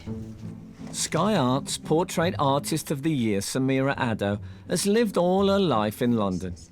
She isn't a trained artist, but art was always one of her favourite subjects at school. Mim, do you remember this? You did that? I think so. Wasn't that for the... I realised Meera was good at art at the age of about 3 or 4. Yeah, secondary school, yeah. I love this, you know.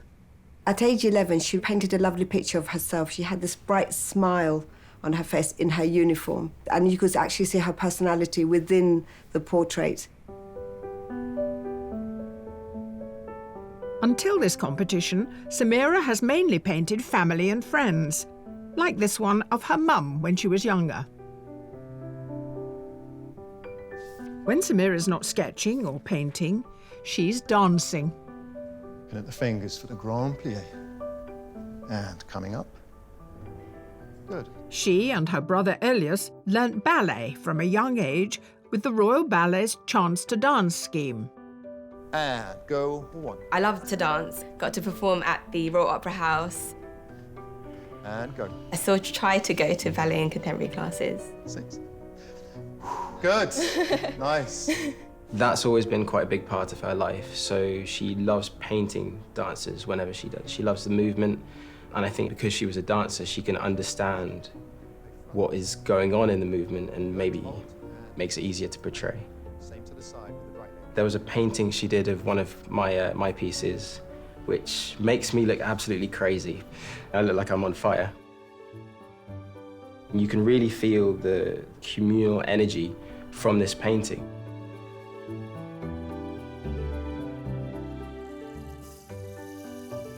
One of the portraits that I really like is of your Nana. This one here. Yeah. It's really beautiful. I called my nan up when I won. She was so happy. She's always been like supporting me in the art direction, buying all my paints and paintbrushes and always asking if there's something I needed. Hi, Nana. You okay? I'm fine, thank you. I wish you loads of luck with your portrait you're going to paint. Love you. Oh, I love you too.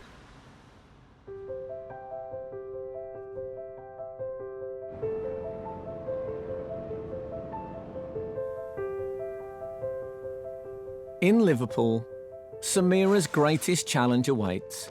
She needs to draw deeply on her intuitive way of painting and unusual use of colour in order to create a portrait worthy of the Walker Art Gallery. Hello. Hello. Nice to be back at the Liverpool Playhouse. Yeah, it's lovely to see you. Stomping ground. Isn't this a fantastic theatre? It's amazing. For the second session, her subject Kim Cattrall has suggested they meet at the very place where she enjoyed a successful run treading the boards in Shakespeare's Antony and Cleopatra. The Liverpool Playhouse is the oldest repertory theatre in England, nurturing the careers of a great many thespians, and it's the Liverpool home of classic drama. What kind of roles did you really like to play? Well, my favourite role is Cleopatra. Do you remember any of your lines from that play by any chance? Oh, yes, I do. You don't want to hear any. I do. Oh, God. I really do. Let me see. But before you start, actually, let me just get my charcoal. I'm thinking to maybe just sketch you whilst. Well, I'm thinking about one of these lines. There's a beautiful speech in the last scene.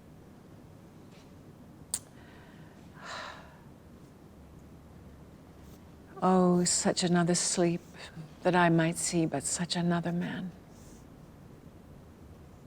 His face was as the heavens,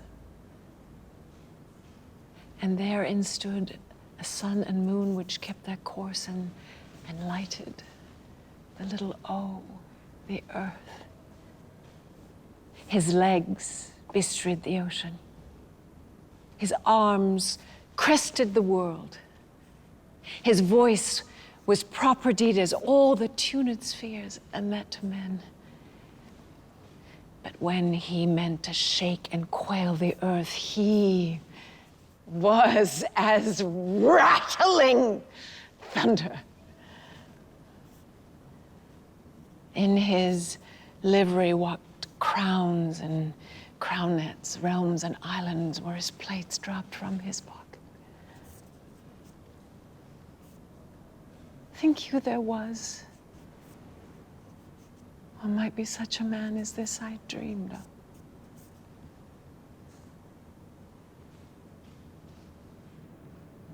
That was amazing. Wow. That was really, it really sucked me in, actually. I found it hard to sketch, as you do. But I was just getting the gist of it anyway. I was thinking maybe this time to take a photo. Okay. And work from the photo and from you. Okay. Could you rest your head on your arm like this?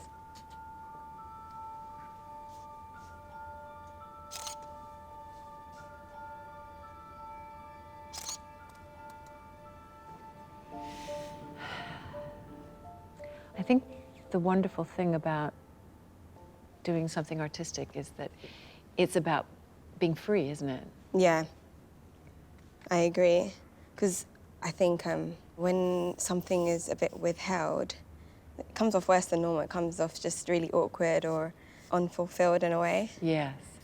I feel that's the same with dance as well. You kind of just have to let it all go, or else it's just going to look really wrong. Mm. After sketching Kim's likeness in charcoal, Semira moves on to her favourite medium, oil paint. And she's keen for the colour palette to reflect Kim's own preferences. What's your favourite colour? Interesting. Indigo blue is my favourite colour. Okay. Maybe I can have elements of blue in there somehow. Great. Great. Such a noble colour, that indigo blue. The theatre's blue as well. It is. That must be the reason you're drawn to it. I guess so.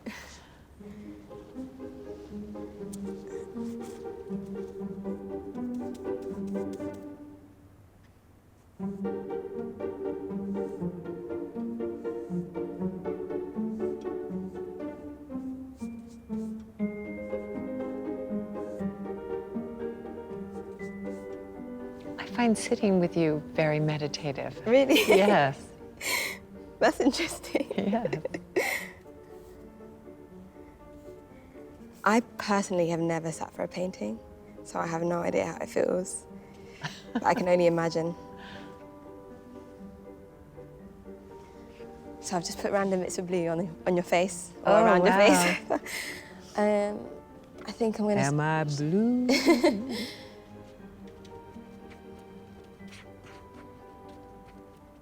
What is your method for memorizing lines?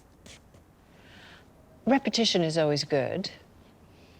It's hard to memorize something if you don't know what you're doing. If I have an objective in the scene and an action on the line, then it's easier for me to remember it because I'm actively doing something. But to just memorize something like we did in school at rote, I think is much harder.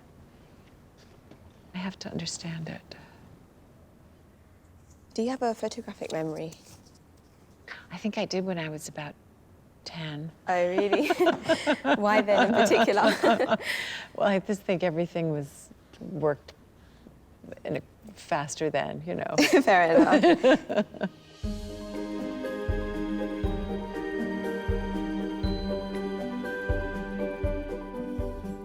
I'm just about done for today. Okay. Are you intrigued to see it? Definitely. So tell me where you were in process of the whole thing. So I'm kind of like marking the main shapes at the moment. Okay. So it's in the kind of chaotic stage, I think. Oh, sounds good. Okay. Wow. So different than yesterday from your sketches. It is. It is very different. Wow. I see my mum's cheekbones. That's good. Cheekbones are always good. Yes. I love the blue. Fantastic. Do you think it looks like you? Yes, I think the nose is different from mine. Okay. Today I saw, which was really exciting, I saw me. Just in the eyes especially, and the lips. So it feels like it's coming to life. I guess she didn't really know what to expect. She gave me some constructive criticism, which was good. But it was a work in progress, so it's expected, really. We talked about it specifically afterwards, that the nose sort of feels slightly broader than mine is. I think I have a kind of a tough nose to draw. But the lips, I think she's got the lips, and definitely the eyes. The ideas for the portrait are still a work in progress. I think I'm going to go for more of a natural Kim, but maybe with hints of her acting, or I'm not quite sure yet, but that's kind of the road that I'm going to go down, I think. Tonight brings the opportunity for Meera to see Kim take the limelight. At Liverpool's iconic Metropolitan Cathedral, Kim's discussing her work for a special charity event, and she's invited Meera along to be in the audience. There's a symmetry that you have with a character. I mean, I'm known for Samantha Jones on Sex and the City, mostly. And I love her. Thank you. And I felt that it was the story of all women, separated by 4 different characters who make up a woman. I got to have the most fun. Yeah, we noticed, I think. Yes, Yeah. So there was this incredible feeling of being a pioneer. Yeah. And giving voice to sort of a modern-day Aphrodite that was ultimately, you know, irresistibly satisfying and really broke open people's ideas of, first of all, women's sexuality, but about sex in general. Because when men started watching it, I felt, wow, we have arrived, you know. Kim was really well received tonight by her fellow Liverpudlians. I actually think this evening was really informative. I saw a different side to Kim tonight. She really owned the stage. After quite a long session today, I'm just going to have a bit of a break. I don't want to be too overwhelmed by any particular idea or thought process, and then start planning the next one as well.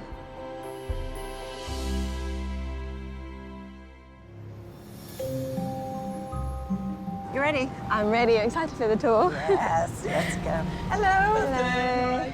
Today is Samira and Kim's last meeting before the unveiling, and they've agreed to forego a formal session. Off we go. Should have a good view from here. This is the Albert Dock. Samira's keen to know more about Kim's Liverpool. It's sort of a healthy mixture of then and now. And there's the Liver buildings, the mythical birds. The Liver birds, they don't exist.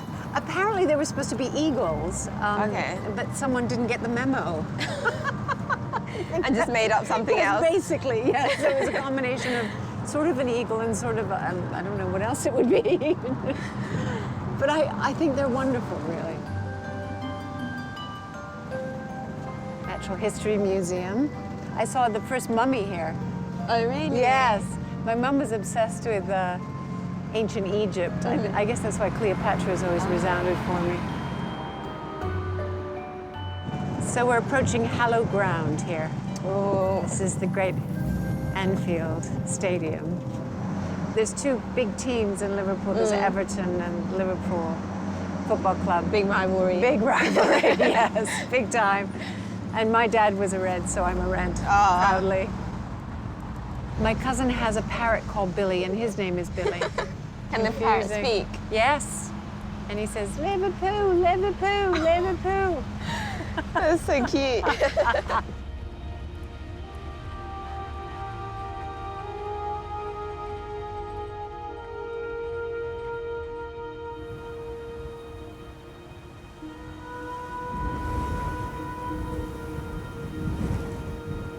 Journey's End is a couple of miles north of Liverpool.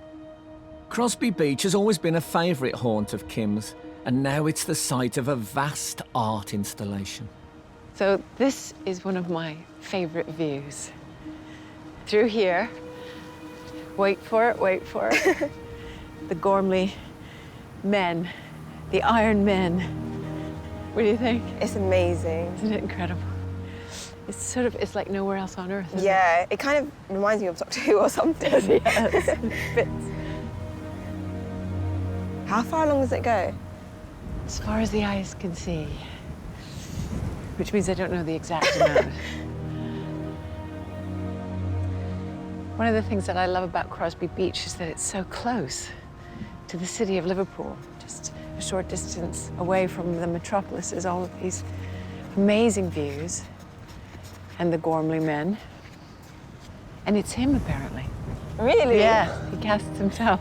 And how many casts himself did he do?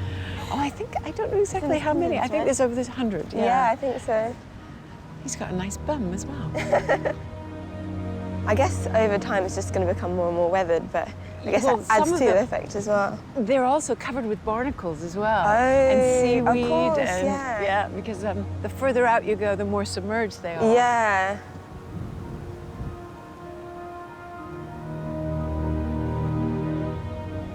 You can see the cranes over there as well. Oh, yeah. Again, it looks like something from another planet in a way. Just the You'd have fact thought, that Yes. And here he is. I'll take some photos, actually.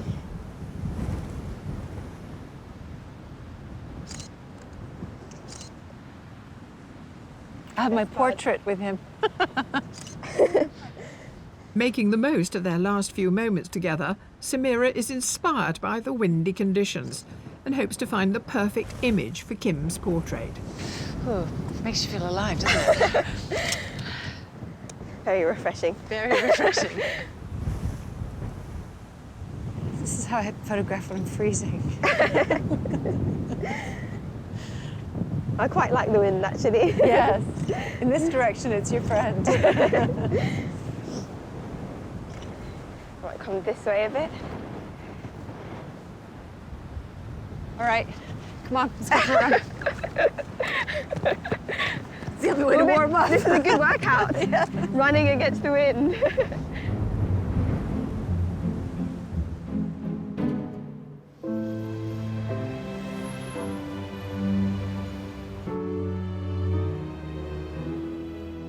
After 3 days in Liverpool getting to know Kim, Samira returns to her studio in South London to begin the commission. I'm very excited. I'm nervous because I actually don't know what my commission is even going to look like right now. I just can't wait for everyone to be able to see it and for me to actually finish the painting also. Surprisingly, Samira's preparation doesn't even start with a picture, but with words.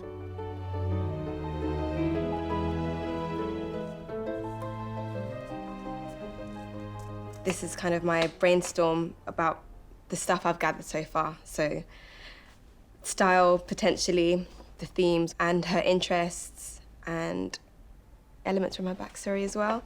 So yeah, that's kind of all informing my decision. It's going to help me select the photos as well and eventually get down to the one that I'm going to paint. I love this photo in particular of Kim because, first of all, I love the craziness of her hair. And I know one of the characteristics she described herself as was a free spirit. So I feel like that kind of incorporates that a bit. And I feel like she's looking quite confident in this picture as well. And I know she's all for, you know, women, female empowerment. So that's also kind of influencing my decision to pick this photo. Although I do love the other ones too. After much deliberation, Samira's picked the photo which she'll use for inspiration, and it's time to tackle the final painting.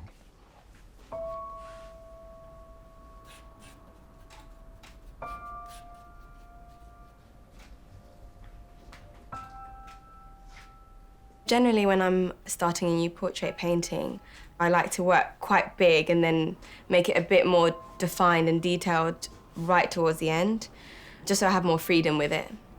And I can play about more with the colours and I'm not too constrained.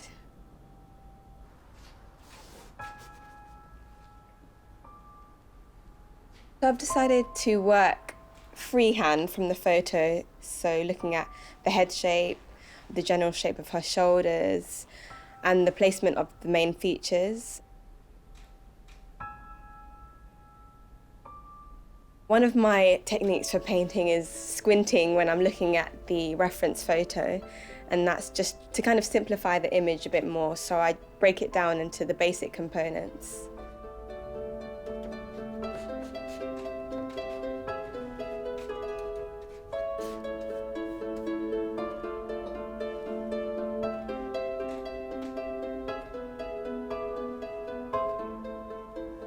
I'm blocking in the main dark areas of her face. And also I've done it in the darkest colour, so when I work on top of it, it's already there and it's obvious, and I can kind of just get lighter from there. So if I squint my eyes, I can really tell the overall shapes.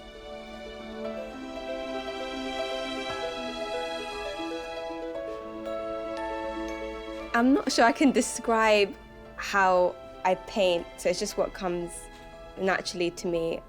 Is the freedom initially of the brushstrokes, and I guess it's born from how I feel most comfortable painting.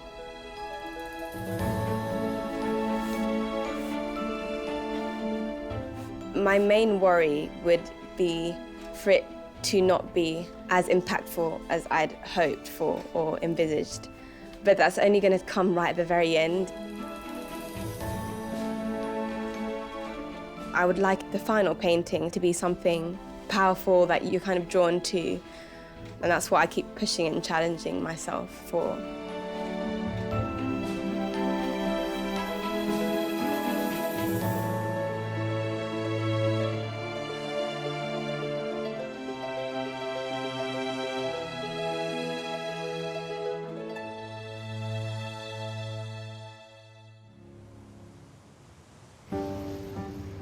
The time has finally arrived for the finished portrait to be unveiled at the Walker Art Gallery. It's the hottest ticket in Liverpool. After weeks in her studio, our winning artist Meera Syal is about to discover whether all the hard work has paid off. Tonight's probably one of the most important days of my life, and I really wanted all my family to be there. So I've convinced my grandma to come. I'm quite anxious to see what other people might think of my painting. Samira's subject, acclaimed actress Kim Cattrall, has travelled to this city where she was born, especially for the event. It's the first time she's had her portrait painted. Tonight I'm prepared and open for surprises. Sometimes the way you reflected isn't always necessarily who you are, but it might be a part of myself that she's captured that I'm not even completely aware of or comfortable with. So I welcome that. Hello. Now, I heard Kim Cattrall and Samira got on very well, and that's very nice for a portrait artist because you get to know your subject in depth. But I also have my doubts about this because the artist has made a new friend, and that responsibility then can sort of prevent them from making great art because they want to do good by the new friend and make a nice portrait. Already met my cousin Billy. Hi. And this is my partner Russ. Nice to see you. Nice to see you. The way that she paints with that kind of energy and confidence and enthusiasm, it's infectious. It makes me so excited to see it. Well, the moment's arrived, Kim. How do you feel? You excited? Oh, very much so. We're holding each other's hands. Her hands are freezing. Is it a hand-holding moment? Yes, I think so. I hope so. Yeah, okay. Oh, I like that. Okay. So this is the portrait of Kim Cattrall painted by our very much beloved portrait artist of the year, Samira Addo. Let's see it.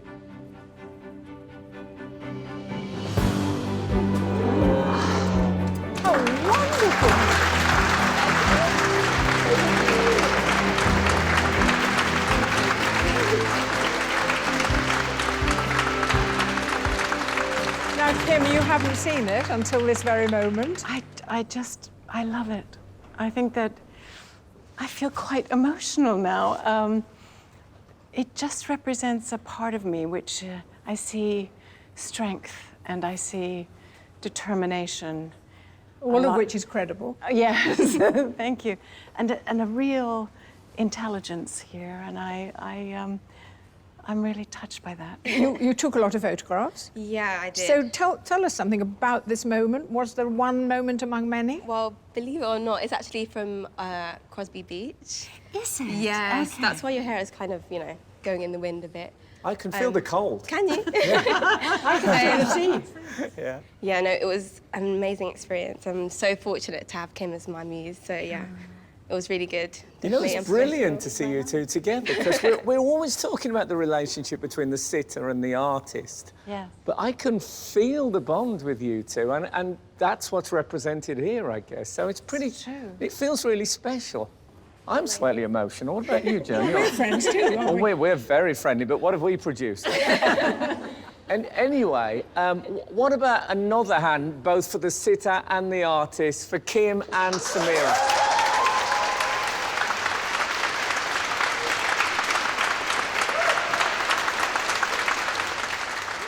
It's surprisingly simple.